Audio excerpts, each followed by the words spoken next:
I guess smoking is PG-13 rating too.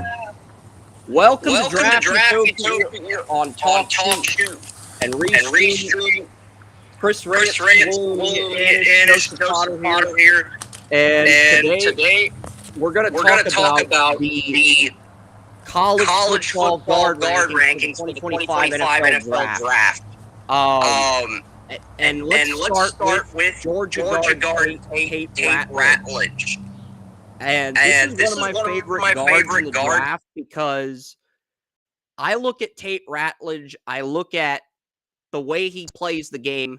For me, Tate Ratledge is the top guard in the draft. I know he got injured against Kentucky. He's missed a few weeks, but Tate Ratledge, to me, guys, is still the best guard in this draft. I mean, he was number 12 on my board in the preseason. I ended up moving him down to number 15, but I still think he has the highest ceiling and floor of any guard in the draft. There's one guard with the same floor as Ratledge. He's number 16 on my board, Tyler Booker. We'll get to him in a second. But I still think Ratledge is the best guard in the draft whenever he comes back for Georgia. And if Georgia can get him back for the playoff, that'll be huge. Yeah, for sure. How do you feel about that Ohio State guard? You want to take it?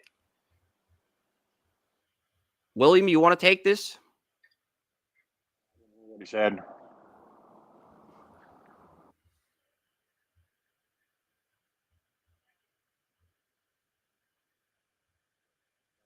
It's difficult.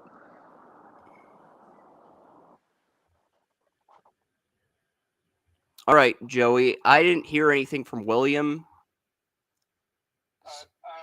Yeah, the big thing with Ratledge is I've never been impressed with his overall fundamental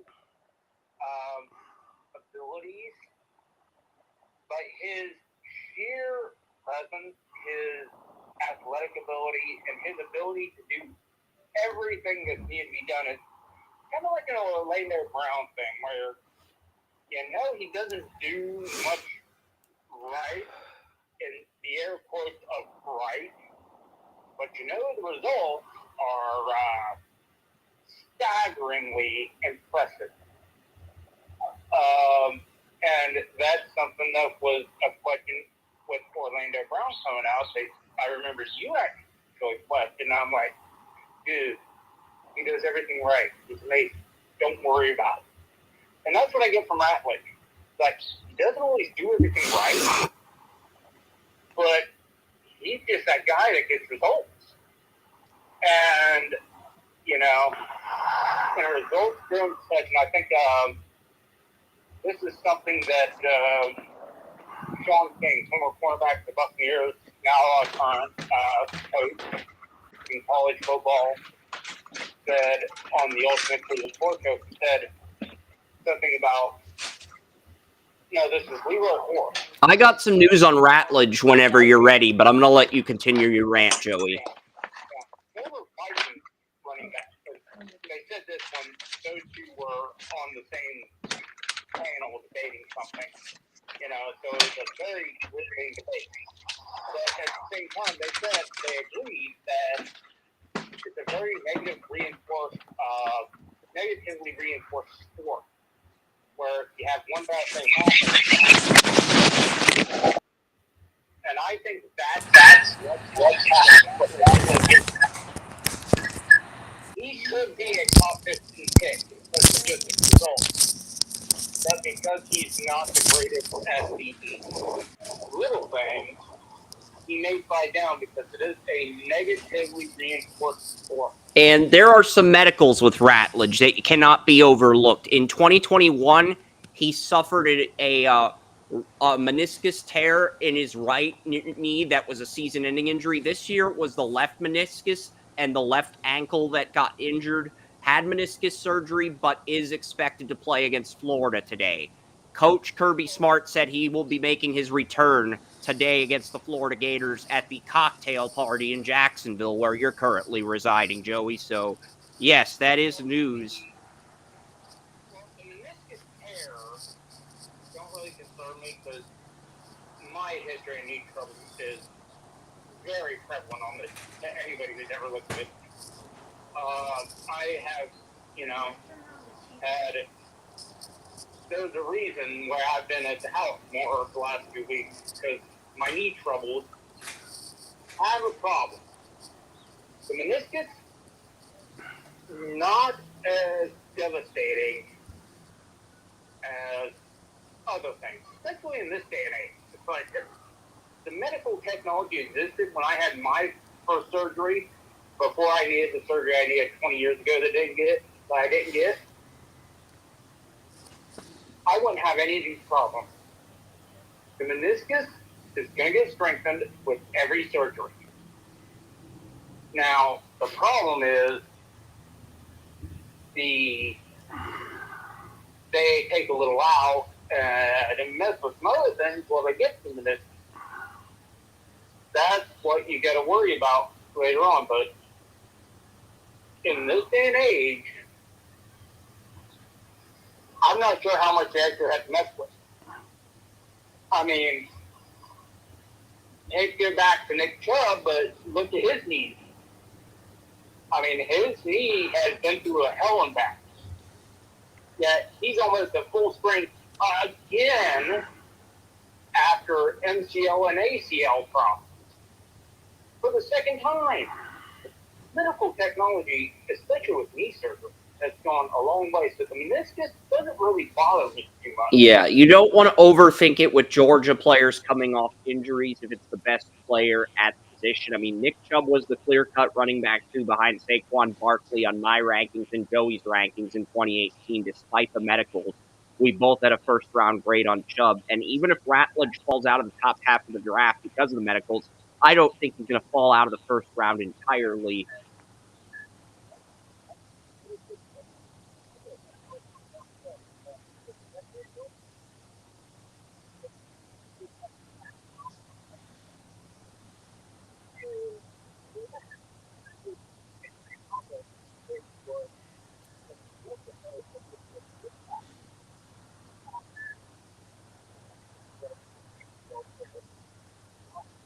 Yeah.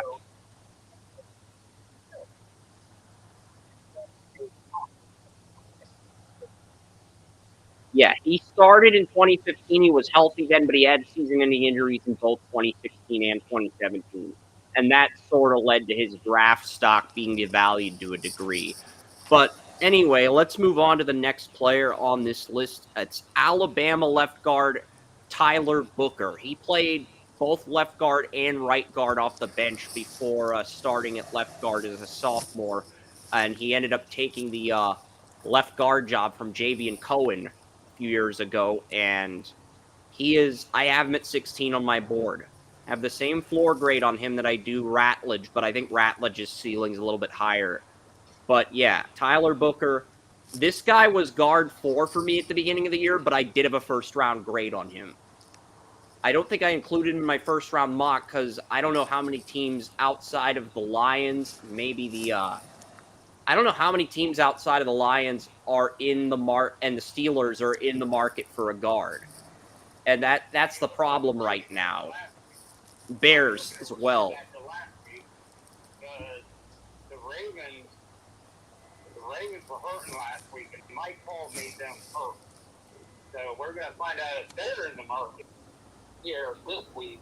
Because if their guards have another letdown, you might have another team in the market. That's true. The Ravens, they have Falele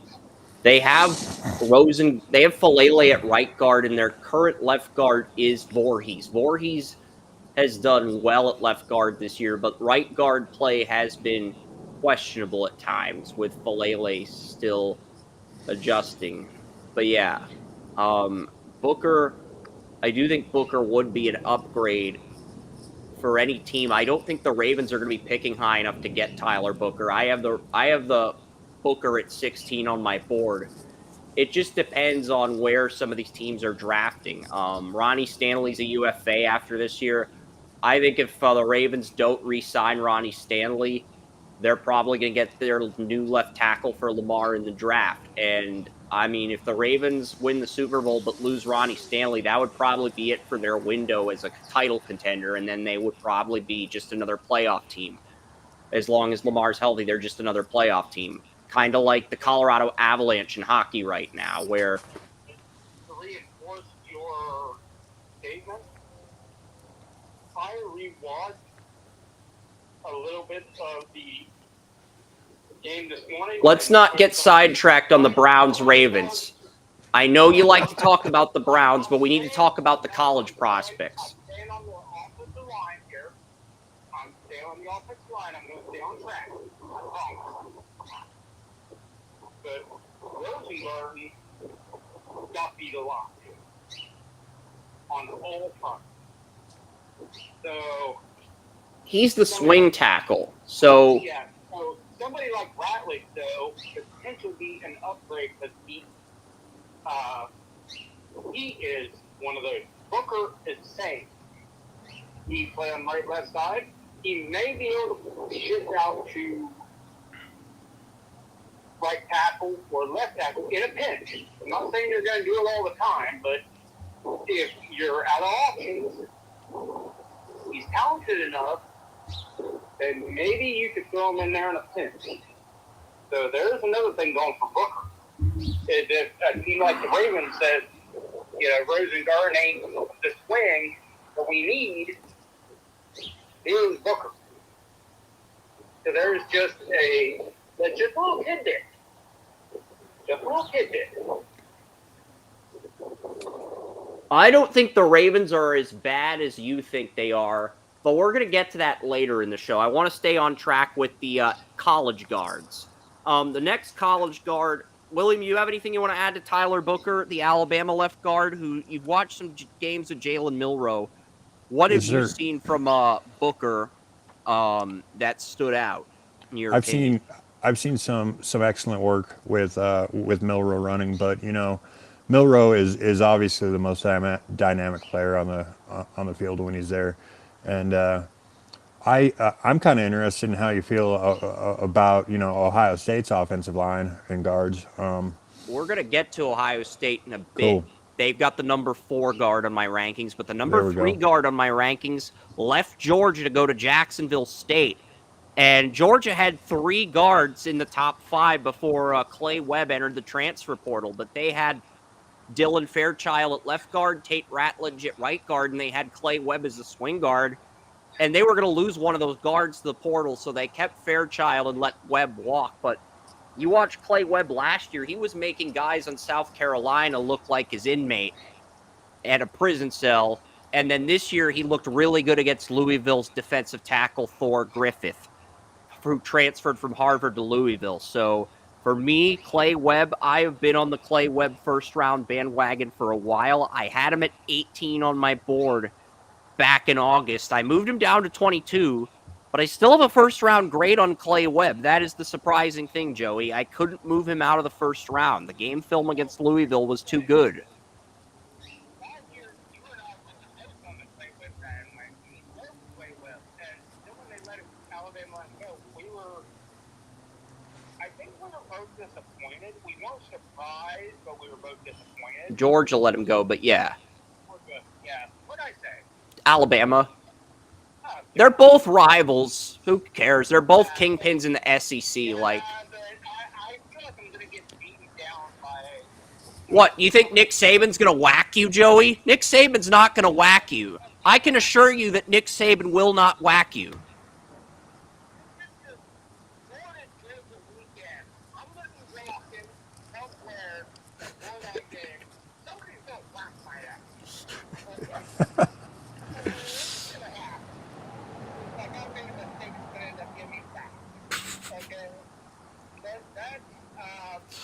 That's the thing, though, that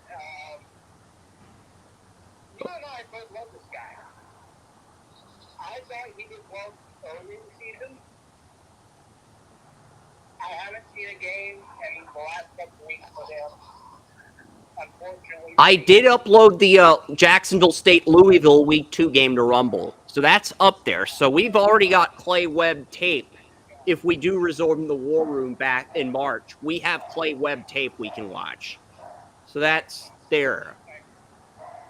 excellent, because Webb, he's already watched film on Webb before. I'm really, really impressed with him. I like his athleticism. I like his aggression.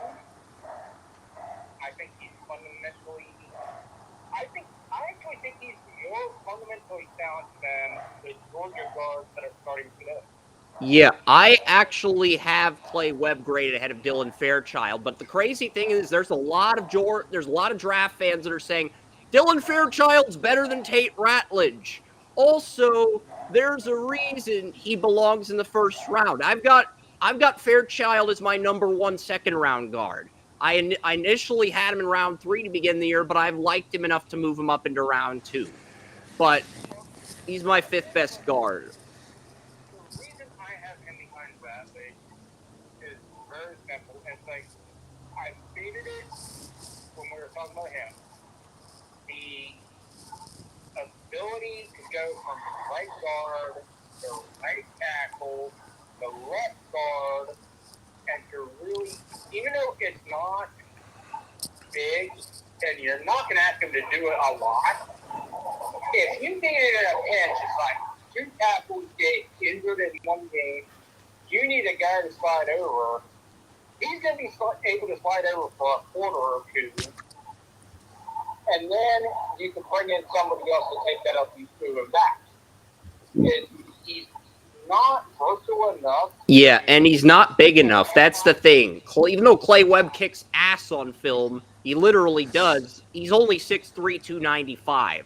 And the other Georgia guards, Ratledge and Fairchild, are both 315, 320 pounds. That probably played a factor into Webb being the odd man out as far as a starting guard at Georgia, even though he's been amazing at Jacksonville State. And yeah, that's one of the things with Georgia guards. They're all proportional where they can play tackle or guard. They're not overweight. Most of the time, sometimes they are. And then they're... Webb is probably a pure guard. The other guys probably could slide into right tackle if you need them to. And Ohio State's guard, Donovan Jackson, is the new left tackle. Because after Ohio State's left tackle suffered a season-ending injury against Oregon, their backup left tackle suffered a season-ending injury last week against Nebraska, and they had to move Donovan Jackson, the left guard, over to left tackle. That's how dire the situation's gotten in Columbus. It will be starting at left tackle today against Penn State. So Donovan Jackson, who is number 4 on the guard rankings, that's a name you need to keep an eye on this afternoon. Yeah, so Donovan Jackson, I thought he was in the middle of the road, 3rd or 4th round guard. I have him at 24 in my rankings. I never had him as anything special. But if he is able to show the versatility that he can play left tackle well, that changes the game. Because one thing, if Bill Belichick left any indelible imprint on the game, it doesn't matter what you do, it matters what you can do. And that's something that I took to heart many years ago. And it's something I punched you in the face with Nick Foles. And I was proven right with Nick Foles. Okay? And I will prove, and I will reinforce that here. If he can show that he can be a left tackle at a high college football level, his draft stock goes, in my eyes, from a 3rd or 4th rounder into a 1st round consideration. Because that versatility at that high of a level, you cannot duplicate that. And I will be the first to admit right there, that is enough. William, what do you think about that? Do you think that is enough to propel him upward?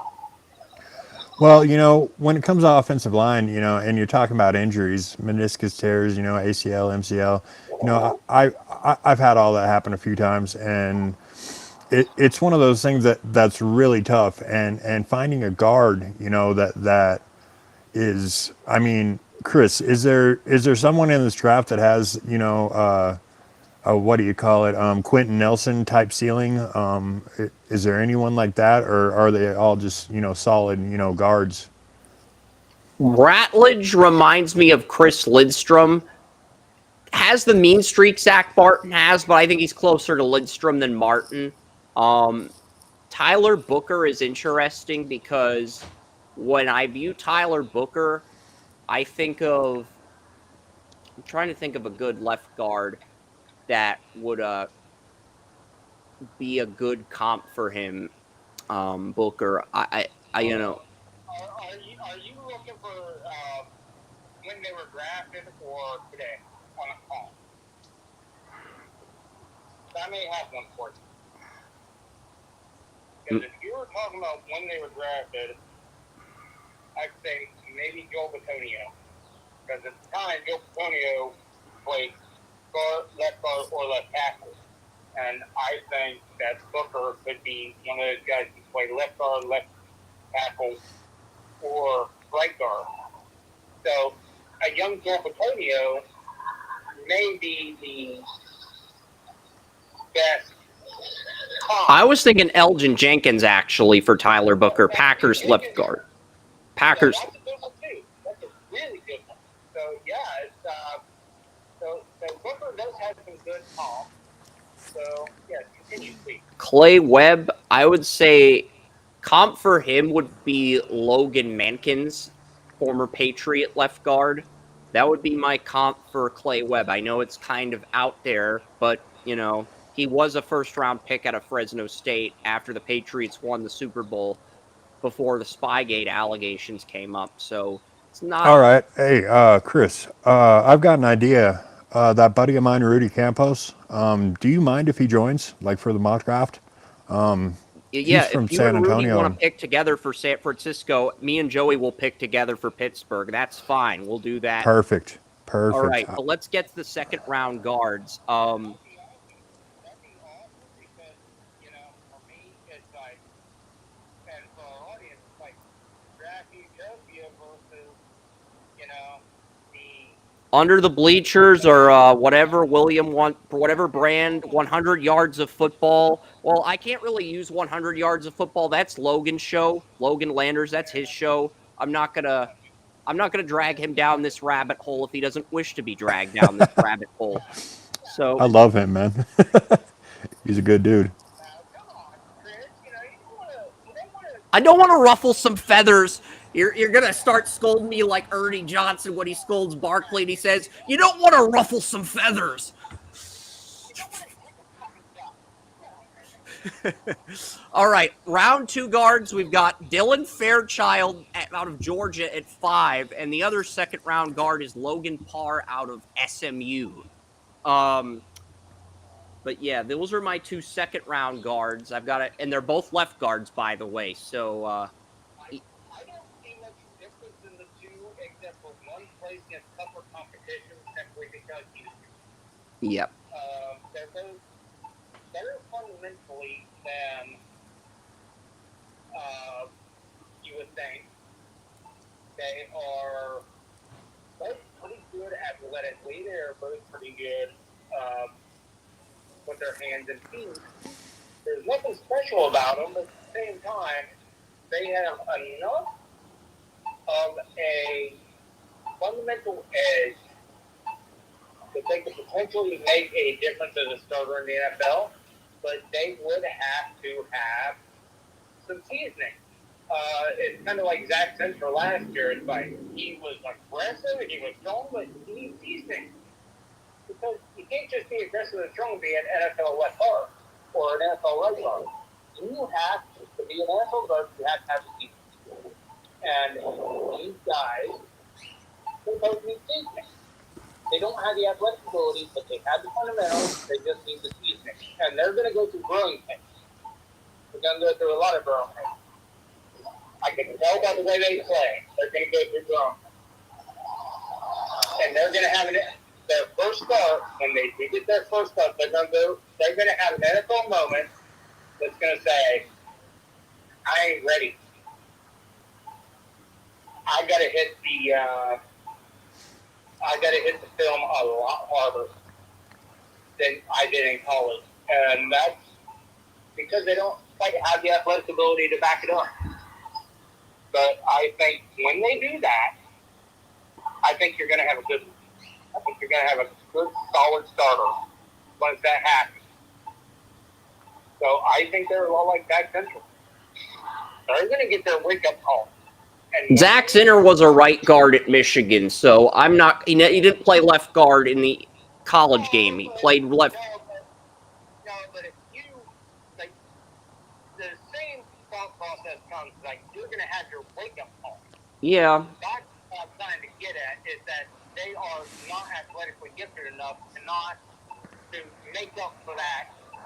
Oh my God, we got this wake-up call, and we suddenly realize we're coming from something good, and we think we're great, but we're going to have to bury down if we're going to actually be great in the pros because we ain't all that. You know what I mean? Yeah. Yeah, because in Zach Zinter, he was, before his injury, a lot of people thought he was a first-round pick, and he's learning. I had a second round grade on him before the injury. I don't remember anybody mock him in the first round, but he was a consensus top 50 player, second round pick, though. Yeah, so these two guys are like that, where it's going to be a wake-up call moment. You get your chance, you're going to get your ass kicked, and then you're going to realize I ain't as great as I need to be. I need to hunker down. But they've got something there. My player comp for Dylan Fairchild is former Vikings guard Steve Hutchinson. Steve Hutchinson wasn't really uber athletic at first, but he had the fundamentals in spades. Hutchinson is a guy, he's one of my favorite classic guards. I mean, he is a guy that I love. And let's face it, Hutchinson had to have, I do remember vaguely his first start. His first couple of starts, he got his ass kicked. So he is, I said Zach Zinter, I could easily say Hutchinson for both of these guys because Hutchinson got his ass kicked. He got his ass kicked too in the first few, and he turned it around. He was a very good guard for many years in the NFL. So I love that comparison you get. I love it. All right. Okay. Because I told you about this guy on 100 yards of football. I told you and Logan about Logan Parr at the beginning of the year, and he's going to be playing Pittsburgh tonight. Did well against Duke last week, so he did well in the opener. So, yeah. What do you want to add to this conversation, William? Yeah, Rudy can't make it, but obviously I've been concentrated on that. There's been some guards come out. For instance, just because it might be my home team, the Niners. How did you feel about Dominic Puny? He has done well this season, starting, and I wasn't really as high on Puny as the consensus was, but he got a lot of praise from scouts at the Senior Bowl. So. Yep.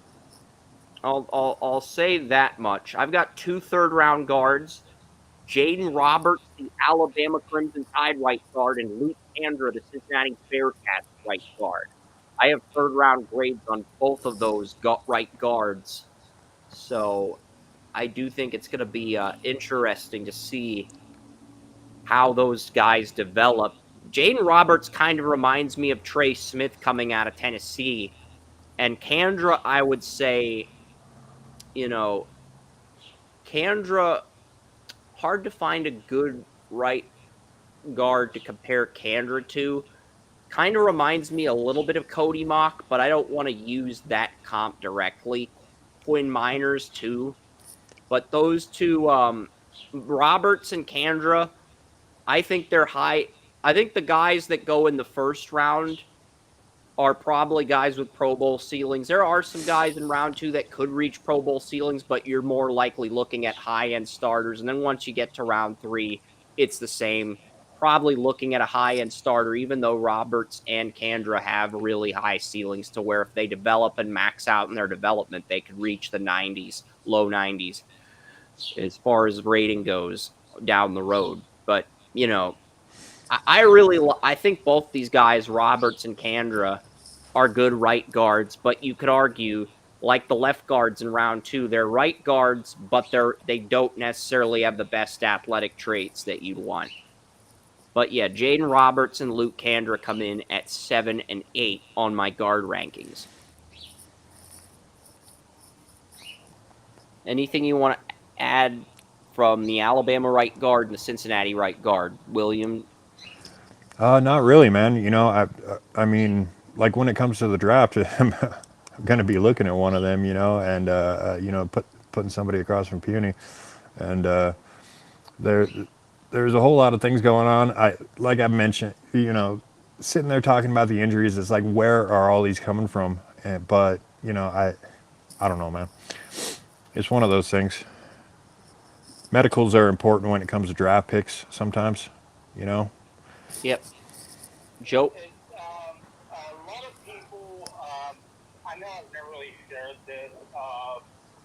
You know, as a left tackle, I was actually being looked at as a fullback back in the day for college. You know, something happened. 2 years in a row, a 400-pound nose guard fell on the back of my knee. We don't need to talk about how devastating that could be. Ripped at my knee 2 years in a row. All of a sudden, I'm getting thoughts of an athletic administration career from colleges like Notre Dame of Ohio. Okay.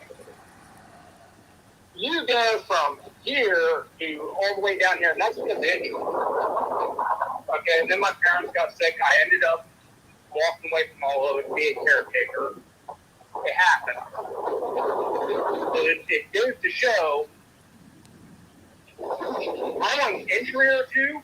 It's like Derek Bush went from being recruited by Ohio State to going to Ohio University. Okay. Injuries matter. Injuries matter. So you have to look at that. Something to bring it all back, though. To bring it all back, I look at Cincinnati offensive linemen and I say, I value them higher because they're athletic. One of the reasons I've always looked highly on James Hudson, even though he's a turnstile at left tackle or right tackle, either way, and hashtag because he's a damn good run blocker. He's a damn good run blocker because he's freaking athletic. He's athletic. And that's Cincinnati's offensive line in a nutshell. So the most athletic offensive lineman in the country. Okay, so you're always going to have that stigma. Do we take this guy earlier than he should be taken? And do we keep him on our roster, even though he probably should have been cut last year? Because he is one of the most athletic offensive linemen in the last couple of years. I mean, I had a backup grade on Hudson entering the draft, and the pass blocking was the reason why I had a backup grade on him. You're not arguing that, but you're saying that Hudson has the athletic traits to start if you need him to. Yes, he is athletic enough that you can plug him in anywhere. And that's the same thing here. You get the athletic traits, you can plug him in anywhere. The history of the success of Cincinnati offensive line, that kind of says otherwise. So that leaves teams in a tough bind. And let's face it, I bring up Hudson because he was the latest. They're going to look at Hudson and they're going to say, is this guy the next Hudson? An athletic guy who's damn good at run blocking, and just because he's athletic. Not because he's great at run blocking, but because he's athletic as hell. And he can put him in there at any time, at any position, because he's athletic as hell. But otherwise, he would have been freaking out of this league years ago. We're looking at drafting that. And if you're looking at drafting that, you're looking at a 7th-round pick. So you're actually thinking about, when going to the Cincinnati offensive lineman, you're like, are we drafting James Hudson, who will never be a full-time starter? He'll just be a plug-in because of his athleticism. Well, we drafting a guy we believe can be the top guy on our roster. I mean, you look at the offensive lineman drafted from 2009 to 2021 for Cincinnati. You had Trevor Canfield, 2009 7th-round pick. You had Jason Kelsey after that. And then you had Parker Ellinger in 2016. Then you had Corey Cunningham, 2018 7th-round pick at 254. And then you had Hudson. So that's 5 offensive linemen to come out of Cincinnati. You're looking at a 35%, success rate. Basically, 35% success rate. You're looking at a 20% Pro Bowl / Hall of Fame lineman, with Kelsey being the outlier. And then if you add Hudson's success, even though it's not massive, that bumps it up to 10-15%, maybe 2 out of 5. So you're looking at a very low percentage rate with the second guy not exactly blowing the world away. So that makes these GMs, I think that makes these GMs say, I think it makes them pause. But I think his ceiling's higher than Hudson's. I felt like Hudson did not have the ceiling to be a starter, despite Mark Suba loving his athletic traits. I didn't think Hudson had the ceiling to start. And remember, he got ejected for targeting in the bowl game against Georgia. If you remember, I was with Mark Zuba because I thought he would be a great right tackle because his athletic traits did come in well with run blocking. I just don't think either me or Mark thought that he would be as bad pass blocking As I did. Yeah. You thought that would just get fixed over time, and I was just like, no, this is what you're getting. This is the final product. Well, let's face it. When he got drafted by the Browns, who was their offensive line coach? Bill Callahan. Like, Bill Callahan can't fix you. You can't be fixed. Okay. So, I think that's where we are now. Bill Callahan couldn't fix James Hudson. James Hudson can't be fixed. And that's just me beefing up Bill Callahan. No, the college tape showed his pass blocking couldn't be fixed, but I don't want to get into that argument. We still have some linemen to break down for the... Joey, it's 10:45, and I want to break down the day 3 linemen. Yeah. Okay. It is a good podcast, and I appreciate your contributions and Williams, but I do want to keep things moving. All right, I only have one 4th-round guard. It is Joshua Gray. He was the left tackle at Oregon State. He beat out Fuaga for the left tackle job at Oregon State, but he has very short arms. He's athletic, but he has very short arms, so that means he's probably going to play guard inside in the NFL. So Gray, I have a 4th-round grade on Joshua Gray. But yeah, he impressed me last year, and he stayed. Even though Damien Martinez entered the portal and Fuaga left and Ugalele left, he's the one guy who stuck around at Oregon State, and you got to admire his loyalty to the program with all the turnover the Beavers had. So Joshua Gray, I do have a 4th on him at the moment.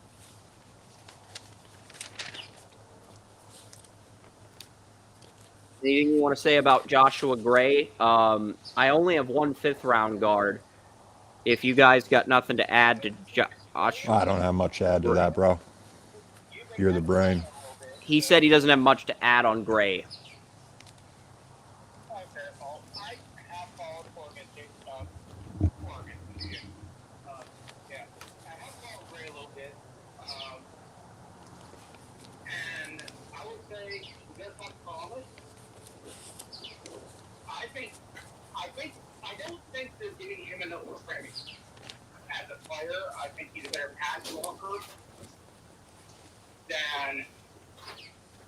the previous three players in front of him.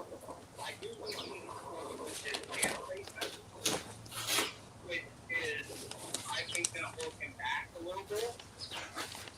I think he needs to work on that, and I think that will keep him from being, a second-round pick, along with, I think, he's an average run blocker.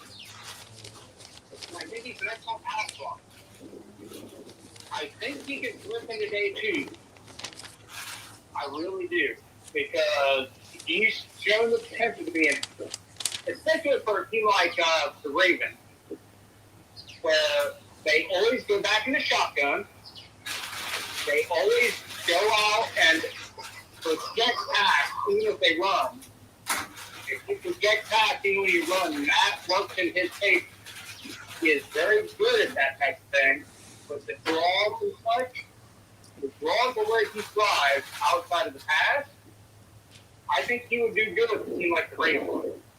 Maybe the Rams. And if one of those teams takes a liking to him, I think he could potentially move into the second round.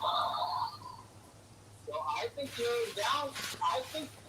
I do have a starter grade on Joshua Gray. I have a fourth round grade on him, but I do think he's the last guard in this draft with starter potential. That's interesting for a fourth rounder. Yeah. Joe Thuney, the North Carolina State guard that the Patriots drafted in the third round, is, I think he's got Peter Skoronski's arm length, but I can see flashes of Joe Thuney as well with him, Joshua Gray. So he's an interesting player. Okay, so I did preheat the oven to 400 degrees, and there's I was going to ask, bro. Chicken, but the pieces of chicken are massive, guys. Yeah. These pieces of chicken, they're like twice the size of a breast at KFC. Let me just put it that way. They're twice the size of a breast at KFC. Are you getting ready for what's going to happen to Ohio State today if they lose? I mean, I got Ohio. We got Ohio State, Penn State, and we got Florida Panthers, Dallas Stars on NHL Network. Favorite NHL team and favorite college football team at noon. But let's get to fifth round. We're gonna get to the fifth round guard, Jalen Rivers. Jalen Rivers. He was a left guard at Miami last year. I think he was a left guard or a right guard, but he was a guard on the Miami Hurricanes last year. He's moved over to left tackle. He's the blind side for Cam Ward, but he does project as a guard in the NFL, and he has experience at both guard spots.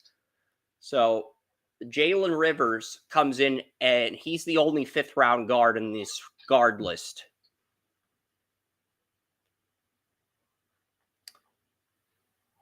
What do you have to say about Jalen Rivers, the blind side to Cam Ward? We've watched a few Hurricanes games. I do like Cam Rivers.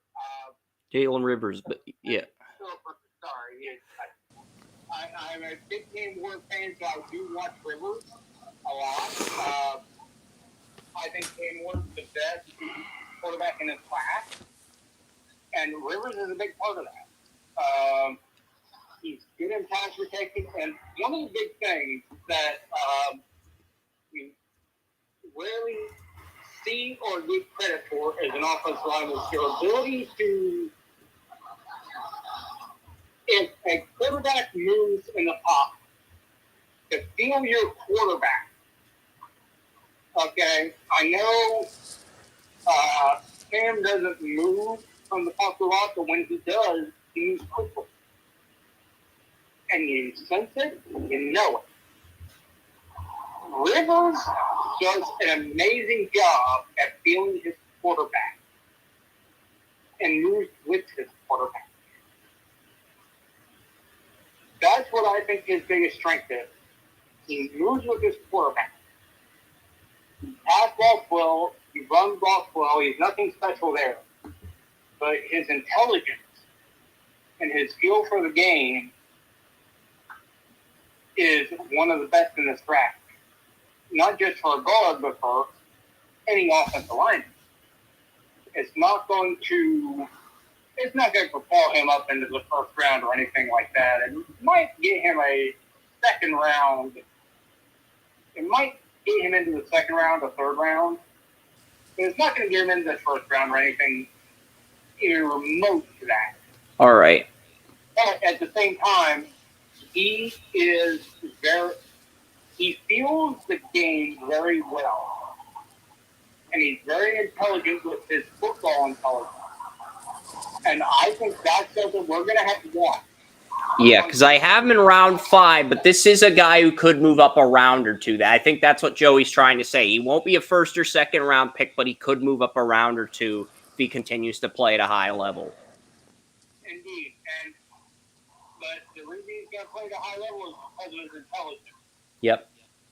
He is an incredibly intelligent player, maybe one of the most intelligent offensive linemen in this draft, if not the most intelligent. So you got to watch that. Yep. And the next guard is Michigan left guard Josh Preby. He played at Northwestern last year as their left guard when they had he was a 2-3-year starter at left guard for Northwestern when they had Skaronski. Then he became the main left guard last year. Now he's the left guard of Michigan, transfers in the portal. I have a 6th round grade on Josh Preby.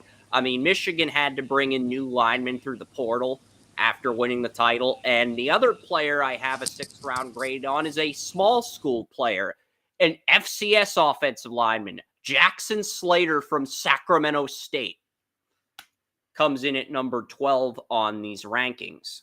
So I did this is the first FCS player that I've included in my rankings this year for quarterback, running back, receiver, tight end, tackle. This is the very first player from the FCS. I've wanted to include some FCS players in my rankings, but I think the main positions are pretty stacked with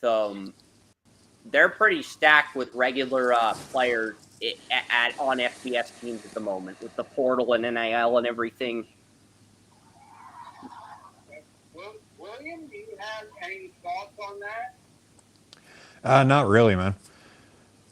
You know, I've sat here and watched some of these quarterbacks, you know, and, you know, that's what I specialize in, you know, Cam Ward, Jalen Milroe, all them. And, you know, they have stayed upright. I have a late first or early second round grade on Cam Ward, about the same on Jalen Milroe. You have to decide what you want. And, you know, to keep these guys upright, you need to, you know, look at some of these guards, make sure they're athletic enough or make sure that they can play their position. You know, the intelligence is key when it comes to players. And it also, it just affects the game so much, you know, with the run blocking and stuff. And, you know, we were just talking about the Michigan guard. And Michigan is a peer, you know, Harbaugh had that team to where everybody blocked on the offensive line, and it was, you know, it was a good thing. Something. I had made an error. I put McCade McKenner at 13 in my guard rankings, but I just noticed he's in the NFL. He's on the Chiefs practice squad. So how do you feel about Iowa? So I have to add somebody else to the guard rankings so we have an exact total of 15. Iowa's always a good choice. Iowa I'm looking at, guys. I want your input on this. And NFL players to your guard rank. Hey, I thought I'm going to start roasting you on this. Connor Colby, Iowa guard. Should we add him to the rankings? Colby. Yes. Yeah. All right. So we're replacing McCade or Mater with Connor Colby, Iowa guard. Because I was going to start. William, you same clip. Not really, because we both came to a consensus. I said Colby first. William agreed. So we came up with a solution to prevent you from roasting me. See, that's called improvising, thinking on the fly. You have to do it when you run into a pickle like I just did. So we're going to crack William. That's fine, but that doesn't change the fact that it was a team effort. You can give William the credit. I'm fine with that.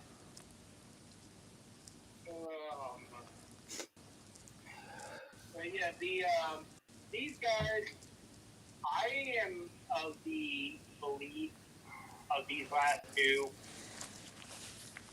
Yeah. The Michigan guards are always the epitome of physical ability.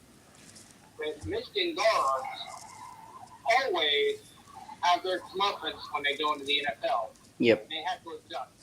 And so we had the Yeah, we had the Michigan guard, and we had Jackson Slater as the 2 6th-rounders. The 3 7th-rounders are Connor Colby out of Iowa, Garrett Dellinger, the LSU left guard, and Sal Wormley, the Penn State right guard.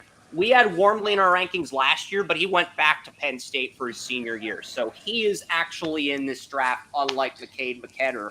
But we have Connor Colby replacing McCade McKenner and Garrett Dellinger as 14 in the guard rankings, and Wormley rounds out this group at 15. So that's the guard ranking.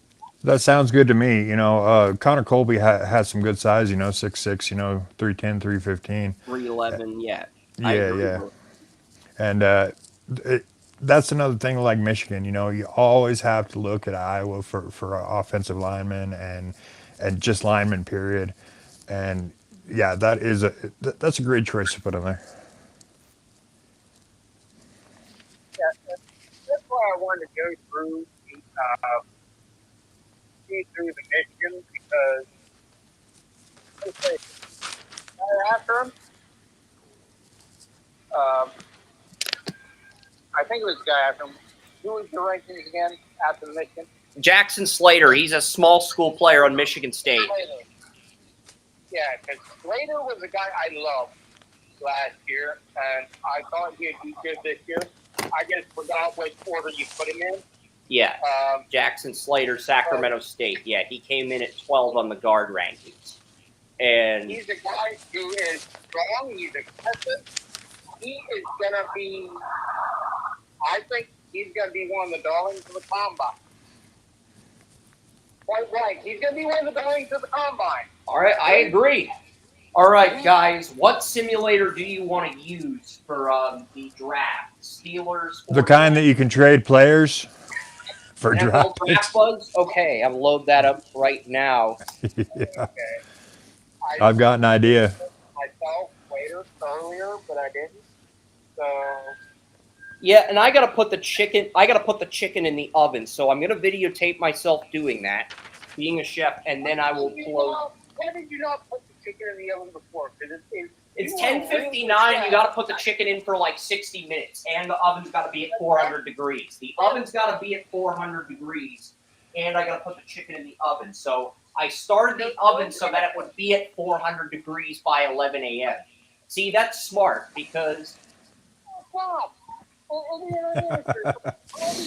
No, man, I'm jealous. I'm gonna have some chicken today too, though. But guys, if you want to have some chicken, you're welcome to come over during football season. I will share my chicken with you. I love that idea, man.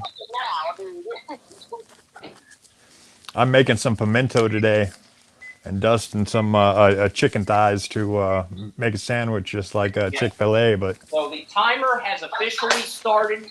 The chicken is officially in the oven in case you guys I'll give you a close-up view, but yes, that's the oven. It is the chicken. It's in there. It's going to be in there for the next hour. But in the meantime, before I eat my delicious chicken, we are loading up the draft simulator. So without further ado, I'm going to pull up the draft simulator here. And we're going to get this thing fired up. And this is going to be drafting in the kitchen. So Joey's drafting for the Steelers. William is drafting for the 49ers. I am just moderating everything while the chicken awaits. So let's start this draft here and see what happens. The Panthers take Kelvin Banks at 1. The Titans take Ashton Genty. Cam Ward goes to the Jets. So that's already causing some drama. Shadur Sanders is a Saint. The Browns take Quinn Ewers. Quinn Ewers, he's going to be learning under Deshaun Watson. That's going to be glorious. Kai Starks goes to Tampa. Well, the Rams are trying to trade up with the 49ers. The Ravens are offering Nate Wiggins. These trades are all horrible. William, I know you're going to reject all of them. Yes, sir. What simulator are you using so I can pull it up? I don't put spoiled milk back in the fridge. And this is what's really going to grind your gears. Will Campbell, the number 1 player in your draft rankings and mine, fell to 17. So William has a chance to get Will Campbell as his right tackle as Trent Williams. And dude, really? Yeah, Will Campbell, LSU left tackle. My number one player in the draft. Joey's number one player. I LSU don't left put. tackle fell to your lap at 17. You could get him as a right tackle to Trent Silverback Williams, and with I that build through the offensive draft, line, man. Purdy's going to have like a Great Wall of China when it comes to protection. His offensive line is going to be like the Great Wall of China, Yes, sir.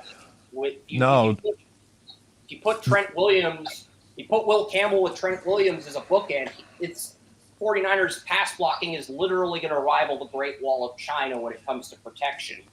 yeah, McKivitz has been serviceable, but Will Campbell is just too good of a value to pass up at that ranking. I will definitely take him and put him across from there.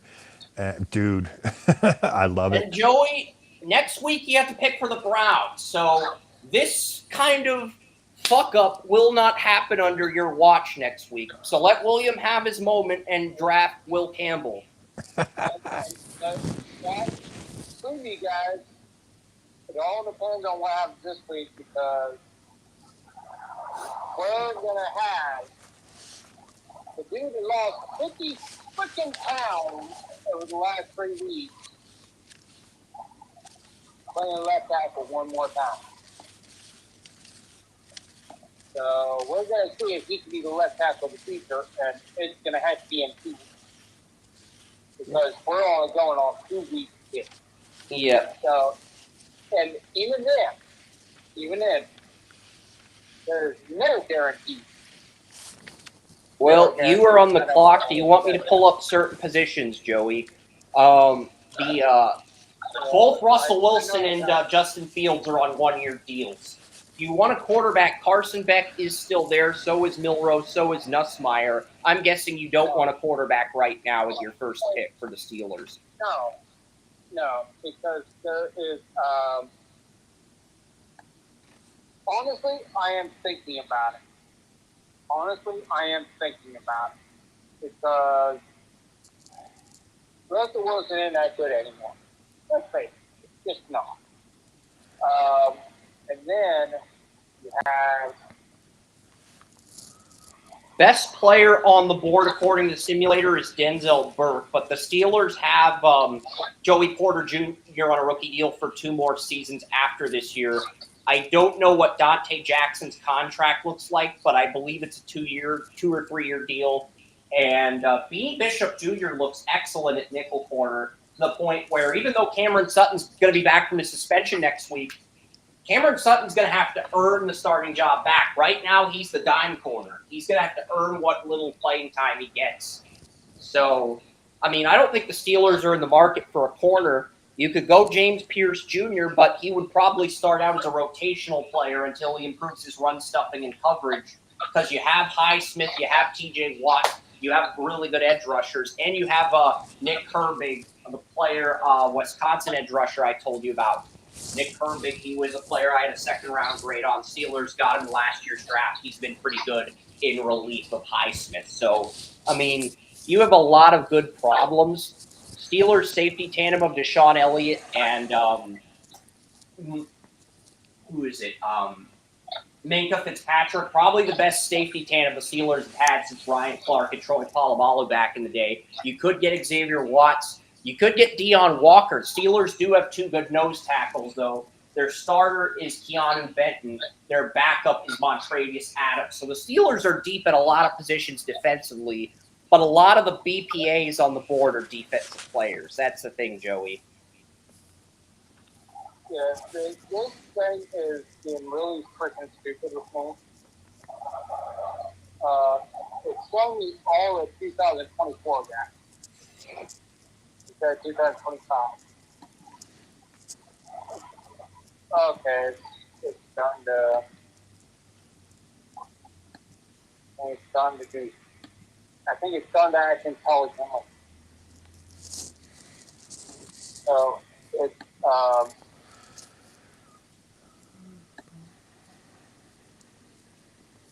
so this time. Okay, and now it's going. No, it's going with the wrong year again. 2025 does not have 2024 draft picks. So the NFL mock draft is not being good for draft buzz this week. It is really screwing up. So I'm gonna move it over a little bit. Just give me a second, guys. Take your time. Yeah, I'm gonna try to get what I need to get so I can make an informed decision. I'm going to look up the Steelers' contracts, try to help you out. Thank you. See what the UFAs are after this season.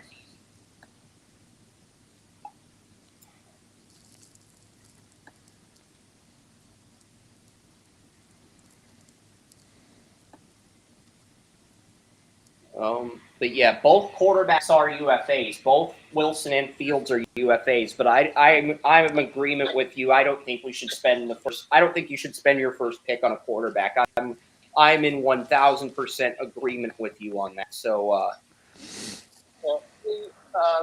Steelers, I think their defense is not. I don't think they need a first round pick, honestly.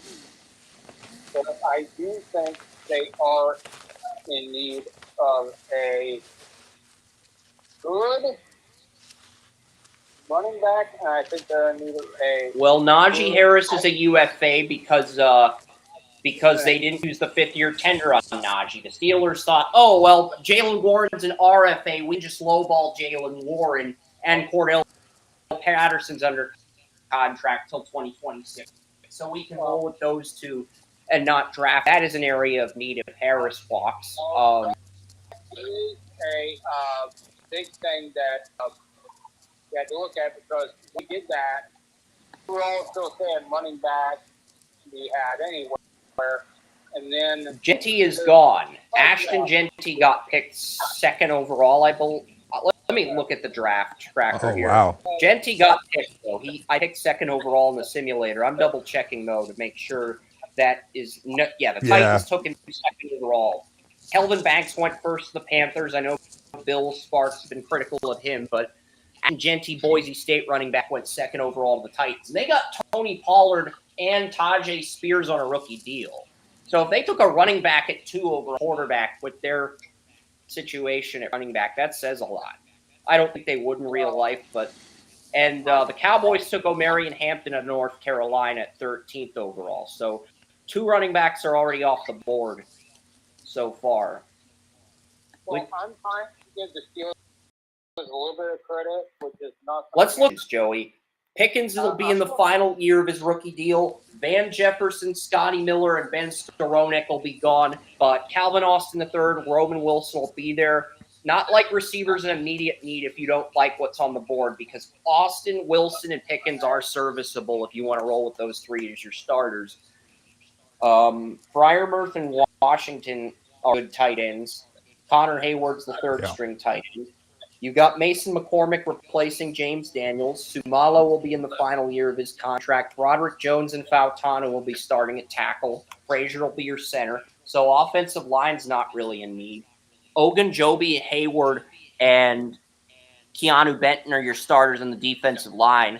Watt and Highsmith are your starters at edge rusher.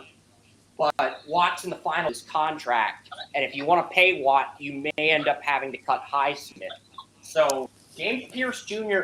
isn't a bad selection if that's the route you go, because Watt, you're paying him $30 million this year and next year, $30.4 million. You're going to have to renegotiate his deal next year, which means Steelers might actually have to cut Highsmith to make that happen. I don't know if they will, though. That's what's tricky. One guy you did not say, Deontay Walker. I did say Deontay Walker, but they have Benton and Montravius Adams. You must have not heard that part of the conversation. I did say Deon Walker. Walker, is he available? Yes, he's available. I mentioned Walker, Joey. I did. Hayward is getting older. He's going to be gone. that I won't want to replace him. That's a very Steelers-like pick right there. Yeah, but Very. Adams is the Keanu Benton's the starter, Joey. Keanu Benton's the starter, but here's the thing. Steelers aren't even playing him. They started 2 defensive ends, 4 linebackers, and 5 defensive backs. They ran a 2-4-5 instead of a 34 defense. They ran a 2-4-5 with no tackle, 2-5 techniques, the linebackers, and then 5 defensive backs. 4-5. Mhm. That is a indictment on the current defensive line of the Steelers. It's like you are taking now you have a thoroughbred.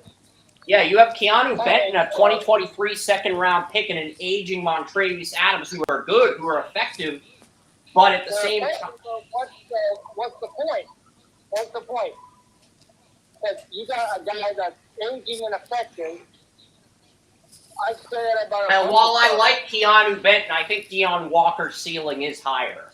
I do like Keanu Benton as a starter. I think I had a starter grade on Benton. I don't think I had a Pro Bowl grade on him, but I had a starter grade on him. And it's my number. Deion Walker's my number 1 defensive tackle in the draft. So, Like, Deion Walker, who is the true successor to Hayward? well, this would be nose tackle where Casey plays. So, Still matter. It's like, you need that to. Let me simplify. they have not had a good nose tackle since Casey Hampton retired. But Keanu Benton did really well as a rookie. He hasn't been as good this year. And Walker can play either position. Yes, he can. He can play 34 D and nose tackle. He's that versatile despite having the size of a nose tackle. So Walker is probably the best pick you can make. So Walker's selection you want, right? Give me Walker. All right, getting the so Walker is Packers go Denzel Burke. The Commanders go Jalen Walker. Texans Harold Perkins. Cameron Williams Lions. Jonas Savela Cardinals. Sonny Styles to the Bears. The Jaguars get James Pierce as a backup. Tui Maloau. The Browns take Caleb Mullings, a fullback out of Michigan. The Browns spend a second-round pick on a fullback. I know you're angry at the simulator. I know you want to take your foot and shove it up simulator's ass, Joey. That's how angry you are at the simulator.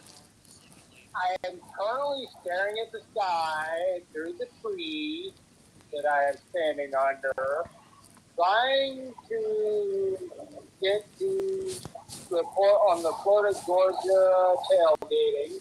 But instead I'm staring at the sky like, what the fuck? You do have this is a nice offer from Denver, Williams. You move down from 48, but you get 53, you get 123, you get 199, a 4th and 6th in 2026. You also get Riley Moss. And to put things into perspective, Patrick Surtain is 2nd on PFF among corners. Riley Moss is 6th. And Damari Mathis, the pit corner that used to be the number 2 corner, he's now the nickel on the Broncos. So he came back from an injury when Surtain was in concussion protocol. He played really well as a number 1 corner, but he's the nickel now on Denver. But that's a really good return, William. Plus, yeah. Honestly, I don't know why the fuck the Broncos are trading Riley Moss. I don't know what the simulator is doing. Yeah. Dude, this is something Joey might be a little bit mad at the simulator, but I'm loving this. I am loving this. Yes, I will take that trade all day. Because Riley Moss is a good number 2 corner next to Ward. Yeah. Very much, man. Cornerback's one of the top positions now with how the offenses have gone, and we definitely need it. Had some injuries, and moving down 5 picks. Yeah, dude, I'm all over that. Yeah, both these offers suck. The Raiders offered 69.5, a 3rd rounder in 2026, and Ja'Cory Bennett, their nickel corner. I think that offer sucks. I've never been high on Bennett. He's got athleticism, but he's not great in coverage. Colts have offered 80, a 2020 26 second-round pick, and third-string quarterback Sam Ehlinger. Pretty sure the Colts cut him in training camp, but they've offered Ehlinger for your second-round pick.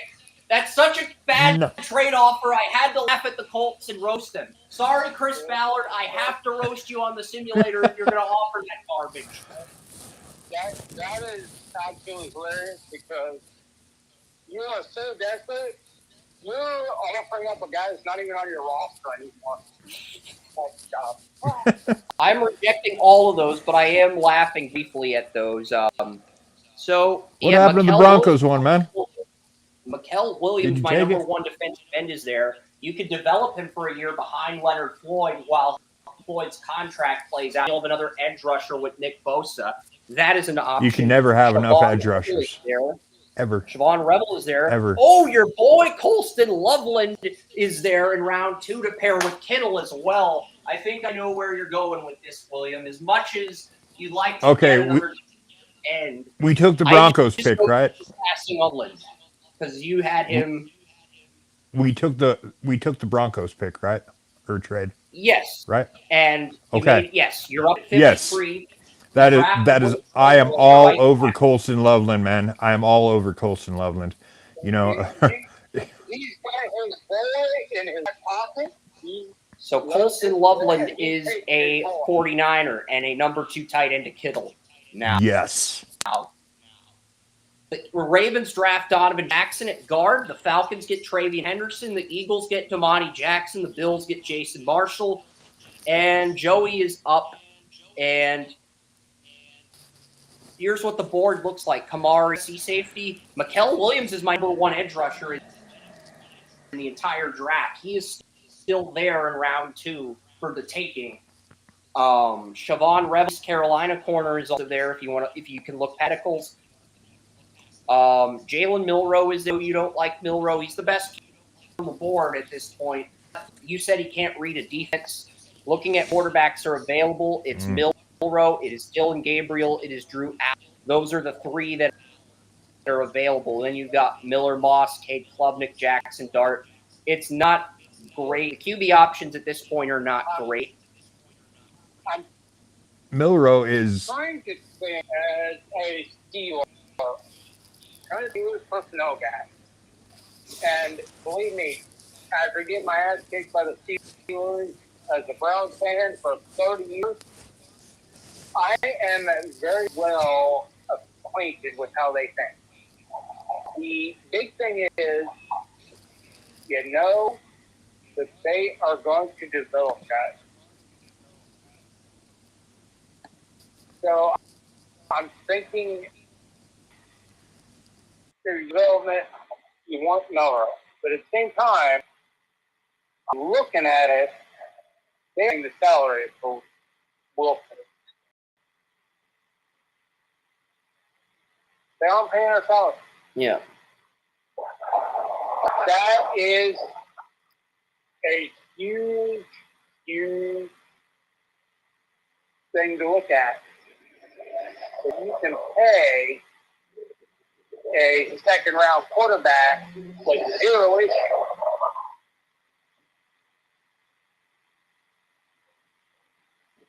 they were at their best with Ben Roethlisberger. Outside of Terry Bradshaw era, the Ben Roethlisberger era was best. So in this case, you've got a guy that, well, high profile and freaking Ric Flair type suits go with him. He'll be there next year. I take Aller. Aller is the best in that mold that they can make into. Yeah, I've got a 3rd, 4th round grade on Aller. I haven't seen enough to where I want to move him up, but if he beats Ohio State today, he'll pretty much be the QB3 behind Cam Ward, Shedeur Sanders, whether we like it or not. He'll get propped up in that Paxton Lynch, Mitch Trubisky tier, whether we like it or not. But yeah, Aller is the guy you want, right? Yeah. I'm going to click on Aller. He's a little bit of a gunslinger. Well, guess what? Gunslingers are the type right now. Texans get Mikael Williams. The Lions get Luke Kandra. Chiefs get Dylan Sampson. The Chiefs get Siobhan Revel with the pick they got from the Titans in the L'Jarius Sneed trade. So the Chiefs essentially replaced L'Jarius Sneed with Siobhan Revel, the East Carolina corner that we had a first-round grade on in the preseason. Chiefs. Yeah. Commanders get Howard Ross. All right, let's go back to your board, William. Derek Harmon, D-tackle, Oregon's number one player on the board. Clay Webb is available, the left guard from Jacksonville State. Aaron Banks is a UFA. If he doesn't get re-signed, you're going to need another guard to play with Pooney. I think Banks will get re-signed, but if he doesn't, you can just reload at left guard here. That is an option. Okay. Judkins is available at running back, but the Niners are stacked in the backfield. I don't think they're going to draft a running back. Castro and Kevin Winston, my safety 3 and safety 4 are there. Tacario Davis, a corner I have a first-round grade on, is there too. Some good options. Yes, sir. Like I said, I am building from the trenches, and that's what this team needs. You know, I sit there and look at best player available, and then I look at need, and when it matches, you know, that's a great thing. And yeah, I'll take the guard to put across from Pooney. You know, I was sitting there talking about that before the draft, and Clay Webb. All right, I like it. Yes, Clay sir. Webb, he's my number 3 guard. I have a first-round grade on him, so you get him in round 3. I really love that value. The Colts get Jabbar Muhammad out of Oregon. Cornelius, the Oregon right tackle, goes to Tampa. Danny Stutzman, the Cardinal. Rod Moore is a Charger. He reunites with Harbaugh. Harold Phantom goes to the Broncos, the Bowling Green tight end. Gets to play with Bo Nix in Denver. Deontay Lawson's a Packer. Emory Jones Jr. is a Brown in round 3. Talk about DeJuan Jones-like value there with the Browns getting Emory Jones Jr., the LSU right tackle, in round 3.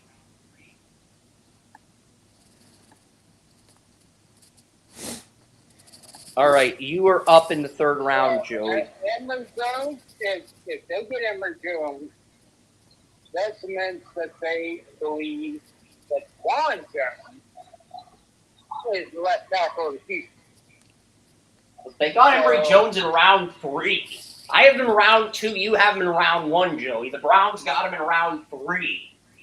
So yeah, and that would basically cement that. That's basically an apology from Andrew Berry for spending a 2nd-round pick on a fullback. That's basically the simulator. Okay, you're forgetting simulator. We're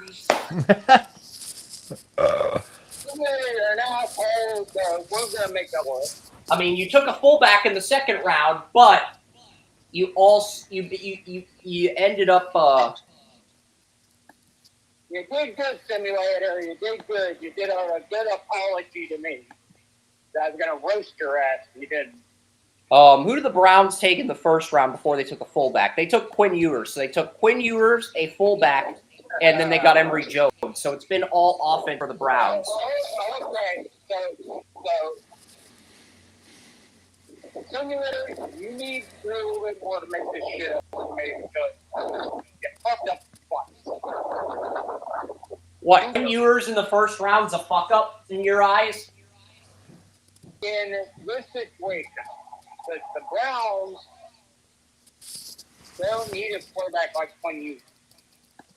It's all about system fit and potential. Yeah, Bill Sparks is a 5th-round grade on Quinn Ewers, and he's a Browns fan too. So he would be just as livid as you are if he was available. He's busy today, and then next week Bill has a wedding. So friend's wedding. I can't get it. I actually love Quinn Ewers. I actually love that guy. It was a French wedding from Oman, man. It's like, are you going to go against a French wedding? No. Absolutely not. French wedding, I hope he has a lot of wine. I just hope the couple is happy. I just hope the couple that's getting married at the wedding he's going to is happy, and I hope Bill and his wife are happy. But yeah, let's get back to the draft.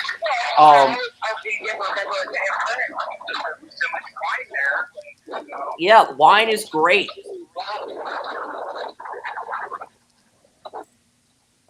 Sebastian Castro is there. So is Winston. Ole Gordon is there if you want a running back, Joey. Ole Gordon is still on the board. He was my RB2. Taj Brooks is there. Dante Corleone is there if you want. You could get him as a 5 technique, like a successor to Hayward. And Deion Walker would be like the Hey, quiet down, man. Quiet down. Don't be telling them that. Kidding. That's probably your next pick. To you. We'll see. We'll see how. We'll see who's available. Jordan Birch is available. I don't think you want him here though. I liked Birch last year. I don't know if. I know we talked about him on the podcast, but like. I've always, I've always been a fan of Taj. I've always thought he's going to be a very good player for the next level. So I'm going to go ahead and take him because, let's say, he was screwed up with not extending Najee. He had 3 seasons of 1,000 rushing yards. That's the definition of consistent, but the Steelers are like, no. What they're probably going to do is they're probably going to franchise tag Najee. Knowing the Steelers, they're probably going to franchise tag Najee, and then if he gets pissed off like Barkley, they'll let him walk next year. That's probably what they're going to do, knowing the Steelers. Or they'll just let him walk this year. I don't think they let him walk because they know they need that. Najee is not an amazing running back.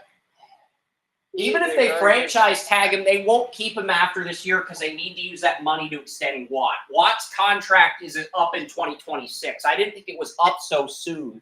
So they're probably going to have to move some pieces to make room for Watt. They just extended Hayward, so they're not cutting Hayward. I don't know if they'd cut Highsmith, but I don't know who the odd man out would be. That's the problem. I don't know. All I know is that there are 3. You want Brooks, though, right? Just pick Brooks? Yes, there are 4 pass rushers above all of them. Max Crosby, Myles Garrett, Watt, and then you get the guy for the Cowboys. Micah Parsons. I got Aiden Hutchinson in that tier. I think Aiden Hutchinson's the best pass rusher in the league. I had Hutchinson on the cover of Draft Utopia this year. I haven't had Watt or Garrett or Parsons on the cover this year. Okay. It's like that is a good argument to be made. I'm not going to argue it. So, there's your top 5 pass rushers in the NFL right there. So, if you're one of them, you get paid. Okay, William, do you want Corleone? He made it to 101. The Vikings took Sebastian Castro. A.O. Manor went to the Dolphins. Alec A.O. Manor, the Stanford receiver, he went to the Dolphins with Hill and Waddle. Mukaba went to the Dolphins, and Ozzie Trapillo went to the Rams. So is Corleone officially the pick here at 101, William? Dante Corleone, Cincinnati. I believe Malik Collins is a UFA.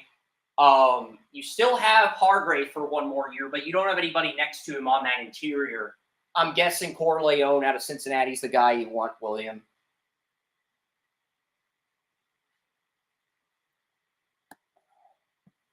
I can't hear William. I don't know if he left the stream or if Restream's just being... Oh, hold on.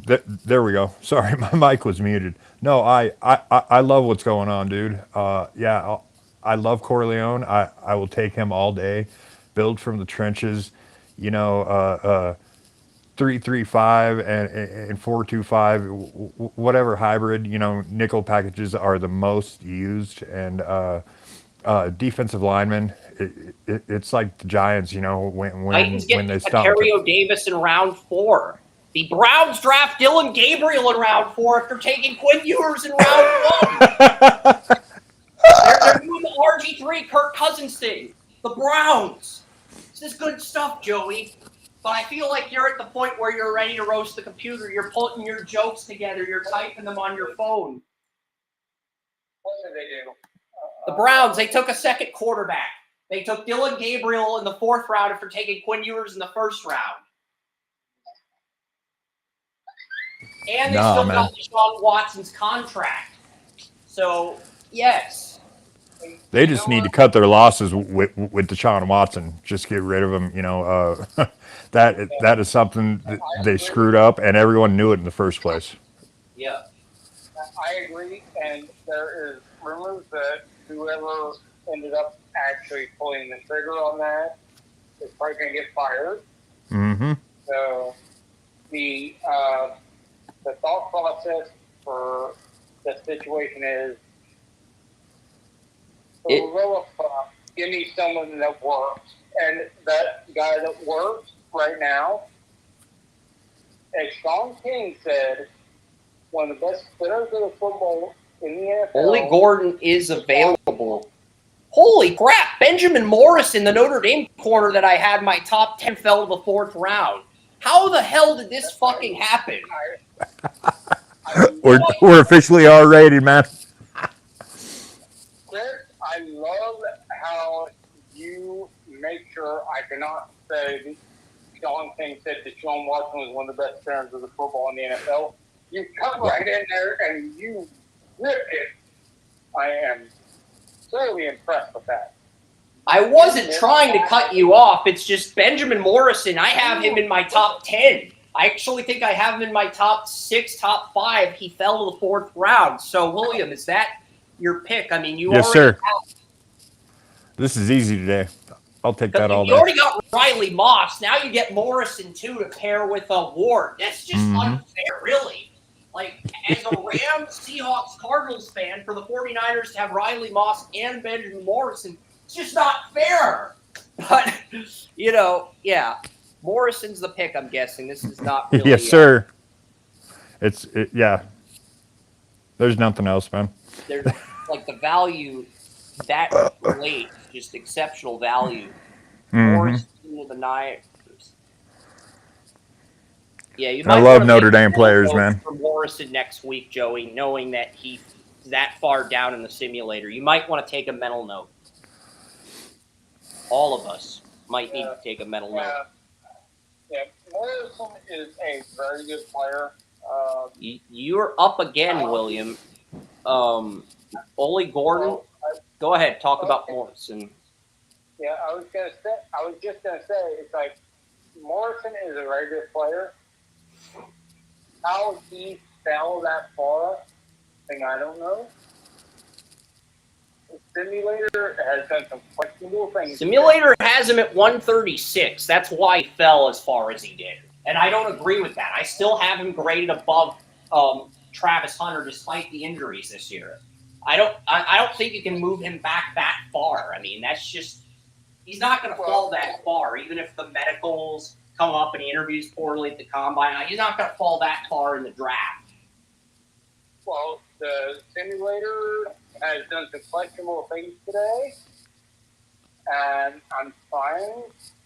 You're trying to keep your cool with the way the simulator was for the Browns, but it passed on Morrison 4 times and took 2 QBs. So it was wrong because there are a couple players I have liked that they have basically said, I'm going to fart on you, and you're going to smell it, and you're going to like it.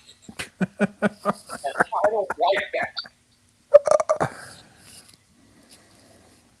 You got to fix it next week, man. Fix it. Yeah, Lander Barton, Utah linebackers there. Catalan, Hancock, Kobe Bryant, Xavier Nwangpa, the Iowa safety.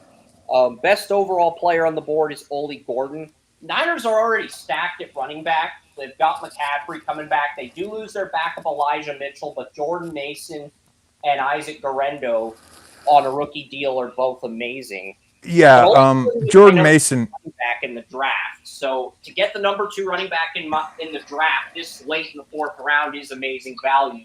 But the Niners don't need a running back. That's the problem. Yeah, no, the Niners they have, Jordan Mason. He is a serviceable player in Shanahan's offense. A lot of a lot of running backs are. You know, he learned that from his dad. Isaac Guerrero is 4.33. He still doesn't run, you know, like he really should at that size, but he is still really good and gets places, you know. So yeah, no, I'm definitely not looking for a running back. And you said I'm up. What's that? I want to hear about the Utah safety and the Iowa, or the Utah linebacker and the Iowa safety. Lander Barton is the Utah linebacker. He's on the board still. Yeah. I will definitely make this quick and take him. Utah is full of tough players. You know, I love Kyle Whittingham and who he brings in. I mean, that's just one of those things. And Yeah, the computer's at 19%, so I'm still in the kitchen, by the way. The chicken will be done in 22 minutes, but the battery for the computer's at 19%. I don't want the live stream to die while we're in the draft simulator, so I'm getting the charger now and preparing for that. But yeah, Lander Barton is available. That's your pick, William. Okay, done. yes, sir.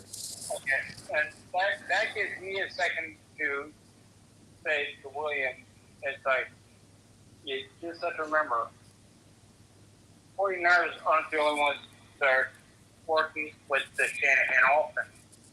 Oh yeah. You've got a couple of teams out there that are working the Shanahan offense, and this is the Mike Shanahan legacy, if you will. Mm-hmm. You could argue, he has one of the biggest frees of any coach in NFL history. Simply because you're not only looking at coaches, you're looking at the offense itself. The offense itself is something that's absolutely beautiful. I sit there. Yep. You are on the clock whenever you'd like to make your selection, Joey. Well, Chris, I'm talking to William here about a very exciting thing and an important offense. So I will make my pick. Well, William, let's look at the Shanahan offense as like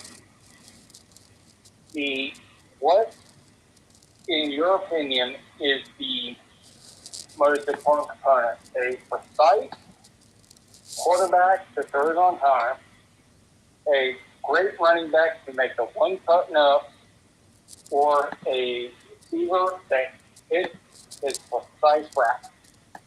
Which one do you think is most important? The most important, I would say, is something like George Kittle.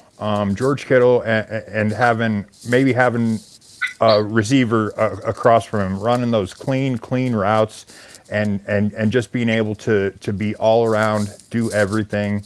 And you know, that's why I picked Colson Loveland. You know, yeah, it's going to be in the second round. Deal for 4 years. You're going to have Debo, Ayuk, Ricky Pearsall, Kittle, and Loveland. That's your.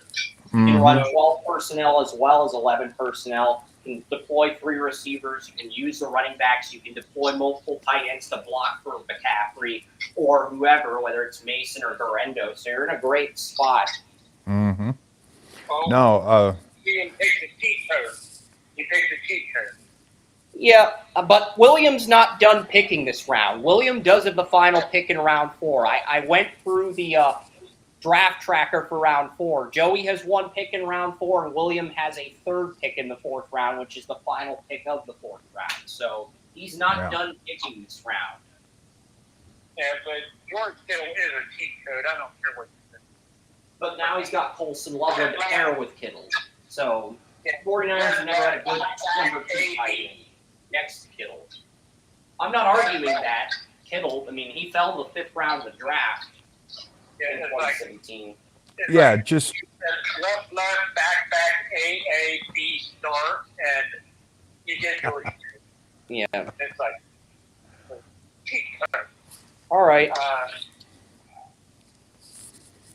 You know who you want? What position? I'm going 16-bit Nintendo on y'all ass.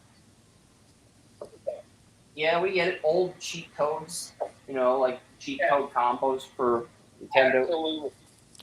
Oh man, Mortal Kombat, up, up, down, down, left, right, A, B, A, B, Oh, yeah. select.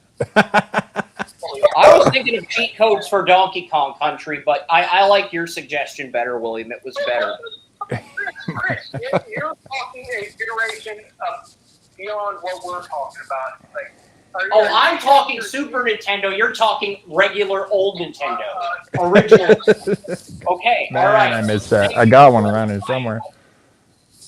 Is like you're showing you're calling us old here. I mean, you know, you can't be doing. I'm not calling you old.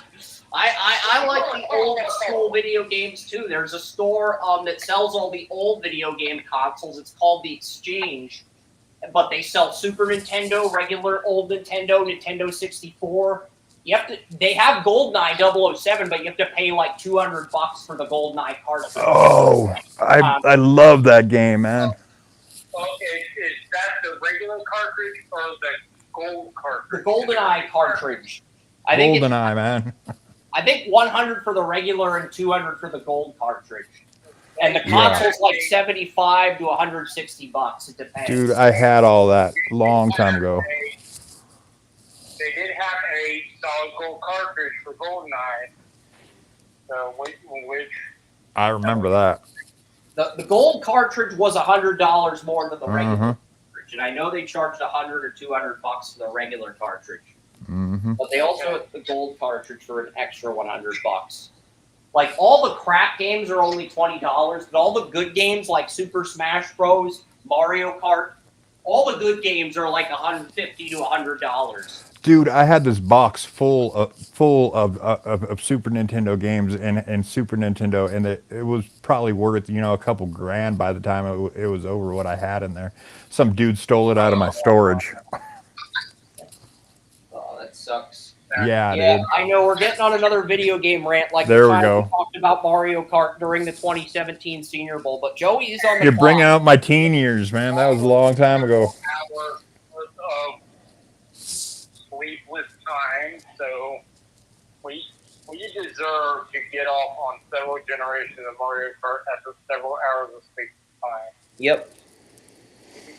We're not going to bring that up All right. unless you want to do it again. I don't. You're on the clock though.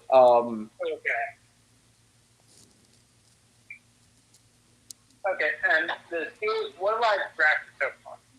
Just be sure. Let's look at the team trade console. You drafted Deion Walker, Drew Aller, and Taj Brooks. That's it. You've drafted a nose tackle, a quarterback, and a running back. I love Taj Brooks. What are the top 6 wide receivers with? Top receivers on the board: Higgins, Iowa State; Theo Weiss Jr., Missouri; Sturdivant, UCLA; Beck, TCU; Tez Johnson, Oregon; Antonio Williams, Clemson; Dane Key, Kentucky. They have Ricky White III at 7. Offensive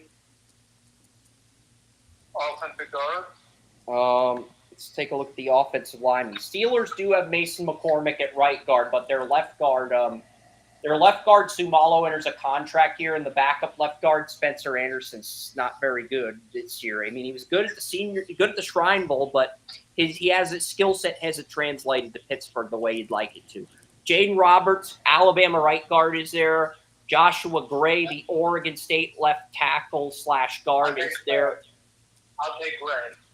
All right. Gray has the ability to be just a lot of different things to a lot of different people, and I know the Steelers. And Joey drafts one Beaver to replace another. Isaac Sumalo and Joshua Gray both went to Oregon State. So Joey's replacing one Beaver with another. Yeah, but my Beaver's better than their Beaver.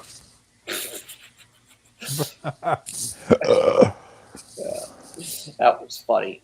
William, you are on the clock here to wrap up round 4. See what the draft tracker did here after Joey took Joshua Gray. The Packers went Trey Zoom. The Texans got Ole Gordon. The Chiefs got Bear Alexander from USC. But yeah, Williams on the clock here. Let's see. I I built enough on the line and team. What is there? You said the receivers. We definitely have some injuries there. Who's the top 5 or so? Tez Johnson is number 4. The Jack Beck, number 3. John Michael Sturdivant, 2. Jaden Higgins is 1. Antonio Williams Clemson is 5. Key is 6. Ricky White, 7. Nick Anderson, 8. Barian Brown, 9. Tez Johnson, man. Yeah, I have a second-round grade on Tez Johnson. That's a good pick. Yeah. I like that pick for San Francisco here. We definitely need him. More weapons. You know, I've done built from the trenches. Let's see. Cassius Howell goes to the Panthers. Jihad Campbell. The Raiders get Jordan Hancock. Vikings get Connor Colby in round 5. That is a sneaky good pick.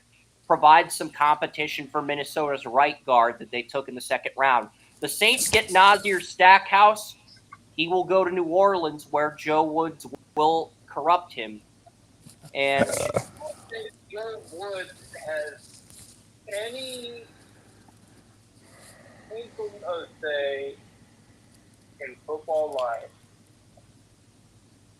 is freaking mind blowing. The freaking dude had no clue. He screwed up so bad. He does not understand. well, Dennis Allen's calling the plays on the defense, Joey, but Joe Woods is his defensive coordinator. But Allen calls the plays on defense. It blows the mind. It still blows the mind. This guy cannot decipher whether his plays are best in a zone or man defense. He cannot even decipher his own players. Yeah, and the Saints have 3 corners ruled inactive against Carolina tomorrow. Lattimore is out, Debo's on IR, and Kool-Aid McKinstry is out with an injury as well. So it's Alontae Taylor and 2 undrafted corners starting next to Alontae Taylor. This is a picture of him and the Will James doing that hands-out thing with the stupid face that he made, you know, almost crying, you know, and it's like, Joe Wood is that guy that's going to make LeBron James cry. Okay? Joe Wood is that guy. Yeah. Until his retirement, I will never, ever, ever forgive him for being as bad. How the hell? The simulator fucked up again. And this time, not William, you get to capitalize on this.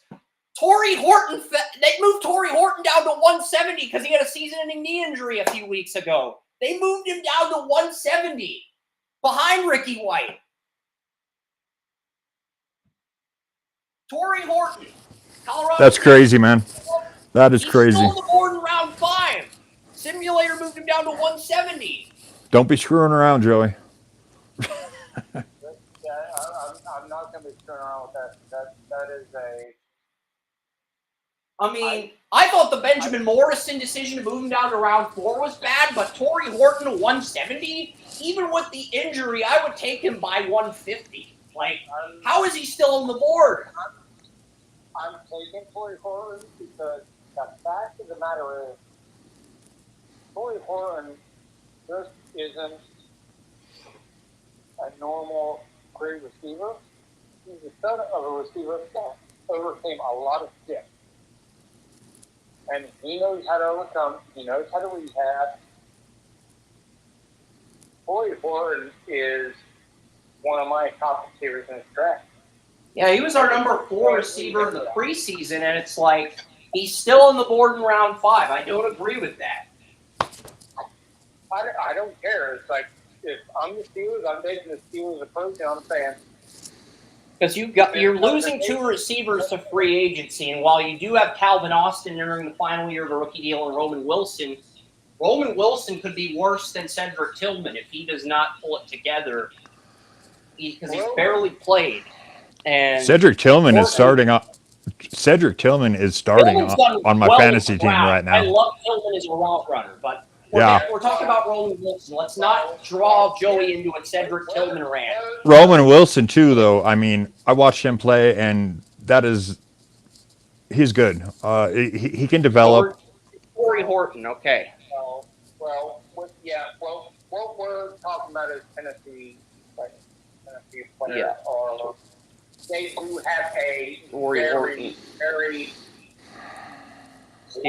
Giants get Jaden Roberts in round 5. Bears get Jonah Monheim in round 5. Jonah Monheim is my number 2 center in the draft. Kyle Monangai goes in round 5. Gunnar Helm, Texas tight end. I have a 4th round grade on. William is up. The top 3 players on the simulator are Jackson Dart, Riley Leonard, and Connor Wiegman. I don't think any of those guys should be graded ahead of Torrey Horton. I mean, Wiegman can develop. Argue, but those guys are very raw. They have Jalen Daniels and Brady Cook ahead of Torrey Horton, too. It's nuts.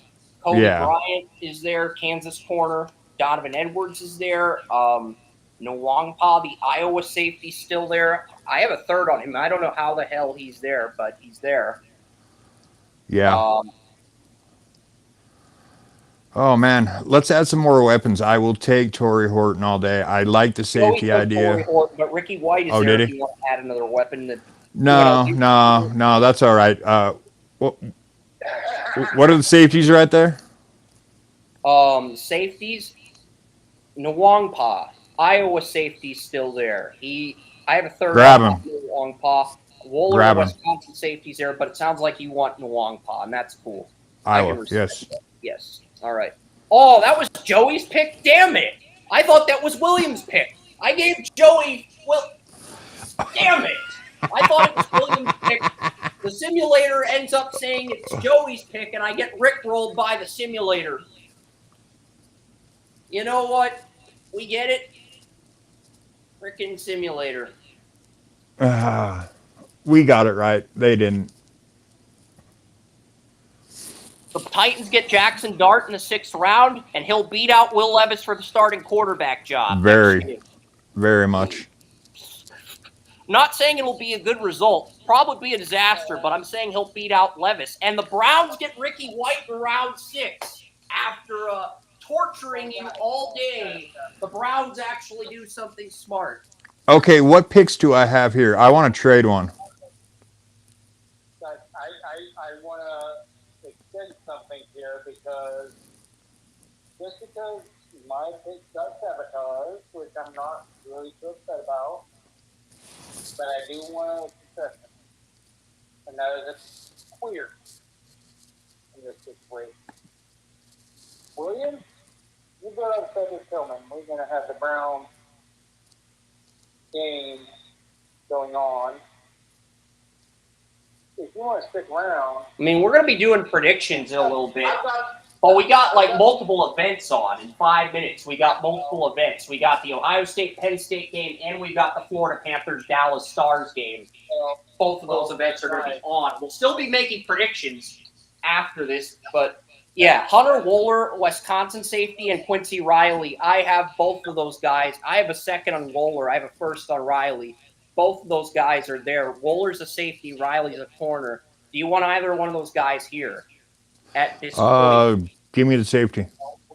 Wohler? I wanted to see if you want to stick around because I had a point to make about someone later.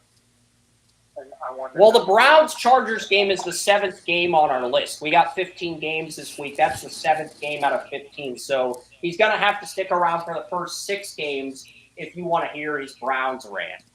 So I don't think he's going to stick around that much. As much as William enjoys doing this podcast, I don't think he's going to stick around that long. Maybe not, but I figure it was worth the ask. It was worth the invitation. I admire you reaching out. Very much, man. Invitation. It's much appreciated. Very much. I got to get up and get some breakfast and stuff, though, man. I do apologize. No need to apologize. We're on pick 199, 6th round. It's Williams' pick. This was a spot Tom Brady was drafted in. Do you want to draft a quarterback here to back up Purdy just for the hell of it since Dobbs is a free agent? Where's Baron Morton? What school is that? Texas Tech. Let's find out if he's even on this simulator. Nope. Hank Bachmeyer, 403. JT Daniels, Rice. Matthew Sluka. They put Sluka in the simulator even though he left the school because of NIL. Hey, Sluka, the guy who got hey, I love Sluka. Somebody lied to him, and he just had to stand his ground. That had nothing to do with any. I mean, who would quit at 4-0? Yes, yes, yes, yes, yes, yes, yes. Okay. All day. Double check. Boom. That just happened. Love it. I love players like that. I love players like that. They get right through this. The Browns just took Logan Parr, the guard I had a second-round grade on as a successor to Batonio. They are finally – the Rams got Luke Lakey. That pisses off Williams because Lakey is his tight end, too, behind Loveland. Now he's got to play him twice a year. But with Kittle and Loveland, I don't think he's too upset. Really good. He is really good. So I don't know if that's part of the beginning. See, He there is. are multiple decisions the simulators made that have been bad decisions. You know, Colson Loveland is just cleaner on his moves, on his footwork and everything. But Luke Lackey is Lachey, whatever, is you know, an Iowa tight end. That would be great to have him under George Kittle, though. You know, I mean, to give Kittle, you know, somebody to put under his shoulder like that. Oh my God! But you know, I already got Loveland. That's the problem. It's round 7 and it is Joey's pick. We are on pick 223. Anything under Kittle. I mean, no, that would be kind of off. This is going to be a long round 7, gentlemen. Joey, you have 2 picks left at 223 and 245. William, you have 3 picks left. 236, 248. Okay. And 255. You have the Mr. Okay. Trade deadline. deadline. It's a trade deadline. And Carolina Panthers are our farm team. That's why I put on this jersey, you know, in hopes of getting another edge rusher, a mercenary like Javion Clowney. Can I trade a pick for him? Let's see if you can. All right, we're gonna make a trade here. Let's see if the Panthers are willing to deal. He's only got 1 year left on his contract. He's going to be a free agent after this year, but I'm sure you can't trade for Clowney. He's a mercenary, dude. All right, let's We see need if him. the Panthers do that. Not only is he a mercenary, he's a headhunter because he will take anything, any amount of money. The person who pays the most, he will play for it. He will headhunt. Yes, sir. Yes, sir. We're going to offer 235 to the Panthers, and we want they only have 1 pick left at 231. So you want Clowney. All right. Yeah. Let's see what we can do here. Let's see if the simulator does this. I mean, I've done some trades in the past. I know the ovens go. Okay, here's Clowney. Let's see. They won't even do Clowney for a 7th. He's a free agent after this year. Offer 2 7th. All right. Fuck it. Let's see how many. I want Mr. Irrelevant, but offer him the other 2. Well, 250. 250. It's the second to last pick to Mr. Relevant, but I'll offer him 3 of your 4 7s and see what 248 and 250. Okay. And we'll offer that to the Panthers, and we'll see what we can get. They do not want Clowney because I'm sure there's somebody you can get for 3 7s. There's a will, there's a way. Exactly. 3 7s, I'm sure you can get a 6 for 3 7s. Maybe in a 5th. Well, we're in the 7th round, by the way. It's 12:01. I've got to take the chicken out of the oven. Oh man, this chicken looks good. It is very hot. I mean, oven. Anybody wants to see the chicken here? It's right there. It is fresh out of the oven. Hell yeah, bro. Looks like it needs some hot sauce.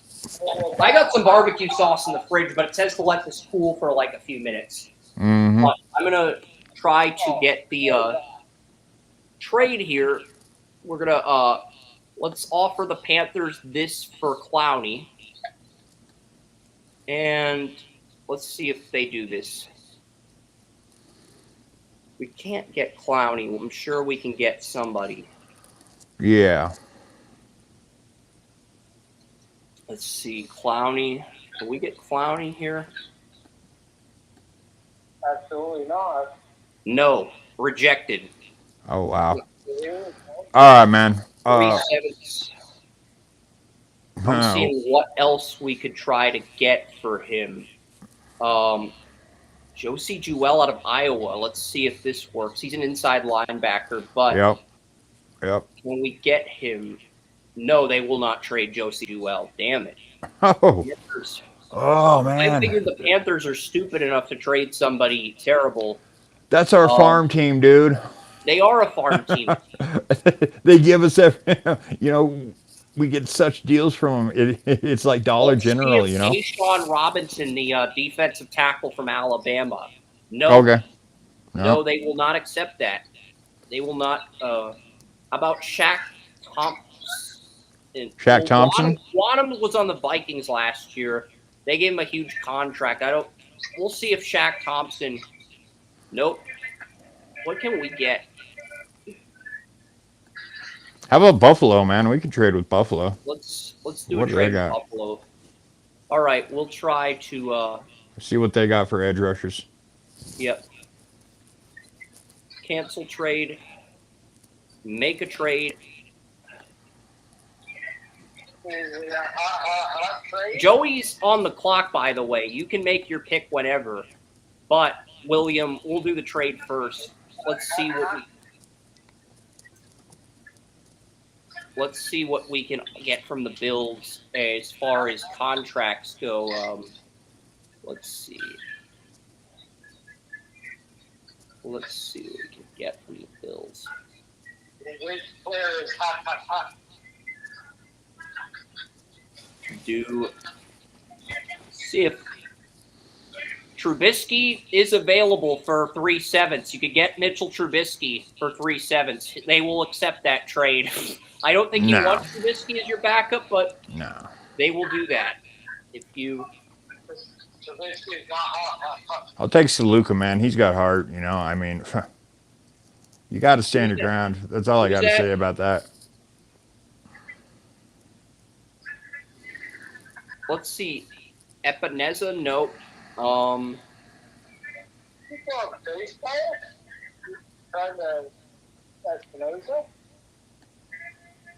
About Von Miller, no.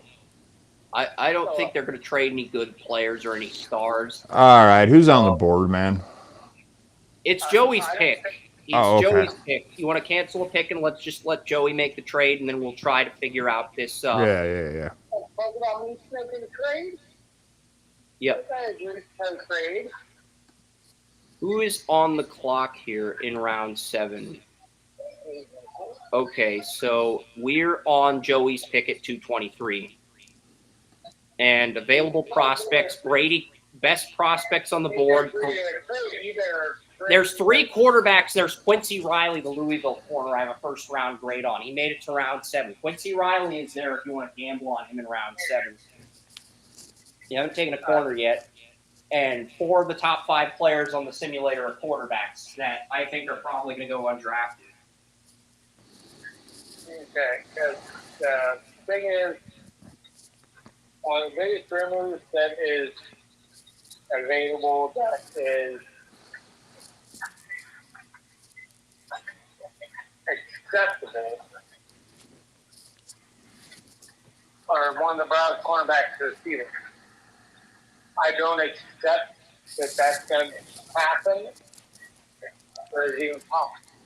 You could probably get Cameron Mitchell for a 7th round pick, maybe. You want to try that? You've got 2 picks left. I'm between that. Let's try it because I'm a Browns fan and I don't want to give up on Mitchell for a 7th, but as a Steelers GM, I have to look at it. I'm trying to be objective here. Okay, let's see. Browns. What can we get for 2 7s from the Browns? Let's click on Batonio. Rejected. Nick Chubb. Rejected. Conklin. Rejected. I'm just seeing who we can get. I know this is not going to happen in real life. I'm just seeing Hut Ford. Rejected. Hudson. Rejected. Hudson's going to retire after the end of this year, and he's going to retire Brown. And Chubb is there for life. Yeah. You said those two. I'm like, fuck no. Pierre Strong Jr., Wyatt Teller. I know DTR. Nope. Jamari Thrash. Nope. I know it's not going to happen, but I'm going to click on every player to see Deshaun Watson. No. Oh, can you please take Deshaun Watson? I mean, you can take his contract. I will not be upset. It's only $168 million. You got this shit. Both Steelers. You know you want Whippler. Nope. I'm seeing what we can get for 2 7s. Devin Bush can get Devin Bush back on the Steelers. They will accept that. 2 7s for Devin Bush. Devin I would Bush, do the it. Browns will trade Devin Bush back to Pittsburgh for 2 7s. I would do it. I'm not sure how I feel about that because Devin Bush has done next to nothing. He just got beat out by 2 guys that were on the practice squad to play last week. So I'm not sure as Steelers GM I would actually want that.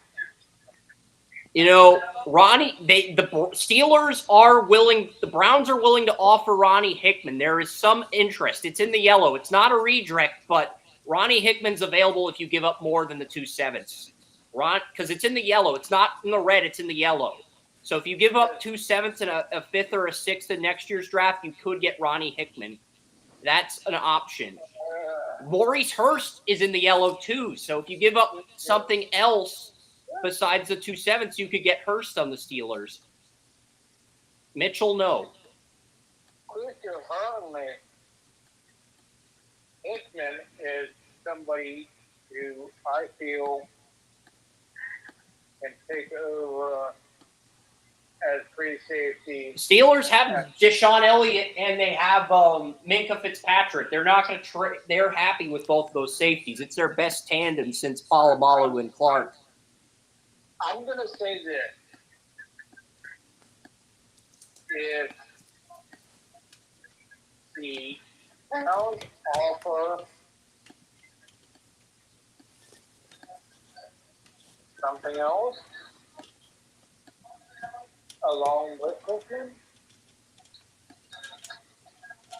Hickman is a very good starting safety in the making.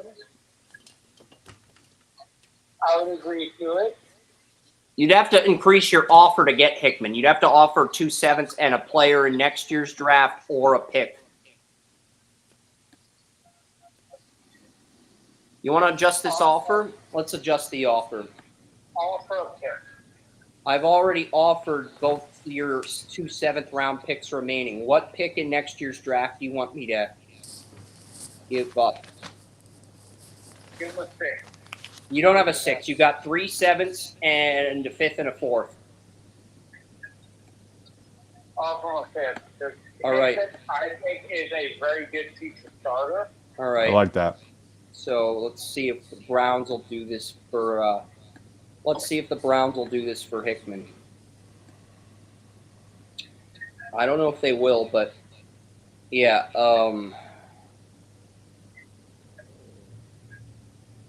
Let's find out. Wow, that was enough to get James Hudson into the yellow. I mean, obviously you're not going to trade Hudson away, but that was actually enough to get them to go take your no for Hudson. All right. Let's go ahead and click on. Let's go ahead and click on Ronnie Hickman, see what happens. It's a yes. Can we get Hickman and Hurst?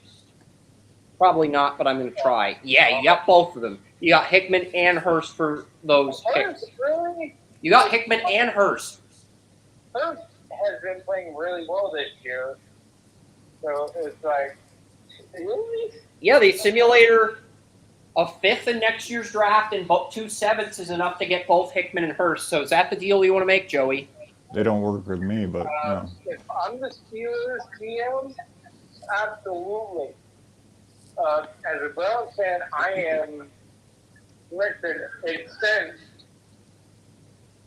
What? I could keep adding players if you want to see what the No, please no.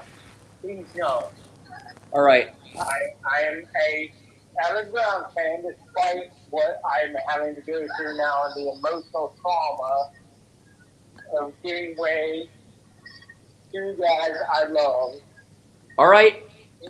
I'm offering the trade and simulator accepted. Ronnie Hickman and Maurice Hurst are now Steelers, Joey.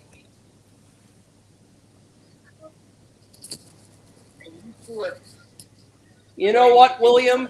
We're going to punish the Chiefs. We're going to try to snipe someone on the Chiefs with since they beat you in 2 Super Bowls. How do you feel about trying to snipe someone from the Super Bowl champion Chiefs? I love it, dude. You know, dude, I watched that game the other day, and it was terrible. Like seeing him, you know, Mahomes truck Mustafa. Mustafa is a safety from hell, you know, and watch him run past linebackers. It was like, dude, let them play, let them hit. Okay, yeah, I want to screw the Chiefs. Period. Yeah. All right. Every time. You got 2 fourth-round picks Fuck in the Chiefs. 2026. We're going to throw one in, and we're going to throw the higher of 2 sixths and the higher of 2 fourths in this trade. See what we can get from the Chiefs. All right, here we go. Here we go. I love the idea. They screwed you out of 2 Super Bowls, so you got to get payback on them. Dude. All right, here we go. You still have your Mr. Irrelevant pick, I think. I don't know if I offered that or not, but let's see what we got here. I'm scrolling through. When you see a player you like, let me know. I will click on the player and. I'm kind of blind right now. It's real small. Hold on. Maybe this will work. Noah Gray, no. Keontae Ingram, they will trade away. Kelsey, no. I'm just seeing who we can get. I'm not saying it's a good offer. Mm-hmm.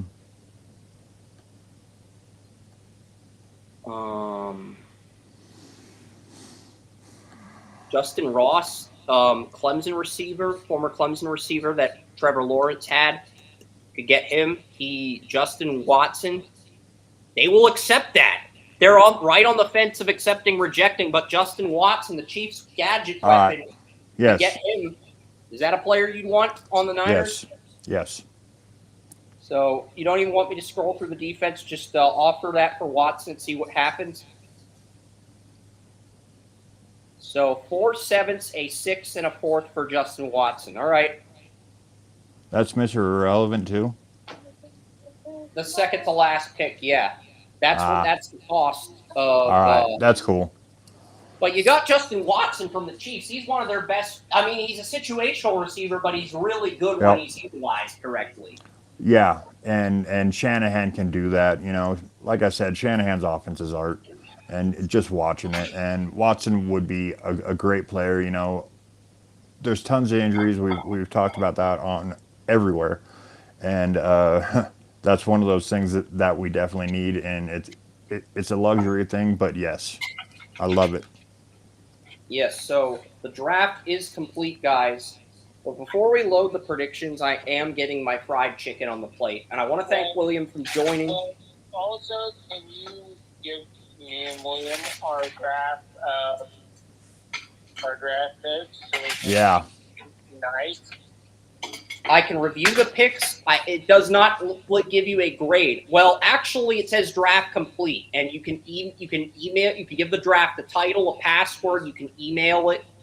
I can email it. I can't message it on Facebook, but I can email it to you. You have my email, right? I'd rather not say it on air. All right. I could save the draft, but I cannot, without an account, I cannot. I can recap your drafts one more time.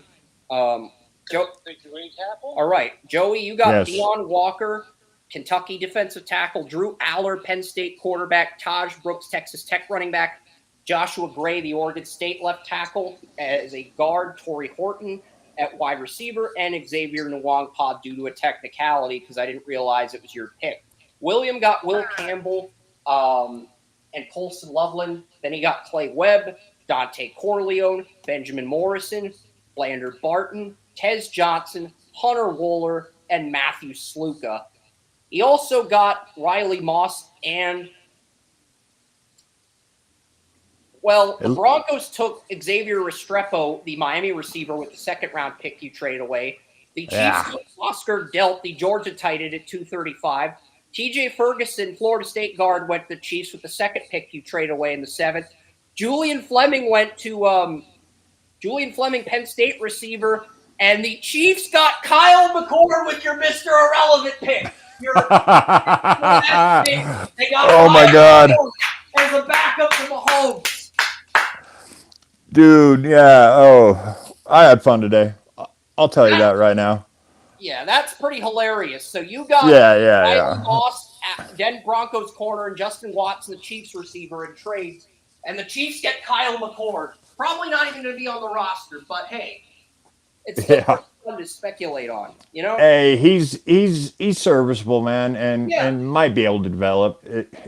It's not so bad, you know. I kind of wanted that pick, but Wentz the backup. yeah, It's going to be a fun competition though in 2025. Kyle McCord, yeah, Carson Wentz. That's Yep. really entertaining. yes, sir. Olaku from South Dakota State, too, former Steeler QB that was drafted. But yeah, Of course, I got the Great Wall of China and Matthew Saluka to run behind. I love Justin the Watson to run some. pick. That was a great pick. Thanks, Dobbs. Yeah. You're not going to stick around. I'm about to head to the Florida, Georgia The cocktail party. attraction. So, I mean, if you want to, just tune in.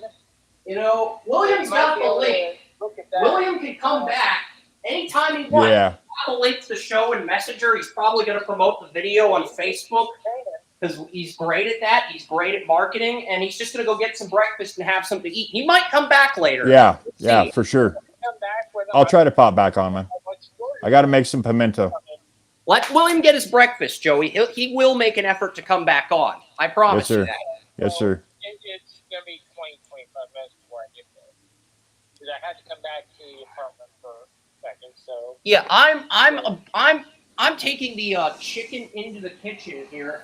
I'm taking the charger into the kitchen, and I'm about ready to get a drink because a drink of water with the chicken. I got to charge my phone too. It just hit 20%. So yeah, no. Yeah, same. I will be back. Honestly, William, I will. that's the big reason I came back to the most guy to carry my phone. Yeah.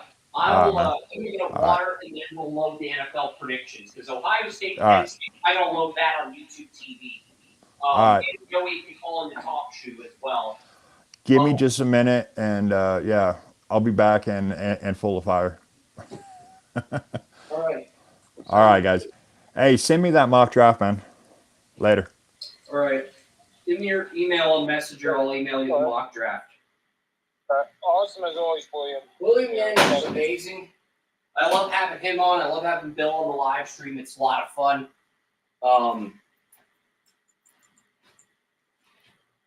Dallas, Florida. I was gonna load the Ohio State Penn State game on YouTube TV while I watch the Stars game. But in order for that to happen, I need you to call in to talk shoe. But as long as William's here, you'd rather be on the phone. That's the thing. You don't know when William's gonna. If William calls it, I can get off now and call back in and talk to you. But if William calls back in, I can easily just call you up. Yeah, sounds good. We'll do that. All right. Appreciate that, man. All right, I'll be back on in a second. All right, so Joey will be joining me on Talk Shoe in just a few minutes. I'll load up the NFL predictions. Believe me, I want to load them up as well.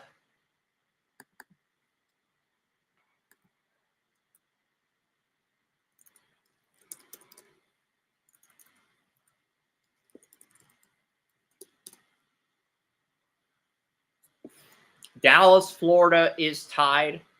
And time to load the quad box here.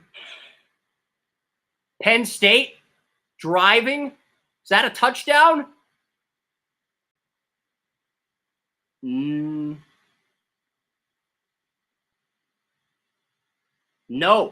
Third down stop by Ohio State's defense.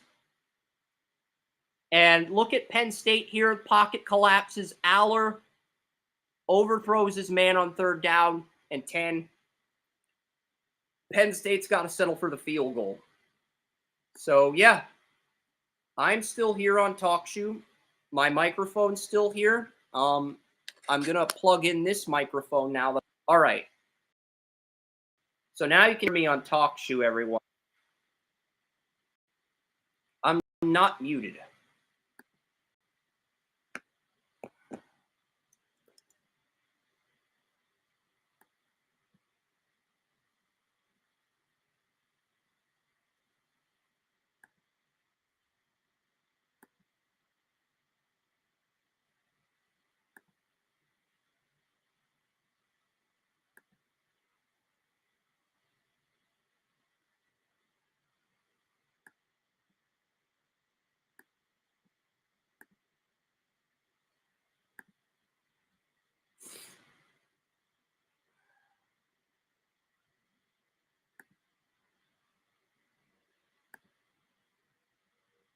All right, can you hear me?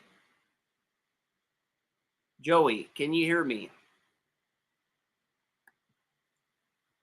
All right. Can you hear me? Yes. I can hear myself. Good. All right. Perfect. I can hear myself testing. But yeah, Joey's going to join me on TalkShoe. Penn State did settle for a field goal.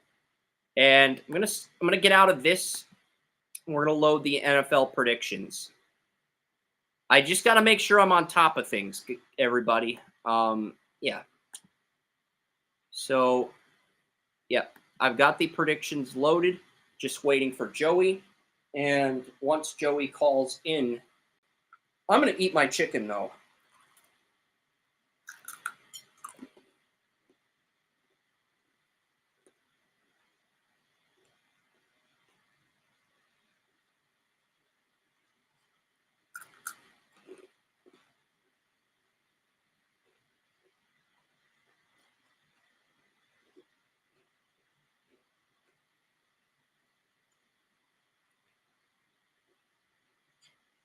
I'm going to heat up this chicken. It's still kind of cold.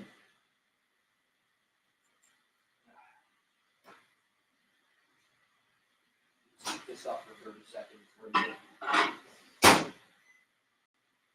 Heat it up for a minute.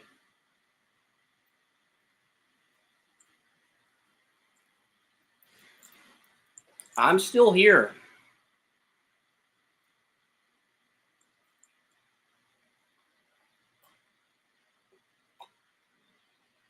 Yeah. We will get to our NFL predictions as soon as Joey calls into TalkShoe. But in the meantime, I'm going to enjoy my chicken. Dallas and Florida is tied 0-0. Penn State scored a field goal at Ohio State. Aller could not drive the ball downfield into the end zone for a touchdown.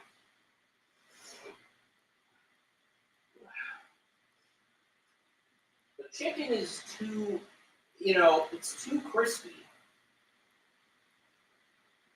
It's good chicken, but it is too freaking crispy. All right. It's not like moist enough. It's too crispy. All right. Hopefully, this does the trick.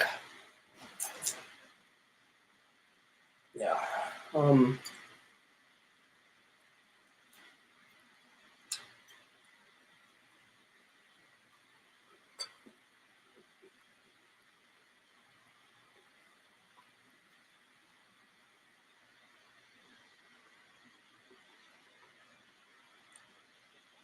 I'll get some barbecue sauce after I eat a piece because there's hardly any room on this plate for barbecue sauce. And once Joey calls in, I will put the damn chicken down. Okay? I have not forgotten.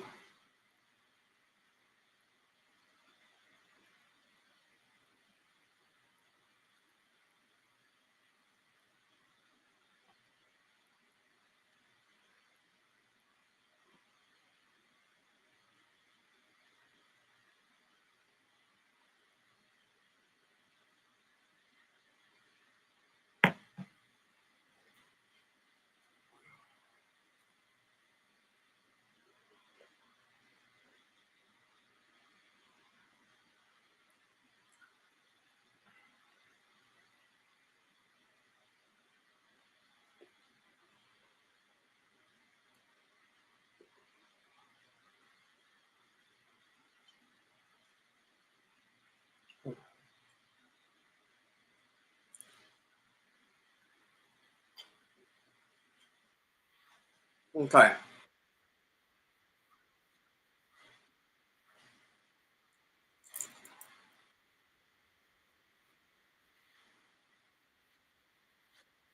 No worries. This chicken is really good. All right. I'll put the chicken down. I don't want to turn into Eric Cartman on the live stream, but yeah. All right. So Penn State leads Ohio State. Penn State leads Ohio State 3-0. They were near the goal line. They were in the red zone near the goal line at like Ohio State's 10-yard line. Aller couldn't throw a touchdown, but Penn State did get a field goal on their opening drive. Ohio State will get the ball. That game is on Fox. Dallas and Florida are tied 0-0 in the first 10 minutes. I was the only...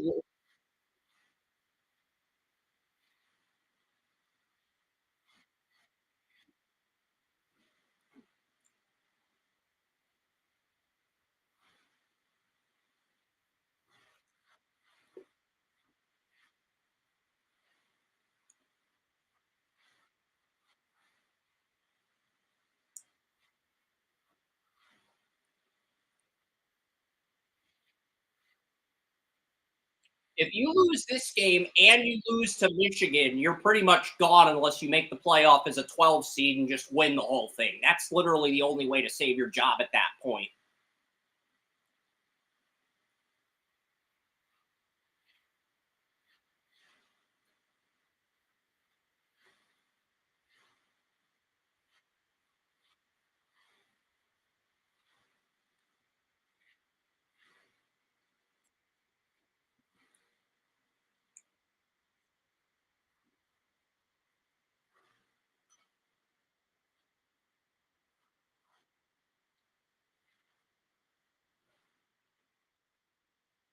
Yeah, I took the Jets over the Texans on Thursday. Everyone else took the Texans. This is the second week in a row I've hit the Thursday night game when the rest of the staff went with one team. The reason I took the Jets is I felt like without Diggs, without Nico Collins, the Jets corners at full health matched up better against the Texans.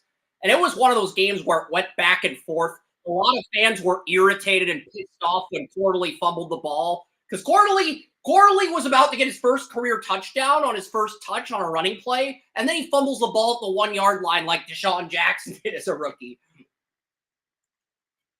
Everybody got pissed off about that on social media.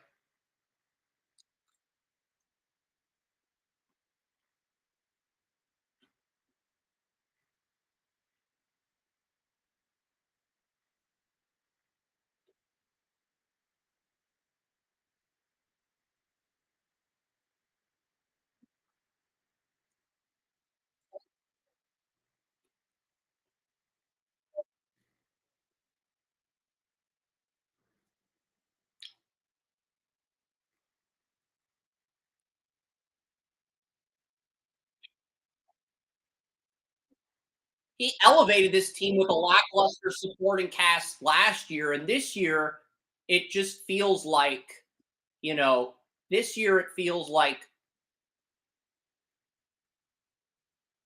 that might be part of it, but the offensive line has been horrible. The pass blocking has been horrible by Tunsil and Titus Howard. It's gotten so bad that John McClain is quoting Brad Noble. That is how bad it's gotten. Because I got text from Brad Noble last week saying the Texans' pass blocking with Tunsil and Titus Howard's been awful. And now John McClain is quoting Brad Noble. That is how bad it has gotten.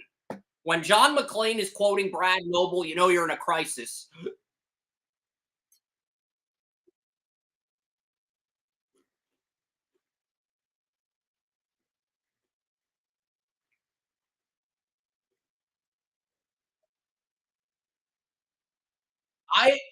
Stroud is number 4 in this conference. Mahomes, Allen, Lamar are better.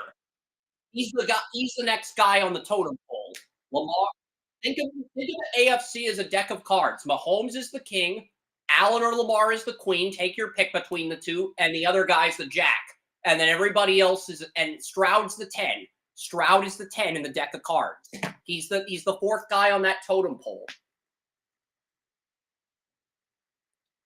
And if you think of Mahomes as an ace, that makes Allen King, Lamar Queen, Burrow a jack, and then Stroud would be a 10 in a deck of cards. The AFC quarterbacks are a deck of cards. Stroud is a 10.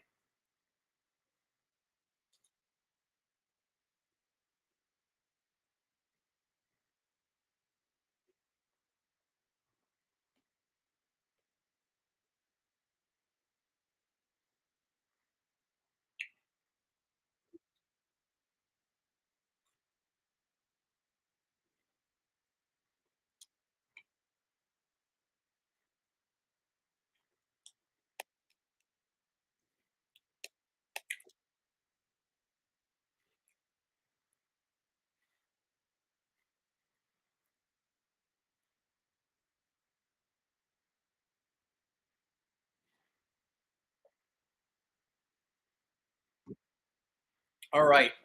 Broncos and Ravens. I took the Ravens here.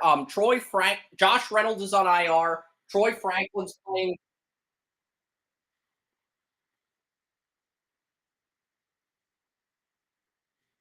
Well, I mean, the Texans, even at their best, even if they win this division again and get to the divisional round, that's their peak. I just feel like the Chiefs, Bills, and Ravens are in a higher tier than the Texans. That was the case last year. You didn't want to believe that was the case because the fan in you wanted to see something different besides Mahomes, Lamar, or Allen in the AFC title. You wanted to see something new, something different. That's why you were rooting so hard for Stroud, even after he beat your Browns. And I don't think that's changed. I still think Mahomes, Allen, Lamar are the three best QBs in the AFC, and Stroud's number 4 if the Texans win the division. I'm not trying to gaslight Stroud or put him down. He's a good person. He doesn't deserve to be gaslit. He doesn't deserve to be crapped on when he does underperform. But this year, it just feels like the Texans are number 4 behind those teams. I know they beat the Bills on a field goal head to head, but in hindsight, they had all their weapons at full health for that game. If they meet the Bills in the playoffs again, they're not going to have Diggs. They'll have Nico back next week, I think. But, you know,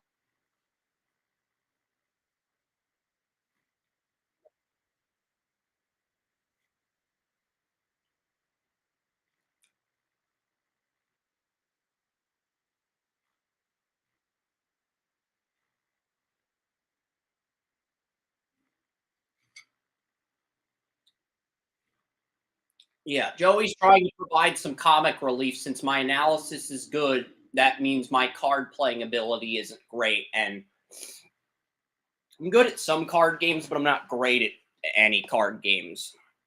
But yeah. Look at Denver. Troy Franklin's filling in for Josh Reynolds. They've got Devon Vale in the slot. Marvin Mims is now the number 4. Lil Jordan Humphreys, their number 5 with Reynolds on IR. You've got Javonte Williams. I do like Zach Allen at 34 left end. They got John Franklin Myers at 34 right end. DJ Jones at nose tackle. I like Denver's trio. Jonathan Cooper and Baron Browning are the edge rushers. Jonah Ellis, your 3rd round pick, is the situational edge for depth. But Surtain, Riley Moss, Mathis, these are the guys that have to step up. Jaquan McMillan's your dime corner in 4 cornerback sets. He played nickel at the beginning of the year when Mathis was injured, and Levi Wallace is your quarter corner, your number 5 corner in 5 cornerback sets, but those are only applicable on like Hail Marys and stuff. And then Abrams, drained out of Missouri, is developing. Ravens are getting Marlon Humphrey and Nate Wiggins, who missed week 8 against the Browns, back this week. De'Laren Turner-Yell is out for this game, and PJ Locke, the starting strong safety, is out. So either Devon Key, who went undrafted, or JL Skinner will start next to Brandon Jones. I think the Ravens, they're at full health. I think they're going to exploit the Broncos' weakness at safety. And I think they're going to get the tight ends involved in this one. I think they're going to get Andrews likely and Kolar involved.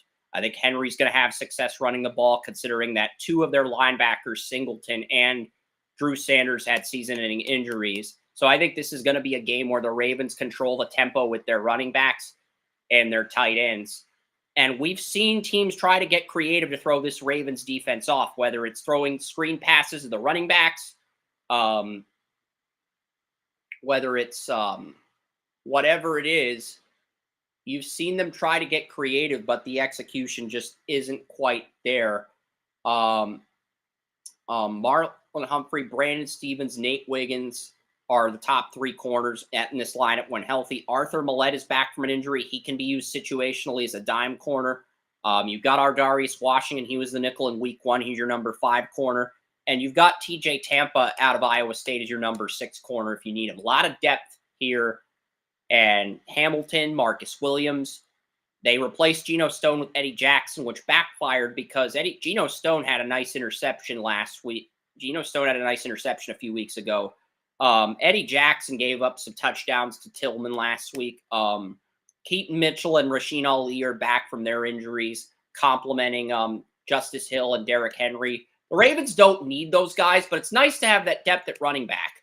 The Ravens are favored by 9.5. I am taking the Ravens to cover the spread, but I think it's going to be a defensive game. I think the Broncos are deeper at corner than the Browns are.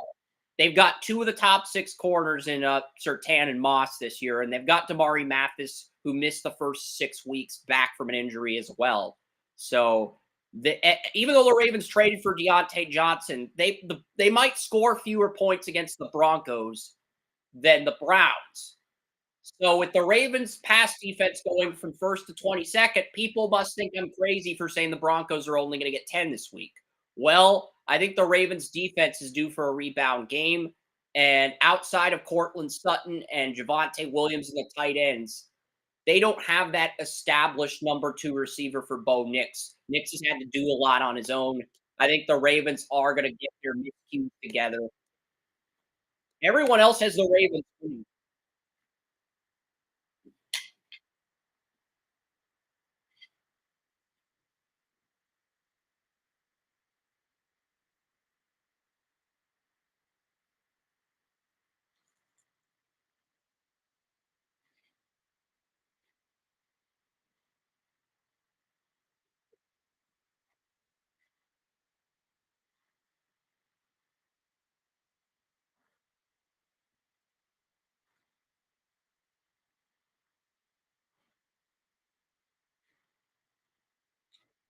You want to gaslight the Ravens offensive line. Here are the facts.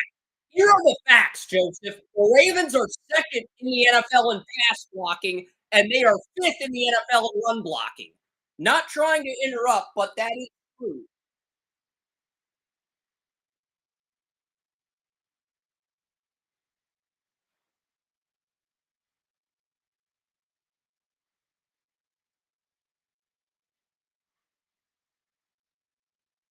But they're the only team in the top 5 in pass blocking and run blocking.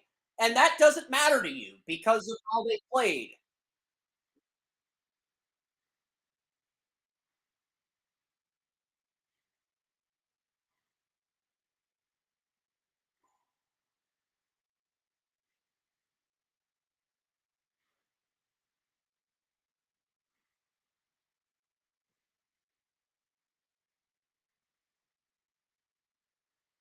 Wrong.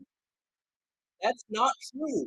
The Ravens are, according to Pro Football Focus, the Ravens are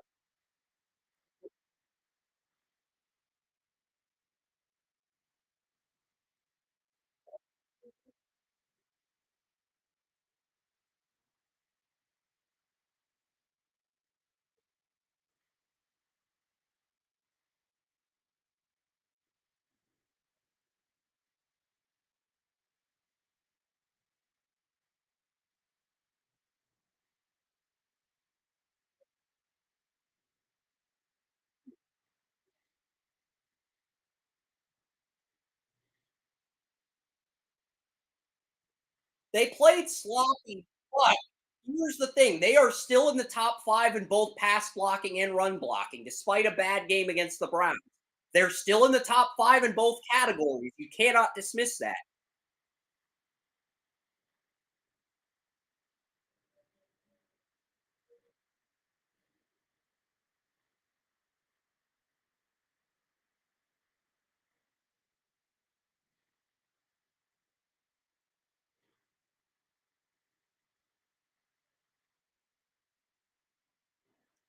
I agree. But the Broncos don't have a sack artist. They're deeper at corner, but they don't have a sack artist on that edge rusher like the Browns do with Garrett. So they don't have that presence.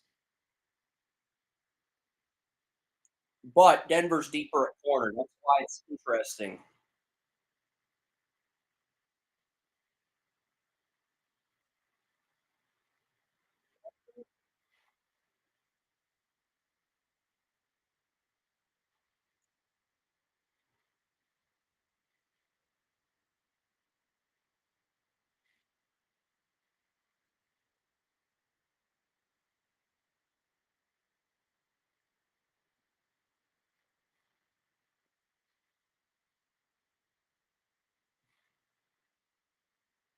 The reason I stopped eating the chicken is because it feels like a tooth is gonna come out.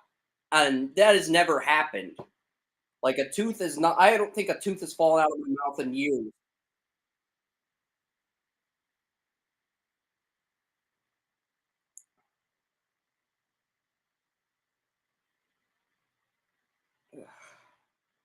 It just feels kind of sore. But whatever, I'll ignore it. I'll just take it easy and try to eat after the show. I'm not going to worry about something that trivial right now.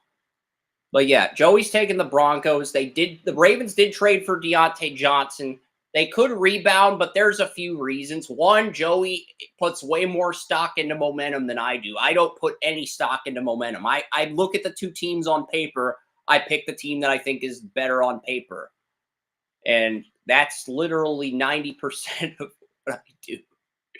I'm not always right. Some weeks I'm wrong. But the Ravens are one of these teams. The one week Joey picked the Ravens, they played the Bengals in week 5. I picked the Bengals that week. That's the only week in the season Joey's picked the Ravens. I think he's picked the Broncos like 5 or 6 times this year. I have all the content archived, but I don't have the exact number at the top of my head. I'm not going to look it up right now.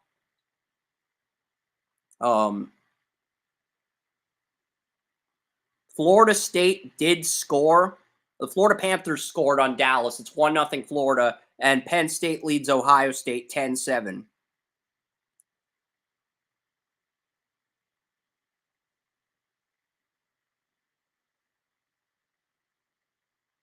Nate Schmidt, third line defenseman on the Florida Panthers, walked in the locker room. I don't know if it's like game misconduct or if he got injured. Matthew Dumba, the Stars defenseman's in the penalty box. So interesting development there.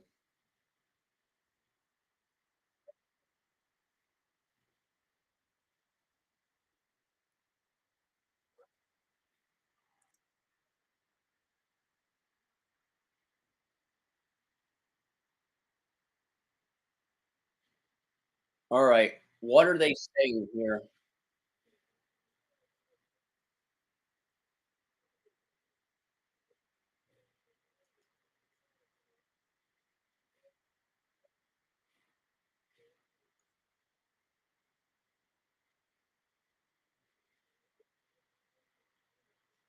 Okay, so just some clarity on that.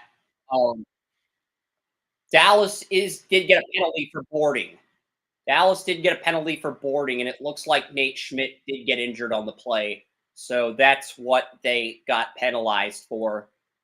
And it looked like a 5-minute penalty. I could see why the ref took a long time to review that play. But yeah, back to football here. We've got Ohio State, Penn State on Fox.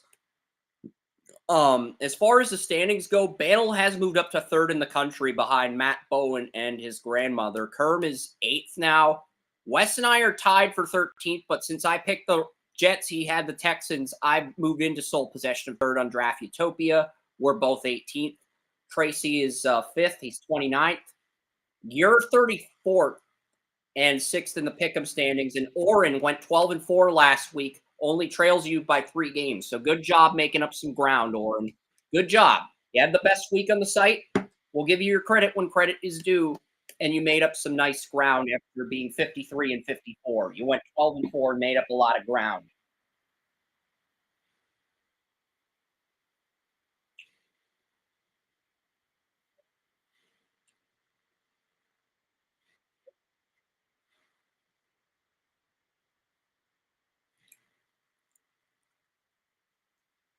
Raiders,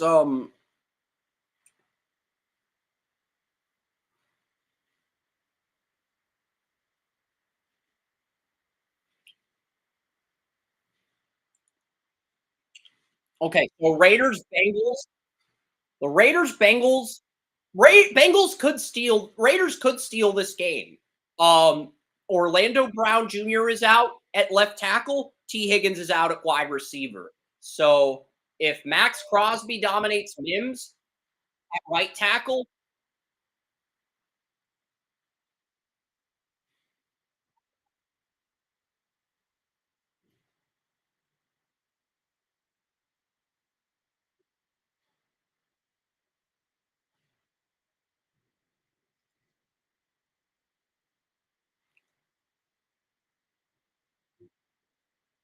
I still think the Ravens are the team to beat. They are the healthiest team in the division now, and not just the healthiest team in the division, they're the healthiest team in the conference. I think there's only 3 AFC teams without season-ending injuries: the Ravens, the Bills, and the Chargers. That's it. Every other team has one season-ending injury.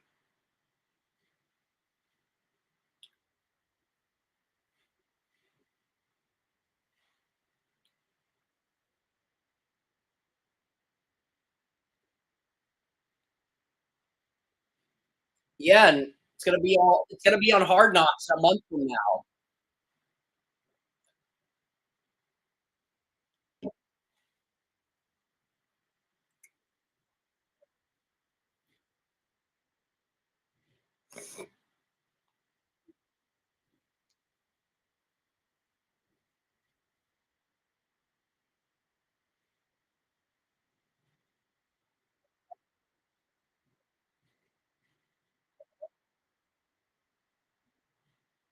I think we're gonna see the Bengals and Jets get in.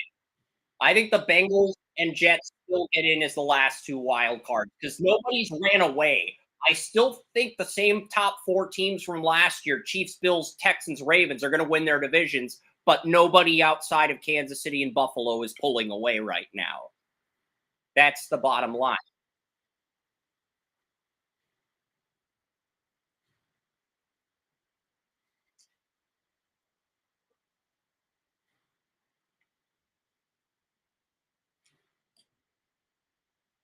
Yeah.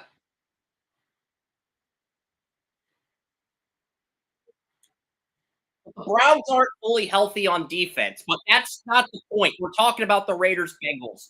Browns are 7th on the order.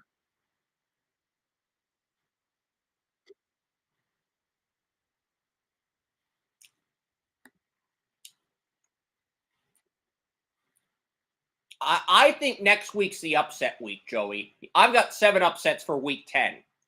I've only got a few for week 9. You think the upset week is this week, but we had a big upset week in week 8. Back-to-back upset weeks rarely happen. I just think the fan in you wants to see it happen.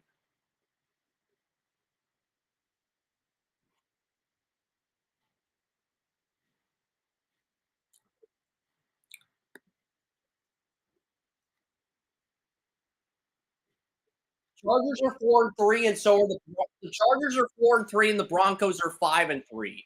I've got the Broncos losing to Baltimore this week, but as of right now, I have them upsetting the Chiefs in next week's game. And the Chiefs are pretty big favorites for next week. I have Denver going into Arrowhead, handing the Chiefs their first loss of the year because Chiefs play the Bills in week 11. That is a trap game for Kansas City if they look ahead to Buffalo. That is a trap game for the Chiefs if they look ahead to Buffalo and underestimate Denver.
Yeah, I just I think I accidentally swallowed some chicken.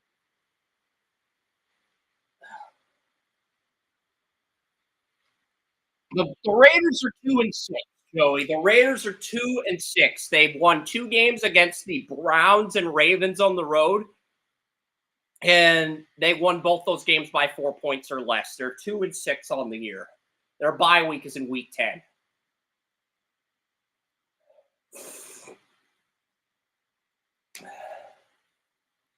And they have Aiden O'Connell on IR. He's their best quarterback, Joey. There's a reason Minshew got benched for O'Connell.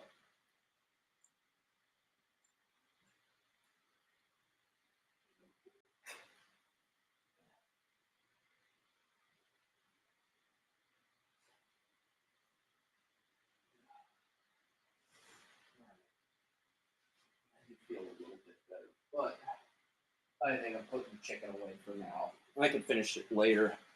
I mean, it caused me to. I almost choked on my food. I can try to eat after the podcast, but I'm putting it away from me.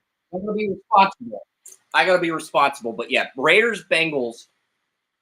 Um, with the Bengals, Bengals are just a healthier team on paper than the Raiders right now. That's the main reason why I took the Bengals. I know the pass defense, it looked good against crappy teams, but then it laid an egg against the Eagles. I'm aware. But yeah, the Eagles' backup left tackle, he's a no-name guy, but he did well against Hendrickson last week. And the Raiders' right end is Tyree Wilson. Their left end is Max Crosby. And they have Malcolm Kuntz starting at right end to begin the year, but, you know, Tyree Wilson's coming in for Malcolm Kuntz.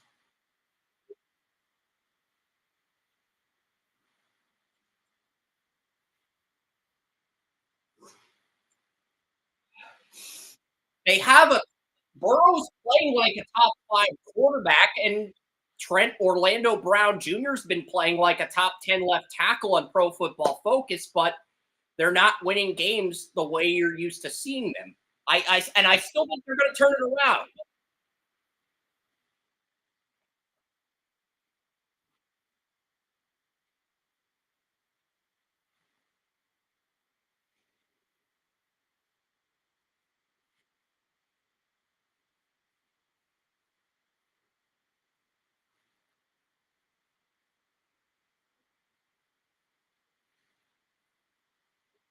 And they didn't get Higgins back until week 4, and now Higgins is injured again. Higgins got injured and Higgins missed weeks 1 through 3. He comes back for weeks 4. He gets injured against the Browns, and he misses the Eagles game, and he's going to miss the Raider game too. So this is the 5th game Higgins has missed. And they play the Ravens on Thursday night. So there's a very good chance they don't have Orlando Brown and Higgins for that game unless they're saving them for that game on purpose. But if they are, that could backfire if they lose to the Ravens. I still like the Bengals to win, though.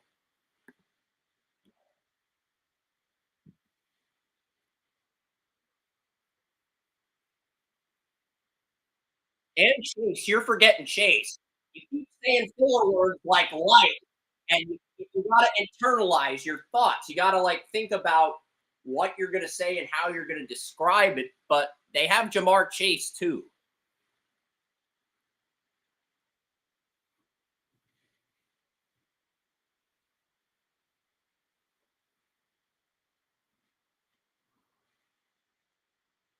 The big playability is still there. He's not been as explosive, but the big playability is still there.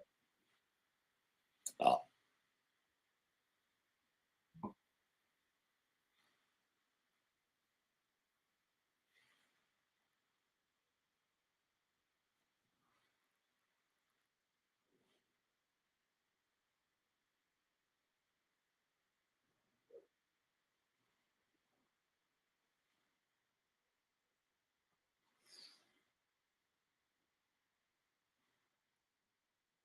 I was expecting the Bengals to like go through some growing pains this year. I picked them to win 60. I don't think they're going to win it this year. They might make the wild card this year if they turn it around, but I'm banking on them to make a run next year. I said before the season started that Super Bowl's in New Orleans. It's probably going to be a team in the AFC North, depending on who comes out of this division. But the teams aren't.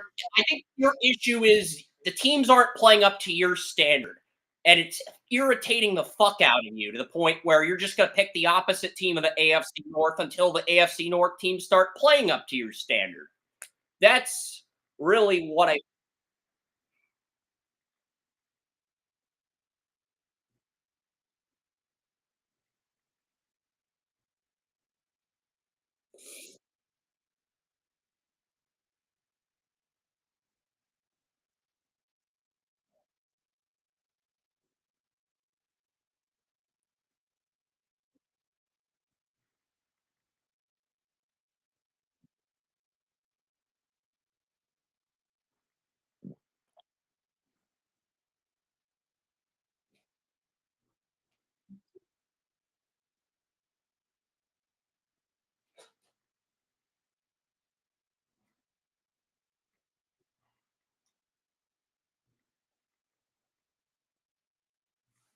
They've got Lamar and they've got Ronnie Stanley, who's like sixth this year among tackles. Ronnie Stanley is sixth among all tackles in the league. That Lamar and Stanley and Henry are carrying the Ravens this year, and everybody else is doing just enough to help them win.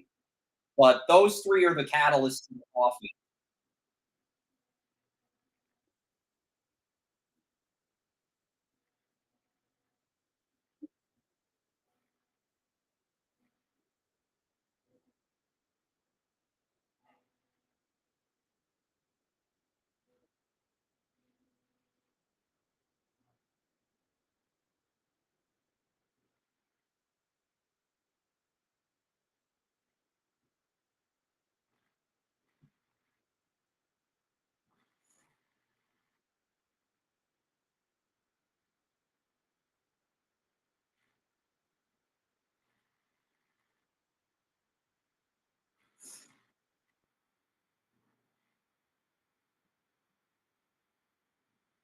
And Ohio State just gained the lead over Penn State.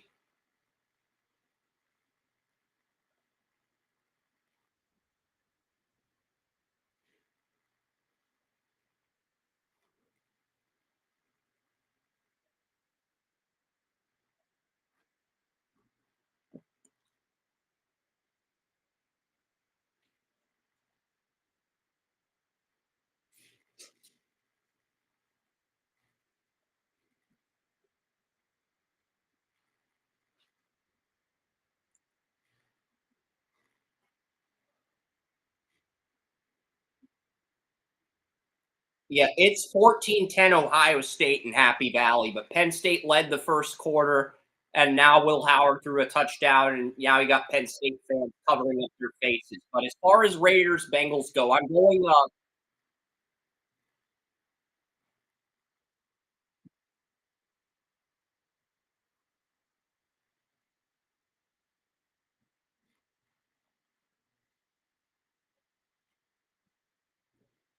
They are.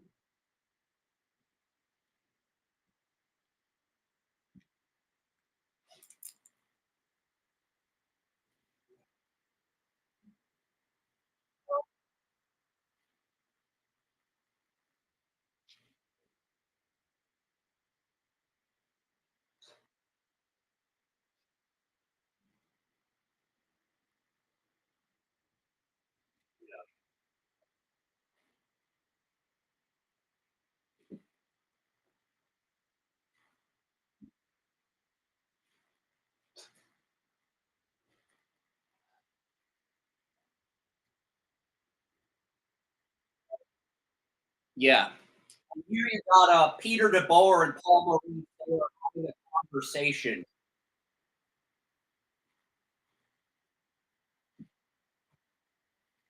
Yeah, but this Florida Dallas game is pretty close. The Panthers lead 1-0, but You've got Peter DeBoer and Paul Maurice. They are having a cup of coffee and they're chatting about hockey. The Stars coach and the Florida Panthers coach.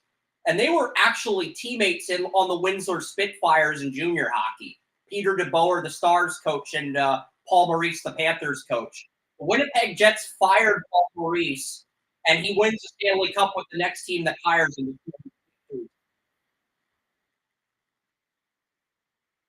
Yeah.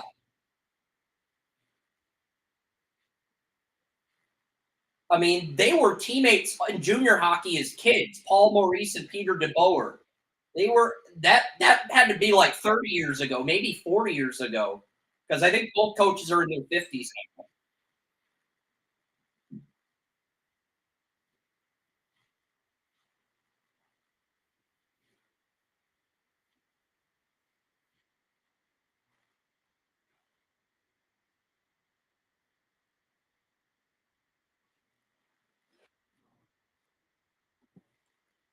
Is TalkShoe having some issues? I'm hearing some noises. Nope, everything's good on TalkShoe. Perfect.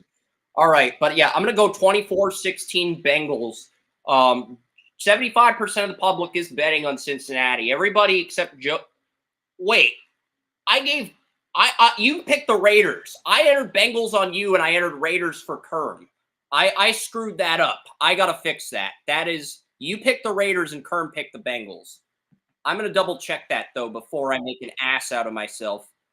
I'm going to double check Kern's text earlier. I'm pretty sure you picked the Raiders and Kern picked the Bengals. Yep.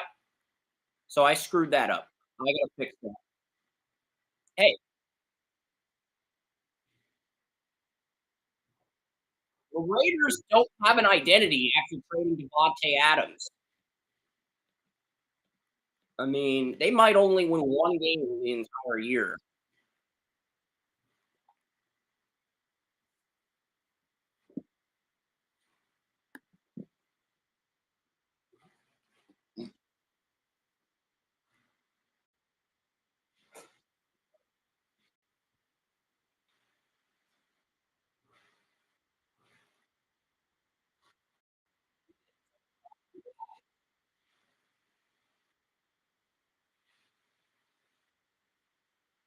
My strategy is to pick the better team on paper because momentum comes and goes.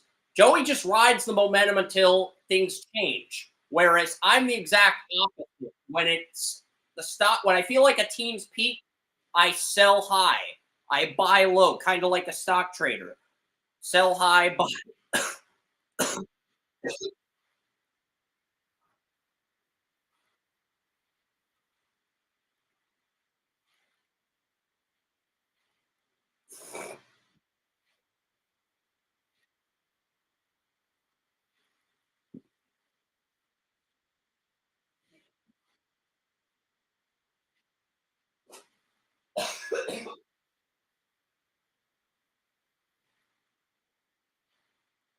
The medium.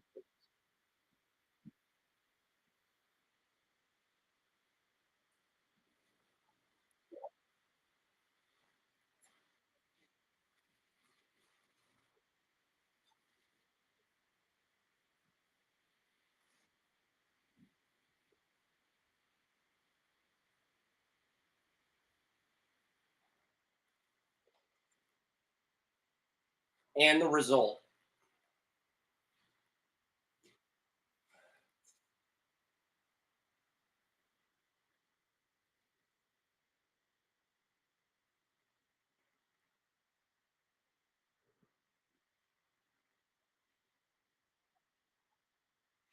Yeah.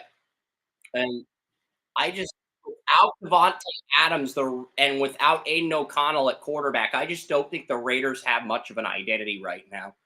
And even though the Bengals haven't been consistent, they're the more talented team on paper.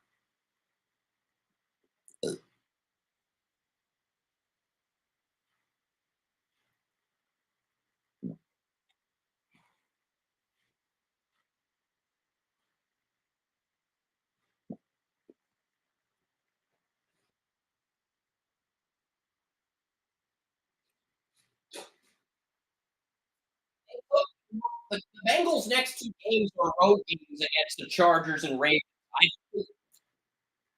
this goes into your point about this maybe being a trap game because the Bengals' next 2 games are road games against the Ravens Thursday night and the Chargers in Week 10. Or they play the Chargers in Week 11.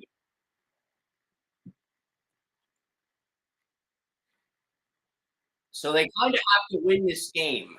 I still think they can get in at 10-7, but if they lose this game, they're going to be 9-8, and they're going to be tied with Pittsburgh, Jacksonville, the Jets if they can keep winning some games, the Broncos if they upset the Chiefs.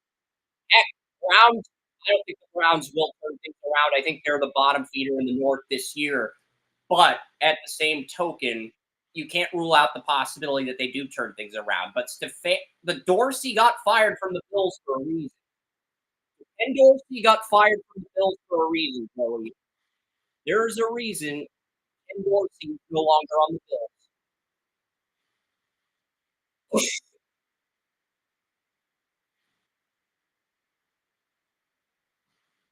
The Bills are better without Ken Dorsey.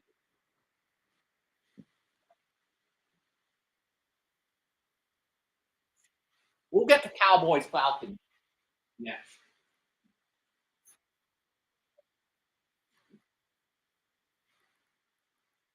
The Bills are better without Ken Dorsey. Joe Brady is an upgrade over Ken Dorsey. And I know you want to praise Ken Dorsey, but we still have 3 more games to go before we get to your Browns and we get to the Chargers. And we're going to go in order. No. Joe Brady is an upgrade over Ken Dorsey, but we're going to get to Cowboys Falcons. We're getting to Cowboys Falcons, Joey. We're getting to Cowboys Falcons. We both have the Falcons winning. Falcons are getting Drew Dahlman back at center. They're the healthier team. Micah Parsons is going to be out another week. Deron Bland, he's been healthy for a few. He's been off IR since week 4, but Cowboys keeping him out of the lineup. I mean, he's still not healthy enough to play. And at what point is it just, too much of a liability? That's the question. But I just think the Falcons are also getting their center, Drew Dahlman, back. Drew Dahlman got injured in the first quarter of week 3 against the Chiefs when the Falcons offense didn't really take off. They have the paper to take off, but they really didn't take off until some of the linemen, Dahlman and McGarry, got injured. Bergeron missed a week, I think week 6, but everyone on Atlanta's offensive line is healthy for the first time since week 3. And, the Falcons are playing much better offensively under Cousins than they did the first 2-3 weeks. There wasn't much urgency with a fully healthy offensive line. There's been much more urgency from the Falcons offensively the last few weeks. And that urgency should translate to victory. I like Atlanta. I'm going to go 30-23, high scoring game.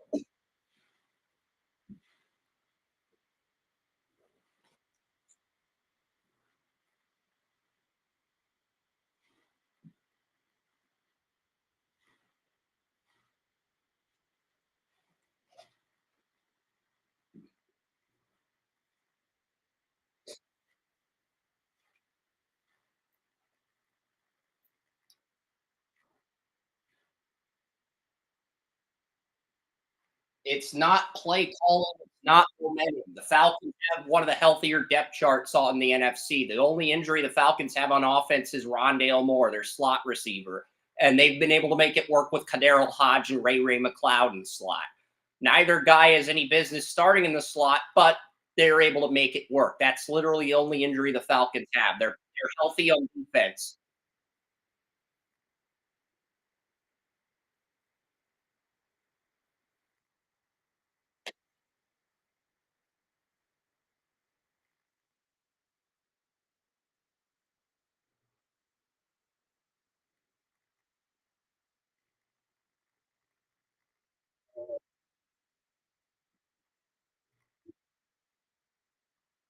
He's the number 4 receiver on the Falcons, even with Rondale Moore out for the year. He's number 4 on that roster behind McLeod, but he's kind of like the Falcons version of Justin Watson. He can be used situationally to create separation on a deep passing play.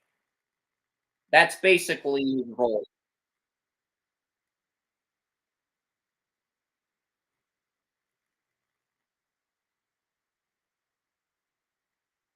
Oh,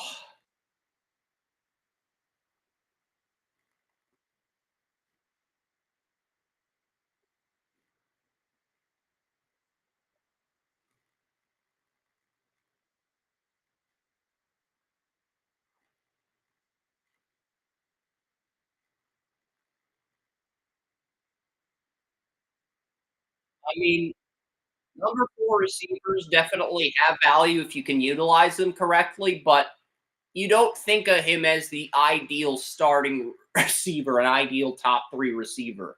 That's not a knock on him. It's just in order for him to contribute, you have to use him correctly. You've got to coach up a good game plan and utilize him correctly. But yeah, Falcons 23, Cowboys 20. I like the over in this one. I think this is going to be a high scoring game. The difference would be Atlanta's going to get more points.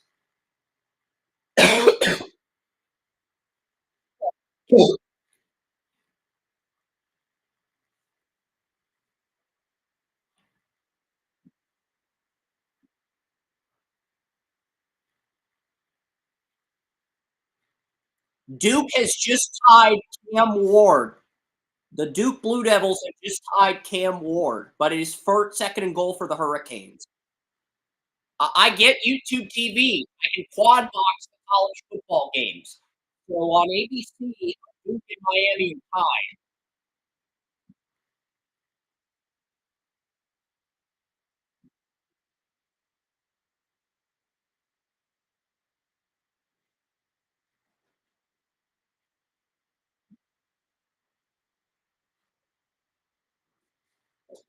Yeah, I also watched the Florida Dallas game. Dallas looked like they had a chance to tie the game. I mean, Bobrovsky was just standing there on the ground like he fainted, but he's okay. And Dallas had a golden opportunity to score, but they're very calculated. When they try to create their scoring chances, they are very calculated about attacking the slot. Instead of just going for it or having fun and taking their shot, sometimes they overthink things to the point where it actually hurts the team.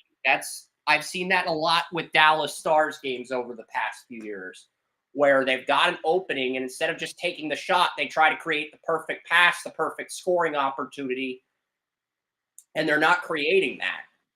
I know it's hard to get shots in the NHL now. The defenses are much better than they were.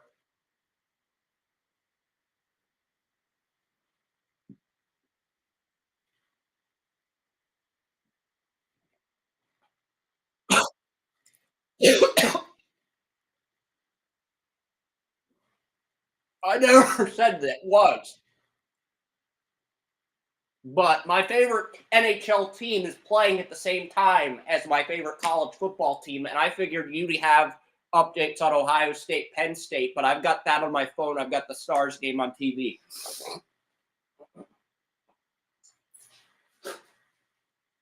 But yeah, as far as this game goes, we'll get to the 5th game here.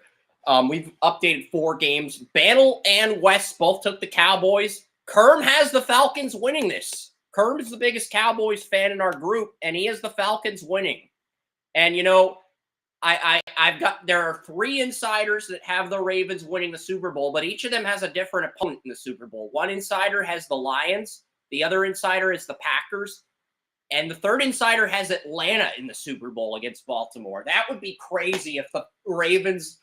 What if the Falcons blew a 28-0 lead to the Ravens in the 4th quarter and the Ravens won in overtime and Brady's calling the game and he's reminiscing about how he came back from 28-3 in the Super Bowl? What if that was the Super Bowl? Oh, can you imagine how bad Atlanta fans would feel if they blew a 28-0 lead in the 4th quarter in the Super Bowl? They're up 28-0 and they won't lose.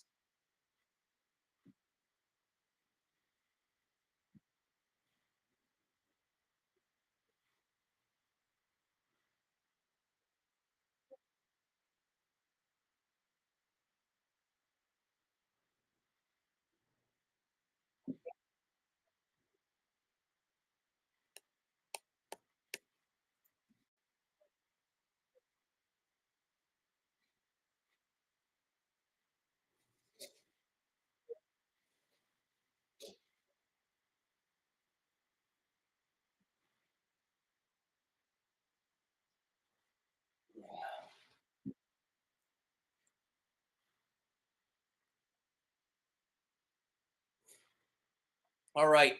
Dolphins, Bills.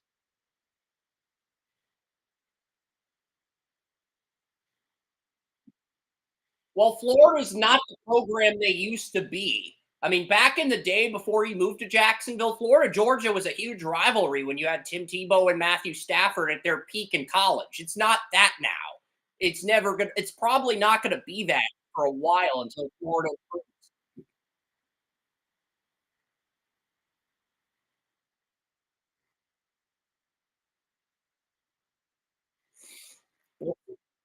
Florida had Anthony Richardson 2 years ago. They had Anthony Richardson 2 years ago. They had something to play for then. They don't have that type of excitement now.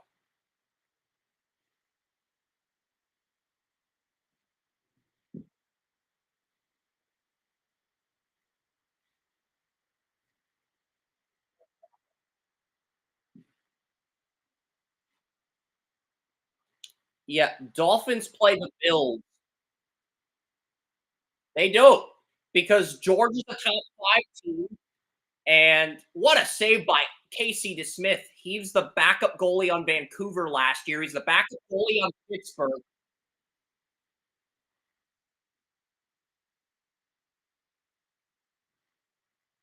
Well, Florida's the one of the worst teams in the SEC now.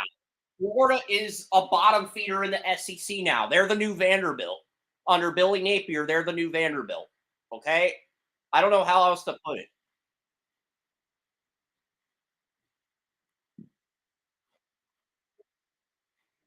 They're probably going to fire Billy Napier after this game, if I had to guess, because they've been talking about firing Billy Napier for a while.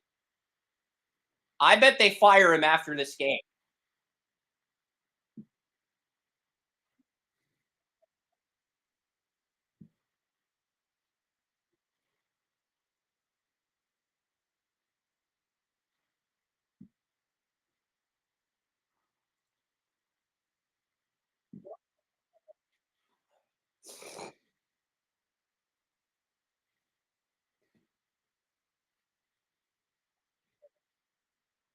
Yeah, because Florida's program is in an all-time low right now. I mean, they're starting Q. They benched their senior QB Graham Mertz for a freshman. But yeah, Dolphins.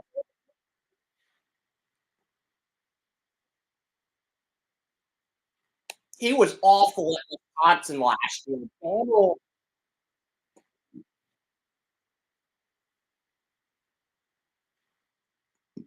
Bamble was bitching about Mertz all last year. He's not very good.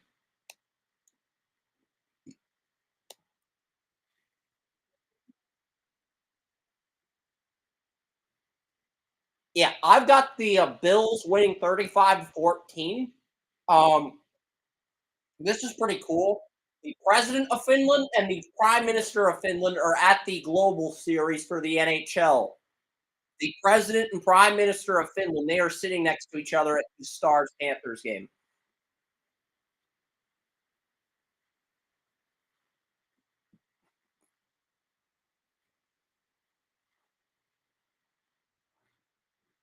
I hate to say it, but the Florida Panthers Dallas Stars game is more entertaining than the Florida Georgia game. I hate to be that guy, Joey, because I know you like football way more than hockey, especially in November, but this game is more competitive.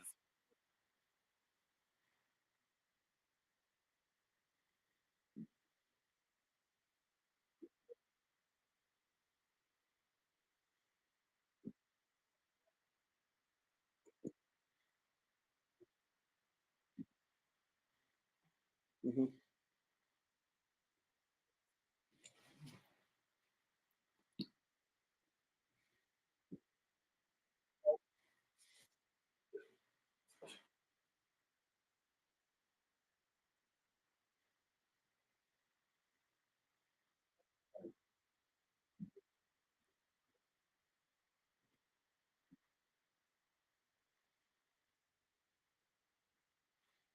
The Bills Dolphins game is not a lock on Draft Utopia. Bantle took the Dolphins to upset the Bills in Buffalo. So Jason Bantle has the Dolphins beating Buffalo at the moment. which would be quite the upset. I mean, he has the Dolphins going into Buffalo and beating the Bills. Bannell, who leads Draft Utopian predictions this year. He has the Dolphins with Tua going into Buffalo and beating the Bills. That is his upset this week. That's the only upset he picked.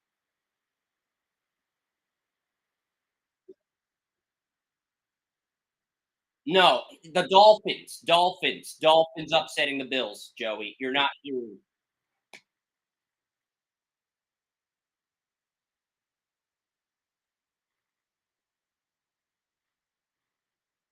Yeah, but I've got the Bills winning by 3 touchdowns, but Bannell's got the Dolphins pulling the upset.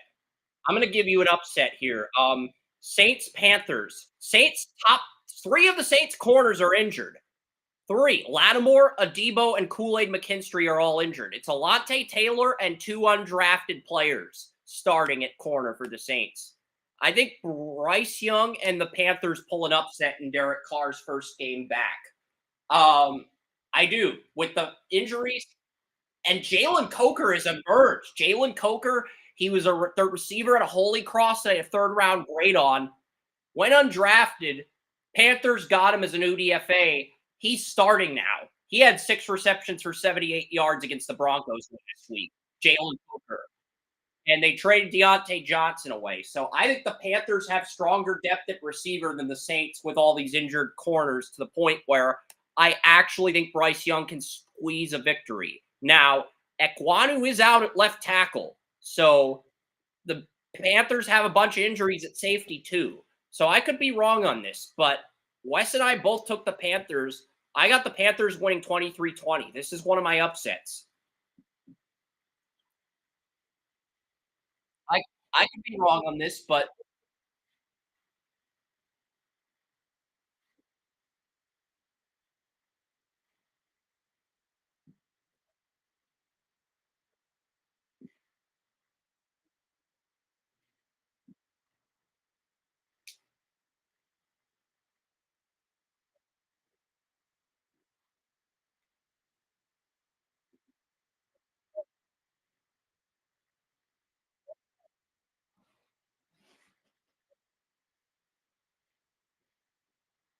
he got benched for Bryce Young.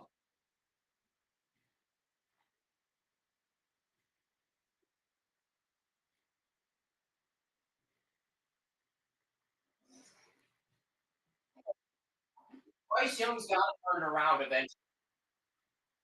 I'm not giving up on Bryce Young until the Panthers bench him again, or until they're out of the playoff run. But they're starting Bryce Young again.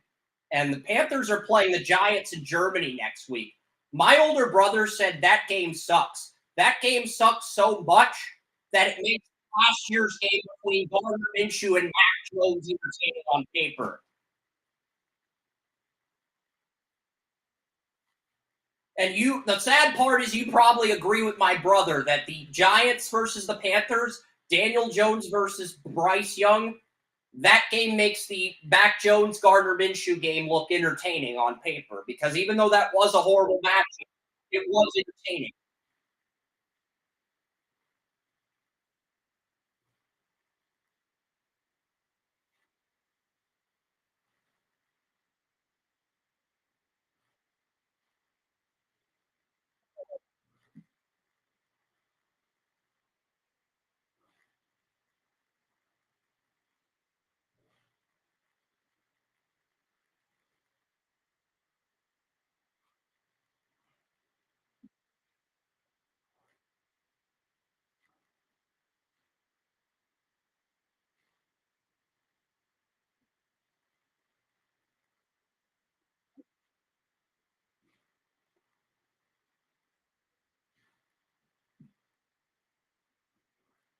Well, the Panthers have better weapons than the Saints this week. They do. They are deeper at receiver than the Saints, and I believe Bryce Young will. I still believe in Bryce Young. I know he's not finished. I still believe in him. If he can't win these next 2 games, then it is over. But until he gets benched again, I'm going to believe in him. I'm going to give him the benefit of the doubt, because I think Bryce Young is better than Gardner Minshew. I think he's better than Mac Jones.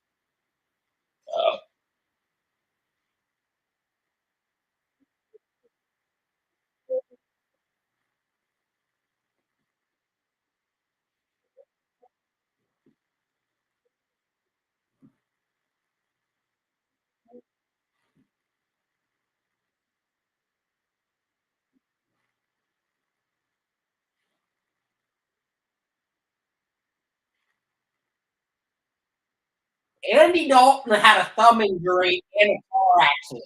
Andy Dalton had a thumb injury and a car accident. I'm not sure if that's why they're benching Dalton, because they want to make sure he's 100%, or if they're just, you know what, the season's over. Let's just play Bryce Young, and if he sucks, we'll get a QB next year. I'm not sure what it is.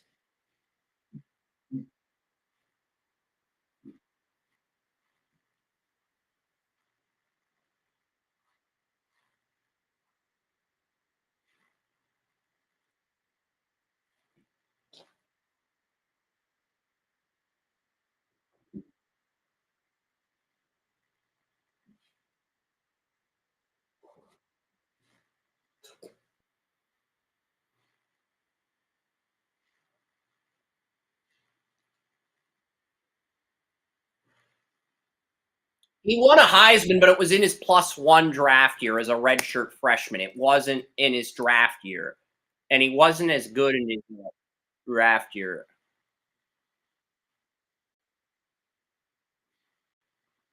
He had 12 touchdowns and 11 interceptions as a rookie. He has 2 touchdowns and 5 interceptions this year.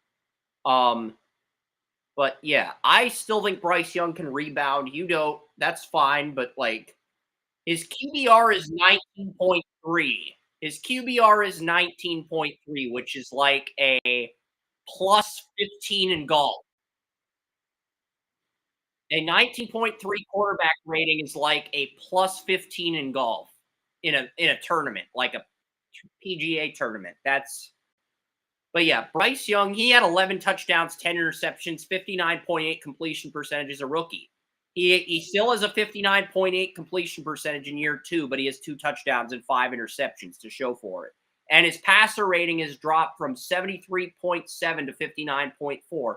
His QBR went from 34.1 to 19.3. The regression with offensive line upgrades is what's alarming. I don't think he's a bust yet. I'm not ready to give up on him, but it looks very bleak.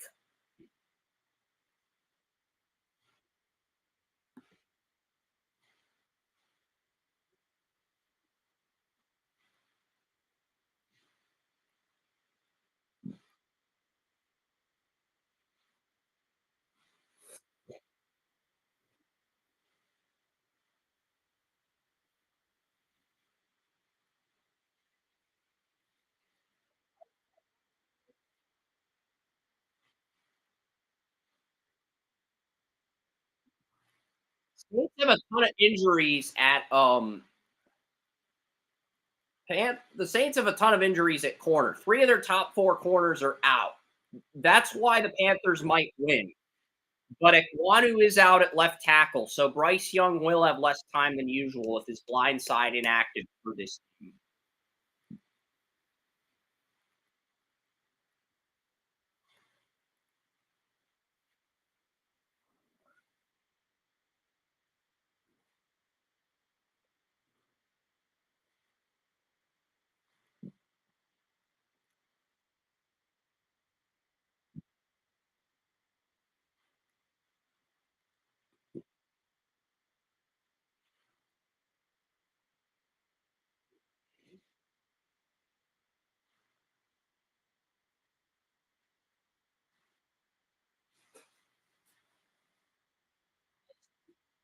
Because we've seen a bunch of first quarterbacks that weren't developed properly go to teams. We've seen a lot of quarterbacks draft in the first round go to different teams and they pull a 180 when they go to a new team. Is that what this is going to be with Bryce Young, or is he? I think it depends on the supporting cast. I think it depends on the supporting cast with him. I do like the fact that Jalen Coker is starting. With Leggett and Coker, I do think those are good weapons for Bryce Young. But without a good left tackle, he's going to have less time in the pocket. He's going to have to step up and lead.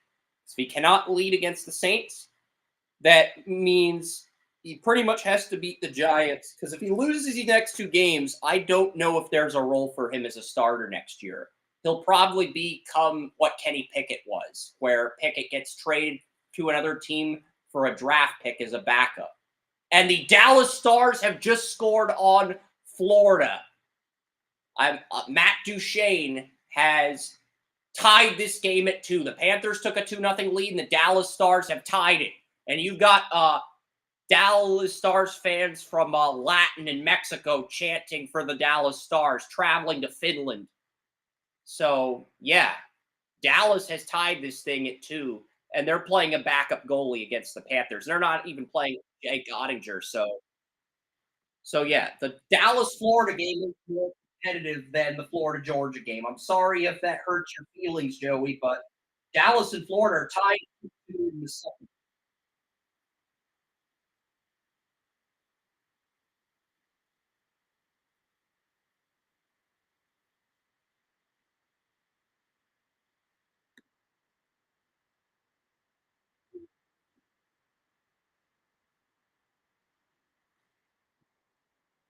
I mean, Dallas and Florida have the most players in Finland of any NHL team. You look at the NHL, the Dallas Stars, Florida Panthers, they both get good players from Finland.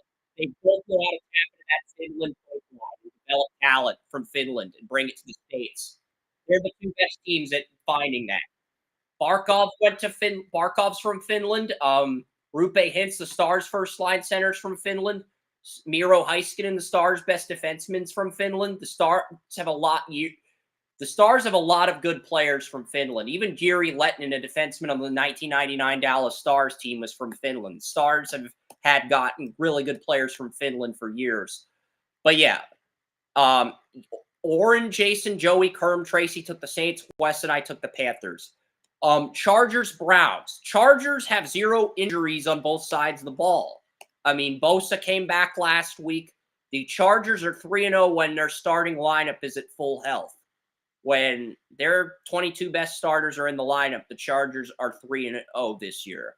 They are 1-3 when they have 1 or more key stars injured. So that is the thing to look at here. They're healthy.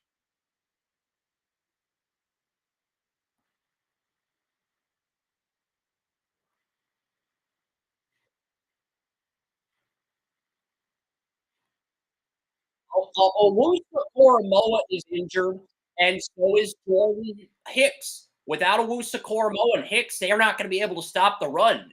And Denzel Ward's in concussion protocol.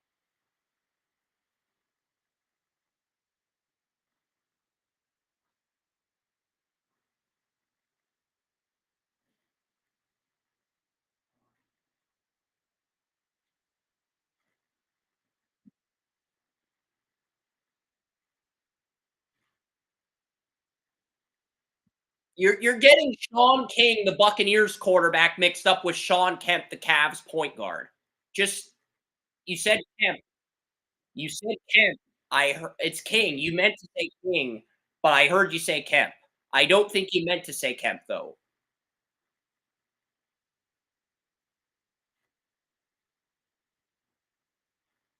I'm not arguing against your thought process. I'm just saying I heard you say Sean Kemp. It's Sean King. But yeah, whatever. Let's just resume the point you want to make.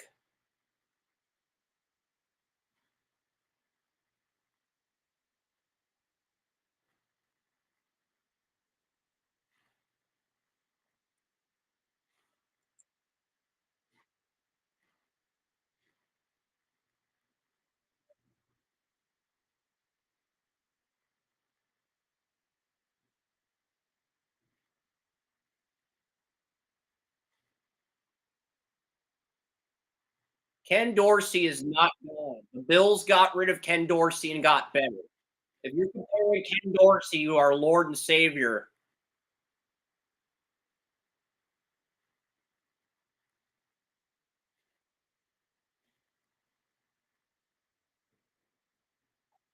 I do have an upset alert for you, Joey. The Duke Blue Devils lead the Miami Hurricanes on ABC. The Duke Blue Devils are ahead of Miami in football. The Blue Devils could hand Cam Ward their first loss of the year. And they just made a 3rd down stop against Miami. So just a game update on that. So after Dallas tied the Florida Panthers in hockey, Duke took the lead on Miami, and Ohio State still leads Penn State 14-10. Nothing's changed there. But yeah.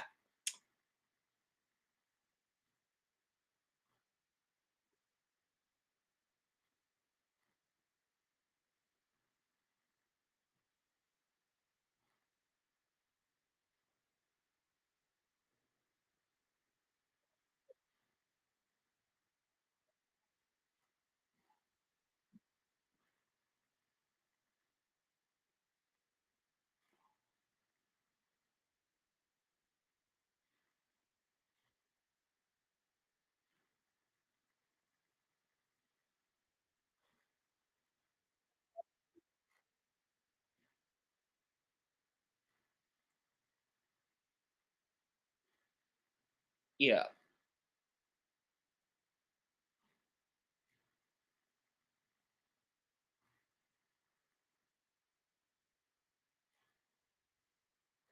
Here's the other thing with Winston, though. Winston, he'll have a really strong opening game with the team he plays for, whether it's the Buccaneers, the Saints, the Browns. He always has a really good first start, and then he comes back to earth in the second game, and he has like 2 to 5 turnovers. If he does that against the Chargers, they will lose.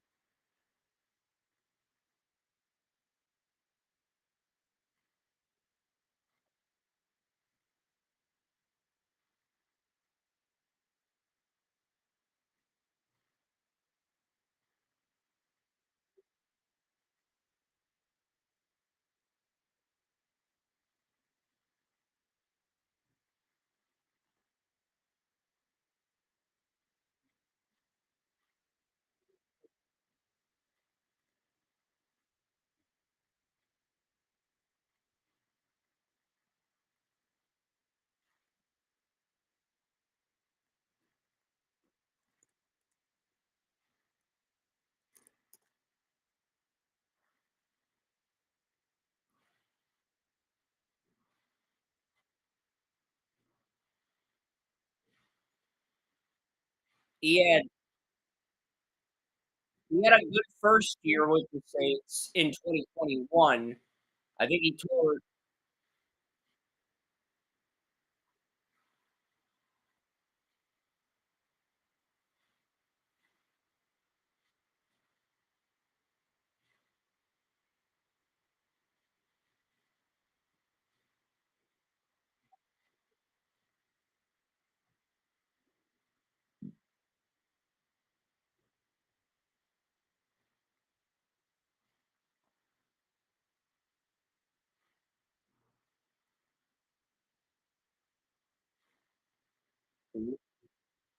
Winston had the lowest completion percentage in the NFL last year. Winston's completion percentage was 53.2 last year. That's 6 points lower than Bryce Young's completion percentage as a rookie.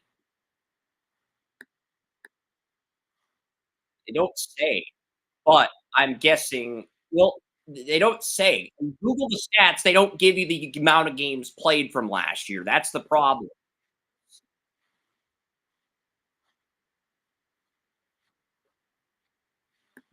2021.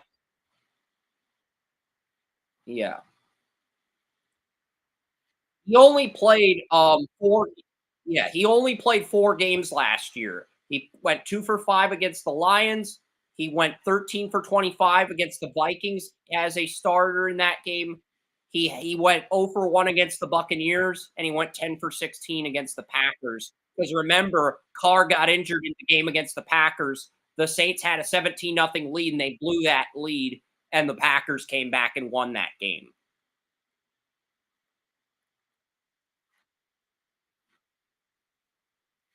That's basically.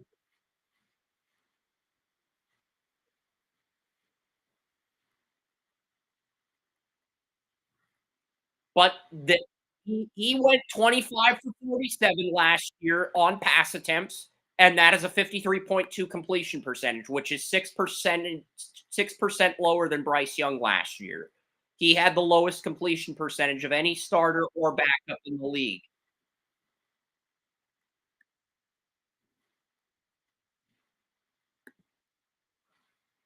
I don't believe, you know, I mean, the Saints had shit. The Saints. I don't think he started in 2023 unless he started in week 12. I think he started against the Vikings where he went 13 for 25. He had 2 touchdowns, 2 interceptions. But in Winston's defense, the Saints had a shitty offensive coordinator last year. They had Dennis Allen. They had Joe Woods. They did not have a good offensive coordinator in Winston's defense. Um, and then the same, yeah, Saints. He started 3 games in 2022. He actually began 2023. He began 2022 as the starter. Joey, I'm making my point here. He began 22 as the starter. He only started the first 3 games, and then he either got benched or injured after that. And in that stretch, he had 4 touchdowns and 5 interceptions. So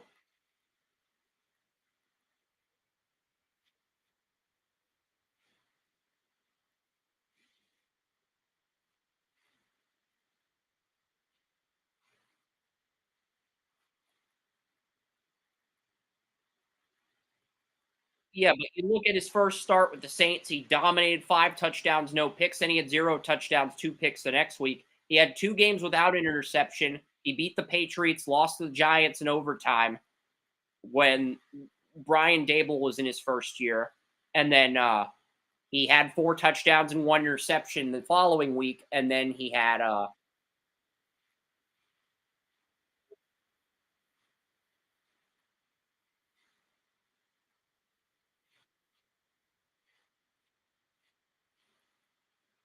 the point is Winston's a journeyman for a reason. I mean, out of all the number 1 picks in the 2015 draft, he was the worst. That's every sport: NHL, NBA, MLS, MLB, WNBA. He was the worst of the 6 number 1 picks in 2015. He had the worst career. He's still good, but he had the worst career of those 6.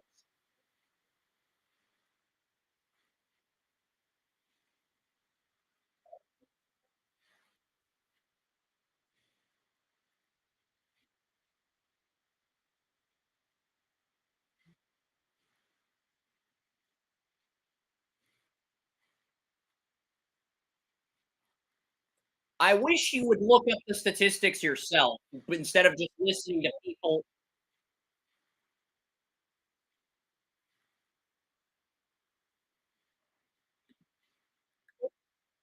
Okay, good, good, good. I'm not dismissing that. I respect the fact that you did some research. You got that right.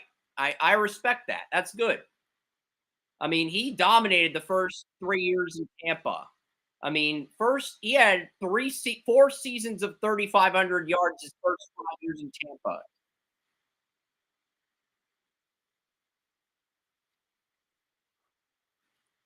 And he threw 30 interceptions his last year. That's the only reason he got replaced. He threw 30 interceptions his last year with the Buccaneers.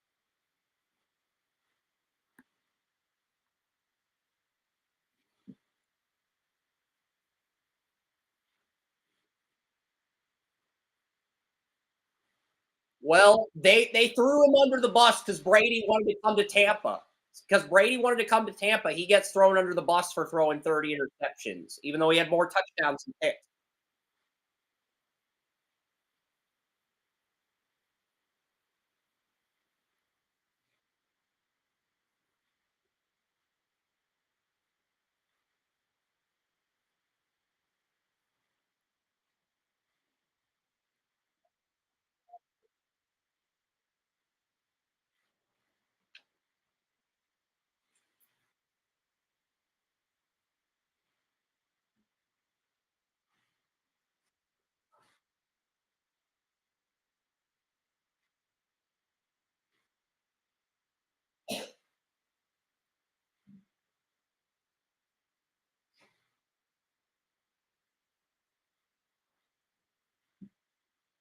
The Chargers are just a healthier team on paper. The Browns could win this game.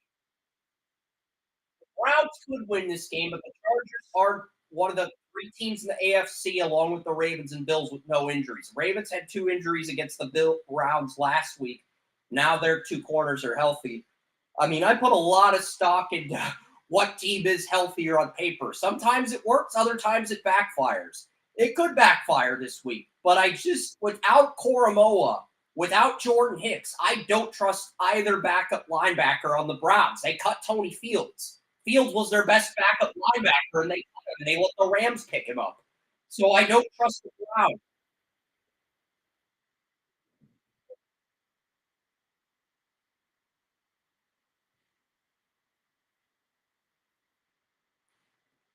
Diabete is a good Sam linebacker, but that's his value. If you play him at Mike or Will, he will struggle.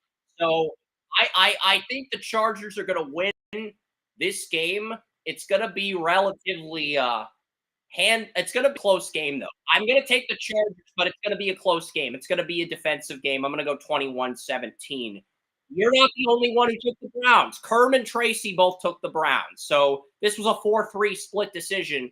And so far, this game is the only split decision game of the 7 games we've broken down so far. Kerm and Tracy both took the Browns. So even though the majority took the Chargers, 2 other people agree with you. The Browns are going to win.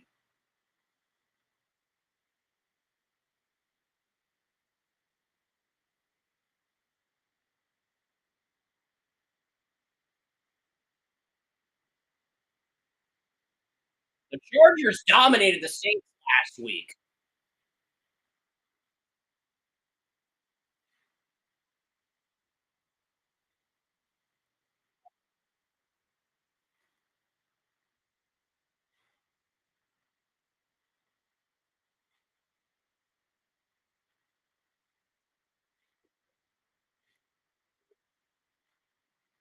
Herbert had a really good game last week.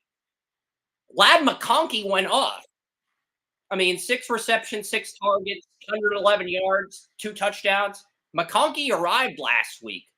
Maybe that's due to the Saints' injuries at corner.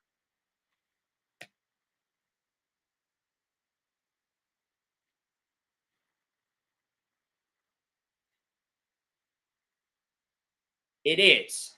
It is.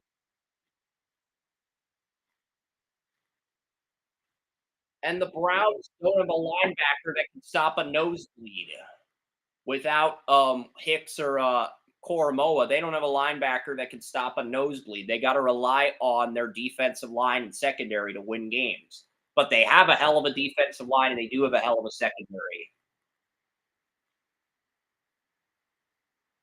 I have the Chargers winning 21-17. I don't have the Chargers winning by a touchdown or even 10 points. I have them winning by 4. That should tell you how good the Browns defense is. I don't think Winston replicates what he did last week. The Chargers have 0 injuries and 1 defense. This is a different defense than the defense he faced against the Ravens.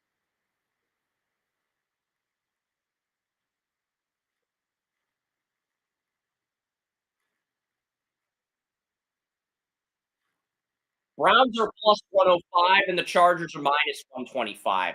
But 59% of the betting public is betting on the Chargers. It's not like 60 or 70% of the public is betting on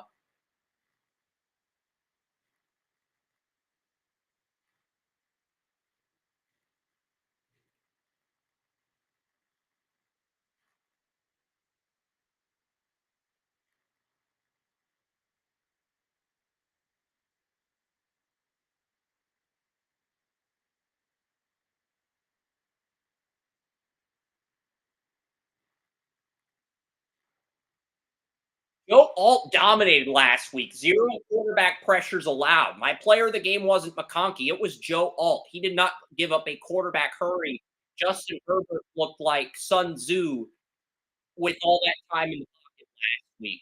And I hate comparing Herbert to Sun Tzu, a military guru.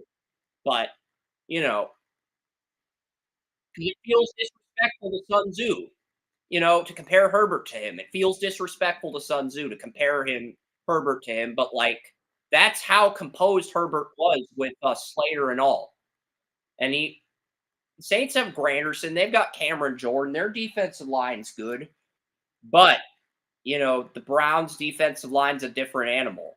So we'll see what happens compared to the Saints.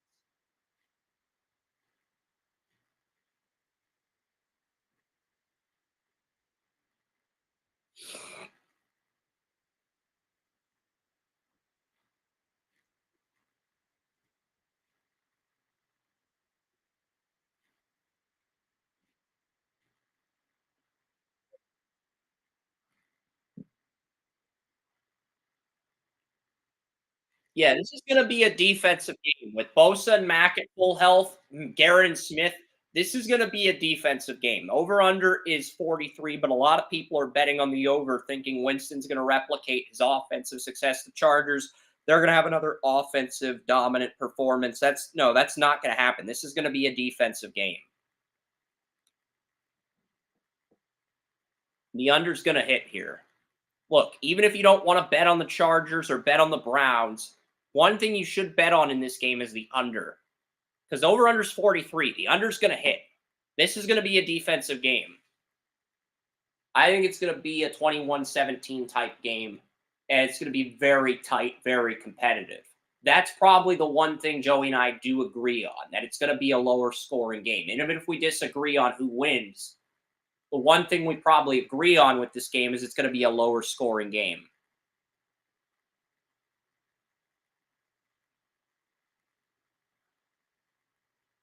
You want to add to that? Because if you don't, I'm going to go.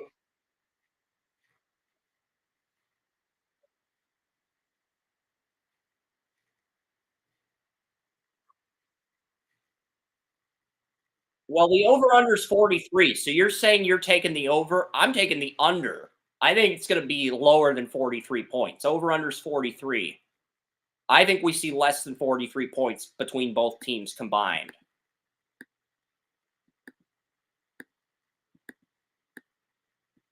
I mean, I think the Chargers front seven, the Browns front seven are both going to push each other. There were no home locks this week. Only lock was Commanders Giants. That was the only lock this week. Andrew Thomas is out for the year. So is Thibodeau. I like the Commanders 20-14 in a defensive game. Yeah, I think both. The reason I'm taking the Commanders only 20-14 is both Brandon Coleman and Cornelius Lucas are injured at left tackle. Coleman did come off the injury report. He missed last week's game against the Bears. Jaden Daniels looked very sloppy without Coleman. He looked very ordinary. But to be fair to Jaden Daniels, he didn't throw any interceptions, and he threw a Herculean Hail Mary to win it for the Commanders against the Bears. Herculean Hail Mary. It was a great play to end that game. But I like the Commanders 20-14 this week. If the Giants didn't have Thibodeau and Andrew Thomas injured, I'd probably take the home team. But their two best players on offense and defense are Andrew Thomas at left tackle and Thibodeau at edge rusher. Without those two players, they cannot beat the Commanders. So, Commanders are going to win. They're going to be 7-2, but I do think they'll finish 8-9, and they'll be one of the teams that struggles in the second half. Because Steelers, they are on a bye week this week, but they play the Commanders in Week 10. Whoever loses that Steeler-Commander game is going to be trending downward. Whereas the winner of that game, they got a chance to continue building up their confidence and momentum as they get set to take on their toughest opponents of the year. Because the Commanders, as good as they've been, we haven't seen them against the Eagles and Cowboys yet. We haven't seen the Steelers against the AFC North yet, Joey. So as good as those teams have started, how they finish is really going to capture what they accomplished.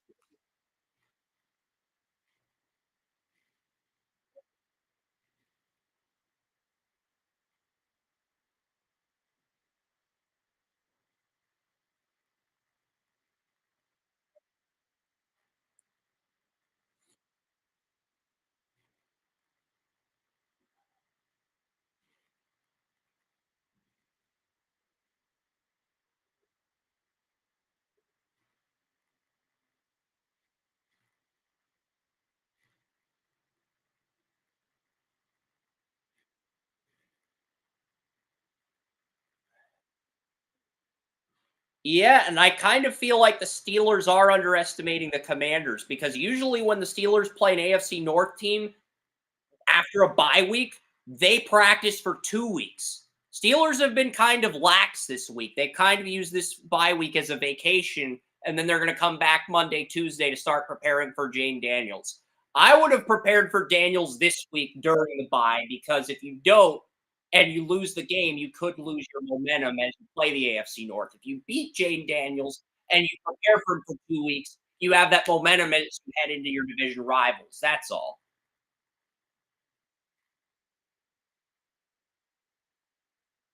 Tomlin has earned the benefit of the doubt to where he can do whatever he wants. I'm not going to question him, but like the fact that the Steelers haven't said much about the Commanders yet, what does that say about their team?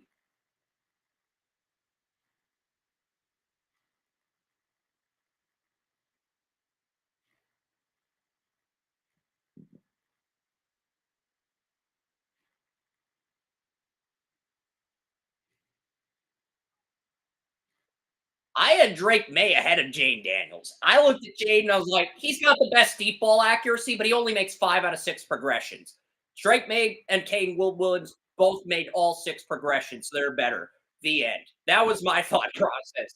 But I thought Jaden had the best deep ball accuracy, to be fair to him.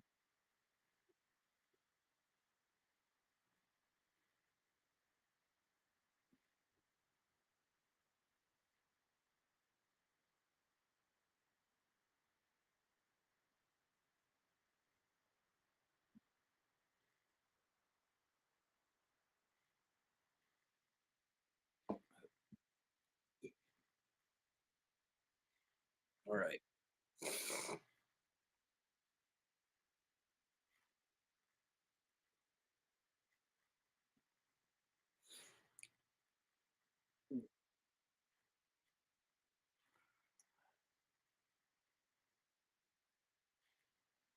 I have Washington finishing 8-9, but that's because I have the Commanders losing to the Steelers and I have them losing to both the Eagles and Cowboys twice. If they beat the Steelers and split with Dallas and Philly, they win the division. It's that simple, Joey, because I have the Eagles finishing 11-6. Even if the Commanders lost to the Cowboys and Eagles twice, at the very worst they're 8-9. And the Cowboys are 9-8, and the Eagles are 11-6. If you split with the Eagles and Commanders, you're 10-7. The Eagles are 10-7, and it comes down to you're at least getting a wild card in that situation. So Washington could very easily make me look like idiots for pegging them at 8-9. They could very easily make me look like idiots. We're going to know more about Washington after they play the Steelers and after they play the Cowboys and Eagles. And they play the Cowboys in Week 18 in Dallas. So if Dallas is still in division hunt by then, that game could decide the NFC East. We'll see.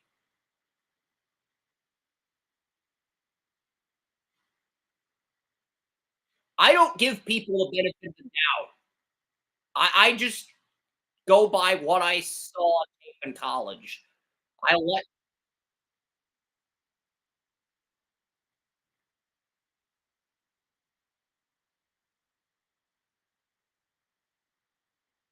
And to be fair, Jaden Daniels is the only rookie that's been featured in our game recaps multiple times this year. But here's the crazy part, Joey. All 6 of the first 6 picks in the draft were player of the game at least once this season. Caleb Williams, Jaden Daniels, Drake May last week before his concussion. We couldn't find a picture of Christian Gonzalez, so we just gave the award to Drake May by default. I know it's pretty lazy, but that's what I did. Marvin Harrison Jr. in week 2, I believe. We had Malik Neighbors when the Giants beat the Browns. He was the 6th pick, and Joe Alt was the 5th pick. He was player of the game for the Chargers Saints game recap. So that's first time ever, each of the first 6 picks in the draft was player of the game at least once as a rookie. And we're still in the first half of the season. First half of the season's closing. Second half of the season's about to begin after this week. But still, we're still technically in the first half of the season for one more week. Just an insane way to start the year.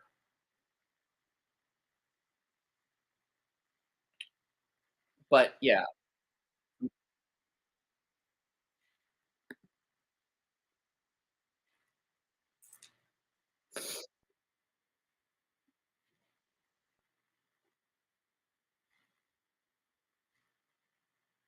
I mean, it's very close.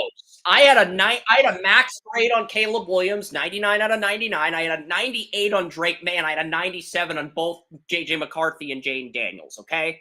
It was that freaking close when it came to the rookies this year. It's not that I don't love Jaden Daniels. I love Caleb Williams and Drake May more. That's all. And Jaden made Williams look like an idiot. So Jaden beat Williams. So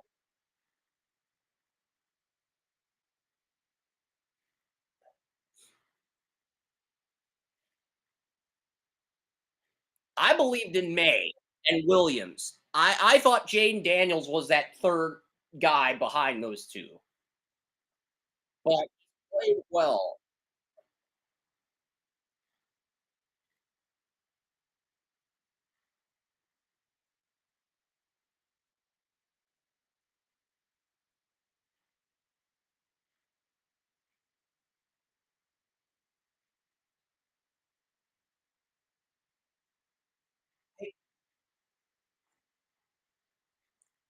Yeah.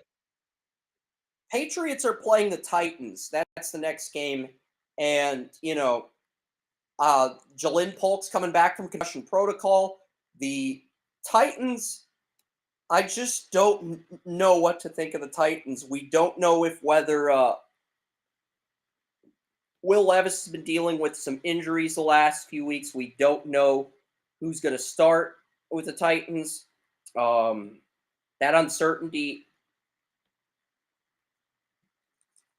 And that's the thing. Mason Rudolph,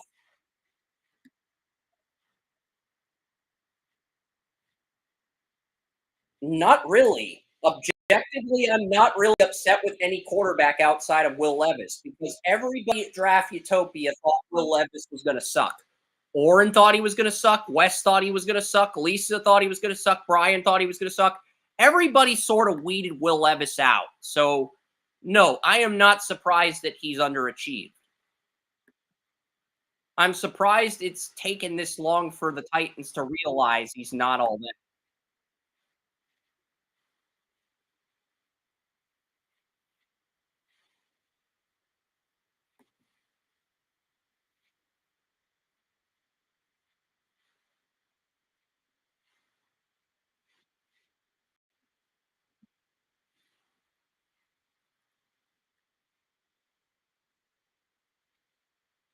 I had the Titans at 1-16 to begin the I had the Titans at 1-16. I had the Titans winning one game against the Patriots, but that was if Jacoby Brissett started. Um, that was contingent on Brissett starting. So, that's the thing.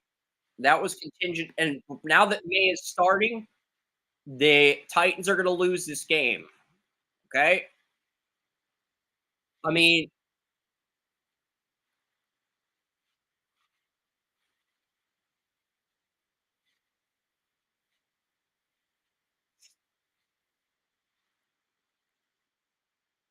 let's talk about the Titans. I know Mike Vrabel is on the Browns now. That doesn't mean you have the right to segue into the Browns. This is draft utopia. This is not Browns utopia. Of course not. But let's not make it about that. You're trying to make it about that because you're a Browns fan, and this game has got zero substance.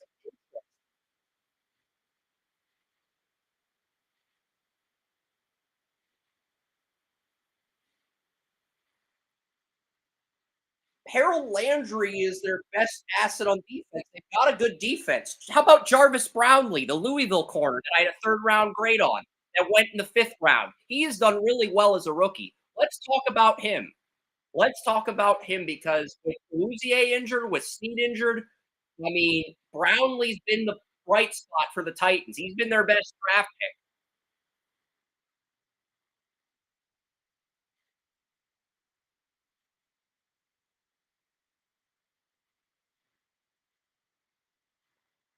But they drafted the wrong tackle. Doesn't matter. Best offensive line coach doesn't mean shit if you draft the wrong tackle. If Olufashanu looks really good and Latham looks like a bust. Latham looks like a Generation Z version of Tony Mandarich. Okay? A Generation Z version of Tony Mandarich. That's Latham's rookie year. Whereas Fashanu has shown flashes of Ogden, Walter Jones. Fashanu looks excellent, and the scouts wanted Fashanu. But Carson gave the Callahans the benefit of the doubt, which is what a failure of a GM does. You basically tell Callahan, look, you're the offensive line coach. You don't get a say. You coach the players we give you. And if you don't like it, kick rocks. That's what you say to Callahan. That's what you say to Bill Callahan. And if he doesn't like that, tough fucking shit. Carson was too much of a pussy to say that to Callahan's face. So that's why the Titans are where they're at right now. Because they wanted Alt, they wanted Neighbors.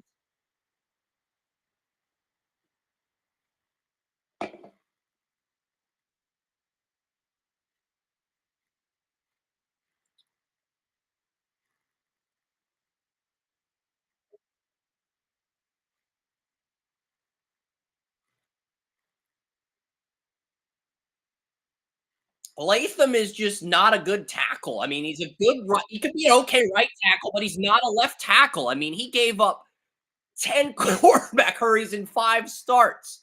That is horrendous. That is Matt Pryor bad.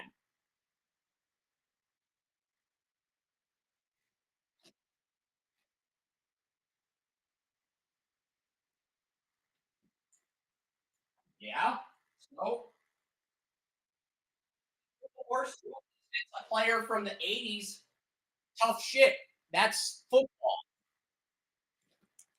I'm not trying to be hard on the guy, but he's really underachieved this year. And there are guys who have been drafted later who've had success at tackle. I mean, Fuaga was drafted after Latham. He's had a lot of success with the Saints. Guyton, even though he got benched for a game, he started off the season really well. Now he's starting at left tackle again. So, I mean, we'll see what happens.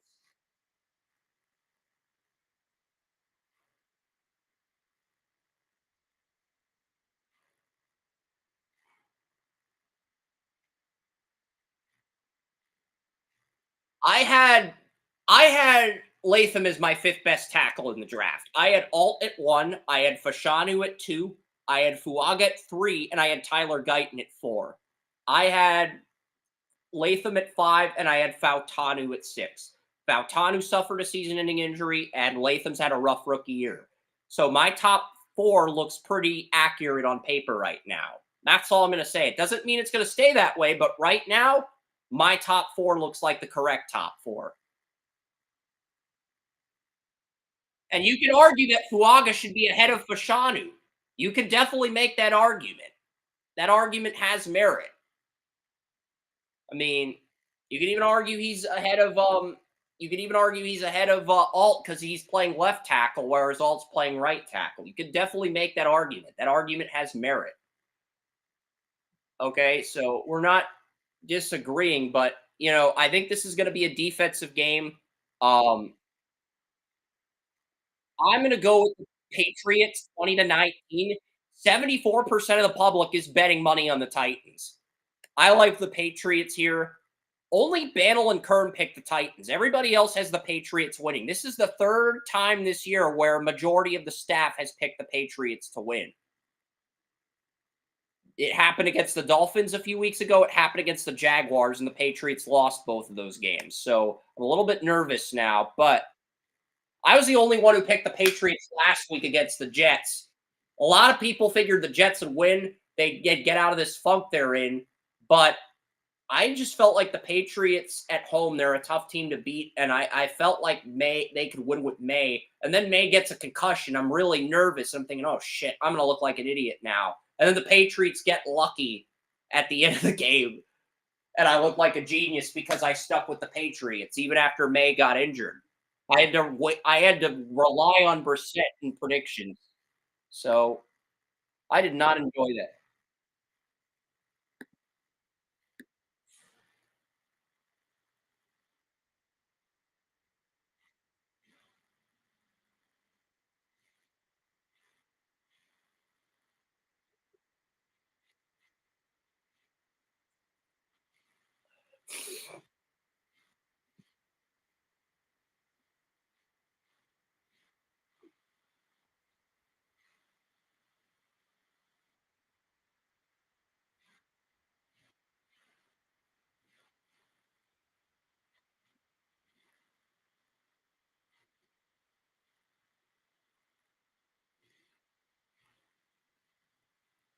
Yeah, because I look at the depth charts, I look at the injury reports. I put more stock into rosters than I do into coaching. And I with hockey, I look at the power play, penalty killing, and the line combinations. I don't really put as much stock into coaching as I should. But I mean, that's not necessarily a bad thing.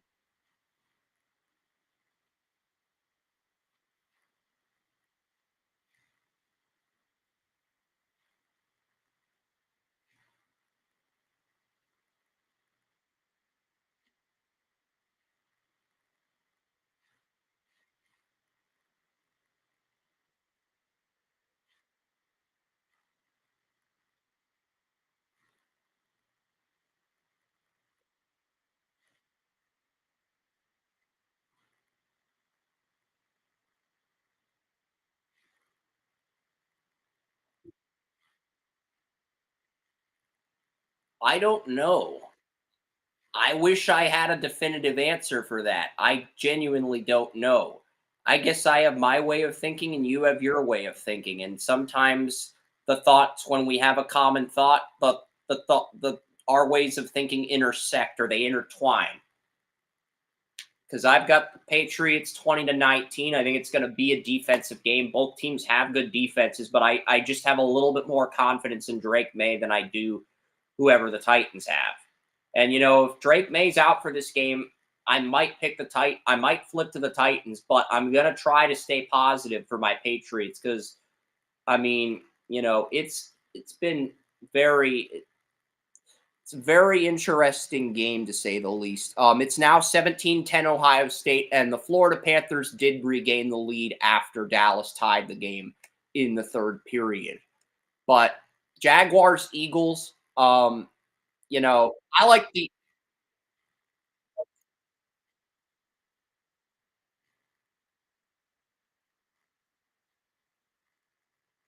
I'm not trying to emulate Belichick. I do believe I'm a big proponent in picking the team with the best starting lineup. But let's get back to the Jaguars Eagles. I mean, little Cleveland's going to be out this week. Mitch Scherf's a game time decision.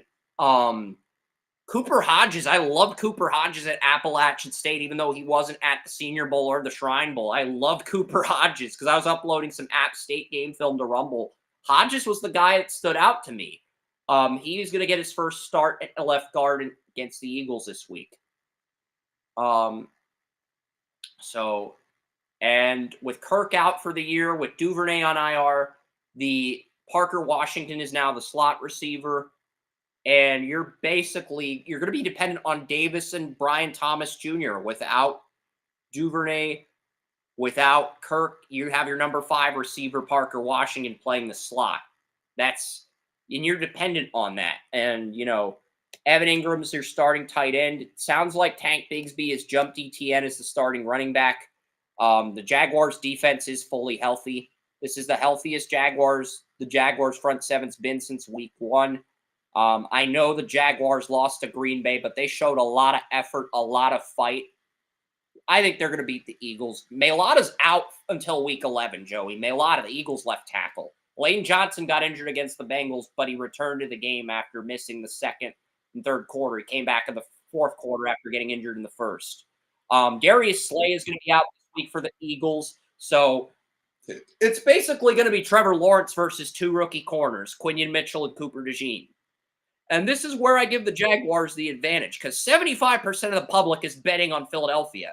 These people putting money on this game, they are putting their life savings on Howie Roseman to win this game.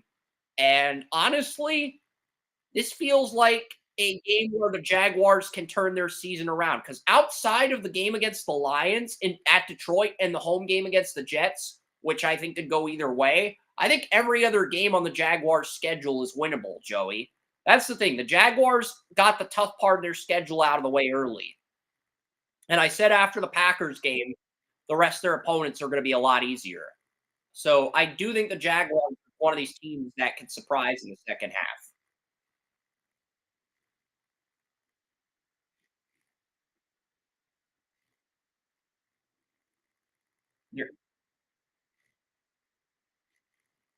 He's on the Vikings. Walker Little was really good last week and the week before in London. Walker Little had a really good game in London, so I'm not worried about.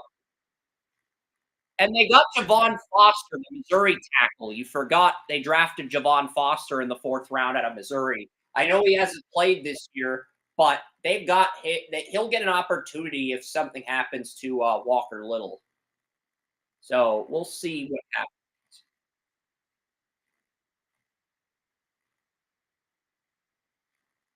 We did. I had an 87 out of 99 in Walker Little. I didn't have a Pro Bowl grade on him, but I had a high-end starter grade on him. Okay, I did like Walker Little. I'll admit that.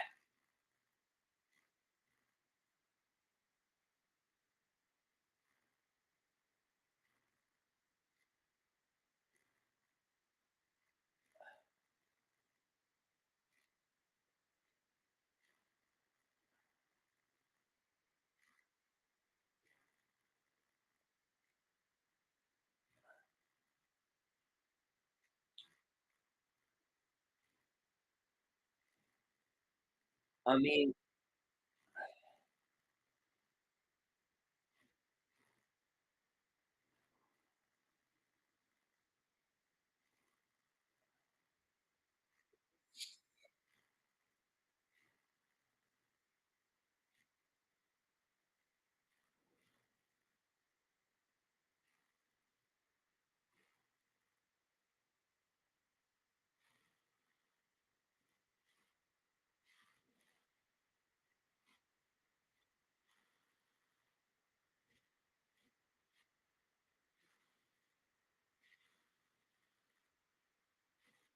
yeah, he is a top 20 offensive tackle. The thing is, they had Cam Robinson. They didn't want to play Little full time until they got rid of Robinson. But he's always had the ability to be a top 20 tackle.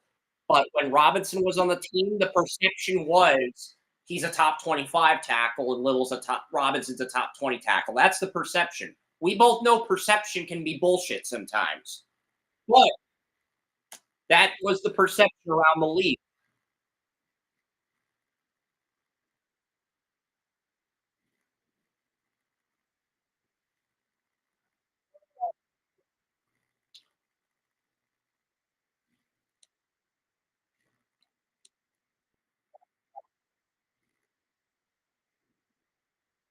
He was very raw, but he was a former 5-star recruit in high school. There's a reason I said this guy has potential. I mean, he had good pass blocking. He wasn't always consistent at Stanford, but he put it together. He went to Jacksonville, he developed, and he put everything together. He got into a great situation. But, I want to give a quick shout out to Oren because when making the thumbnail for Utopia Football Insiders, Oren decided instead of putting players on the site, we're going to put mascots on the site. So he got the Lions mascot, and then he got for the Packers mascot, he put a cow. He found a cow in the Packers jersey with a cheese head on it, a cow with a cheese head, and that was the thumbnail. So I'm like, you know what, William, we're gonna make mascots the thumbnail for college football. Screw it. If Oren's putting a NFL mascots for a thumbnail, I'm going to put college mascots on the thumbnail. Yeah, and that's what we did this week. So if anybody is pissed off at the mascots on the thumbnails, blame me. Do not blame William. Blame me for wanting to be like Oren, okay? And Joey will be the first to tell you that was probably not a good leadership decision on my end. That was probably not a good leadership decision on my end, but I was like, you know what? Screw it.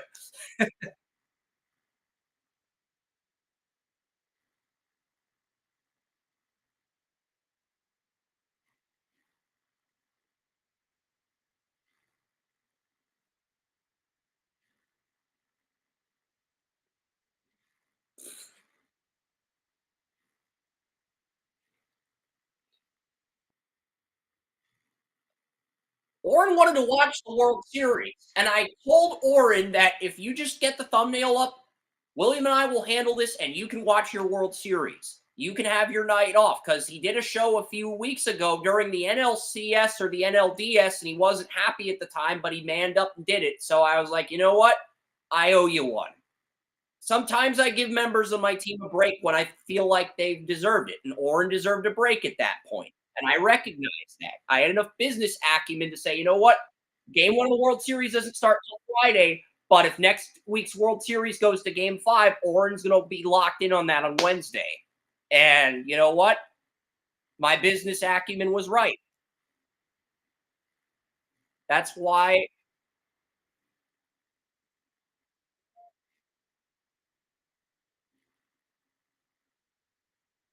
Exactly.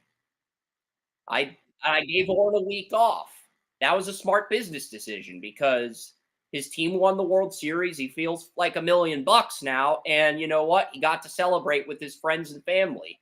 That probably took a lot of stress off him.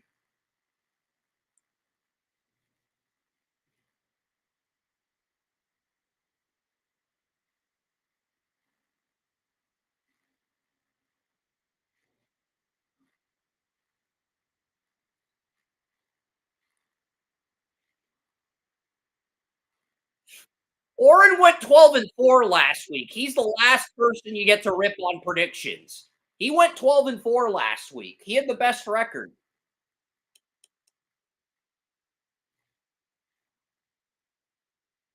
The best record last week. So yeah. Joey and I are the only ones who picked the Eagles, but I picked the Jaguars, but I picked the Jaguars because the Eagles have injuries at left tackle and corner, and Lawrence is going up against 2 rookie corners. I think the Jaguars are due for an upset. And you look at their strength of schedule, outside of the Lions in week 11, every other game on the schedule is winnable, but I have the Jets beating the Jaguars in week 15. But if the Jaguars win that game in Jacksonville, they would get the final wild card instead of the Jets. Jaguars are in a great spot as long as they avoid injuries. Okay, Bears and the Bears and Cardinals, unless you got something to add.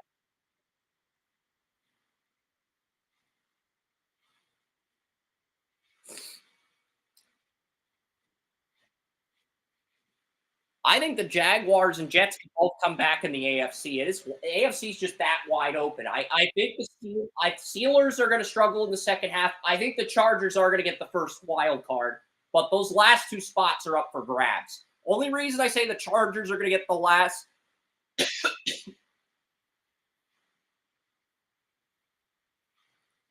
because they've let you down so many times. They're like the prima donna in high school who blows you off and blows you off for the popular guy. You're used to it by now. Okay, I don't care. They've got talent.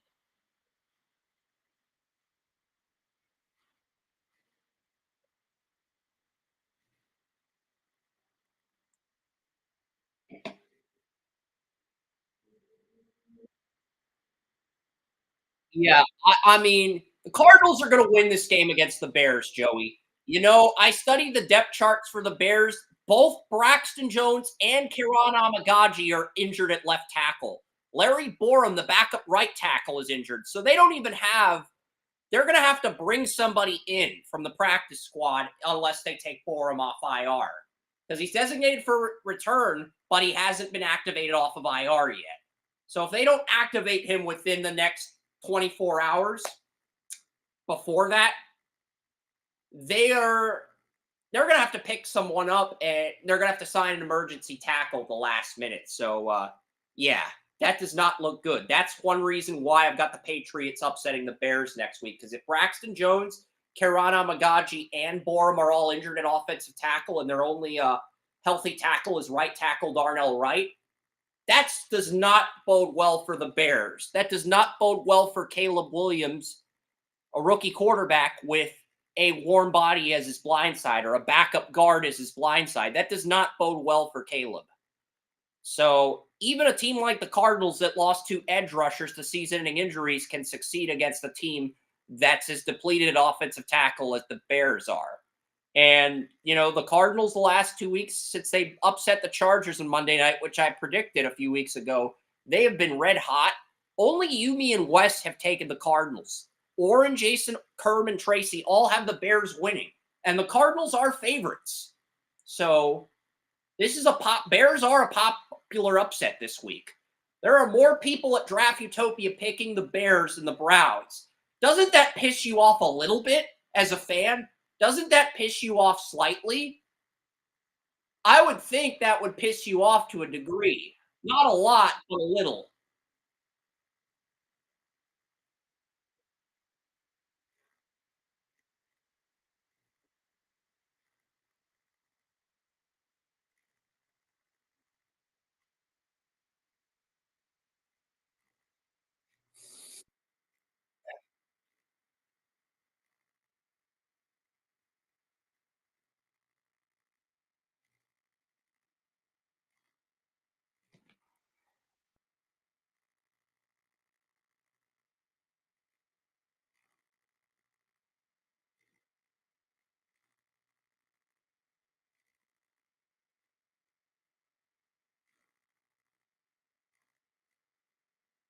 It's 17-13. Ohio State just punted to Penn State. And Duke is still beating Miami 28-25. I know this because I've got YouTube TV on my smartphone. When I'm doing game recaps for Draft Utopia, I'm watching YouTube TV as well as Red Zone. So I'm able to multitask and get a lot done. Because, yeah.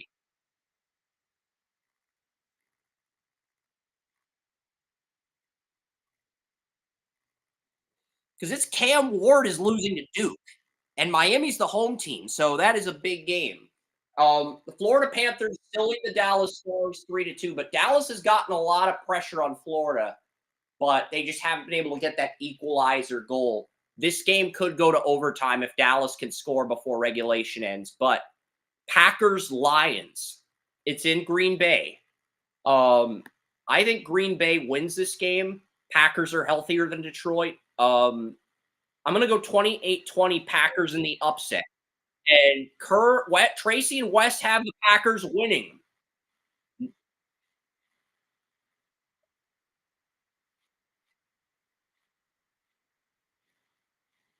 Is that the point spread, or is I don't think that game starts until like 3:30.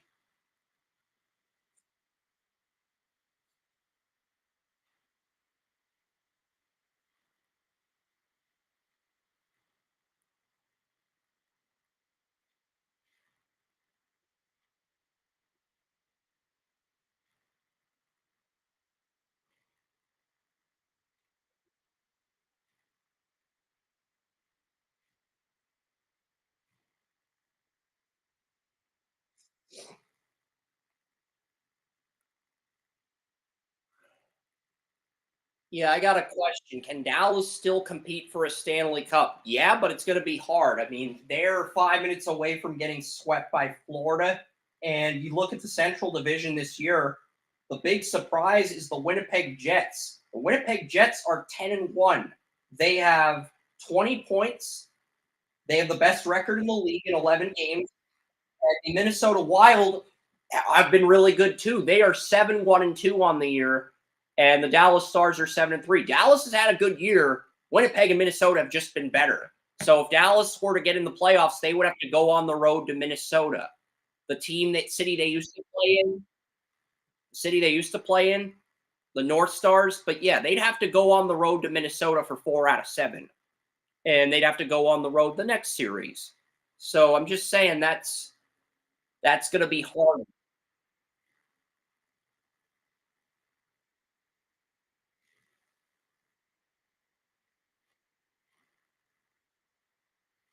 Yeah, I know you want to talk over me, but it's because there's all these football games on. You're not trying to interrupt me. It's just you want to give your thoughts on some of the games that are going on as well. But yeah, Packers Lions. Packers Lions is supposed to be the game of the week. Jameson Williams is still suspended for another game. I think that's going to matter. The Packers, they're going to find a way to win this game, and they're going to take first place in the division for a while. And then the Lions are going to reclaim it at the end of the year. But I think this is really the Jordan Love. I mean, here's the thing about the Packers that irritates you, Joey. Whenever you pick them to win, they break your heart and lose. And whenever you pick them to lose, they find a way to win and piss you off. You pick the Texans to beat the Packers. You pick the Jaguars to beat the Packers. You pick the Packers to beat the Eagles in Brazil, and that did not happen. Their other loss, Green Bay's second loss, I believe, came to the Vikings in Week 4 when majority of our site picked them to beat the Vikings. So that's the thing with the Packers. That's the really weird thing with the Packers this year. I think I actually picked the Vikings that game. I don't know why I picked the Vikings. On paper, the Packers were supposed to be the better team, but I picked the Vikings that week. But the Packers have burned you this year. Whenever you pick them to win, they lose. And whenever you pick them to lose, they win. Packers are probably the one team I know has burned Joey at least 4 times this year in predictions. You can make the same argument with the Ravens. The Packers and the Ravens have probably burned Joey more than any other team this year in predictions.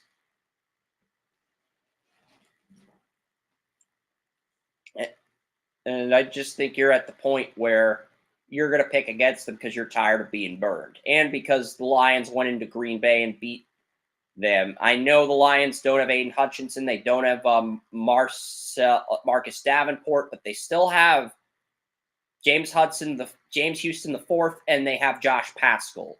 Their second and sixth round picks at edge rusher that they got in the Aiden Hutchinson draft. So they got 3 edge rushers in that draft. And look, I liked Houston. I liked Paschal. I liked both those guys coming out of college. So I'm not too concerned, even with the injuries. As long as the offense stays healthy, I think they're going to be okay. So, but yeah. Holy crap. The Pittsburgh Penguins are now in last place in the Eastern Conference, 9 points. Yeah, I'm not joking. 9 points in 12 games. That is the worst total of any team in the Eastern Conference this year. So we could be looking at a scenario where the Pittsburgh Penguins win the NHL draft lottery 20 years after they got Sidney Crosby. Isn't that insane?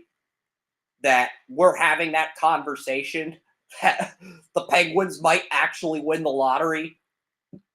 We should not be having that conversation, Joey.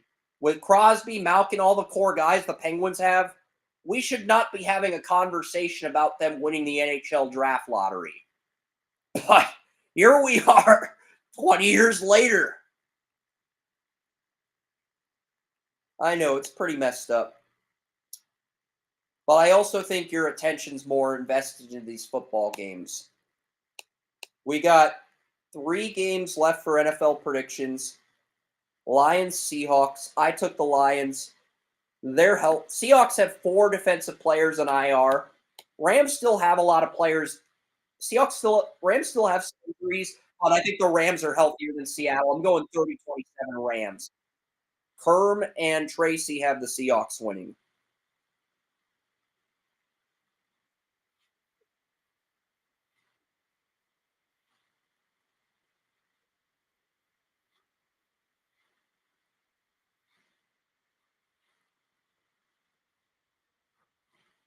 Nobody is going to come back at left tackle. One bright spot on the Rams offensive line has been 6th round center Bo Limmer out of Arkansas.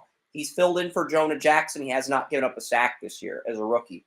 Bo Limmer has been really good, so I'll give him credit there.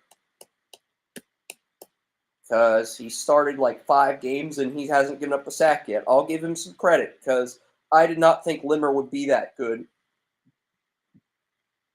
He's been a pleasant surprise. Colts, Vikings. Vikings traded for Cam Robinson.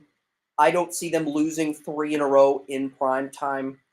They're getting Hawkinson back this week, Joey. TJ Hawkinson is going to make his debut with the Vikings this week. And yeah, Joe Flacco's also starting. Bernard Raymond is out at left tackle. Matt Goncalves, the Colts' 3rd round rookie out of Pittsburgh, will make his first NFL start at left tackle in primetime against the Vikings. So that is the status update on that game. I've got the Vikings winning 27-19. This was not a lock. West took the Colts as an upset this week with Flacco starting. So West took the Colts. Everyone else took the Vikings, but West did pick the Colts, Joey. I mean, I like the boldness there, but like, you want to comment on that with Flacco starting over Richardson? I would figure you might want to chime in on that. Yeah, West took the Colts because Flacco's starting over Richardson.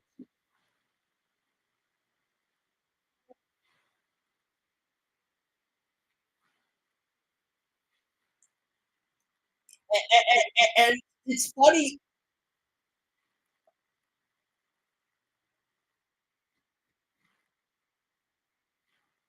I tr- my my long distance partner that I'm in a relationship in is a Colts fan. She's upset that the Colts bench Richardson. I'm trying to tell her that the Colts might be okay with Flacco, but they could also be a disaster with Flacco. But they were good last year. He was good with the Browns last year, so we'll see. We'll see what happens. But I like the Vikings.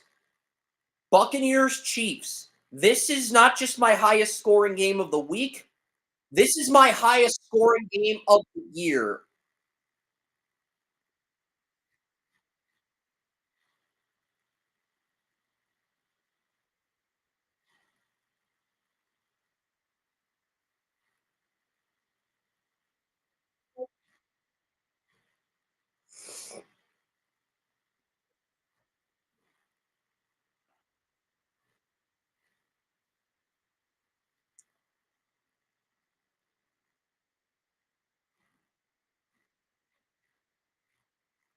And Florida just scored an empty net goal. Florida just scored an empty net goal. It is 4-2 Florida Panthers over the Dallas Stars. So Florida's going to win this game. It's 4-2. There's 59.6 seconds left. I could watch this game to see if Dallas makes it a one-goal game, but Florida's probably going to win. I probably should flip it over to Fox. But Buccaneers Chiefs is my highest scoring game of the year. I think this is going to be the Rams. Remember the Rams Chiefs shootout in 2018? I think this is going to be that on steroids. The reincarnation of Baker Mayfield and Patrick Mahomes' college game, where Oklahoma beat Texas Tech 66-59. This is my highest scoring game of the year. Chiefs 70, Buccaneers 63. This isn't just my highest scoring game of the year. This is my highest scoring game of the decade so far. So I have both teams scoring 63 points.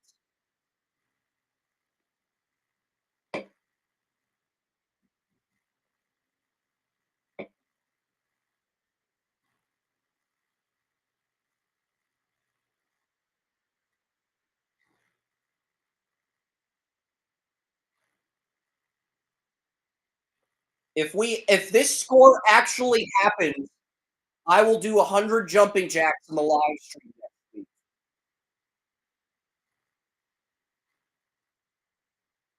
Yes.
I, Chiefs' next three games are versus Tampa, versus Denver.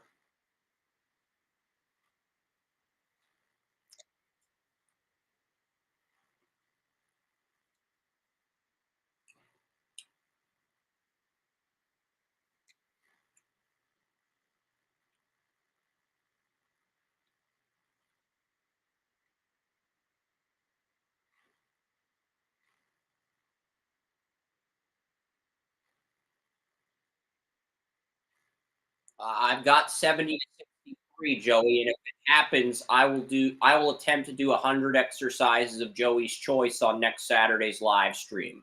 If final score is 70-63, I will attempt to do an exercise during the live stream.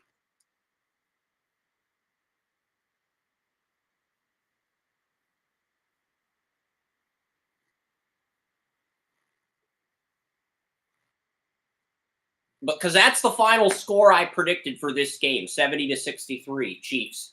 But I have the Broncos beating Kansas City next week. Here's the thing. The Chiefs play the Bills in week 11. I think the Bills are going to beat the Chiefs, and I think somebody else, whether it's Tampa this week or the Broncos next week, is going to go into Arrowhead, beat the Chiefs, and then the narrative is going to flip from the Chiefs having the 1 seed to Buffalo controlling their own destiny, and then the Bills are going to lose to the Lions in Detroit, and then the Chiefs are going to win out and reclaim the 1 seed. That's how the Chiefs are going to end up with the 1 seed.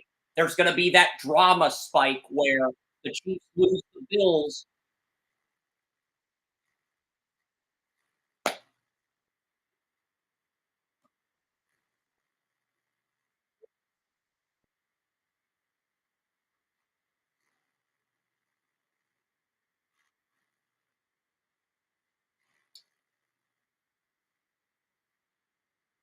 I've got one quarterback with 682 yards. I've got the other with 593. Herculean numbers.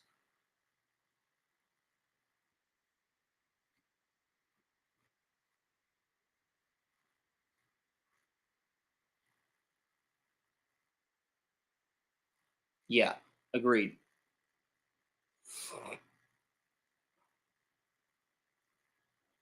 But yeah, I've got 7 upsets for week 10 next week. I'm still coding week 10, but I've got 7 upsets. And, now that the predictions are over for this week, I'm going to bring the chicken back into the room, and we're going to watch these end of these football games because Florida beat Dallas 4-2. We're going to watch the end of these football games, and we're going to have some fun.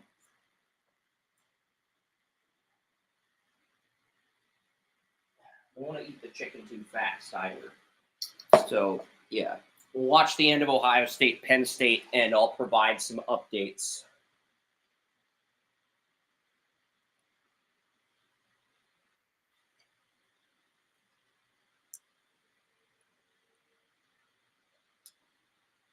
It is 17-13. There's a play under review. It got ruled an incomplete pass, but it does look like a fumble.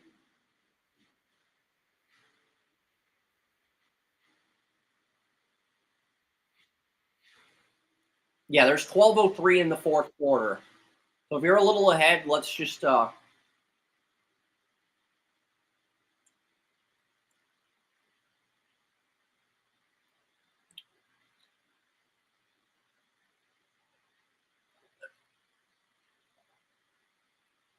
So are they calling that a incomplete pass, a fumble? What are they calling that?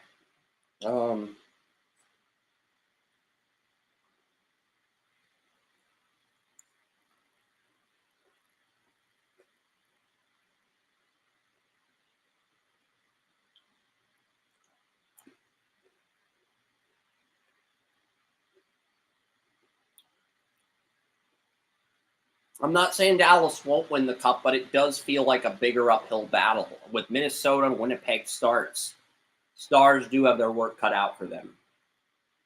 And that's not to say the Stars are a bad team. 7-3 is a good record, but the other teams in the division have 1 loss. So we're playing catch-up. You don't want to be in that position where you're playing catch-up. Will Howard, the first down, is that Egbuka? Or was that Jeremiah Smith? I think Egbuka is 2. I think that's Carnell Tate who caught that first down.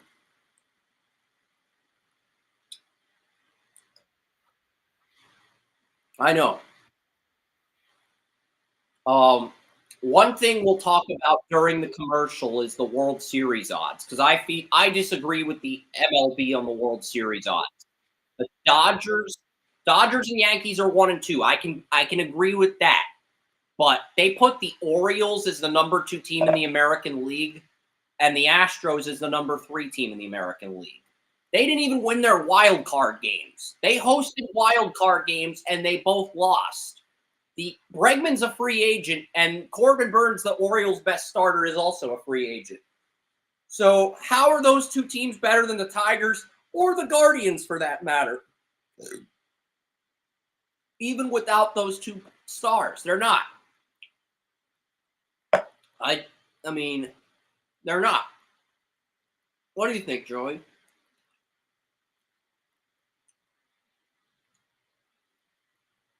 Why don't you respond to that during a commercial on your TV? How about that? That fair?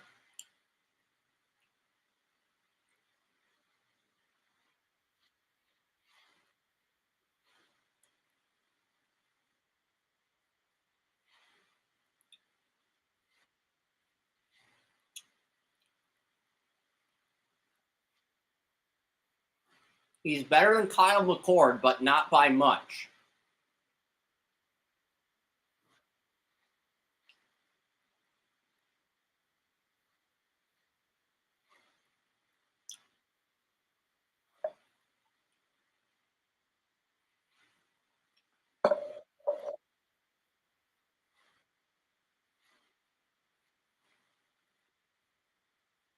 But do you think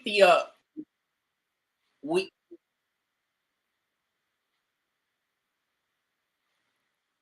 do you agree with me, Joey, that the odds for the Guardians are too low? They're the fourth highest rated team to win the AL. If they were ranked third behind the Tigers and Yankees, I'd understand.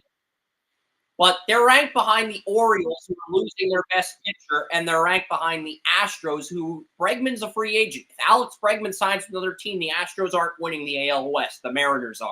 That's just the reality, because the Mariners have two good young pitchers in Logan Gilbert and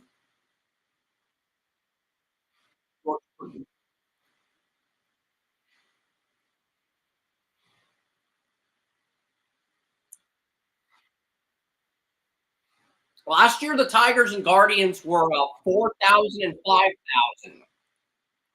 And both teams have a lot of talent coming back.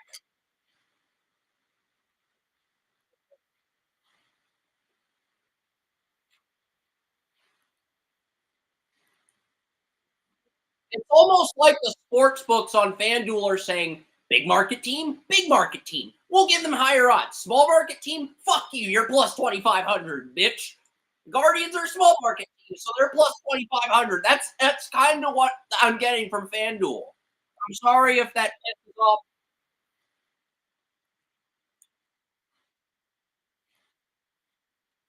And every batting coach and pitching coach is back with Cleveland next year. It's like none of the other coaches on Cleveland got poached away by other teams, even though they had a few guys that were finalists for manager. Cleveland's got their entire staff back next year as far as coaching goes.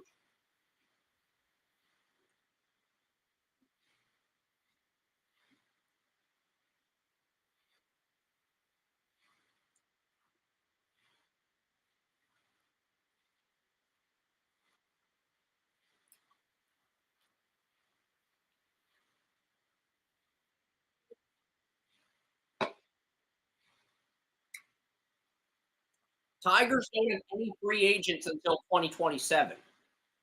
I mean, it should be Yankees, Guardians, Tigers. That should be the top three for the AL next year on betting markets. You can make an argument for the Royals at 4. You can make an argument for the Astros. You can make an argument for the Tigers. I'm not picking any of those teams. I've got Yankees, Guardians, Mariners, Tigers. That is my top 4 for next year. I think with George Kirby and with Logan Gilbert, the two pitchers the Mariners drafted, I think the Mariners are a dark horse to win the AL West next year.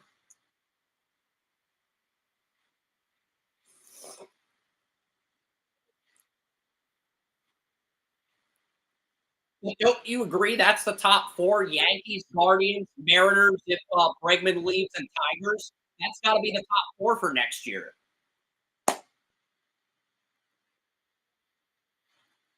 It's amazing. Yeah. And 2 of those are first-round picks, DeLauer and Bazana. Two of those players are first-round picks with DeLauer and Bazana.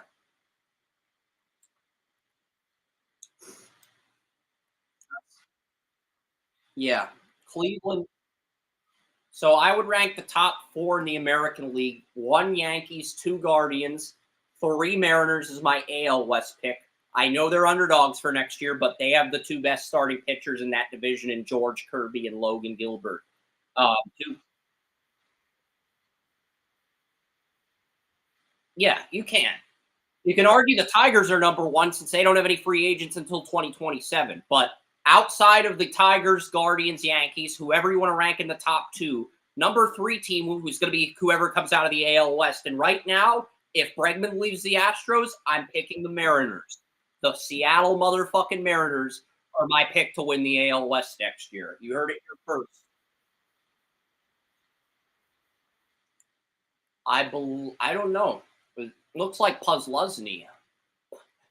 I know Paul Puzzlesny, a random number.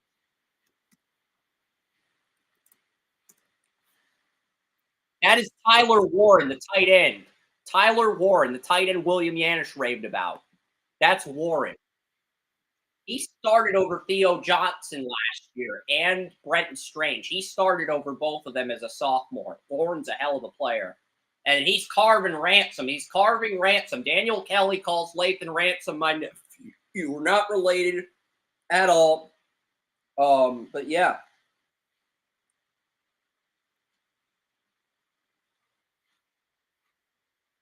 It was.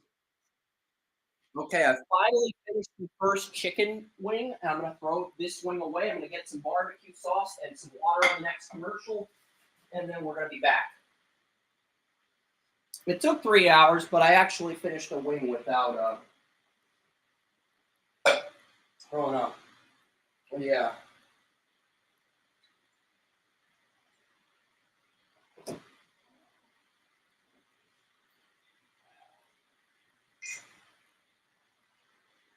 You know what? Let's heat up this chicken first. This chicken, we've not heated up in a while. Let's heat it up.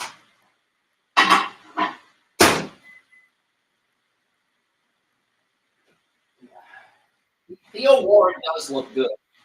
But outside, I think we agree that's the top 4 for next year. Yankees, Guardians, Tigers, Mariners. That's the top 4. And then you can decide whoever's 5 and 6 between the Royals, the Orioles, the Astros, whoever the hell else you want to go with. They've got the Twins ahead of the Guardians, the Royals, and the Tigers. That's disrespectful to the Tigers. I mean, to put the Twins ahead of the Royals and the Tigers, that's disrespectful.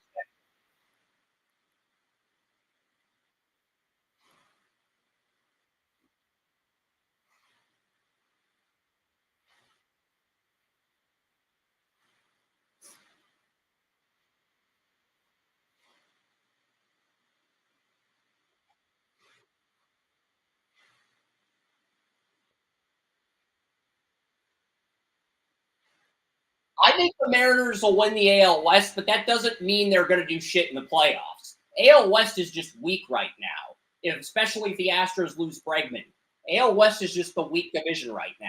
The AL Central and the East are the 2 stronger divisions.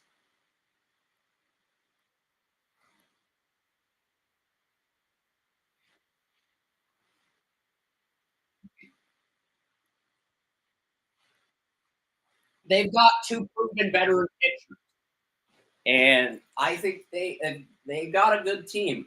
I'm just saying they're number 3 for me right now. I don't think they're a World Series team, but I think they win the AL West and get the 3 seed. That's all I'm saying, and that's a fair argument. I'm not saying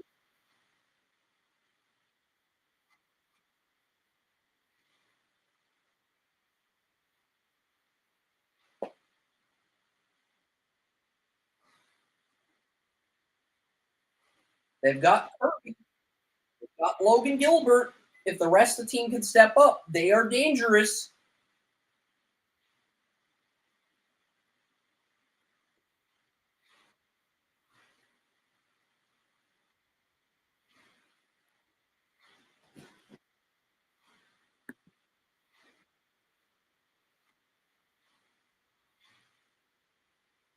I've got them in the ALDS right now. I've got the Yankees at 1, Guardians at 2, Mariners at 3, and Tigers at 4. But I think the Tigers could end up at 1. I could see the Guardians at 1 too.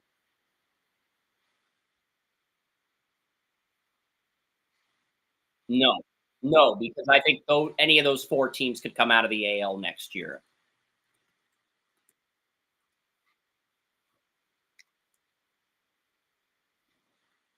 Okay, so basically, yeah, they put the Dodgers at 1, they put the Yankees at 2. The number 3 team on their World Series odds is the Braves at plus 800. And the Braves, they lost in the wild card to the I believe they lost the Padres in the wild card.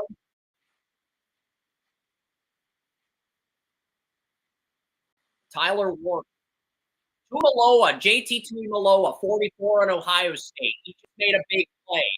JT Tuimaloa of Ohio State, 44. I got a first round grade on him. He made a huge play. And here's Tyler Warren on Penn State, the player William loved. He made a huge play to make it first and goal. Phillies are at plus 1,000. Orioles are at plus 1,100. Astros and Mets are plus 1,200. So that, and then they put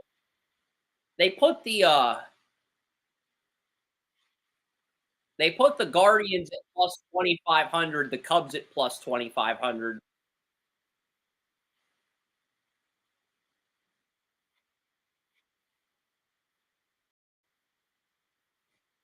They put him at the 3.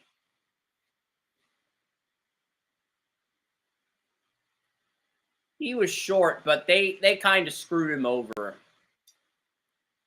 But yeah, Guardians, Cubs, Rangers, and Mariners are all at plus 2,500. Mariners at plus 2,500 is really good value. What long shot has the best value as far as the World Series odds? The Reds at plus 6,000 with Francona is really good value. They are going to break out eventually with Francona. The Pirates at plus 10,000 good value with Paul Stevens. I see that, Joey. I think you're more focused on the drive than and there goes Singleton. It looks like he's fighting for some yards. All right. Chicken. Yeah, chicken's hot. All right, let's get some barbecue sauce here. All right.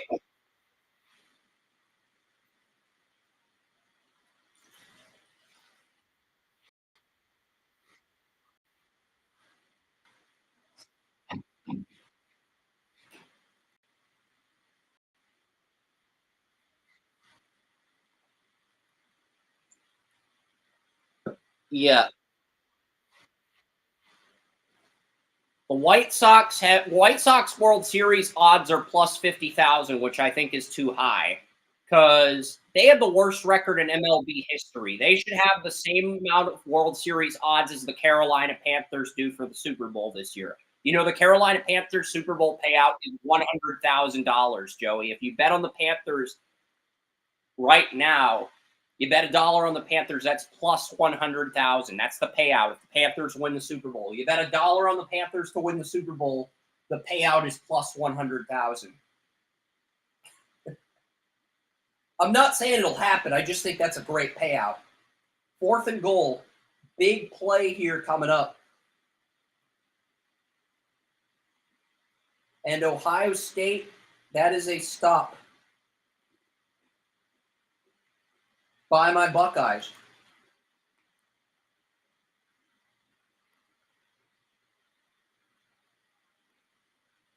Aller might be a day 2 pick, but he is not the first round quarterback some people are hyping him up to be.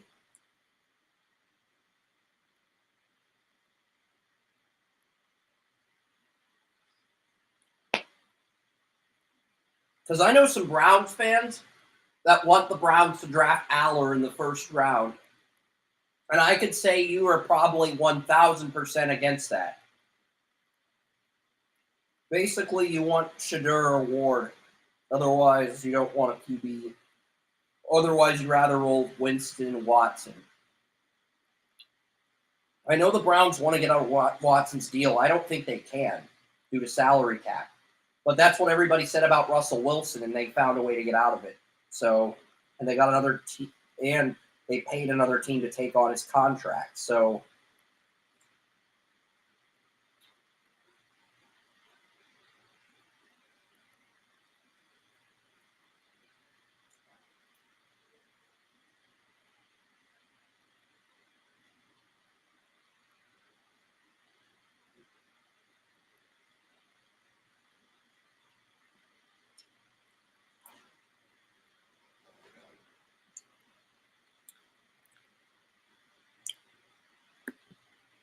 yeah.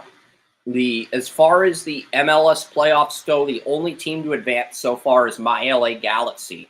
The LA Galaxy, they swept the Rapids, so. Oh, and Charlotte won in penalty kicks last night. Orlando won game 1, Charlotte won game 2.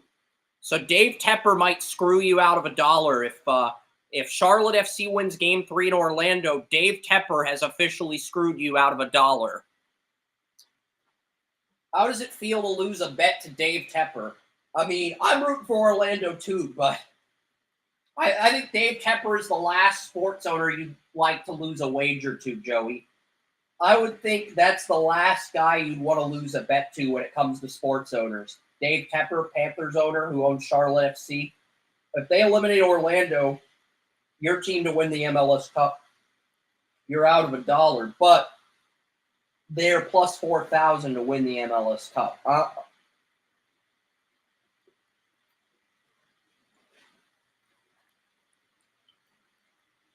Oh, it's 39-31 Miami, Florida. They lead Duke by 8 now.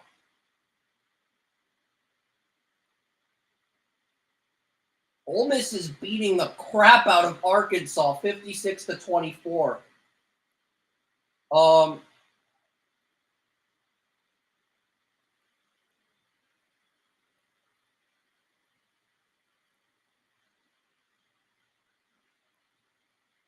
I can get updates on Stanford, North Carolina State, and Illinois if you'd like.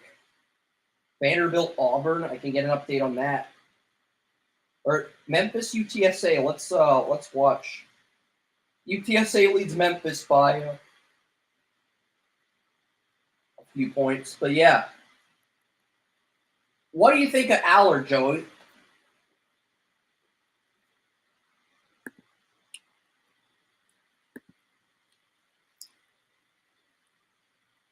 There's been a network connection problem on TalkShoe. Don't worry. I'm eating my chicken, and yeah. Okay. My microphone was muted. All right. Okay. Now you can hear me, Joey. What do you think of Aller? Because there's some people that have bought Aller to the Browns in the first round on Twitter. I want you to talk some sense into these knuckleheads. I like Aller in round 2, 3, or 4, not in round 1.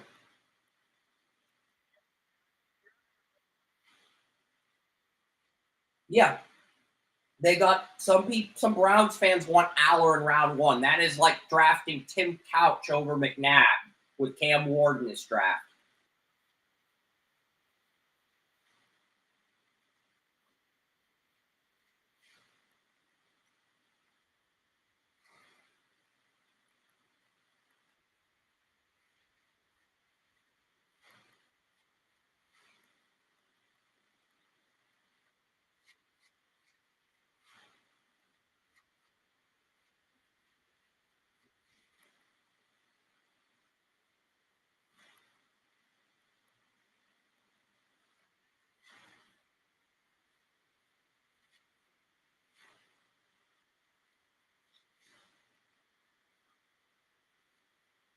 Yeah, and we saw Aller against Ohio State last year, and it looks like the same exact guy. But to be fair to hit Aller, Ohio State has their entire defensive line returning.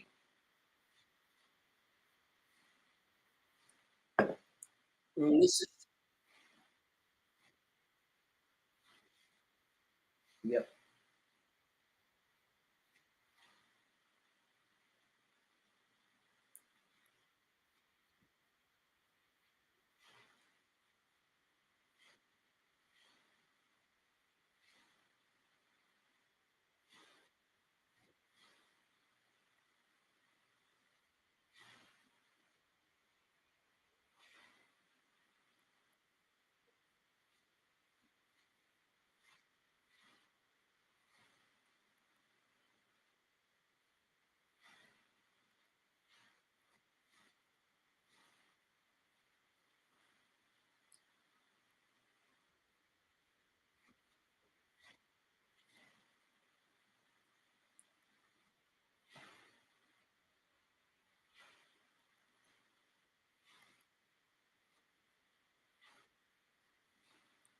Yeah.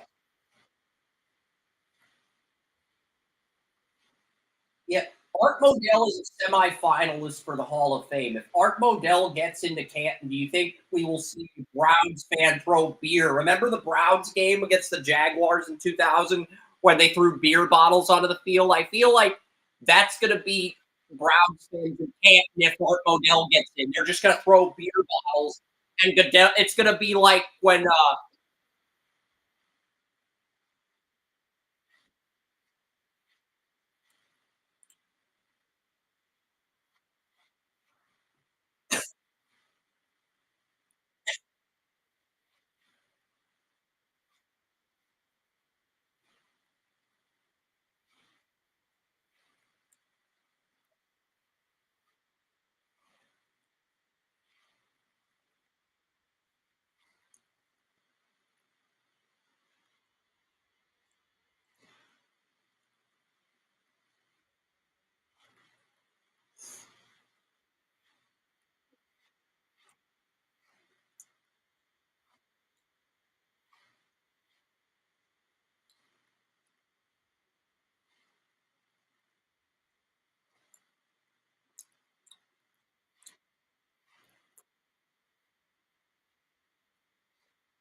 was that the 48-0 game or the 27-7?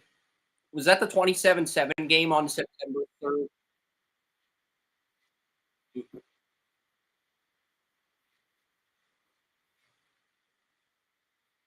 There was not a game where the Browns went to the championship.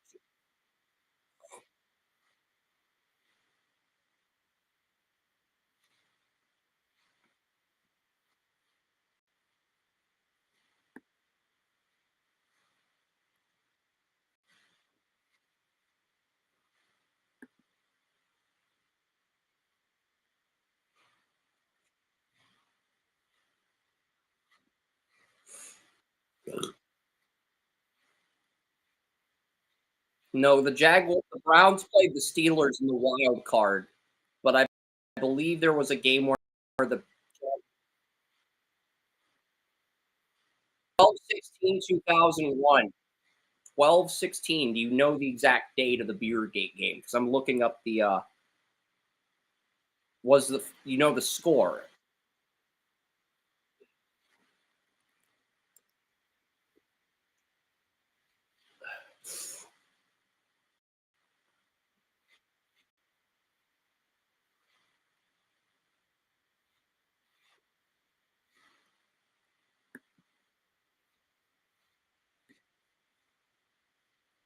Yep.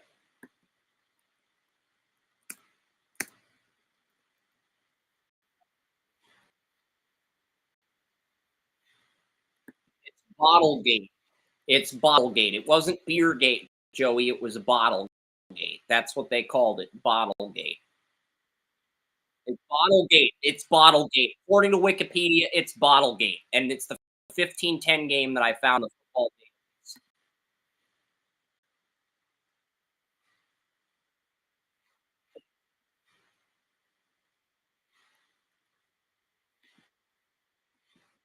You can call it Beergate. Doesn't change the fact that it was Bottlegate. I want to know who was a yeah.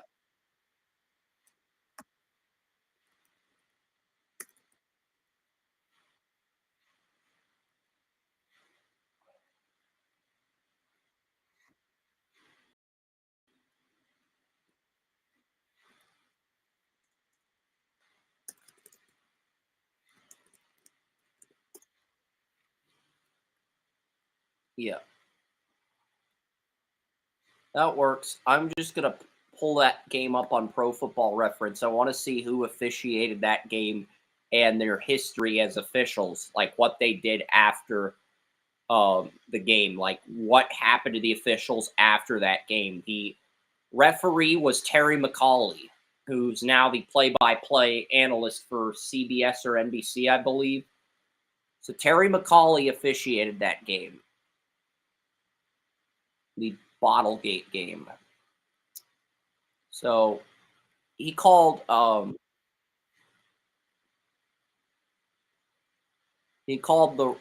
Rams, Colts, and Titans Bengals games, but he had zero experience calling playoff games. And the next year, he officiated the NFC Championship. Joey, how about that? A year after Bottlegate, he called the NFC Championship between the Buccaneers and Eagles, and that was the game where the Buccaneers went into Philly and routed the Eagles with Gruden. That was his first playoff game that he called after Bottlegate.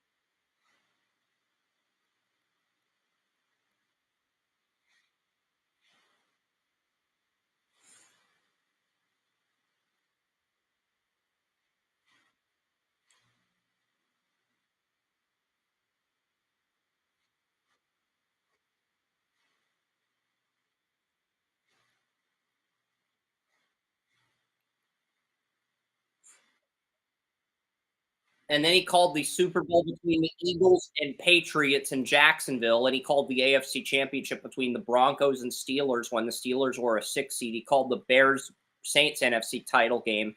He called the Giants Packers NFC title game where Brett Favre lost to Eli in overtime. He called Super Bowl 43 in Tampa.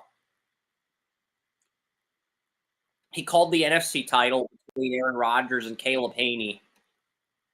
So just looking at McCauley's history here. He called the 43-8 Super Bowl where Seattle was penalized 10 times for 104 yards, but still won 43-8 over Peyton Manning. He called that Super Bowl in New York.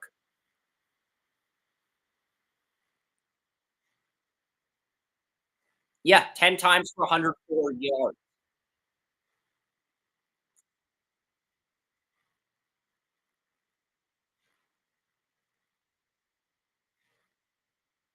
"104 yards, 10 penalties, 104 yards for Seattle in their 43-8 Super Bowl win."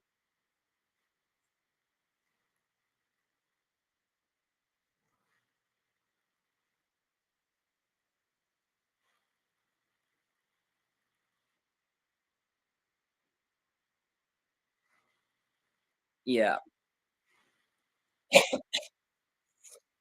He called the Patriots Steelers AFC title in 2017. That was the last playoff game McCauley officiated. So Terry McCauley went on to have a successful career after Bottlegate. He's probably the most successful.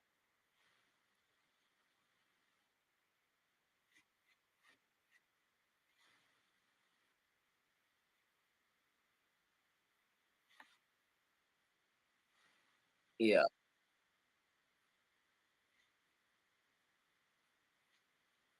Yeah. The umpire for this game was Carl Pagnelli. And Pagnelli is still an umpire to this day in 2024. He's not a referee, but he's still an umpire. Well, we only talk about the referees. We don't talk about the umpires and the line judges. We don't really talk about the umpires, but he was the umpire on Terry McLaurin's crew for many years. He was the umpire in those.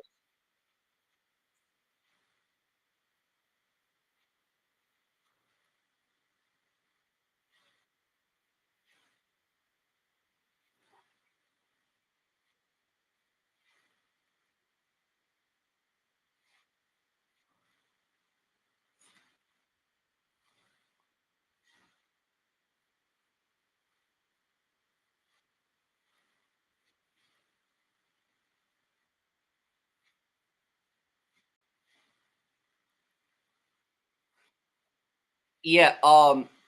Here's the next guy. The next guy up was Ernie France. He was the head linesman. He got promoted next year from head linesman to replay official. He got promoted from head linesman to replay official after Bottlegate, but he left the league in 2019. But yeah, he got promoted to replay official after that game. The line judge, Byron Boston. Byron Boston.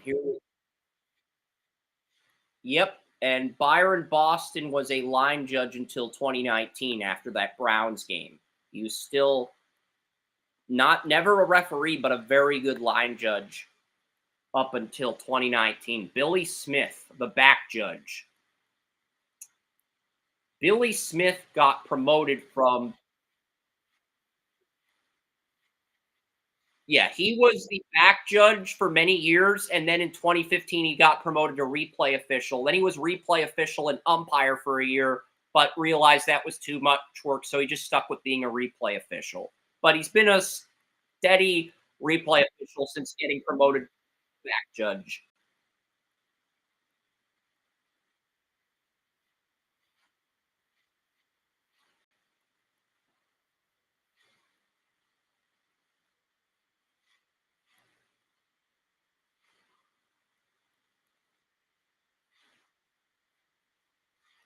Yeah, Billy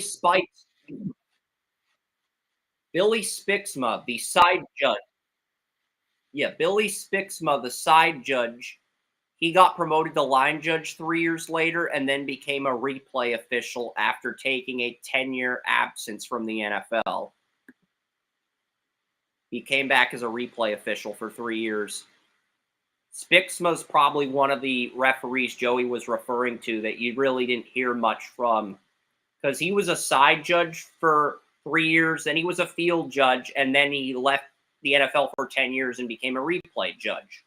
And then he retired after 3 years of that. So Spixma's one of the guys that sort of vanished after the Browns, after the Bottlegate game. That's really the only guy who vanished. And then the field judge went on to be field judge until 2013. So pretty much everyone on that officiating crew outside of Spixma had a steady career. And Spixma wasn't horrible, but it's like he gets promoted to field judge. That's too much work for him. Then he comes back a decade later, and he's a replay official for 3 years. I can respect it.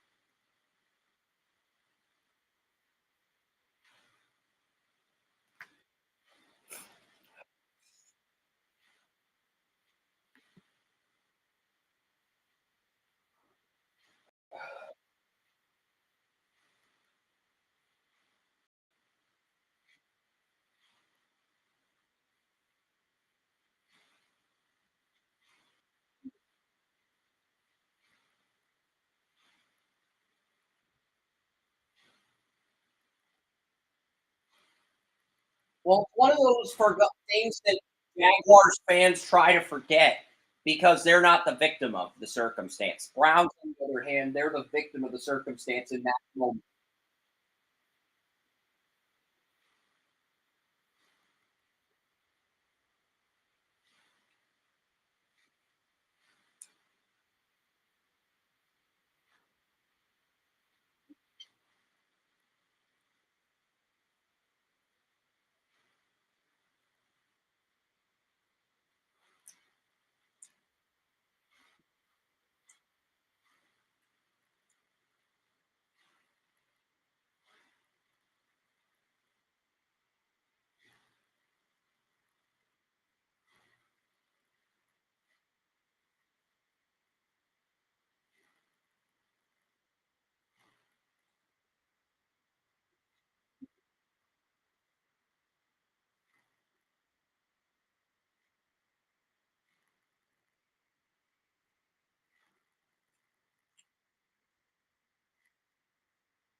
Yeah, if you induct Art Modell into Canton, I feel like a Browns fan's just going to throw a glass bottle at the Art Modell statue.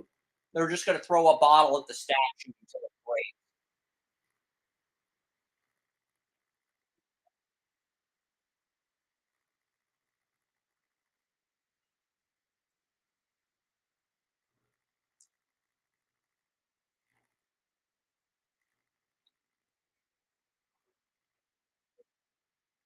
He beat Magic Johnson in the MLS Cup. Magic Johnson owns LAFC.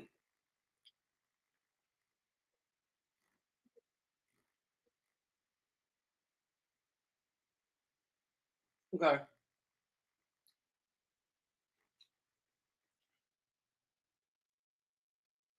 Didn't he fire Marty Schottenheimer?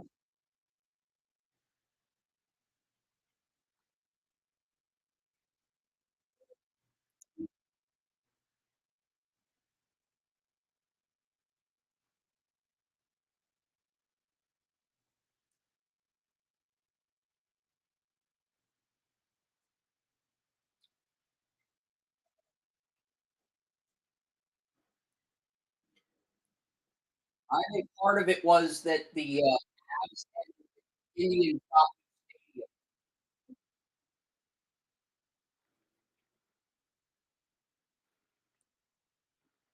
Didn't the Indians get Jacobs Field and the Browns didn't get a new stadium and that pissed off Modell, so he basically relocated the Browns after that?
But he's a semifinalist for Canton this year.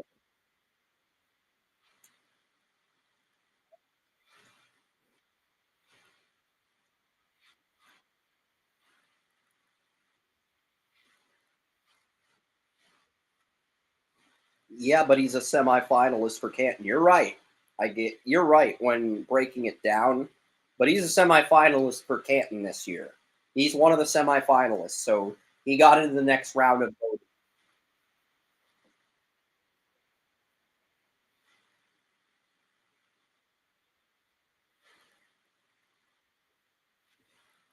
Clay Matthews Sr. still isn't in, and he deserves to be in. Art Modell's a semifinalist for Canton. Before Clay Matthews Sr.,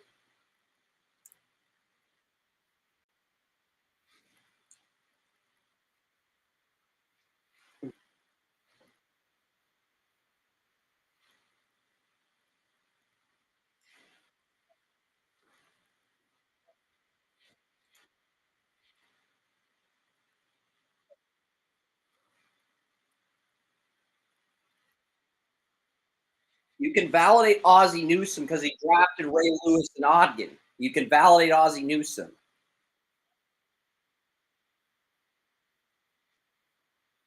Yeah, you can validate Ozzie Newsome. You can validate Ray Lewis, Ogden. You can validate the coaches of the Ravens. You can't validate Art Modell.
Here are the finalists for the semifinalists for the Hall of Fame. K.S. Bud Adams, Ralph Hay, Frank Bucko Kilroy, Rob Kraft, Art Modell, Art Rooney Jr., Doug Williams, Seymour Siwa.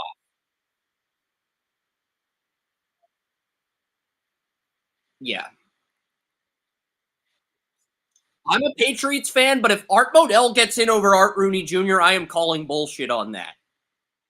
And you will not see me call a lot of bullshit on Steelers stuff because I don't like the Steelers. But I'm calling bullshit on that.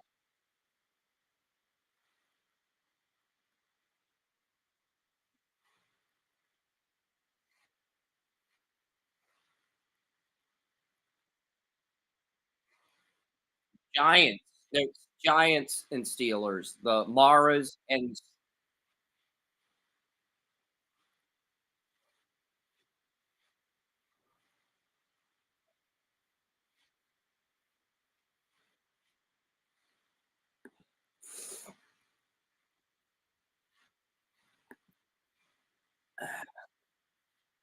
so there's contributor semifinalists and there's coaching semifinalists. Mike Shanahan, Dan Reeves are the coach semifinalists for the Hall of Fame. Marty Schottenheimer is also a semifinalist.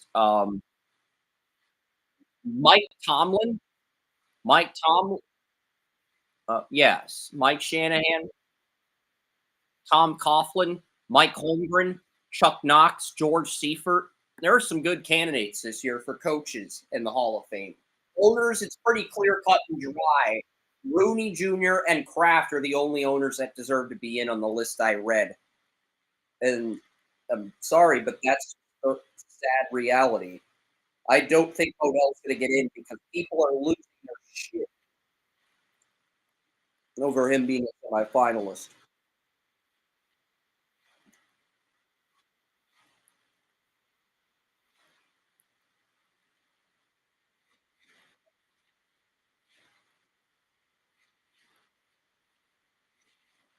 Didn't he get accused of gambling or something?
We got a caller from Grand Junction, Colorado, but I don't.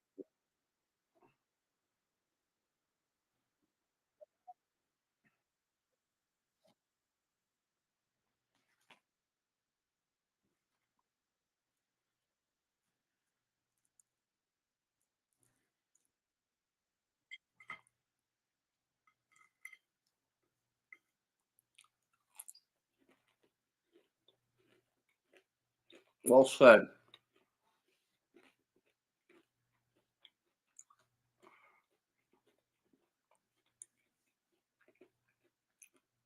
I'll break down a few of the afternoon games, but once I finish eating this chicken, we are signing off on Talk Shoot and Restream. There's some good afternoon games. I know Florida plays Georgia in a little bit. We might watch the beginning of that.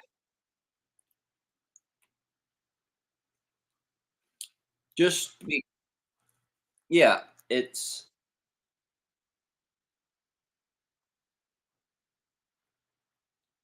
I think Florida not being competitive hurts this rivalry. It hurts the attendance in Jacksonville.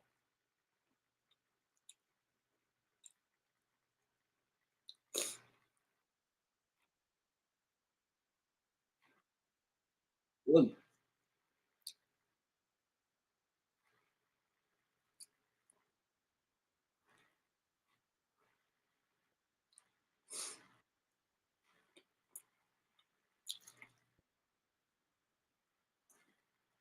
Kansas State, Houston has been delayed due to weather.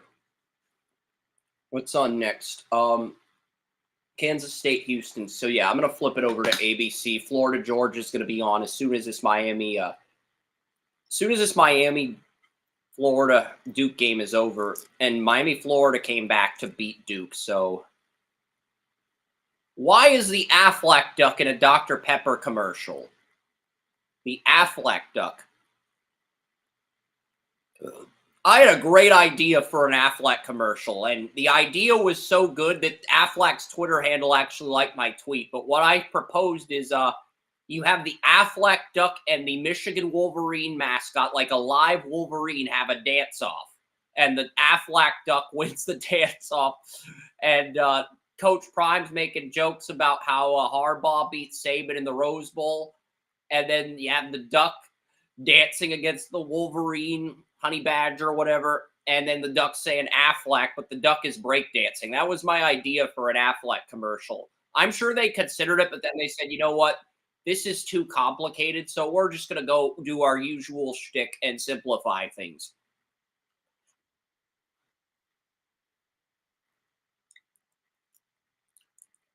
They ran a train through Duke in the fourth quarter. It's like 56-31. It was 53-31, but at one point, Duke led 28-17. That's the crazy part. Duke led 28-17, and then Miami came back, and they led like 53-31 or something. It's insane. But that's how good Cam Ward is.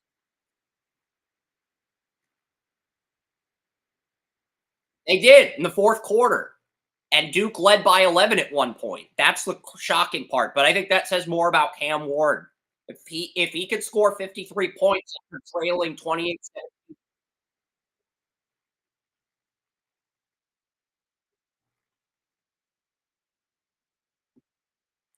Yes.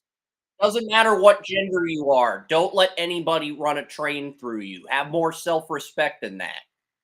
Okay?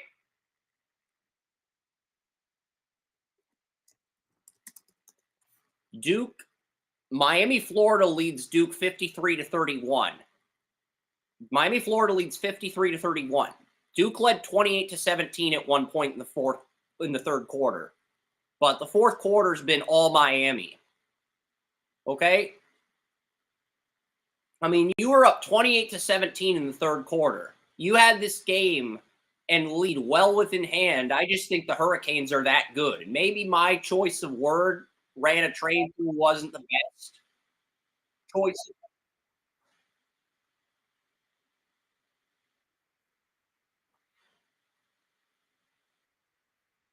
I've already got Oregon, Michigan on my YouTube TV. That game's just starting.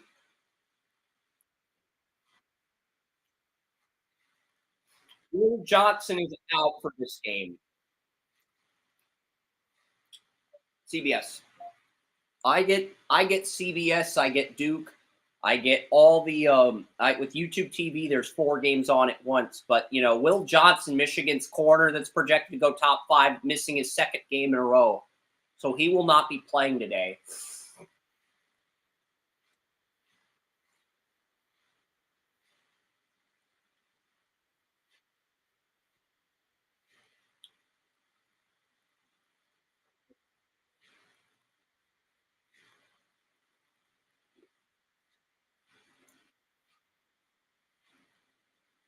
Is that a freshman?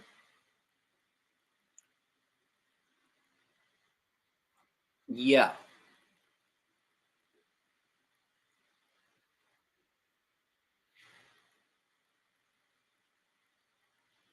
Not really. I mainly focus on the draft prospects. I mean, I know a lot about Edwards and Loveland, but I haven't really studied and Mullings. I know about those guys, but this guy, 16, I don't really know much about.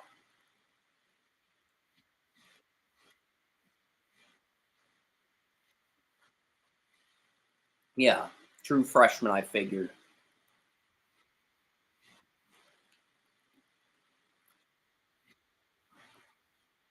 And that was a great breakup by Jabbar Muhammad. I do have a second round grade on Muhammad, but he freshman tries to throw to Loveland, and Muhammad just comes in there and breaks up the pass. He was Washington's #1 corner last year.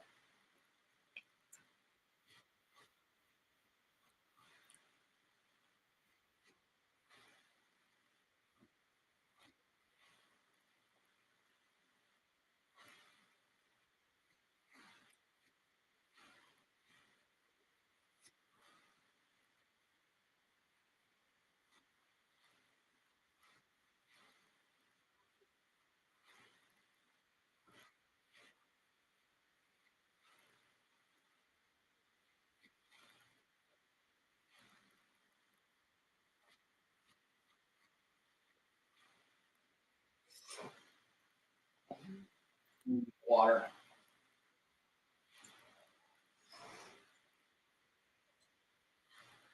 Yeah, I will look.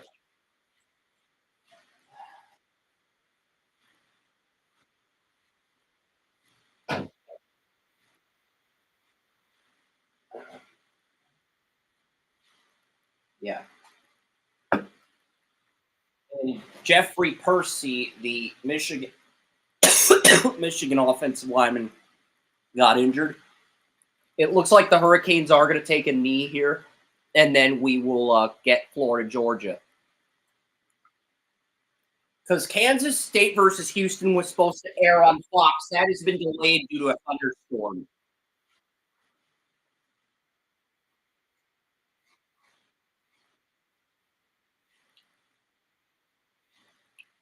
Iowa State is losing to Texas Tech. Upset alert. Texas Tech, Taj Brooks just scored on Iowa State, but Iowa State's undefeated. They are trailing Texas Tech. The Texas Tech Red Raiders do lead Iowa State.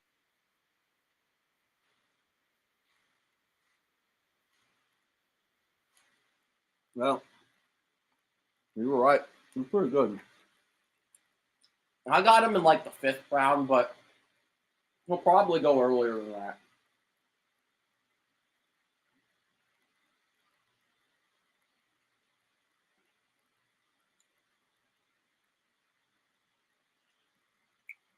Just feels weird to see Trevor Etienne in a Georgia jersey. He was in a Florida jersey the last 2 years.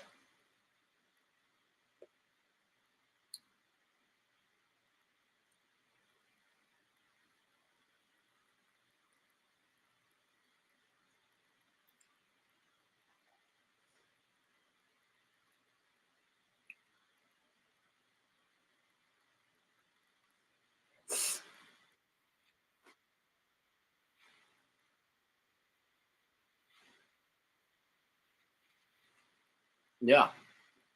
I'm going to go to ABC here.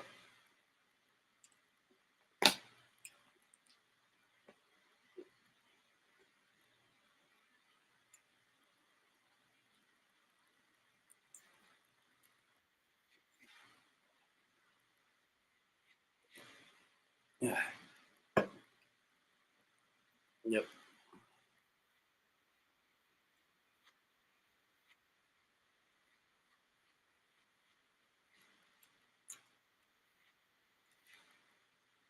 Yeah, I had a second on him in the preseason. I knew some people had a first on him. I never had him that high.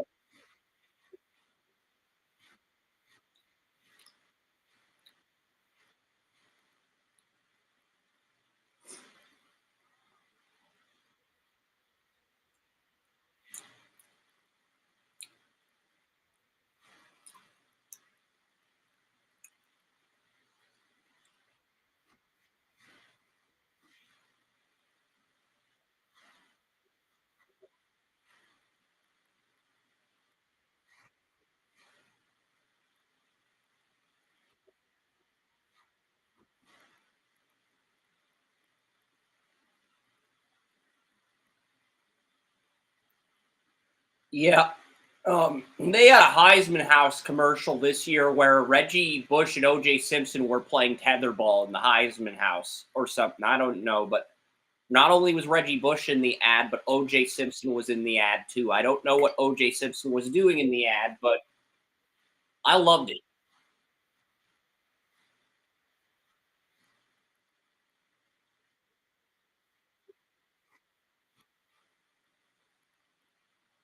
They beat Ohio State.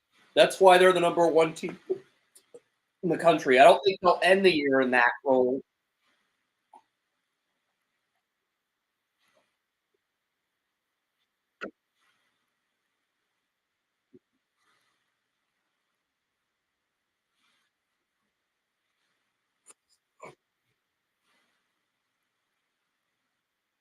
So Fowler and Herb Street are calling the Florida Georgia game. So they had to go from Happy Valley to Jacksonville in 3 hours because, well, Fowler was probably already in Jacksonville, but Herb Street had to go from Happy Valley on his private jet to Jacksonville in like 6 hours.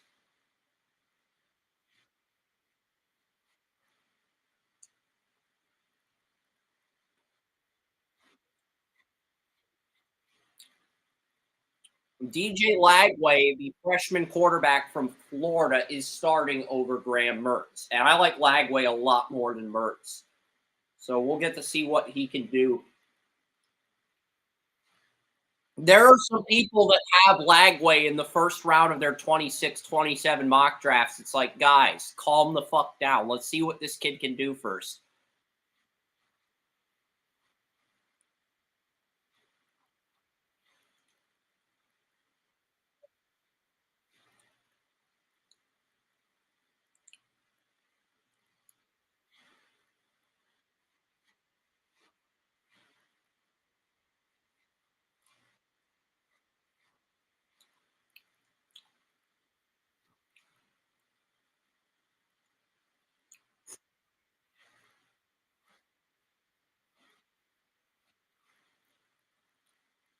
Yeah, I'm eating chicken. I'm eating chicken.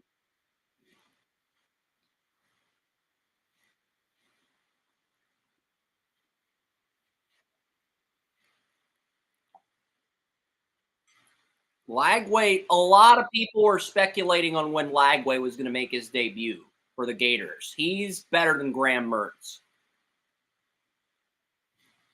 I know you're skeptical, but you just got to trust me on this. I have not seen Mertz in any mock drafts. I've seen Lagway in a few 26, 27 mocks.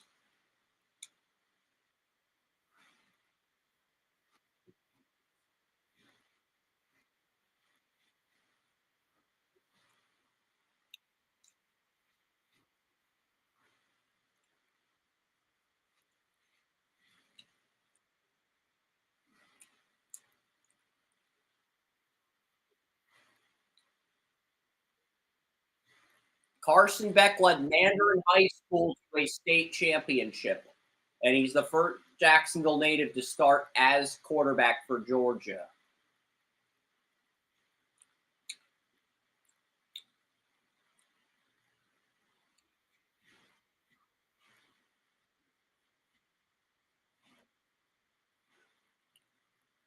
You're watching Oregon, Michigan. I'm watching Georgia, Florida.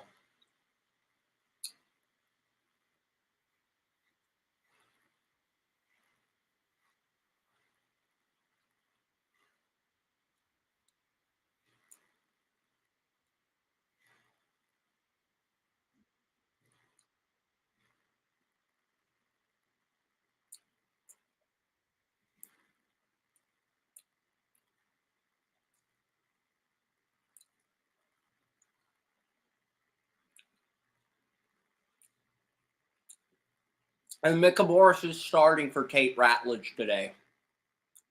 So the rumors about Ratledge coming back turned out to be bullshit.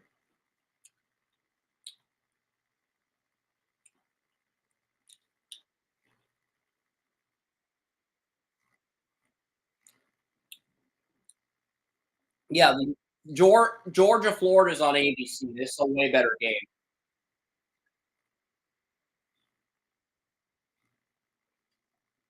And look, At CBS, I'm not going to knock CBS, but college football and CBS kind of sucks without the SEC.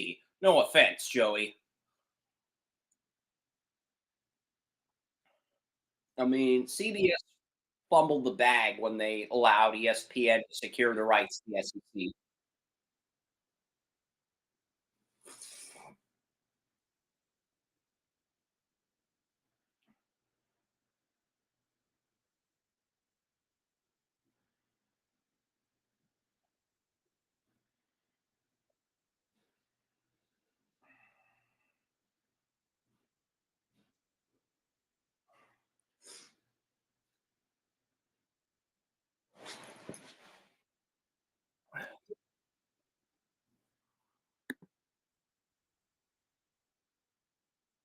Oh, I got a private chat here. Hey, I'm on William Yanish, a private chat here. I just got this. I'm gonna respond because I just saw this.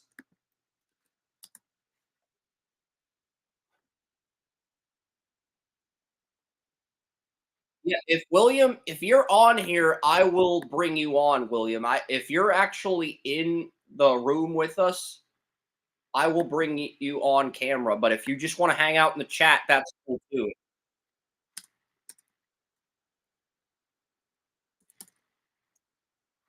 So if you want to come in here, William, we will give you the floor. Okay, there is a second person. Oh, I accidentally activated a second camera.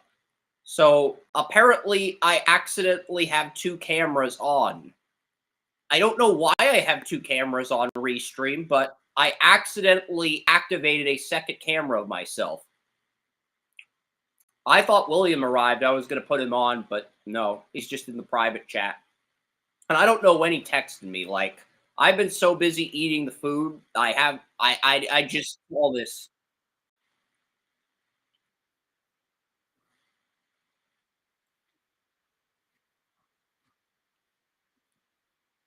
Yeah, I told William to join.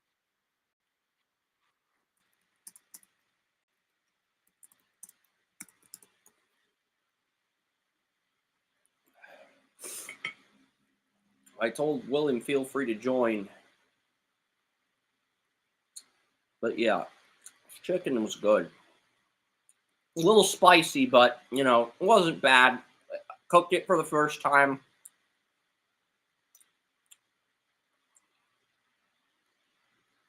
And the only reason I'm still on the live stream is I actually want to eat every ounce of chicken I can without actually choking on the food. That's literally the only reason I'm still on the live stream.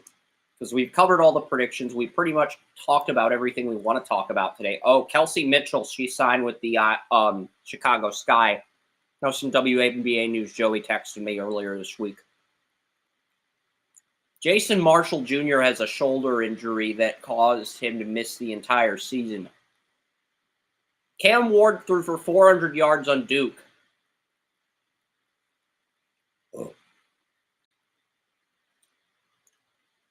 And he trailed by double digits in the third quarter and still beat Duke by 22.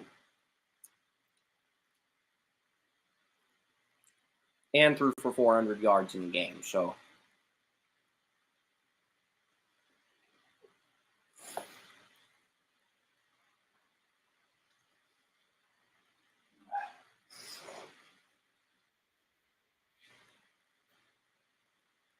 and Georgia just overthrew it on 3rd and 4.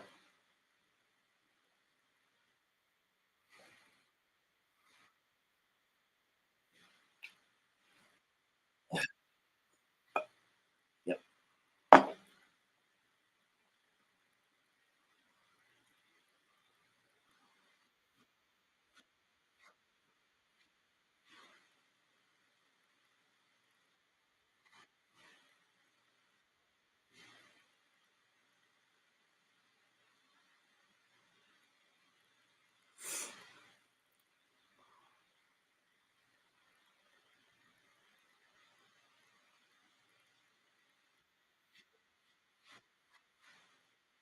Brian Lewis just retweeted our live stream.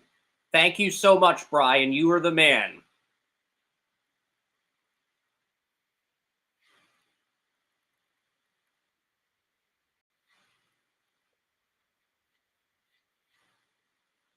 Charlie Pryo, he's a Bears fan in our scouting group on Twitter.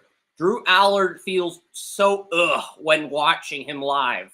I don't disagree, Charlie. He does feel I love that comment. That was a great comment. Great observation by Charlie. You want to add to that? Drew Aller feels so Drew Aller, the Penn State quarterback, he feels so when watching him live.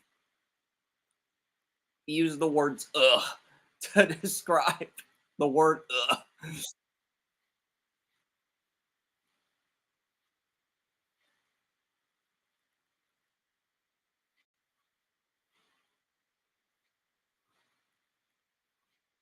It's Cam Ward, it's Shedeur Sanders, and then a bunch of mehs and a bunch of uhs. That's the draft class at quarterback this year.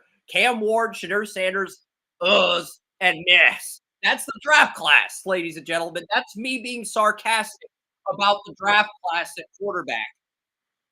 And I'm not a guy who gets sarcastic about a draft class really easily. So for me to say it's Cam Ward, it's Shedeur Sanders, it's meh quarterbacks and quarterbacks, that should say a lot. And that's not a good thing necessarily.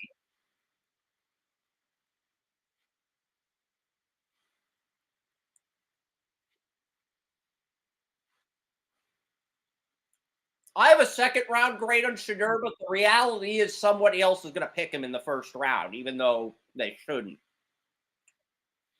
That's the reality, Joey. After Ward, someone else is going to get pushed up into the first round. It's probably going to be Shedeur. Just saying.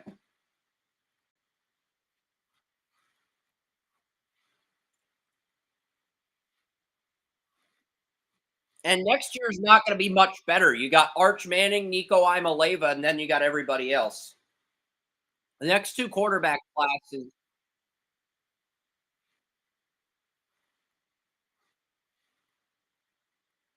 Look, we're in a time right now, Joey, where the demand for quarterback outweighs the supply for quarterback in college football.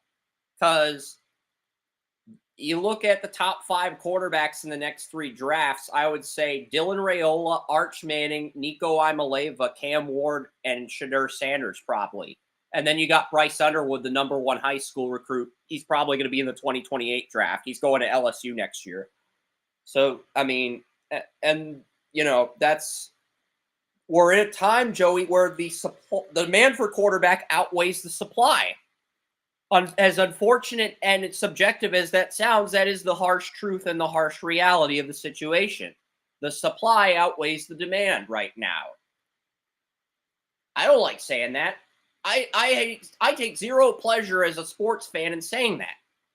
At the same token, we have been spoiled with good quarterback play for about 6 or 7 years in a row. We have been spoiled with good quarterback drafts. Maybe 8 years now.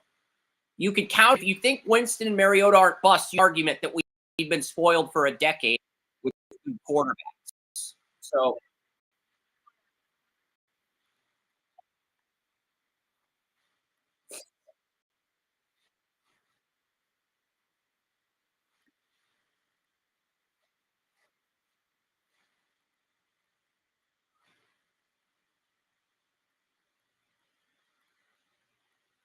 can a person in Kick basically tweeted, "Can you burp on command?" That's their username. Can you burp on command?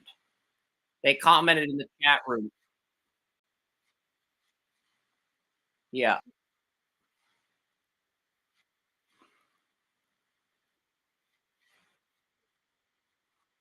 Yeah, they've got Montrell Jackson at running back, but DJ Lagway, the quarterback on Florida, too. Watch this kid. Lagway could be the QB2 behind Dylan Raiola in 27. I mean, he's been hyped up that much. After Raiola, he's considered the best QB in college. Hands it off to Montrell Jackson. I mean, we'll see. Austin Barber and Jake Slaughter are the two you want to watch in this Florida offense.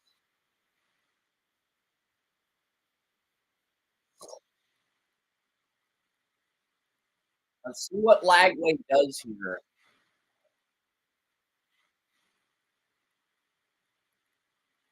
Lagway drops back 3-step drop. Very accurate short pass. Nice and easy moves to first down. Lagway's better than I tried to tell you.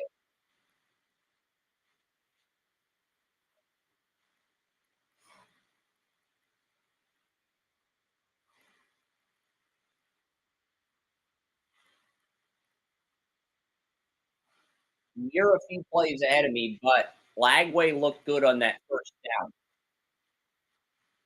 I like his fire in the huddle, the intensity he plays with.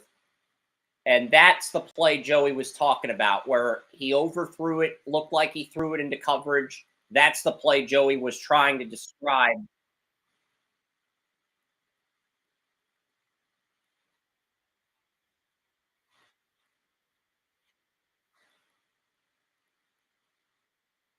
Look, Lagway is better than Mertz. Lagway is better than Mertz from what I've seen so far.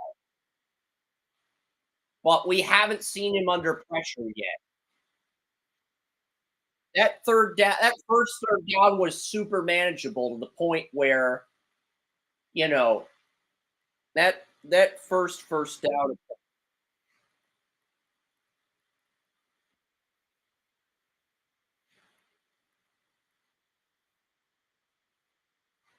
took off and ran and he fell short. Okay, you're spoiling the game. I don't think you're trying to spoil the game, but you're a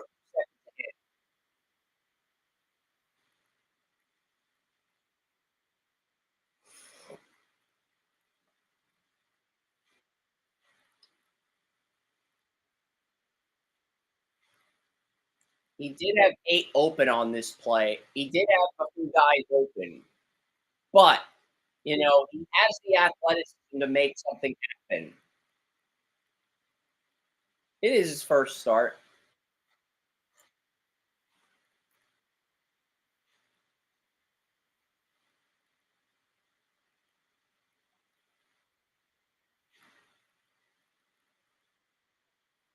Yeah, I mean, I can see why some of the people that make 27 mock drafts have this guy behind Dylan Raiola in the first round. I'm not going to go that far yet. It's too far out. It's too far out. It's his first start. But I can see why. Yeah, I can see why some people on Twitter make 26, 27 mock drafts 2, 3 years out for fun. People do that.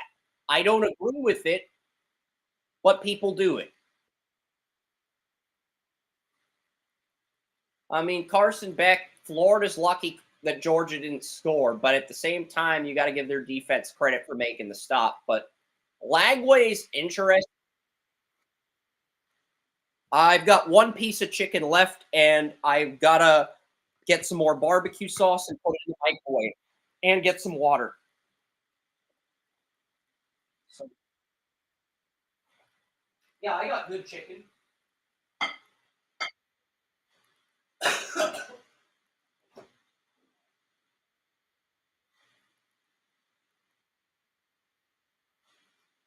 I mean, Georgia's not. I'm heating up my chicken. Uh,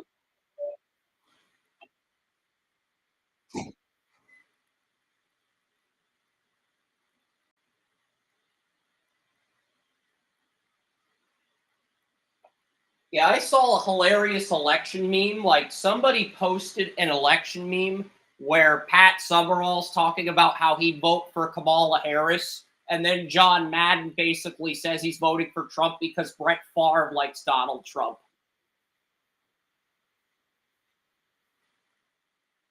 You mean the cashier to Flo? You got Flo, the brunette girl, and then you got the guy who's following her lead. He's the quarterback in the progressive ads. It is pretty funny though.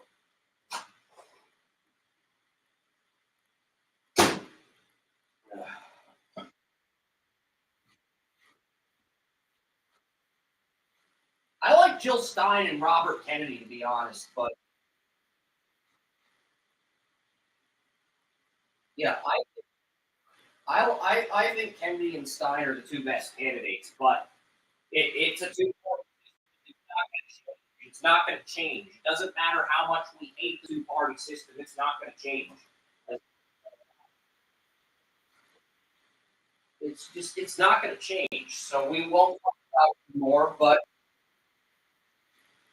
talk about it anymore, but that's just the way it is. It's a two-party system, unfortunately. Let's get back to football. But yeah, only 3 more days. I might do a live stream on Tuesday. I might do a live stream on Tuesday.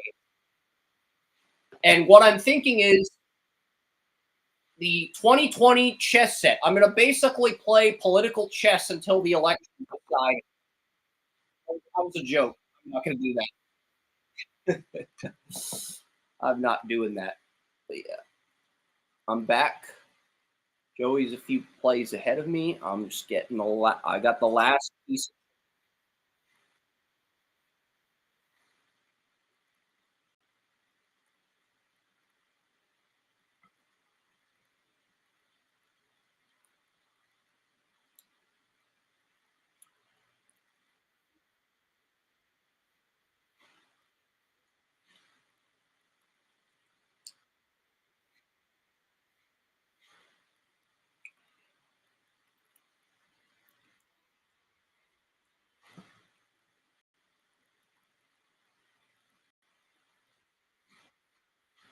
Yeah, one on Georgia's 18.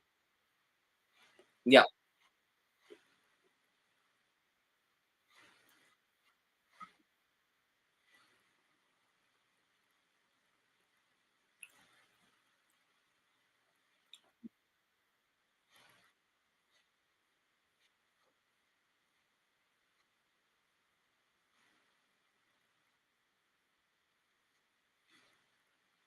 Oh, we got some MLB news. Garrett Cole has opted out of his contract. He had 4 years, 144 remaining, but he's going to test free agency. If Garrett Cole, yeah, but it sounds like the Yankees are going to pay Garrett Cole an extra.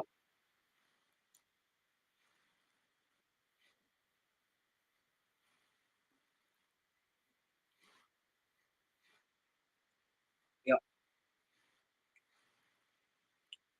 Good job by Beck there on the first down to 11. But yeah, Garrett Cole is testing free agency, but it sounds like the Yankees will pay him an extra $36 million.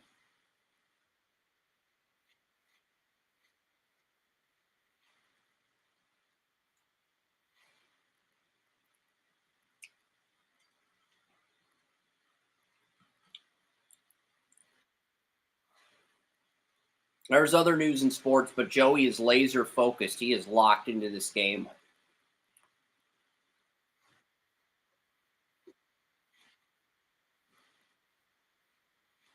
And that's on second. Now it's third down on Georgia, right? Yeah. Syracuse just beat Virginia Tech in overtime.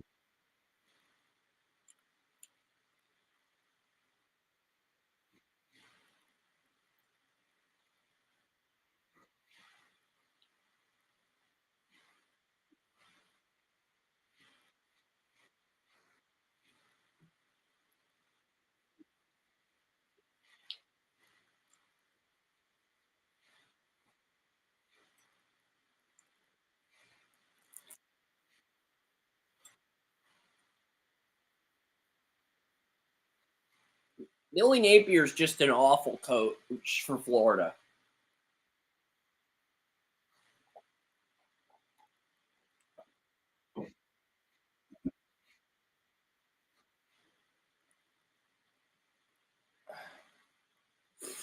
Michigan State leads Indiana by 10 at the moment. The Spartans. Yeah, I might want to. CBS should have broadcast that game instead of Oregon, Michigan. Minnesota upsets Indiana.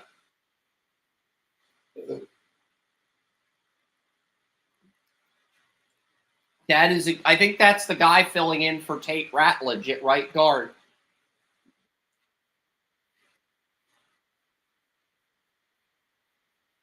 No, 73 is Xavier Truss, the right tackle.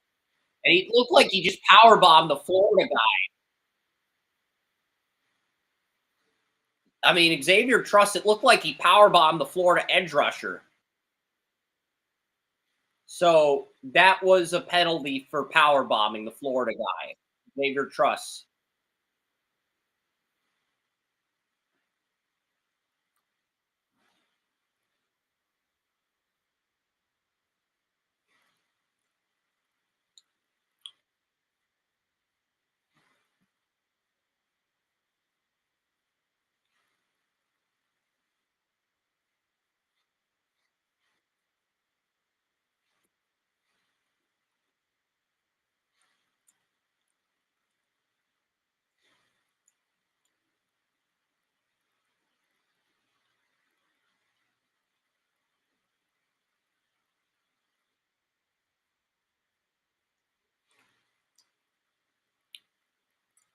Bill Goldberg, yep. Former.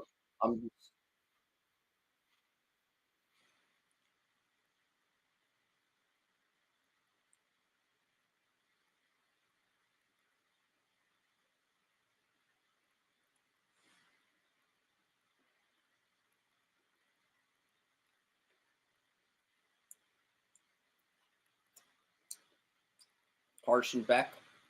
Nice completion of Dominic Lovett. 86 on Georgia's Dominic Lovett.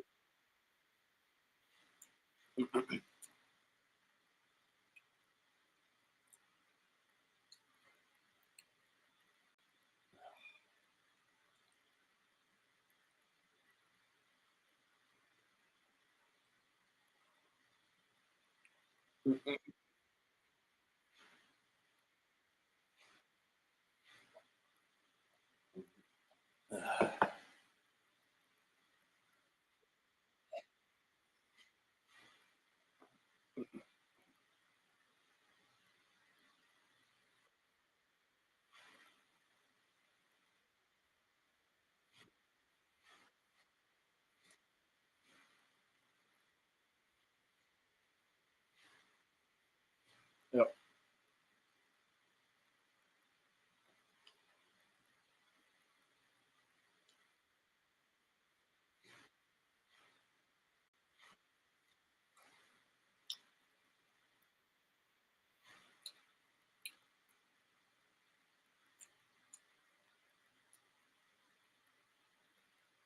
I'll give Florida credit because,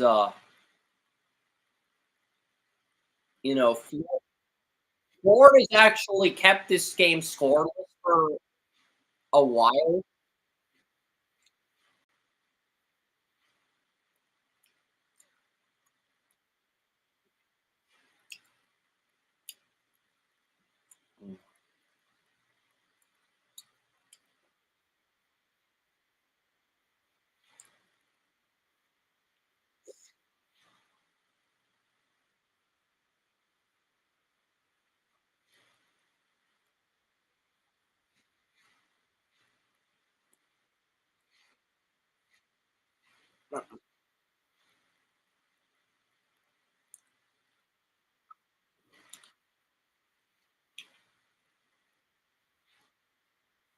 Yeah.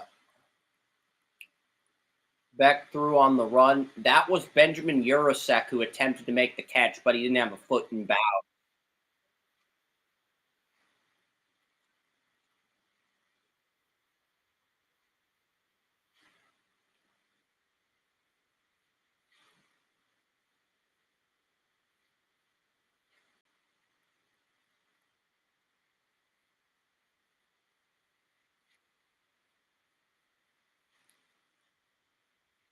That is Castell. 14 is Castell, the Florida Gator.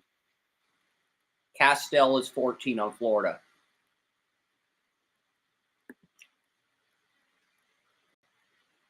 Okay. All right. I'm not muted.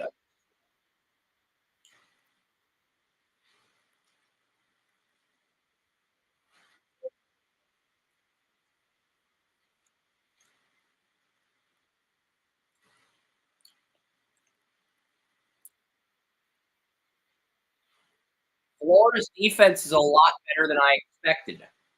I mean, you got an opportunity to gain the lead if you're Lagway. If you could actually rally this.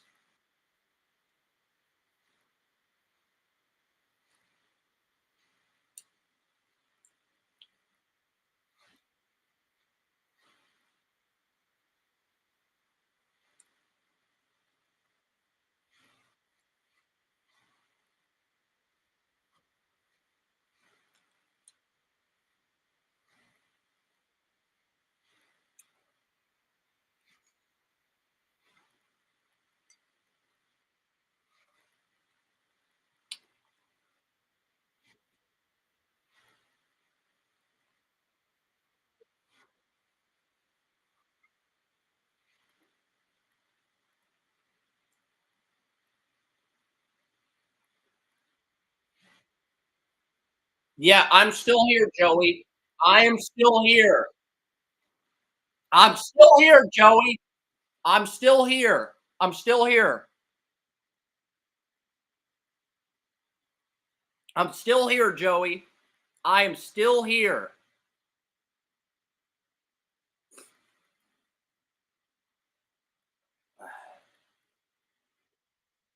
Yes. Yes.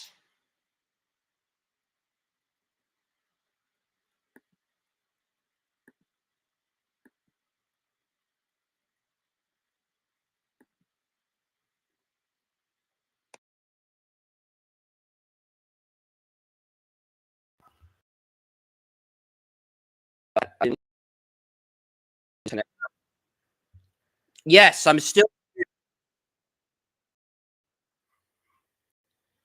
Joey. I'm still here. Still here. I'm gonna push. I'm still here.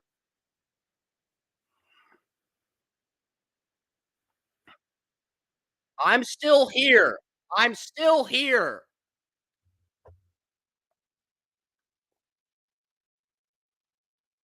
I'm still here. Okay? Can you hear me now? I'm guessing that's a yes. Great, great. I don't know if my mic was muted or what the hell's going on, but yeah.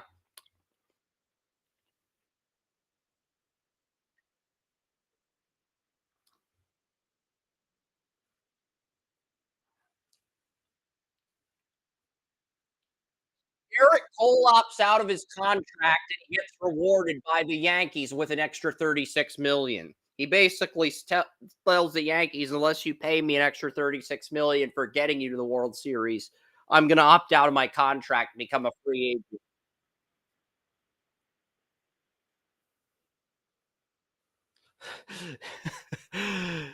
Garrett Cole is setting a bad example because now Joey's got ideas. Kidding, by the way, but yeah. I'm done with this chicken. I'm going to put it away and wash my hands. Joey, you take over while I put this chicken away and wash my hands.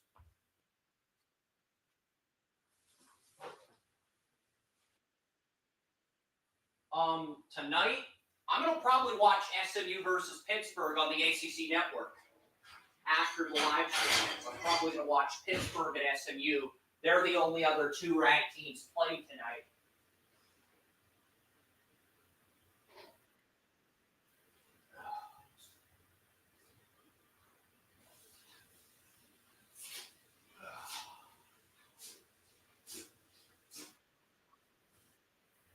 Yeah.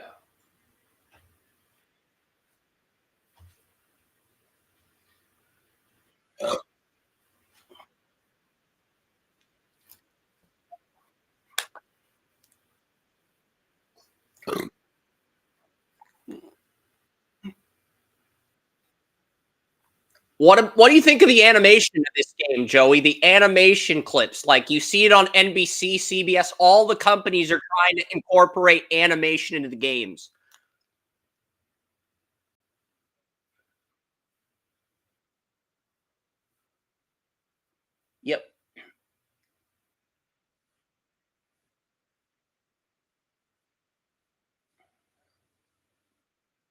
Like it felt like NBC overdid it with the Niners last week on Sunday Night Football because they had the ER theme and then they listed all the 49ers that were injured. And that just felt like a personal attack against the guy.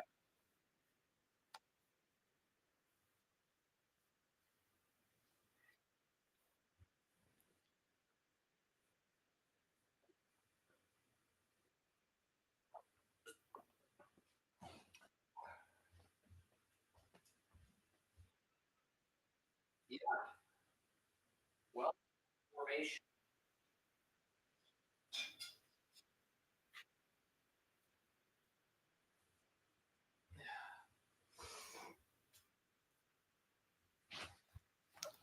It didn't.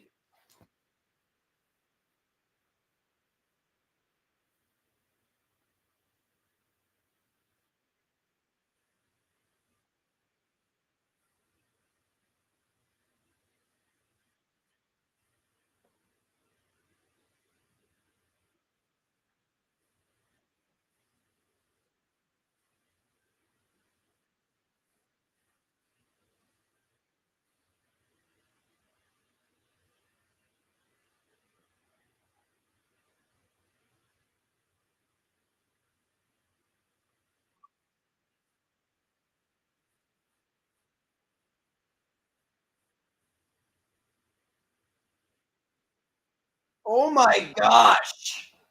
I'm sorry, Joey. I just NFL notifications just posted a video of Jason Kelsey slamming a fan's phone and taking it with him. Like he took the fan's phone, slammed it on the ground, and took it with him because the fan was videotaping him without his consent. But he's drinking a bunch of beer, and people in the media are saying that Jason Kelsey's starting to develop a drinking problem.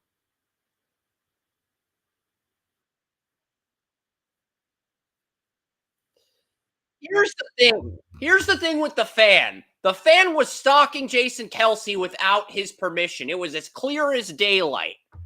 And Kelsey wanted him to stop, and he wouldn't stop. So Jason Kelsey took the guy's phone and slammed it, walked away because he was pissed that a fan wouldn't respect his privacy.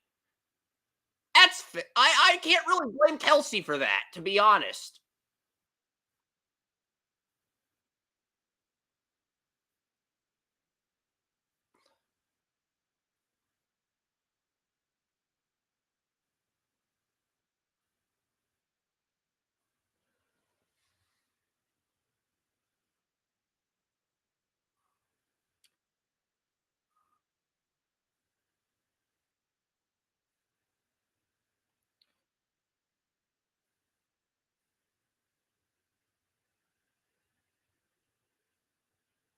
Oh, it it according to Grace Sports Takes, who does a lot of video editing on Twitter, one of the fans referred to Kelsey as a homophobic slur.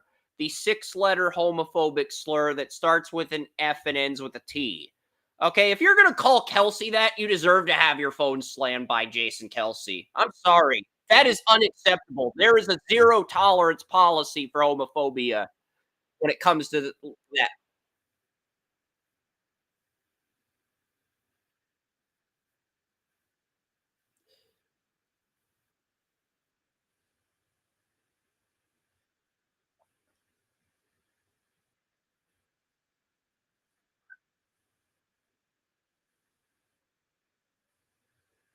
Pro equality, pro LGBT, very classy family. So if you're gonna say that to Kelsey, yeah, you deserve to have your phone slammed. That's just not cool.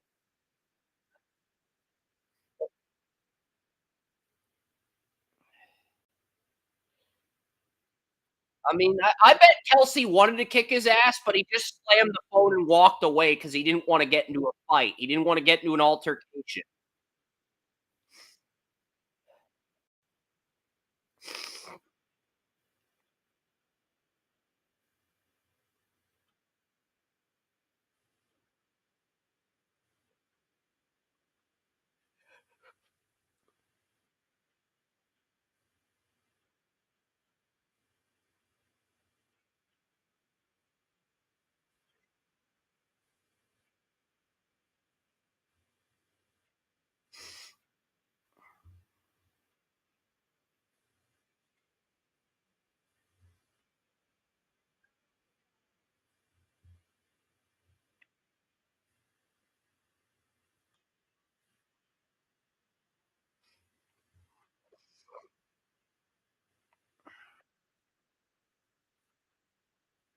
Here's the entire clip. I've got the text. I've got the text for the exchange with Kelsey, the heckler who stalked Kelsey. Kelsey, how does it feel that your brother is a FAGGOT for dating Taylor Swift? Jason Kelsey slams the kid's phone on the ground for homophobia and then yells, "Who's the it now?" and walks away. He doesn't attack. It's like the scene in Wolf of Wall Street where Jonah Hill and the and Brad the Macho and Chad get into a stage.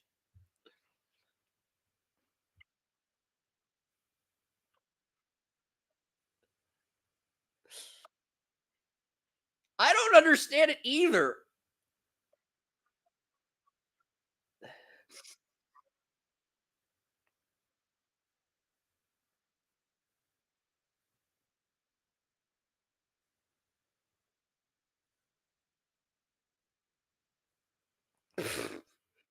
Somebody compared Jason Kelsey to Beth Dutton on Yellowstone. I don't know. I don't get it.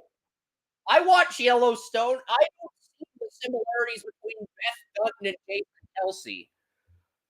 So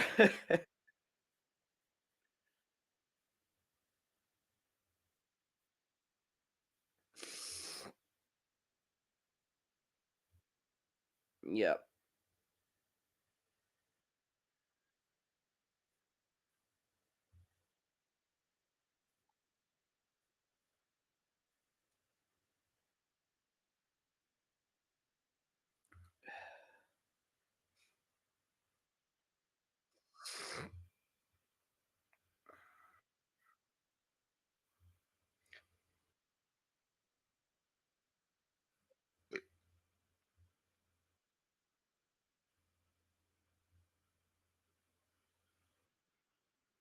Yeah.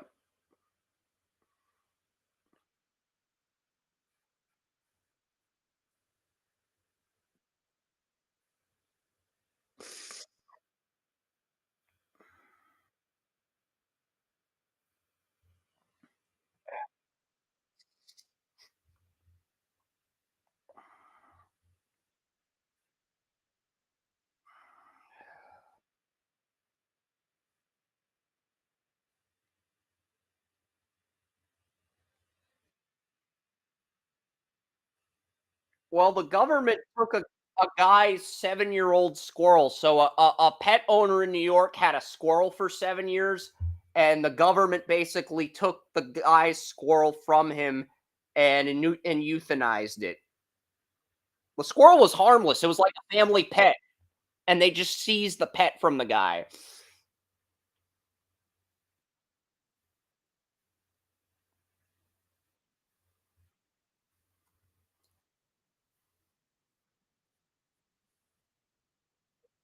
It is back on, but Georgia's dominated in first downs, 9-1.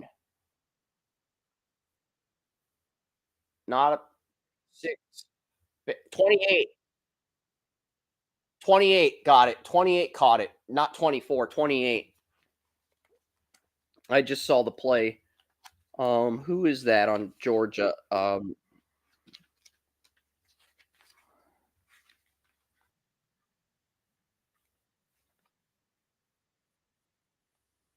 28 on Florida is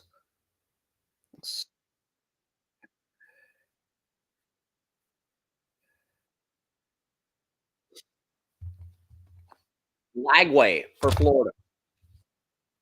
DJ Lagway is the Florida quarterback. DJ Lagway, Joey. Lagway. Lagway.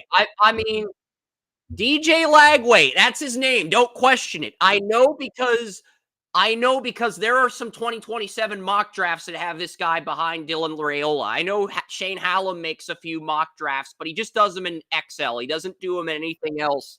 He doesn't even list the teams. He just ranks the top 32 for fun. And this guy was 2 behind Raiola. That's why I was saying, what is Lagway going to bring to the table? Because if Lagway beats Georgia, he might jump Raiola, Joey. It's crazy as that sounds. If he beats Georgia today, I think he moves ahead of Raiola. because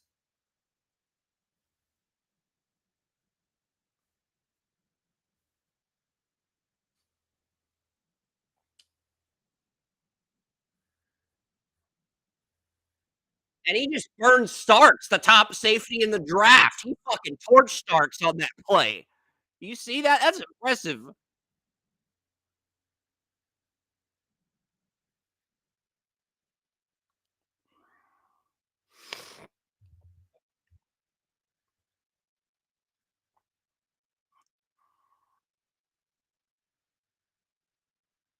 Yeah.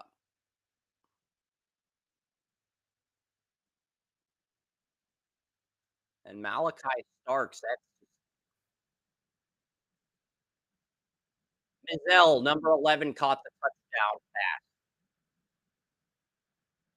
Yeah, it's DJ Lagway on Florida. Yeah, DJ Lagway on Florida. He's a heck of a quarterback. I mean, he was considered the number 2 high school QB behind Raiola. He ends up going to Florida. It feels like we're reliving the 90s when Nebraska and Florida had the 2 best quarterbacks in college football. When Nebraska had quarterbacks under Tom Osborne and Florida had Danny Werfel. It feels like we're reliving the 90s with these freshman quarterbacks.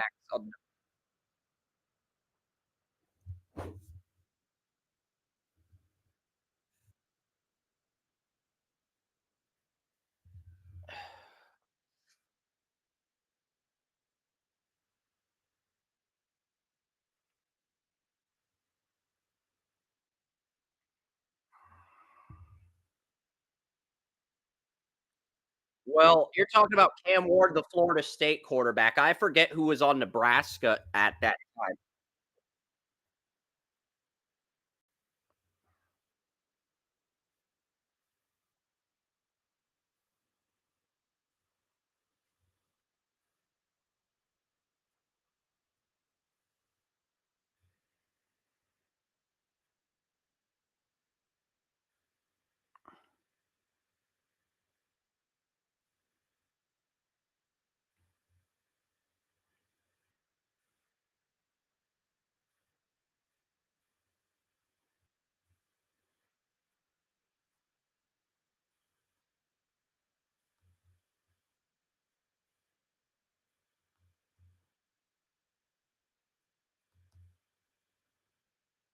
Yeah, a lot of my friends are tweeting that Carson Beck is not him. Carson Beck is mid.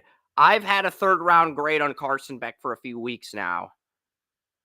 You can see why.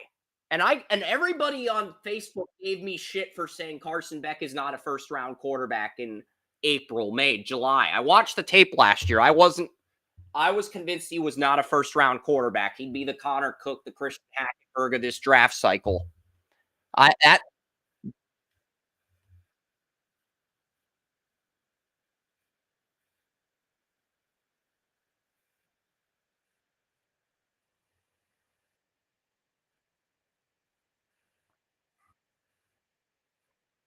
Yeah, I had a 2nd, 3rd round grade on him at the beginning of the year, but because there's uncertainty about QB1, he got hyped up at the beginning of the year, just like Cook and Hackenberg.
Oh, I'm just reading a hilarious tweet by Urinating Tree. Death taxes, Penn State losing to Ohio State and Michigan every damn year.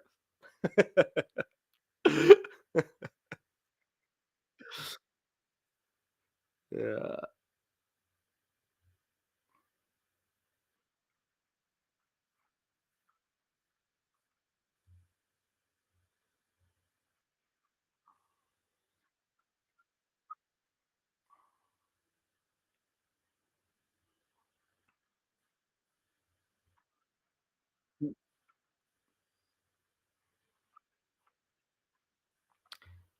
Yeah, Danny Cannell tweeted, next week we can watch college football without all the political ads. I agree, Danny Cannell. Next week's going to be awesome because we'll get to watch college football without all the political ads. No Kamala, no Trump ads, just all the ads go away.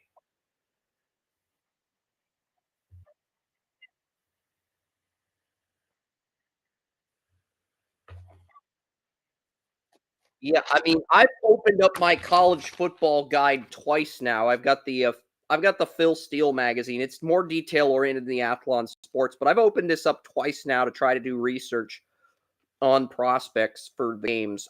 13 on Florida is, I think it's a Aaron Gates. He's a redshirt freshman, but he's listed as a backup on the depth chart. Well, Aaron Gates is a freshman redshirt, so you're probably looking at him in the 27 draft. I don't think he'll enter in 26 because he doesn't have the experience yet. But he's got a bright future.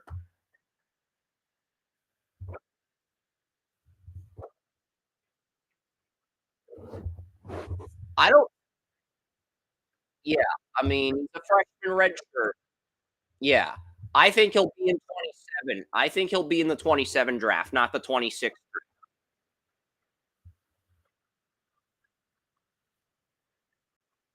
Yeah, 21 at a penalty. Or is this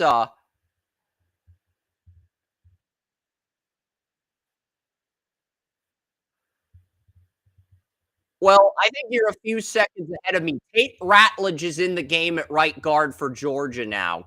Tate Ratledge is in the game here now. I think you're a play ahead of me, but Ratledge is in the game.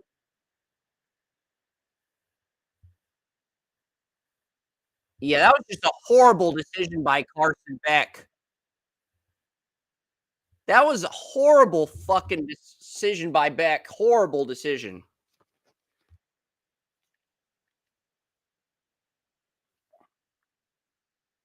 He's a freshman redshirt. He's a freshman redshirt. I think if he declared for 26, he'd be a fifth round pick. I mean, Aaron Gates, that's his name. Aaron Gates, 13 on Florida. Aaron Gates. So Aaron Gates is a freshman redshirt. He'd be a fifth round pick in 2026. He'd probably be a second in 2027. He's probably a first or second in 2027.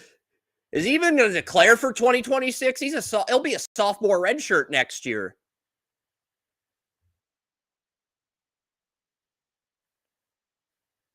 He'll probably be a first or second in 2027 if he keeps this level of play up for 2 more years, 2 more full seasons. Aaron Gates is the guy to watch. Lagway and Aaron Gates could both be first round picks for Florida in 2027.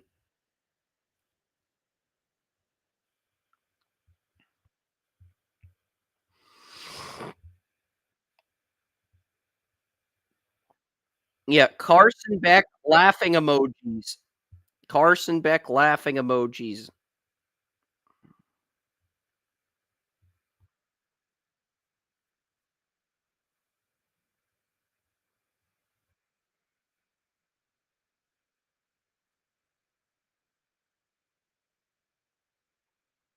Oh, I've got some news on the Chargers. DJ Chark, who's missed all season with an injury, who beat out Quentin Nelson for the slot receiver job in training camp, has been activated from IR. DJ Chark will make his debut against the Browns tomorrow. That is from Adam Schefter.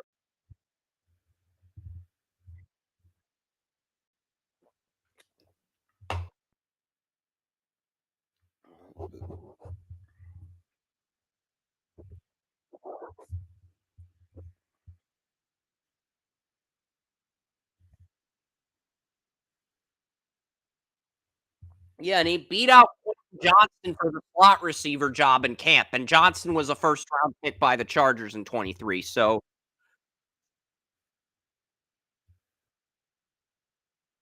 that says more about Johnson than Chark.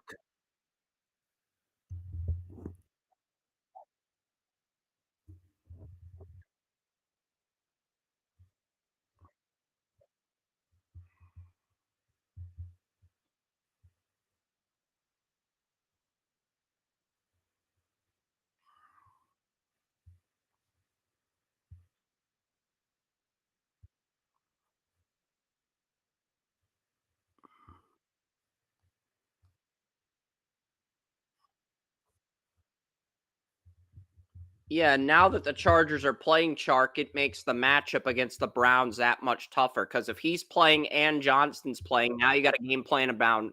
There's 4 different receivers to game plan around.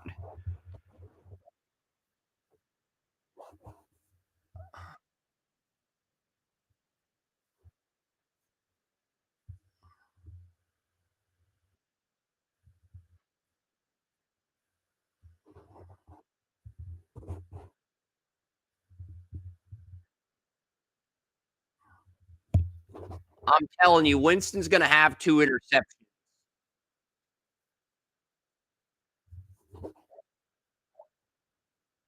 He had Winston's had interceptions as a backup.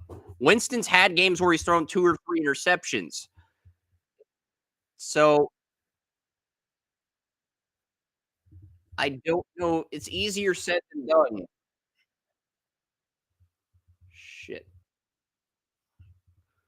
Who is that limping off? Is that a player? Or is that a coach?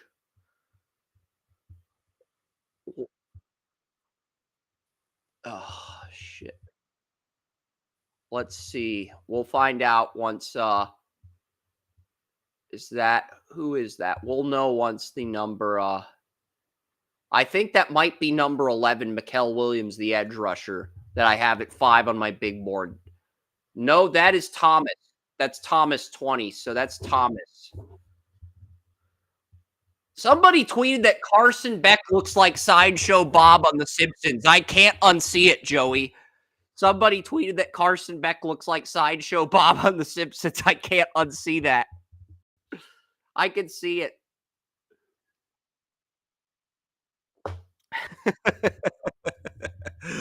Good one, Joey. Good one.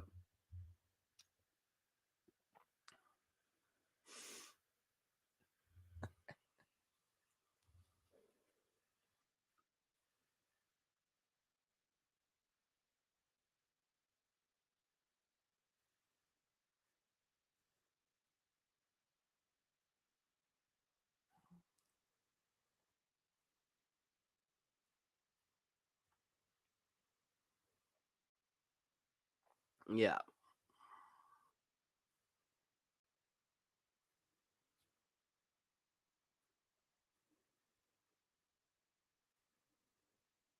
Lagway's not making as many reads as Richardson, not staring as many receivers, but he's doing what needs to be done for Florida to have a chance to win this game. So you'll take at this point. He is single-handedly saving Billy Napier's ass.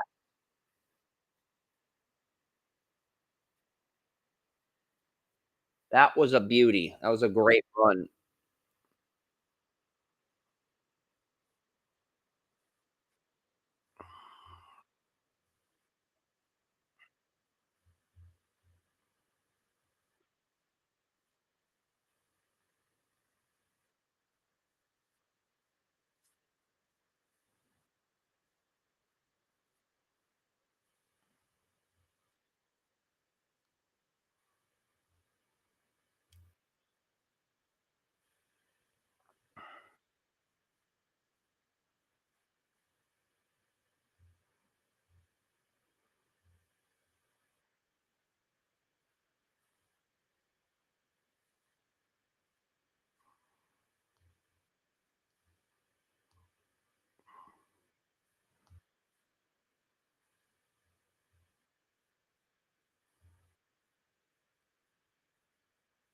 Yeah.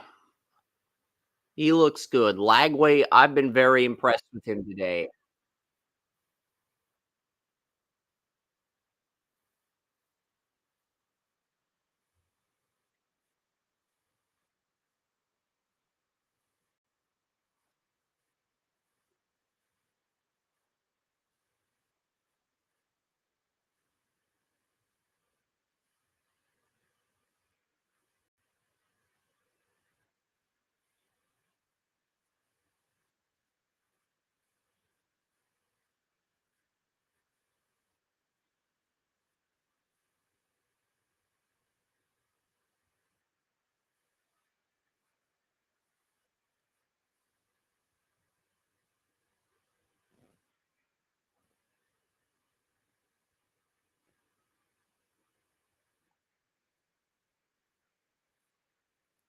I mean, he was number 2 in the recruiting rankings behind Raiola. I liked him better than Mertz, but I wasn't sure he was going to be this good this early in his first start.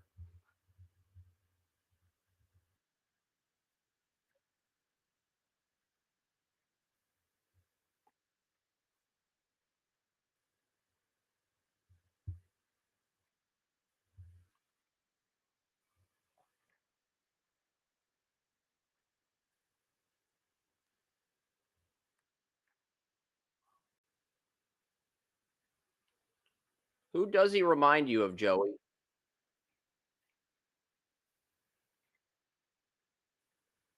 Who's that?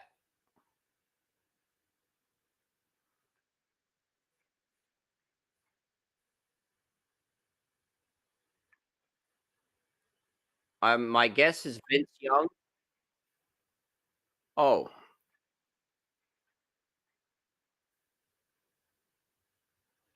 Baker. He reminds you of Baker.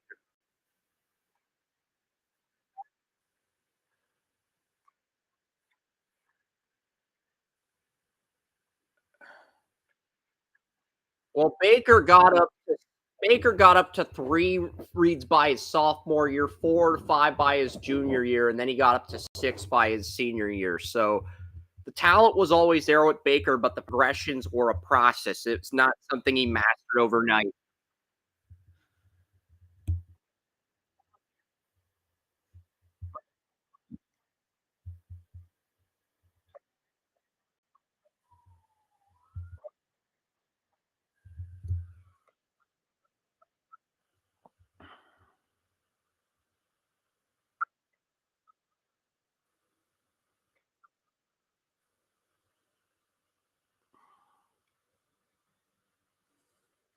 And Trey Smack.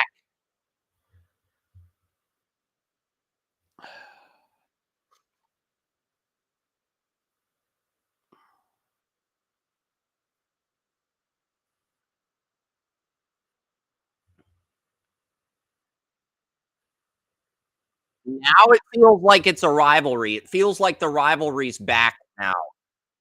Lagway's actually made this fun. Like, I was going to end this live stream at halftime, but I'm actually debating whether or not to watch the third quarter with how good Lagway's been. I'm actually debating. That should say something, Joey.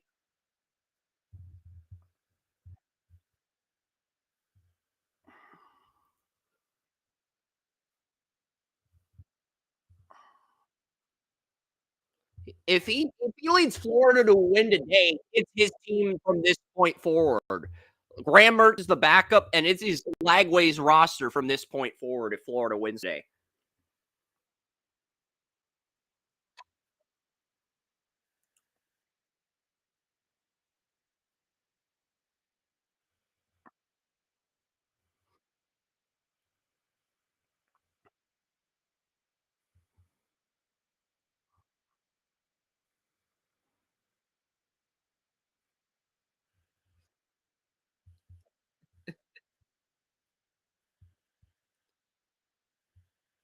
Jeez.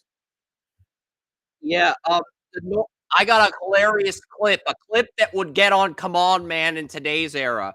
Well, there's a high school cornerback trailing by 22, and he is dancing in the state championship in Jerry World. He is dancing. His team's down by 22, and he is dancing in the state championship, the Texas state championship.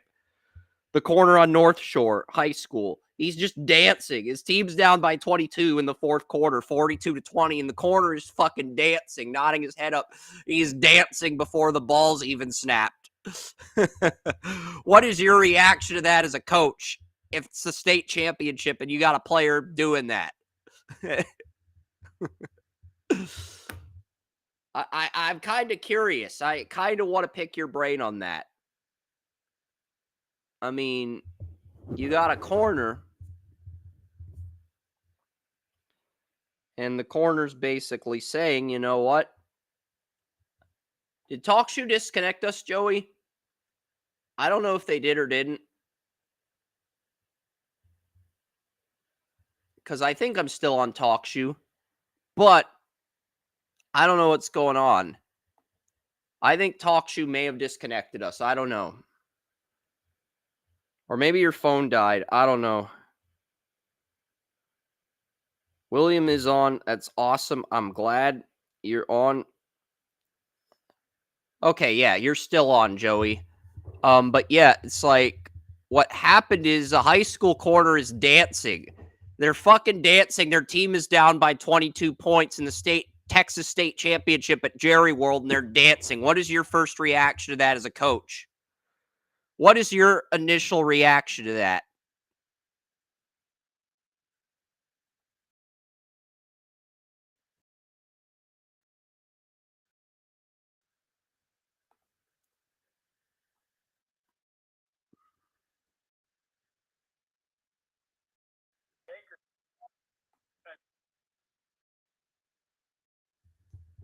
Yeah.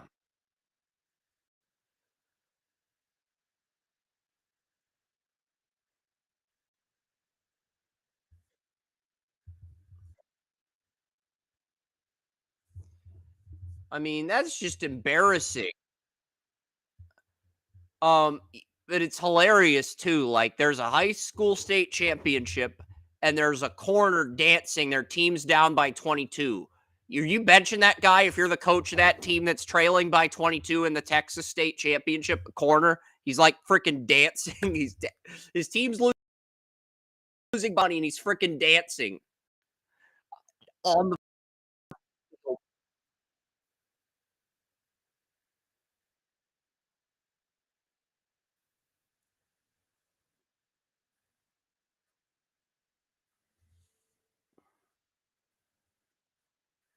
yeah, Gates, Aaron Gates.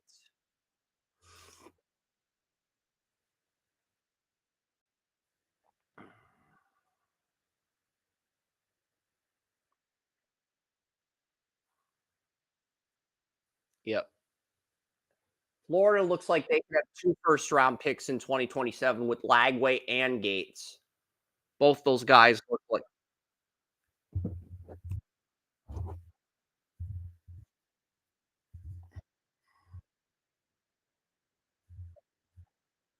yeah, because it makes the rivalry interesting again. It makes the rivalry fun again, and if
yeah, yes.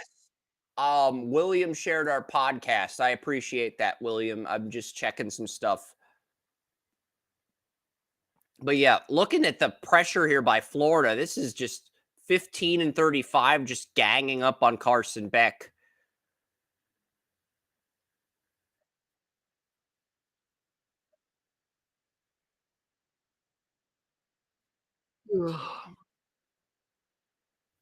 Yep.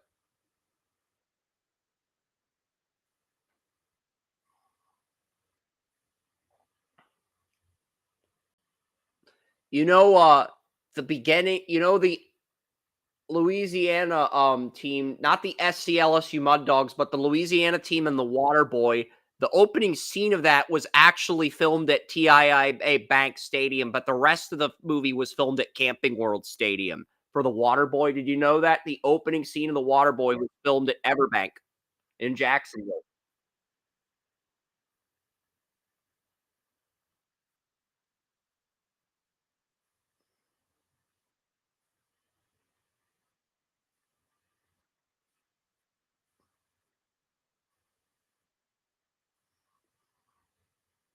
Oh shit, Lagway's grabbing his knee. This is not good.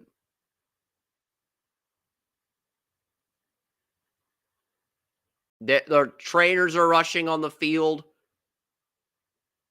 and there's like 4 or 5 trainers. There's 3 trainers, and then there's like 4 other athletic personnel for Georgia, and it looks like Lagway is injured, but I don't know what it is. He's grabbed his left ankle.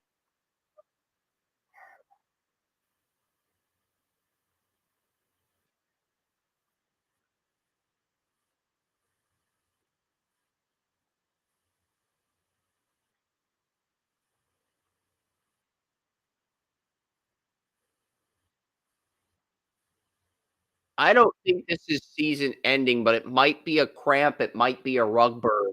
It might just be something very minor.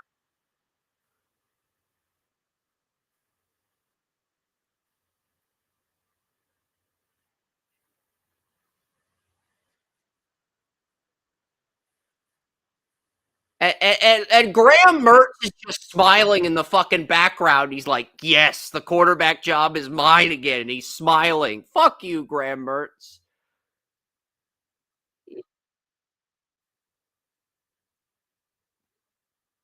I, if you're the backup quarterback, you're a senior, and you're smiling when the freshman goes down, that just reflects poorly. I don't even want Mertz on my team now because if you're gonna fucking smile,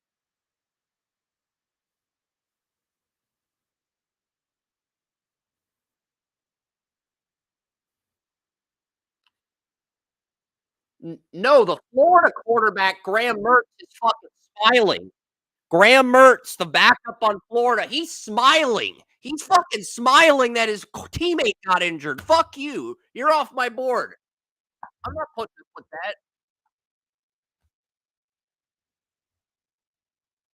Over a teammate getting injured. I don't want you. Fuck you. Yeah, like I don't want Graham Mertz on my team now. He just one of the Florida players is smiling.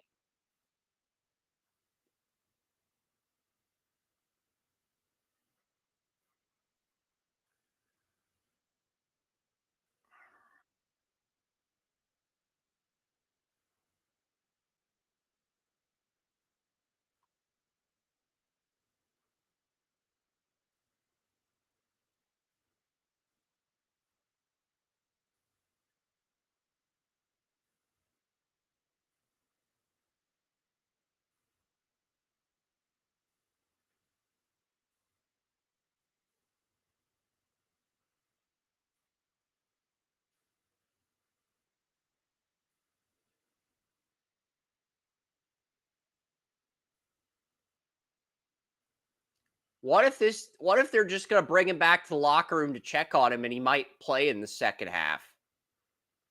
Honestly,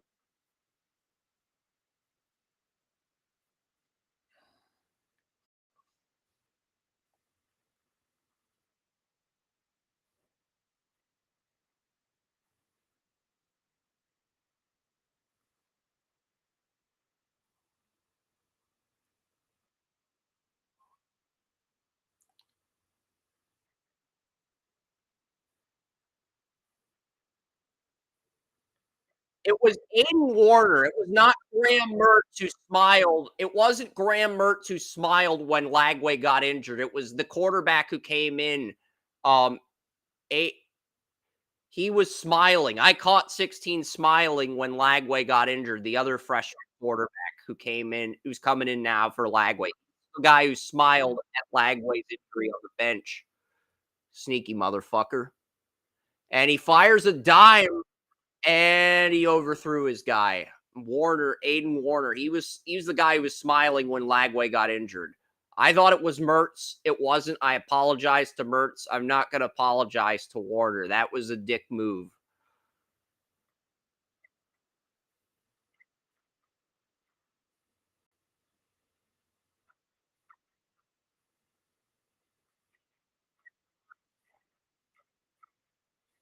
Because Mertz is dealing with like a crutch injury.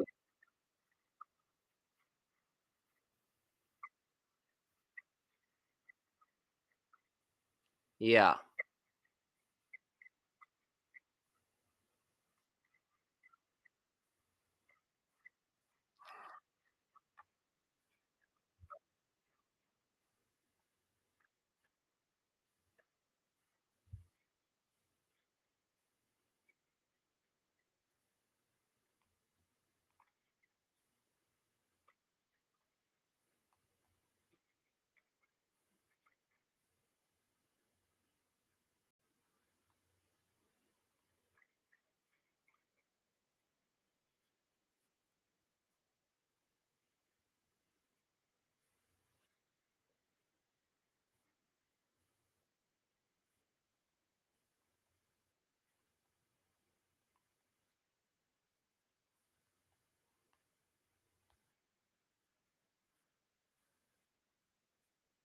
Yeah.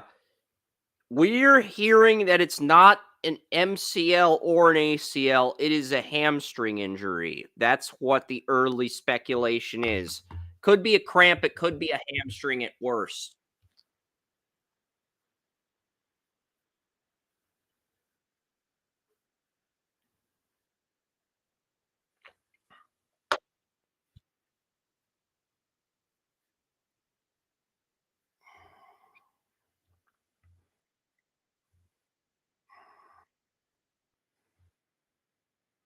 I think he might be back for the second half.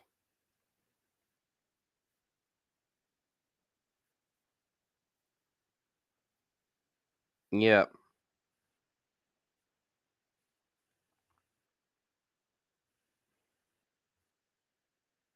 Yeah.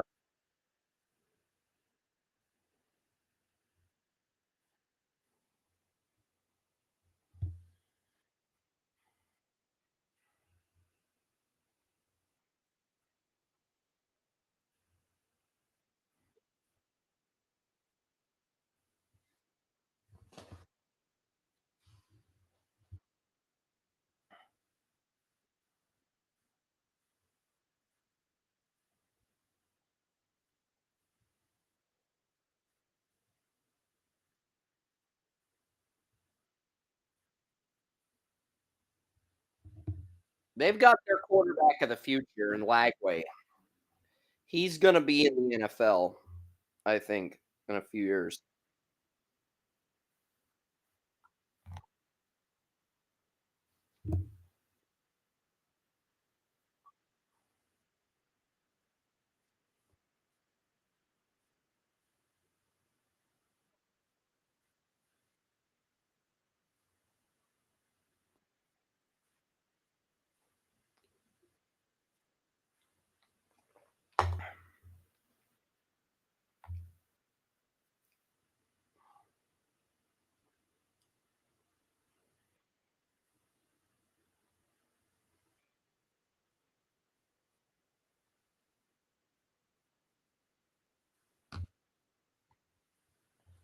I mean, I was big on Mahomes, and the Chiefs had scouted him after his freshman.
People in the chat on Restream. Thank you guys so much. I mean, we're gonna call this Florida Georgia game until it gets ugly or until Joey wants to call it a day, and then we're probably just gonna go on with our Saturday evenings. But yeah, number 0 on Florida. Let's look up that play. I agree. This has been a blast. Yeah.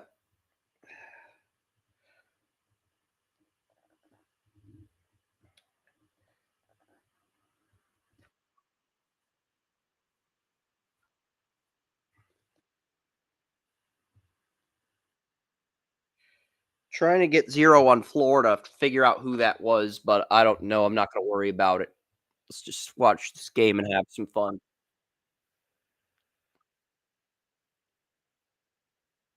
Yeah. Okay. Sheriff Johnson, but yeah. Castell 14 looks good. Florida's secondary,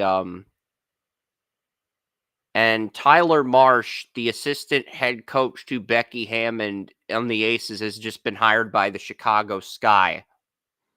Marsh, she was the assistant to Becky. Yep.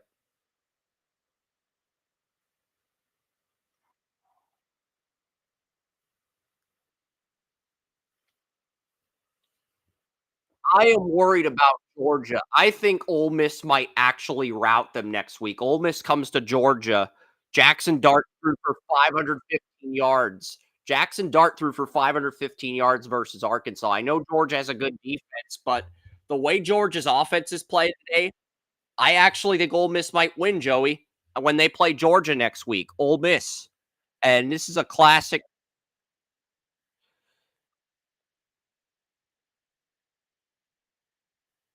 You think this is a trap game for Georgia? You think they were looking ahead to Ole Miss?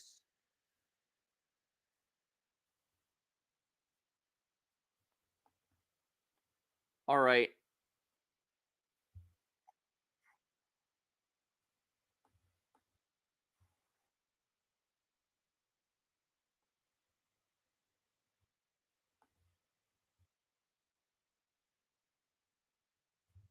All right. All right. All right.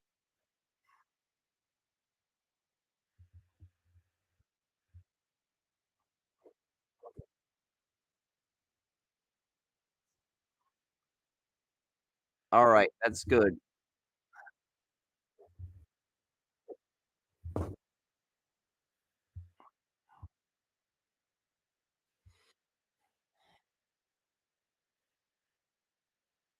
It does look like Georgia's gonna tie this, but it also feels like they're looking ahead to Ole Miss. That's probably why the offense was been so piss poor so far. Because Georgia plays Ole Miss next week, and honestly, Ole Miss might win that game.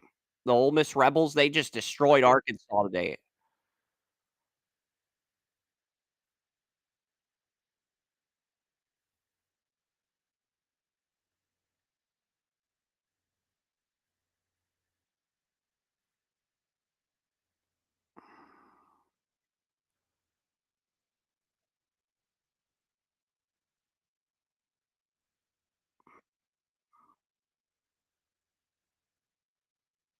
Yeah, I agree. Yep. And now we got ourselves a ball game, 13-13.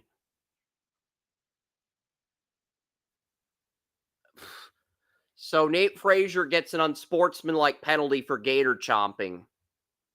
That's so Florida players can gator chomp, it's socially acceptable. If Georgia players gator chomp, it's unsportsmanlike. Okay.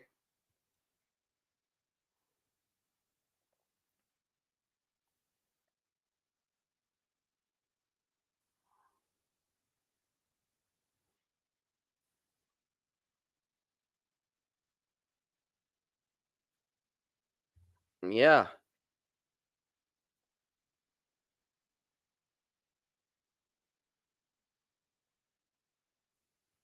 The gator chomp. Florida ritual. That's Florida's signature touchdown celebration, the Gator Chomp. But here's what I'm saying.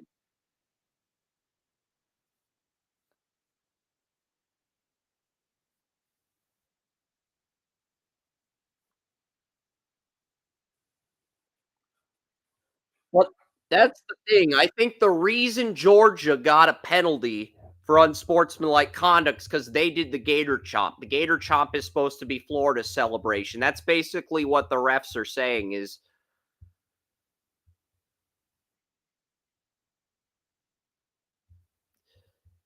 yeah.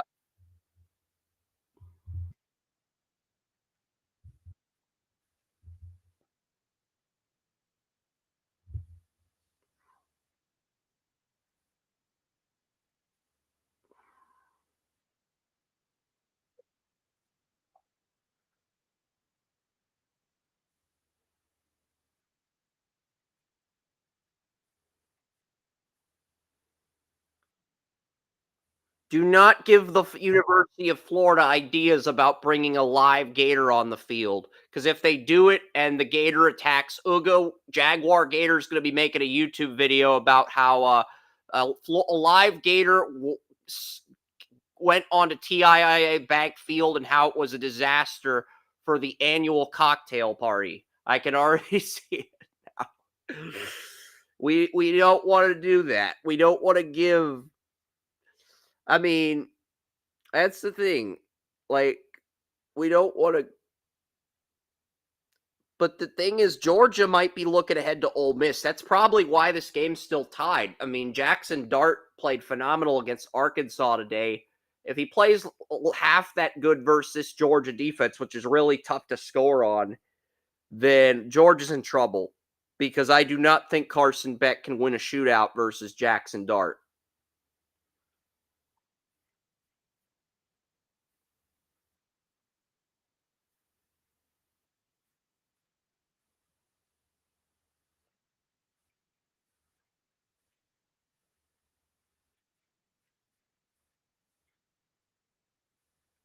Yeah, Everbank, TIAAA.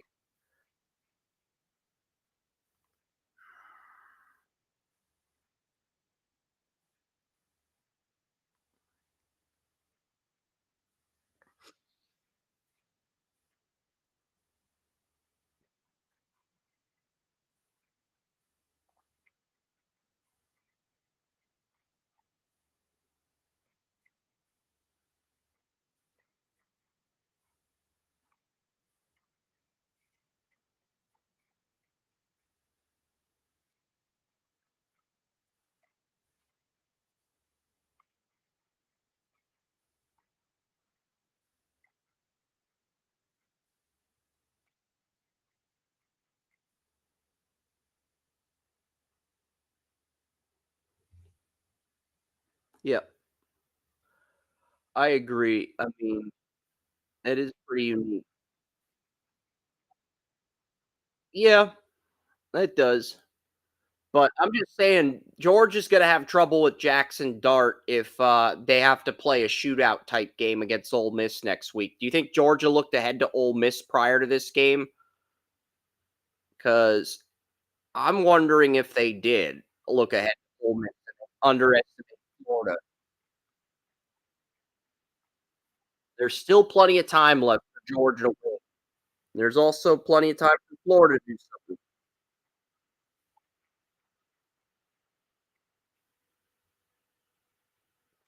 If this game's still a one-score game after the third quarter, we'll do the fourth quarter, but then we're probably going to call it after the Florida-Georgia game.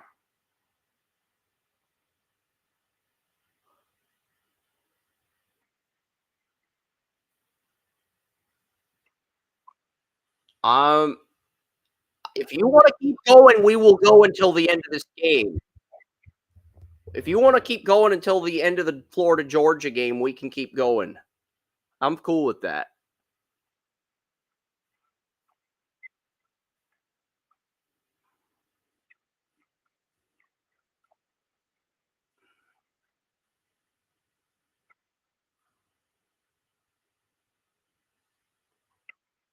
It is.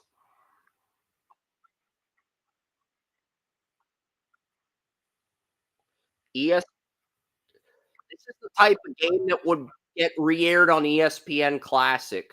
I don't think that exists anymore, but yeah.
I don't remember a cocktail party game being this competitive. Even the blowout,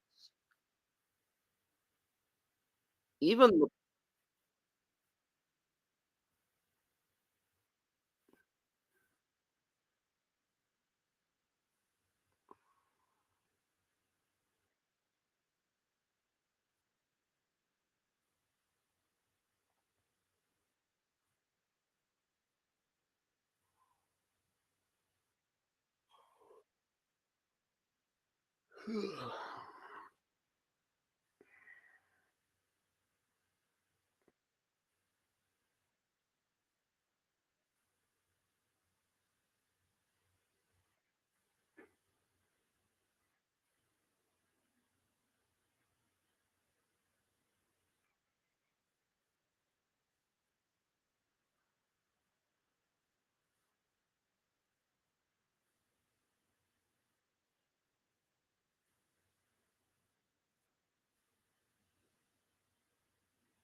incomplete pass.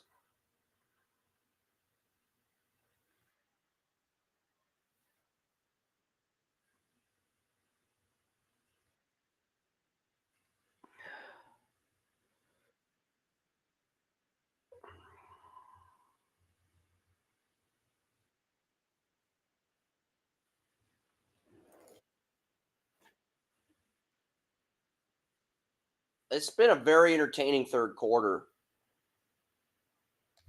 How do you feel about Georgia Ole Miss next week? How do you feel about Georgia Ole Miss next week?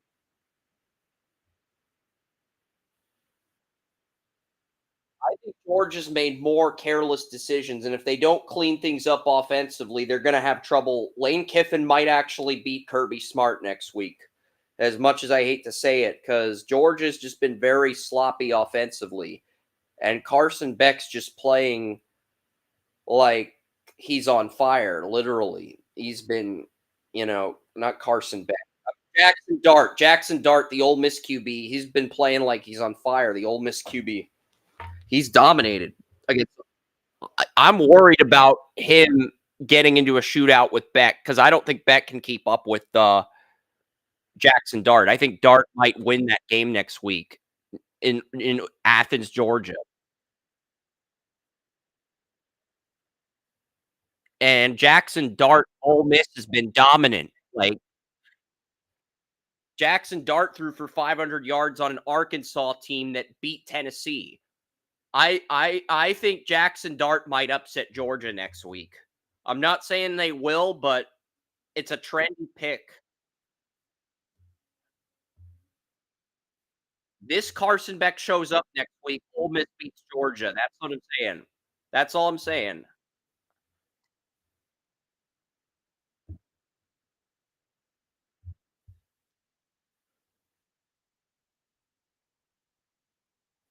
Ohio State does not play anybody good next week. They play Indiana a few weeks, but not next week.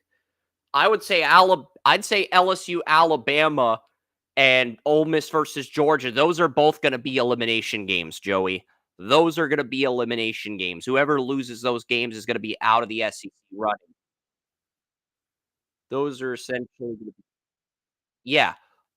Alabama plays LSU in Death Valley, and Ole Miss plays Georgia in Athens next Saturday. Those are death match games for all four teams.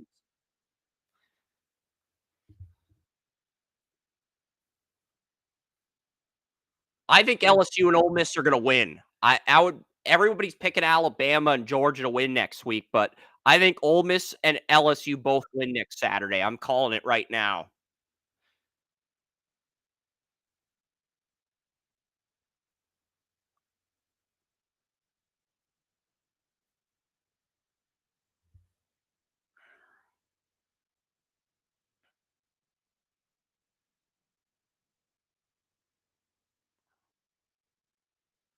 I got him at 64 on my board, but that's only because of the head-to-head victory over Beck.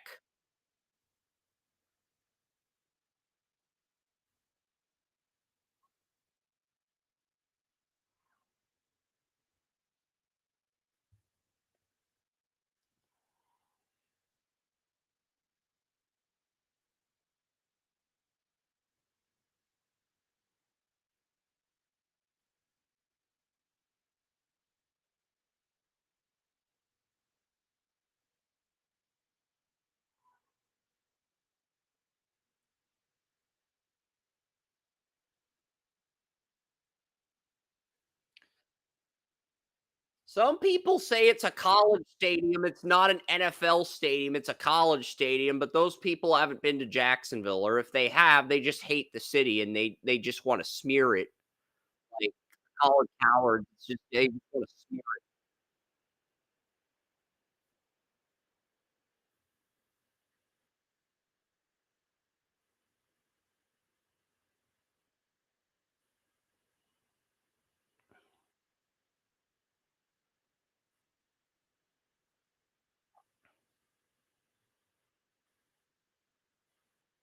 What a first down by Florida.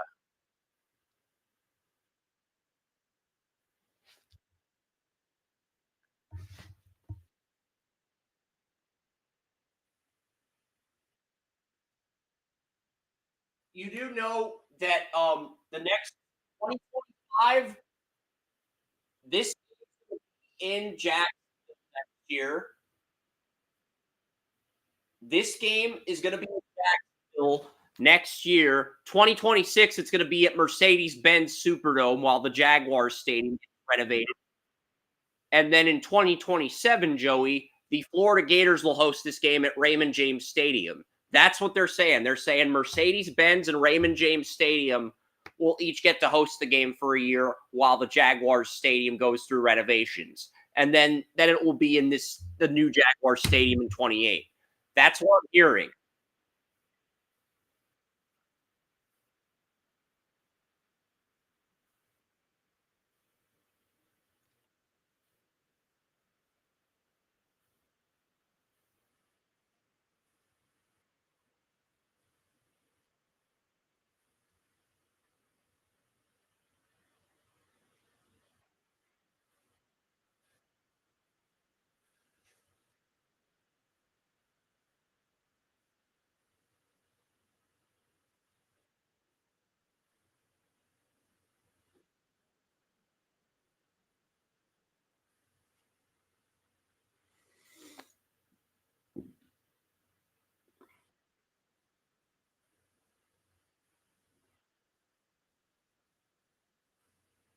It's third.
They don't even have long this guide. They don't list depth charts. They list offense, defense.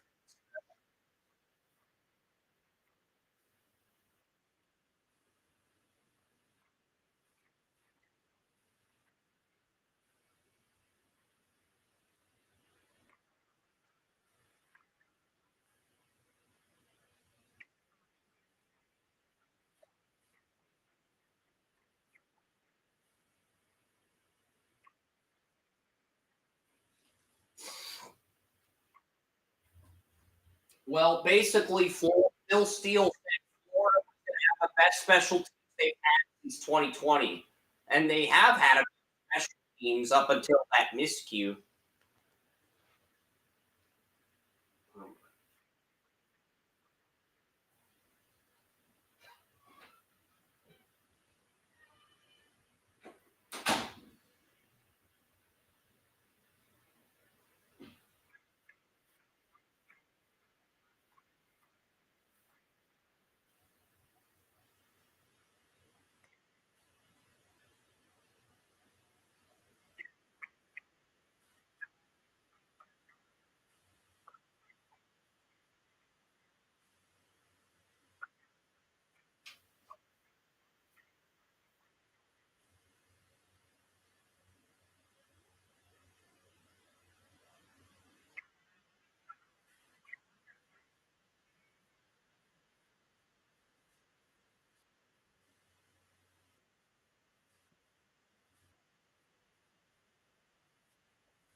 Yeah, and we see Jones two tackles and Georgia gains the lead.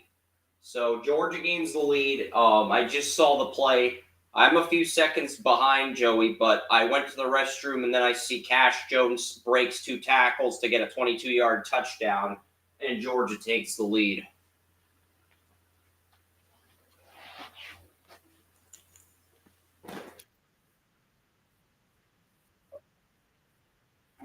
I mean,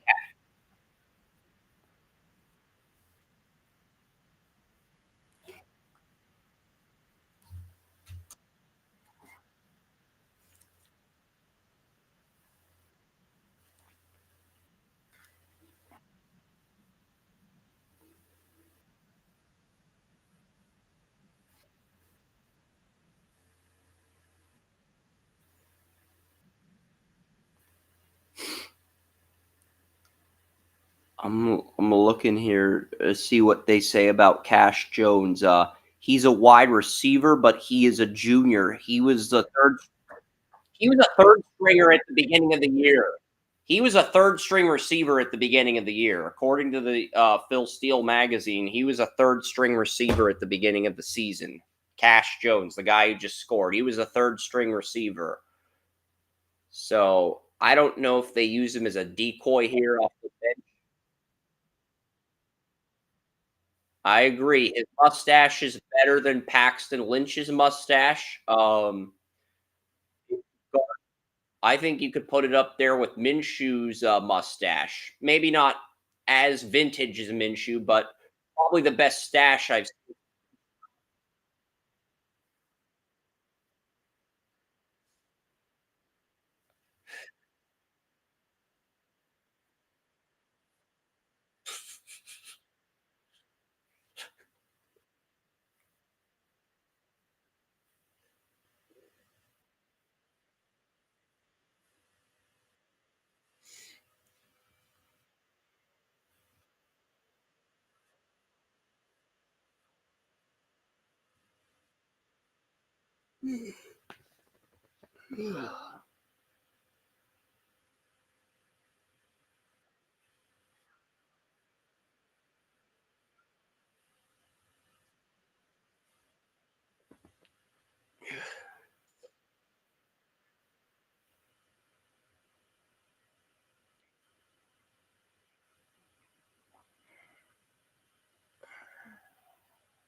leads Iowa State. So if this holds up, Iowa State will no longer be undefeated.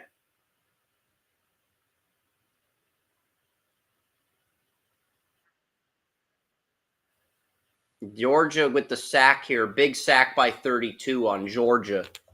That was a big sack by 32. Who's that? That was Chaz Chambliss. Chaz Chambliss, a senior, 6'2", 250. He's draft eligible this year. Chambliss with the sack. Chambliss. Chaz Chambliss.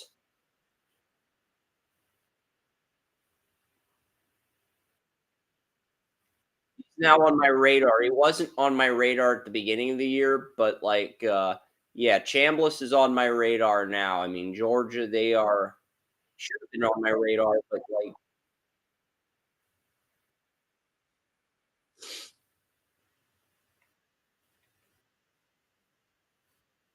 it feels like Georgia has all the momentum now, though. It's the third quarter. It's the fourth quarter. They played sloppy at the beginning, but now that they got their shit together and they have the lead, it just feels like it's Georgia's game to lose. I still want to watch the rest of this game.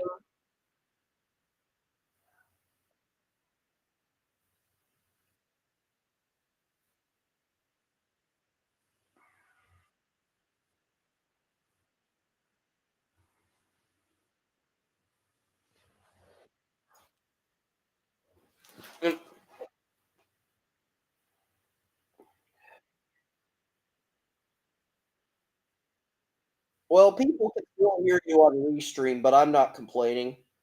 Nobody's really flagged our YouTube videos, so it's like,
well, I've had Carson back at 83 on my board prior to today.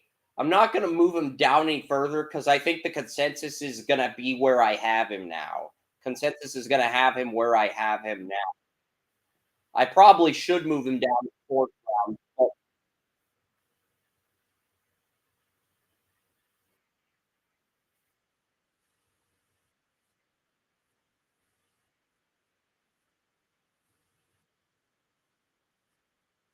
I've got Shadur at 51, and I've got Milrow at 64, but that's because he had a head-to-head win over Beck. That head-to-head win looks much less impressive now when you consider how shitty Beck's played today, plus Alabama's last two losses.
I'm gonna see if I can get Deshaun. I'm gonna see if the simulator allows me to trade Deshaun Watson for the number 1 pick in the draft on the simulator, just for the hell of it.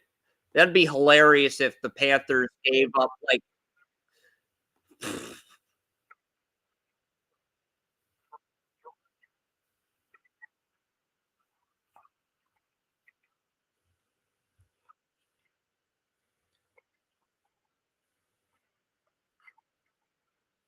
Oh my god! Oh my god, Joey! Look what I just did with the Browns on the simulator. I traded Deshaun Watson to Carolina for the number 1 pick in the draft and a first rounder in 2026. I got 2 first round picks for Deshaun Watson. Talk about a fleece. Yes, I just pulled that off with the Browns on the simulator. I just pulled that off. And I kept.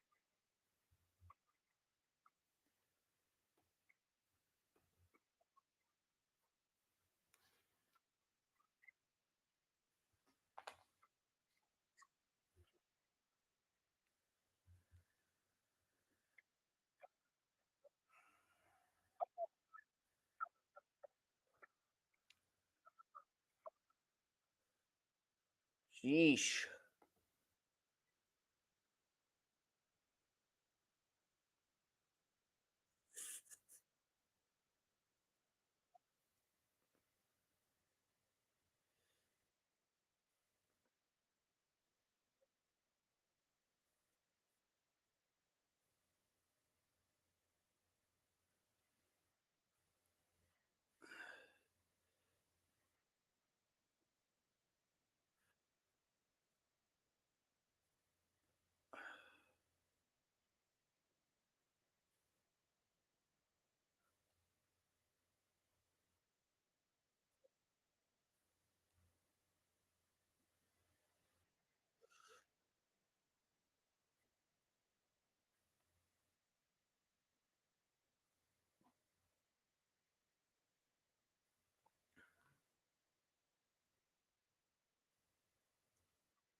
How did I do, Joey?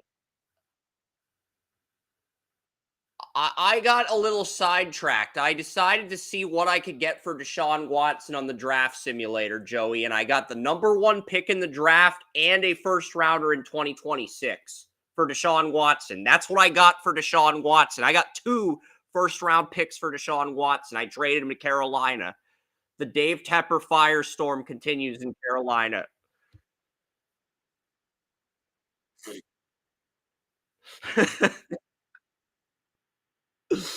Are you impressed though that I got the number 1 pick in the draft for Deshaun Watson? Isn't that take savvy?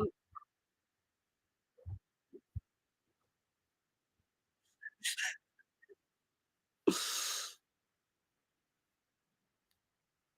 I got 2 first round picks, not just the number 1 pick in the draft. I got a 26 first from Carolina too.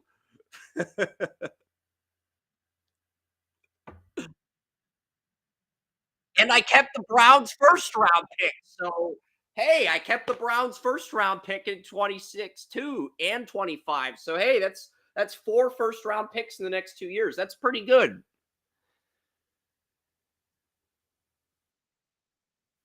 I mean, at this point, we might take a page from the Texans, Joey, because if you could get Will Campbell and Cam Ward, that's a win. You win the draft with that alone, like the Texans did when they got Stroud and Will Anderson. If you get both, I think that's worth it. If I think that's worth both of you.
I cannot believe we just Bo Callahan Dave Tepper. I cannot believe we just fleeced Dave Tepper. That's just yeah. Game. They're still in the commercial, but let's get back to the game.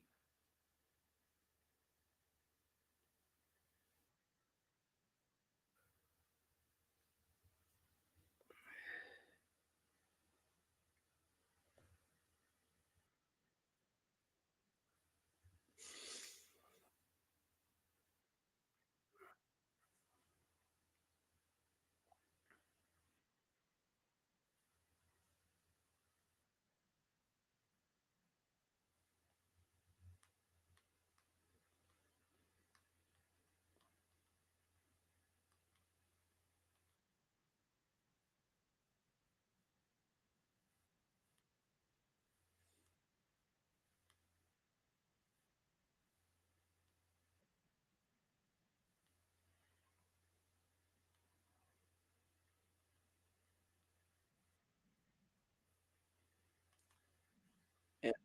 So this is an incomplete pass on 2nd and 7, and then it's 3rd and 7.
It's Lagway.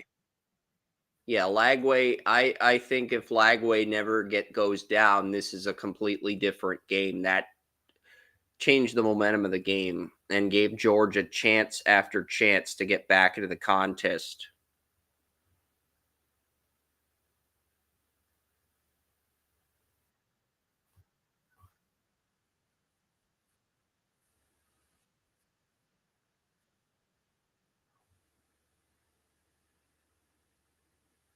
Yeah, I thought Lagway was playing better than Beck before the pick, but I'm not sure who's the backup to Georgia. I'm just curious who's the backup on Georgia right now. I'm kind of curious. I'm not saying he'd be any worse than Beck. The backup to Beck is Gunnar Stockton, a sophomore. That is the backup to Carson Beck, Gunnar Stockton.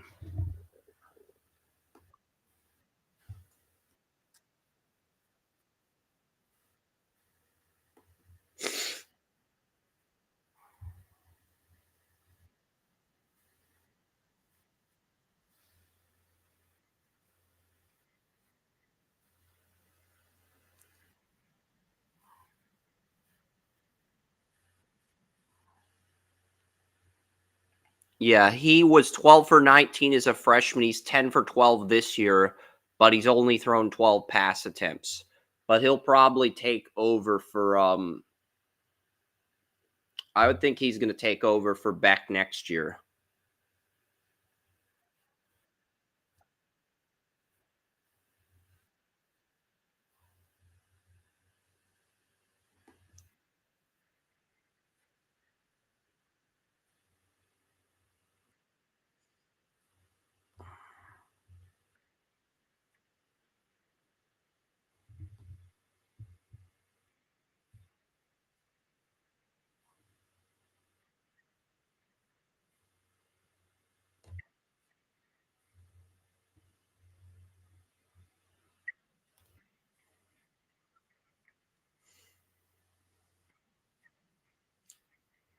I mean, entering today, the Titans had let's see, NFL scouts at Florida, Georgia.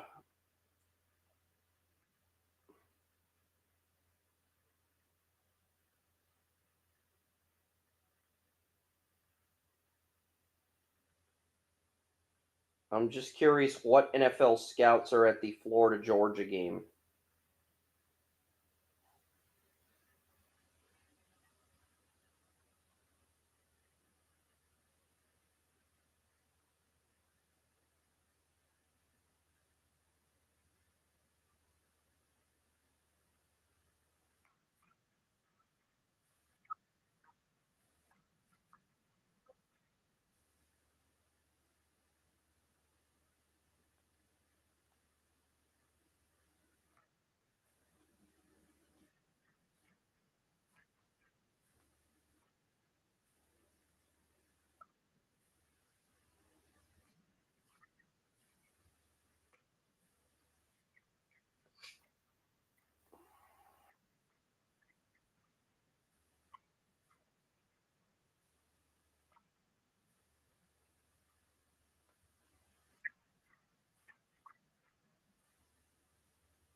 So nine NFL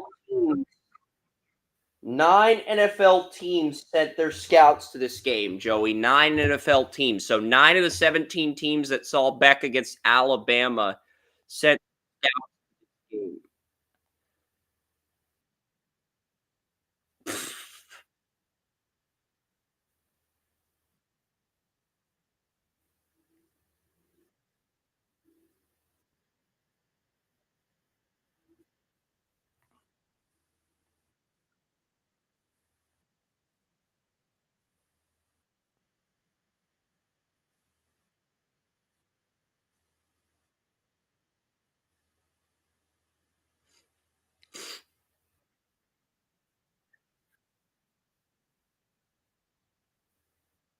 Okay, the scouts that were at this game include the Panthers, the Bears, the Cowboys, the Jaguars, the Rams, the Dolphins, the Patriots, the Jets, and the Commanders.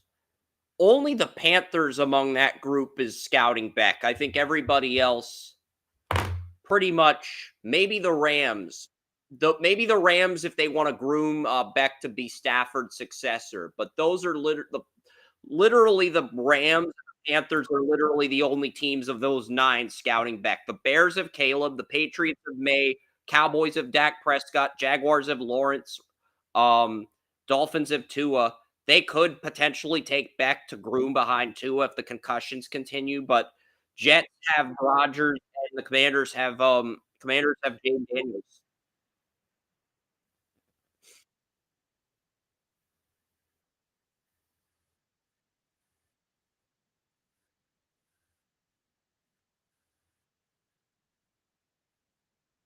They are probably looking at Ernest Green and some of the guards in this game, probably.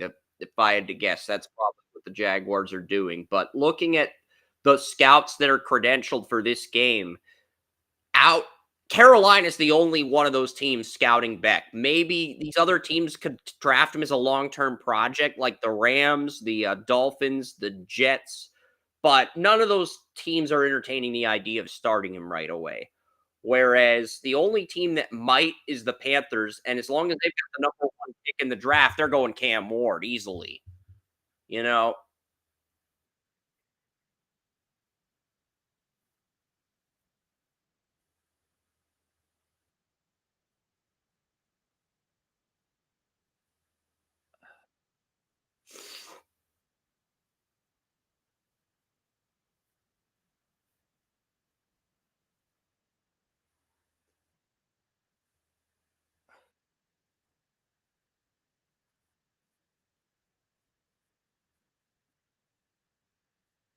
yeah, I think the Panthers.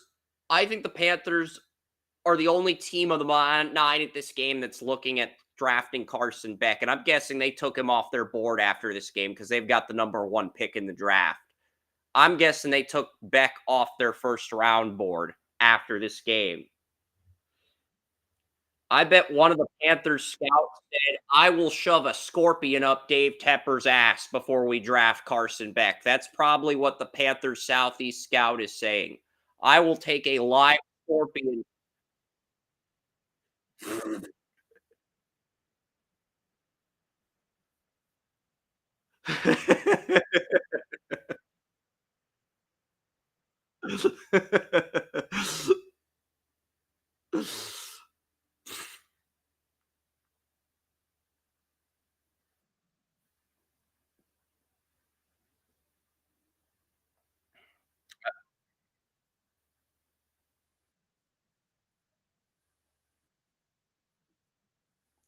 I think, as much as you hate these Donald Trump ads, I think he's probably, if I had to take an educated guess, I would say Trump wins the election. I think both Trump and Harris are equally bad candidates, but at the same time, I think Trump's gonna win the electoral college, but I think Harris will win the popular vote. But I don't want to get into politics. I really.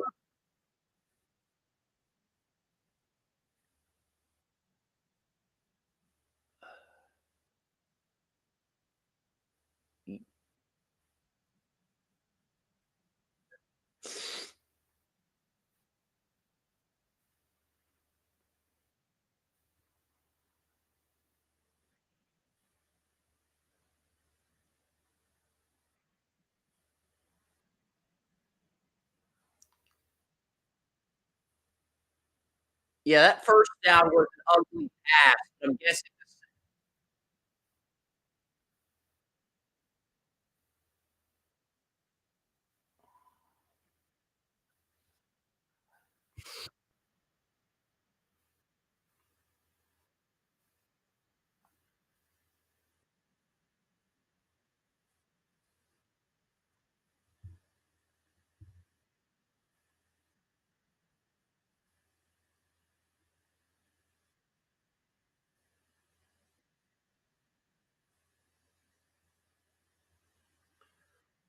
Who do you think the Patriots are scouting?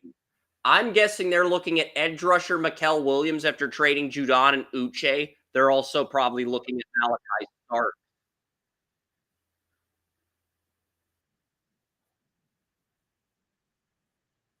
You're a play ahead of me because the first down just happened.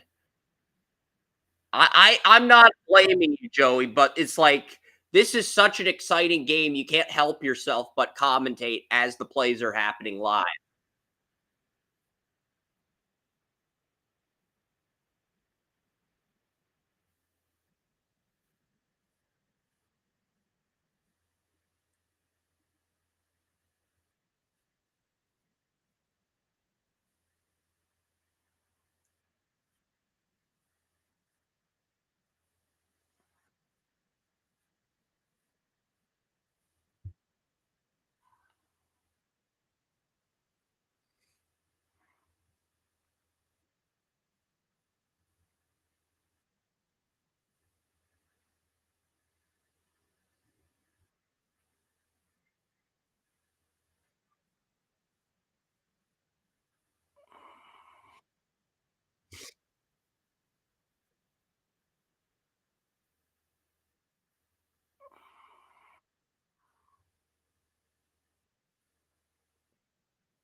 Interesting. Swipe our graphic who's done some thumbnails for the Draft Utopia podcast. He's doing a 2014 redraft with Aaron Donald in the Texas jersey. Who should be number 2? I think the Rams go Mike Evans at 2 in the redraft, and maybe Jake Matthews at 3. I would say those are the top 3 picks in the redraft. Aaron Donald at 1, and then either Mike Evans or Jake Matthews at 2 or 3, if I had to guess, Joey.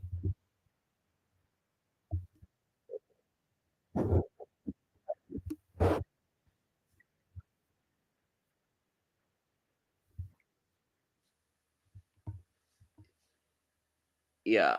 But like basic, basically with a redraft, it works like this. If you think Patrick Mahomes should have gone number one overall, all right.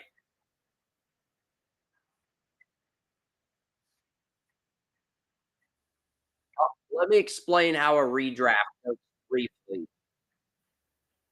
In a redraft, if you think Patrick Mahomes was the best player in the 2017 draft, he would go number one to Cleveland instead of Myles Garrett. And a what if scenario plays out where Mahomes becomes the Browns quarterback. That's how a redraft works, Joey. But Aaron Donald, number one to Houston. So I'm guessing.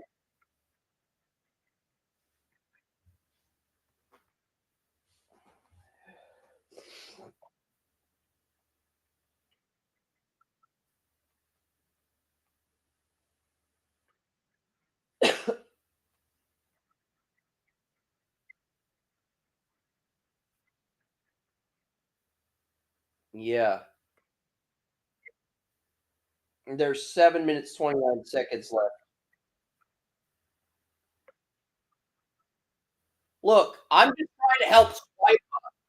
My friend Swipa, he wants to do a 2014 redraft with thumbnails for just the top 10 picks. He doesn't want to do the entire first round. He just wants to do the top 10 picks. So if Aaron Donald is number one to Houston, the Rams would get Mike Evans at 2 or Jake Matthews at 2. Because the Rams, they took Greg Robinson at 2 in that draft, and it did not end well for them, if you remember.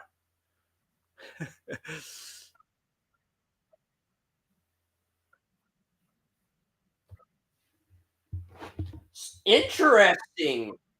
Interesting. Swipe is going Khalil Mack at number 2 in the redraft. Khalil Mack, the edge rusher from Buffalo to the Rams at 2. Very interesting. I like that. It's kind of bold, but I can respect that.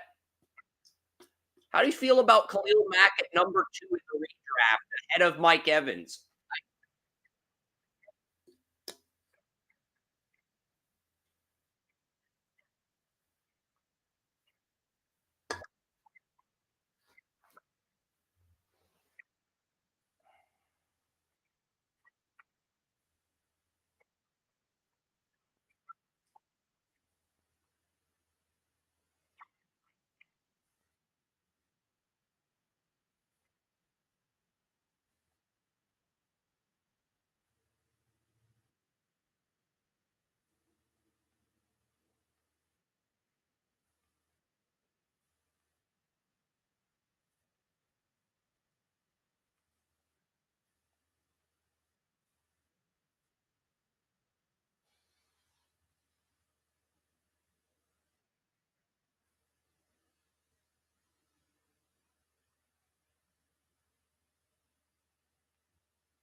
Yep. Net.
And Texas Tech has just beaten Iowa. Texas Tech has just beaten undefeated Iowa State. Iowa State is no longer undefeated.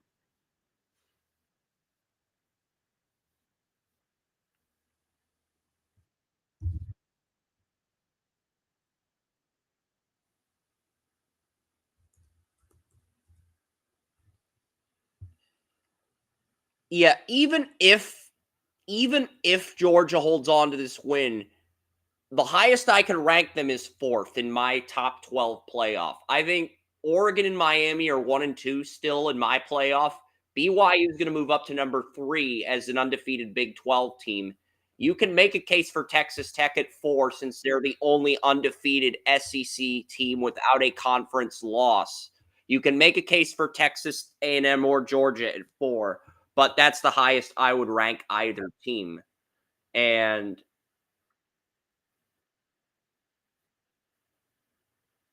Miami played better, but Oregon beat Ohio State. Miami does not have a quality win on their resume. Oregon beat Ohio State by a point. So that I don't think they're the best team in the country, but they're going to be number 1 for that alone. That's how the rankings work, Joey.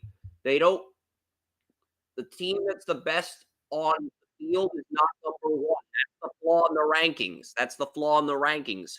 The best team on the field isn't ranked number 1. The team with the best win is ranked number 1. That's how it worked. That's how it worked for years. That's the flaw with the college ranking.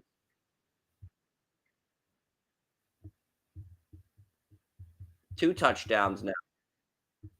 Or is this his first through the air? It feels like he's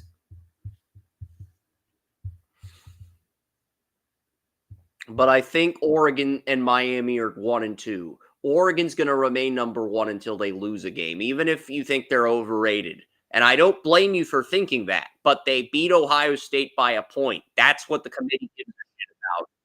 They beat Ohio State by a fucking point. And they'll probably lose the rematch.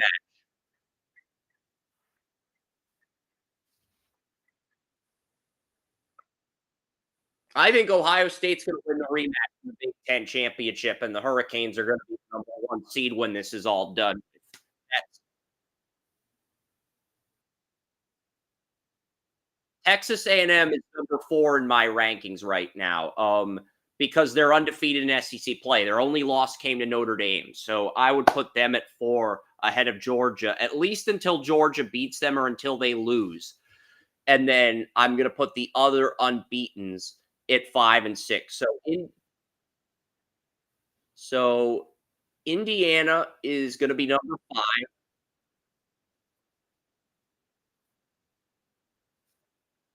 Indiana is going to be number 5 in my rankings. Pittsburgh is going to be number 6.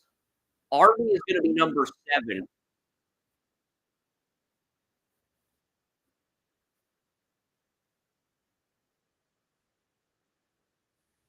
Indiana's number 5 in my rankings for the playoff. Pittsburgh would be 6. Army would be 7th until they lose to Notre Dame.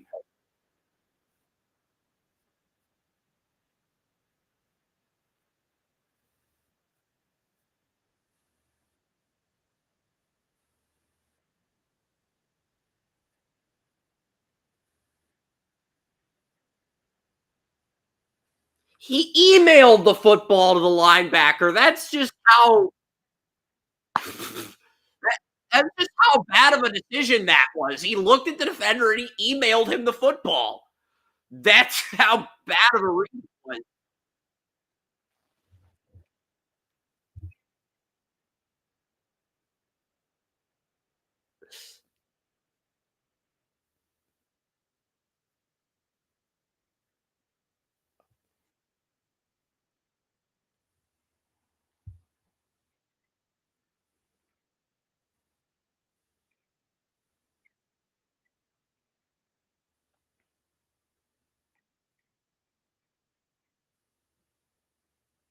And look at the play here. Warner, he drops back. Just horrible accuracy. Great anticipation by 3. Just horrible accuracy by 16. And he just literally, you got mail. Number 3 intercepts the pass. That's literally what I'm thinking. It's America Online. That's literally what the Florida quarterback did.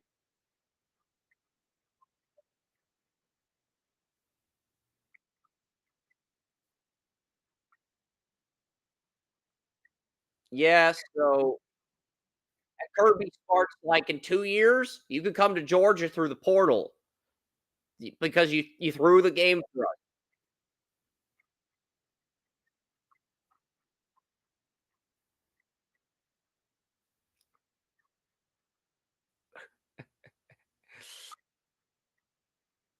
Because he threw the game, he'll get to go to Georgia. That's his reward. That's his reward for throwing the game. That's his reward.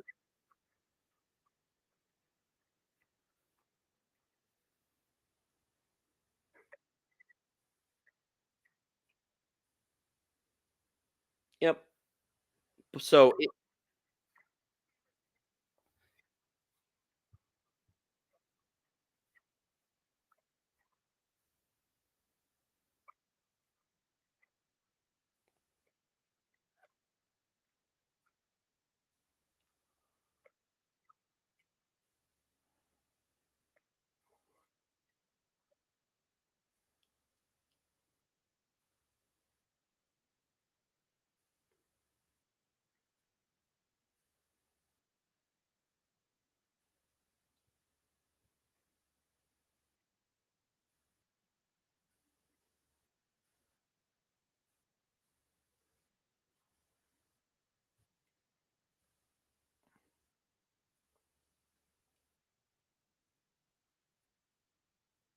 yep, that was a horrible pass. That just cost them the game. But yeah, as far as the rankings go, we're putting Indiana at 6. I think there's only 7 unbeatens. There were 8 heading into. I think there were 8 heading into today. I'll check the rankings really quickly. The college football rankings that I do each week, I'll check those to make sure how many unbeatens that we. I think we had entering today. We had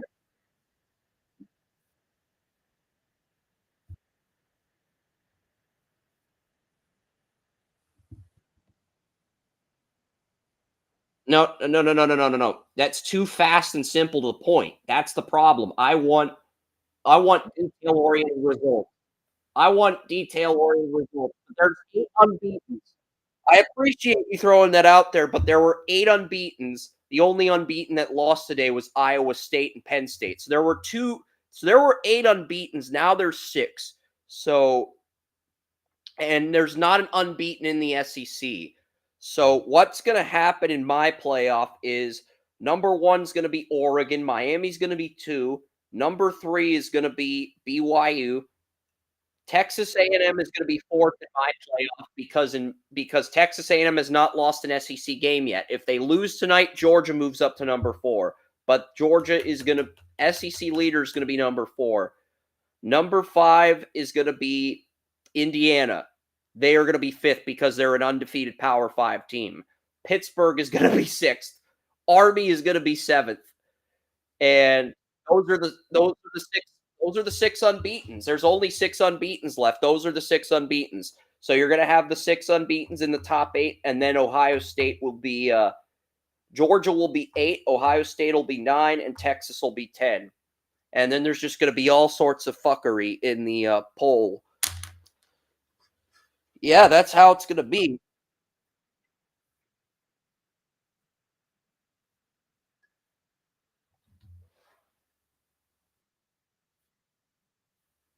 Yep. Yep, pretty much.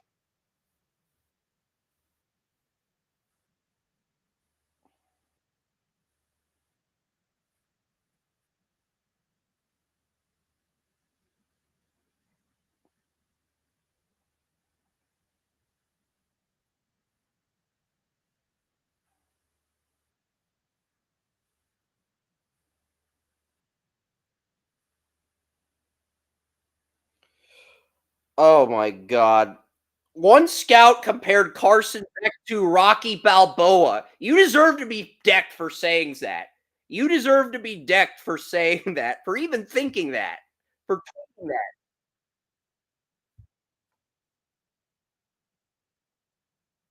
that.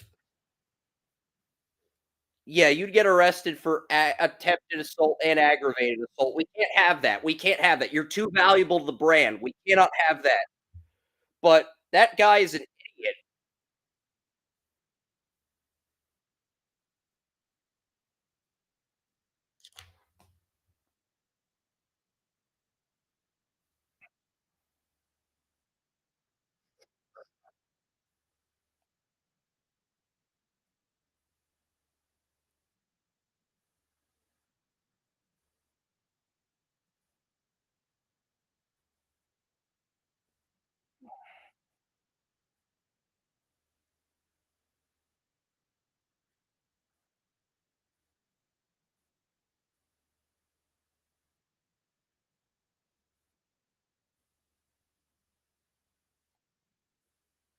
Apparently, Tony Mario.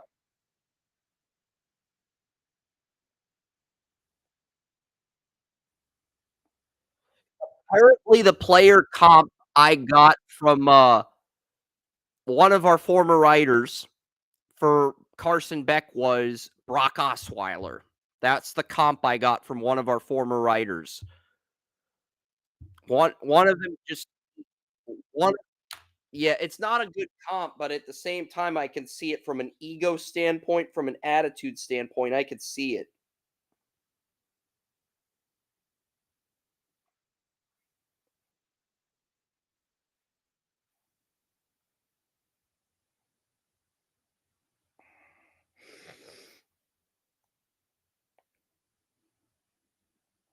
Yeah, I want to.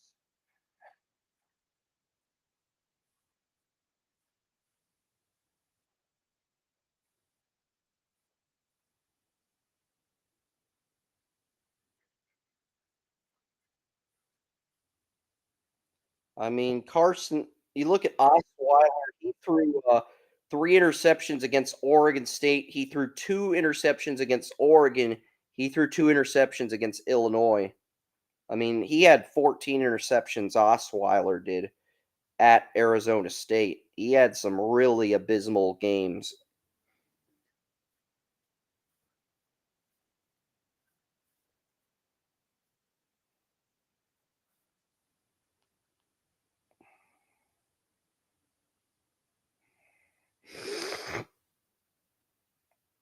"15 touchdowns, 8 interceptions," but I'm guessing that doesn't account for today. I'm guessing that's prior to today's game. Let's see. Yep. So So he is now at 17 touchdowns, 11 interceptions on the year.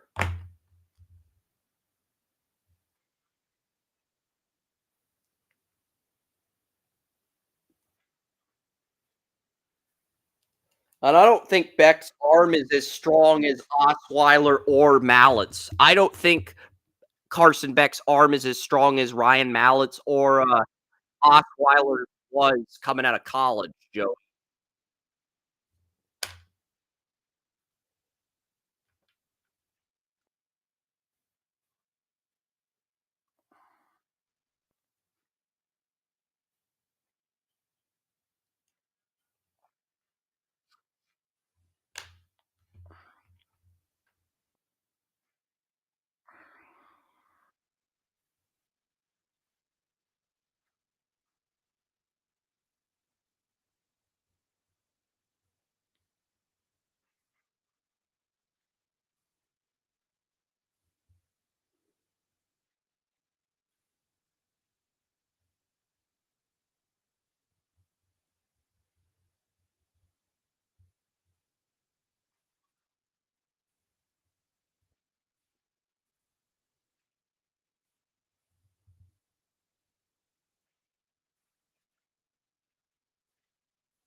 And 4th and 17.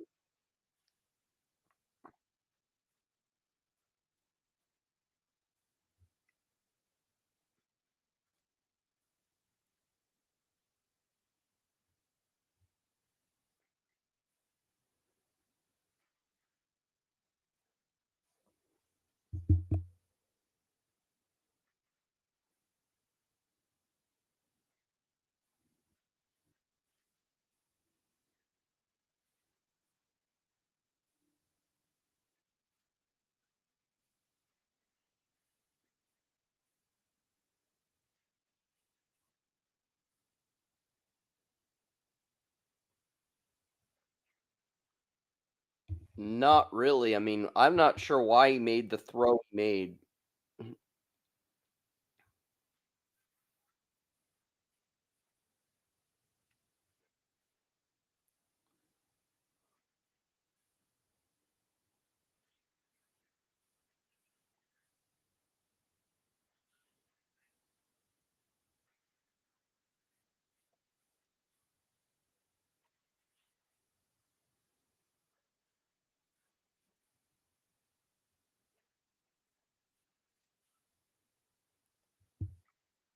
Are you talking about Georgia? Are you talking about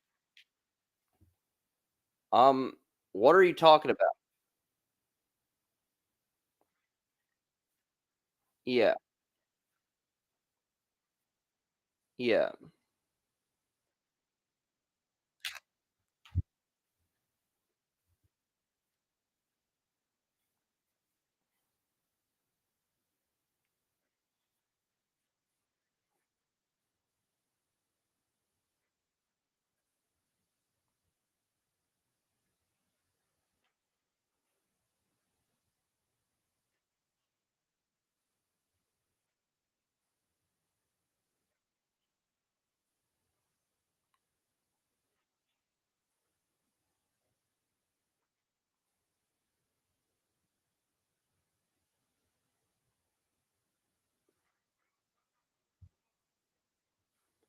I mean, both quarterbacks suck today, and if Georgia does not get their shit together next week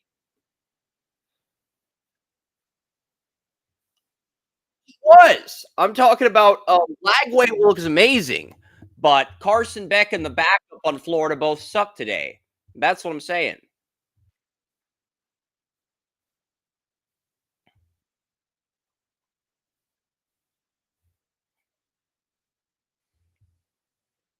So Georgia Ole Miss is next Saturday at 3:30. Flo Yeah.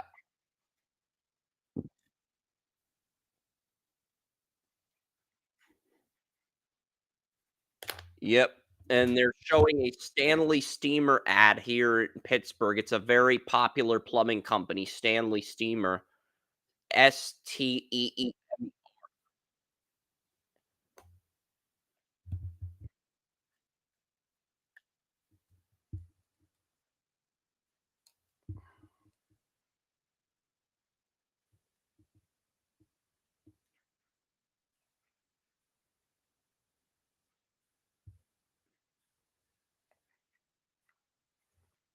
Yeah. 9 hours, 41 minutes. I am signing off on Restream, though. We'll see you guys next Saturday. We'll have the center rankings. We will have the draft simulator for 4 teams: the Browns, the Raiders, the Seahawks, and I believe the final team is the who's on the bye week in week 10. Let's look this up quickly before we sign off. Then we'll but it's the Browns, the Raiders, the Seahawks, and there's one more team. So you will get to pick for the Browns. And I traded Deshaun Watson for the number 1 pick in the draft. That is a loophole on the NFL Draft Buzz simulator. I was just curious what the return was for Watson. I didn't think you could get the number 1 pick and a first rounder. I didn't think the simulator was that stupid, but hey, it's the Panthers. I guess.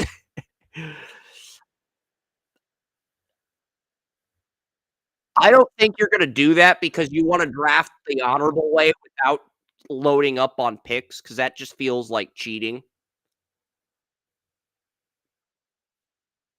But I just wish.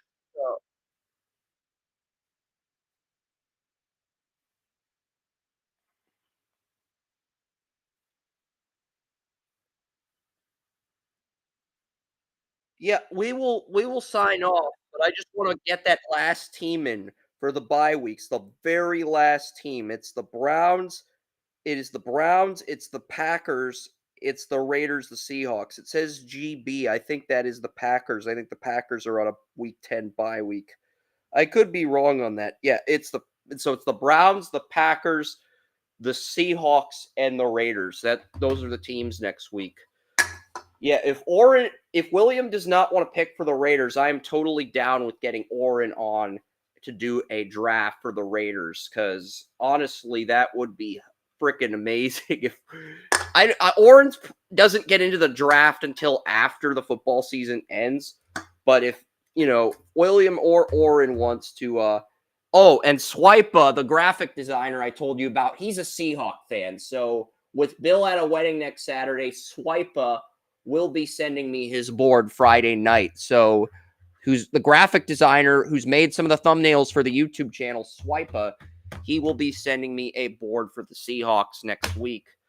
And if William doesn't show up, you and I will have to pick for two different teams, but I think it'll work itself out.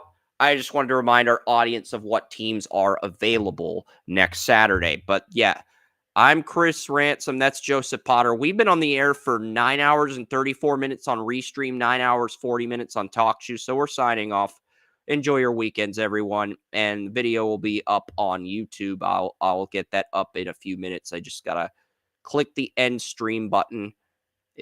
Come on, let me click end the live stream, please. I've been here all day. I want my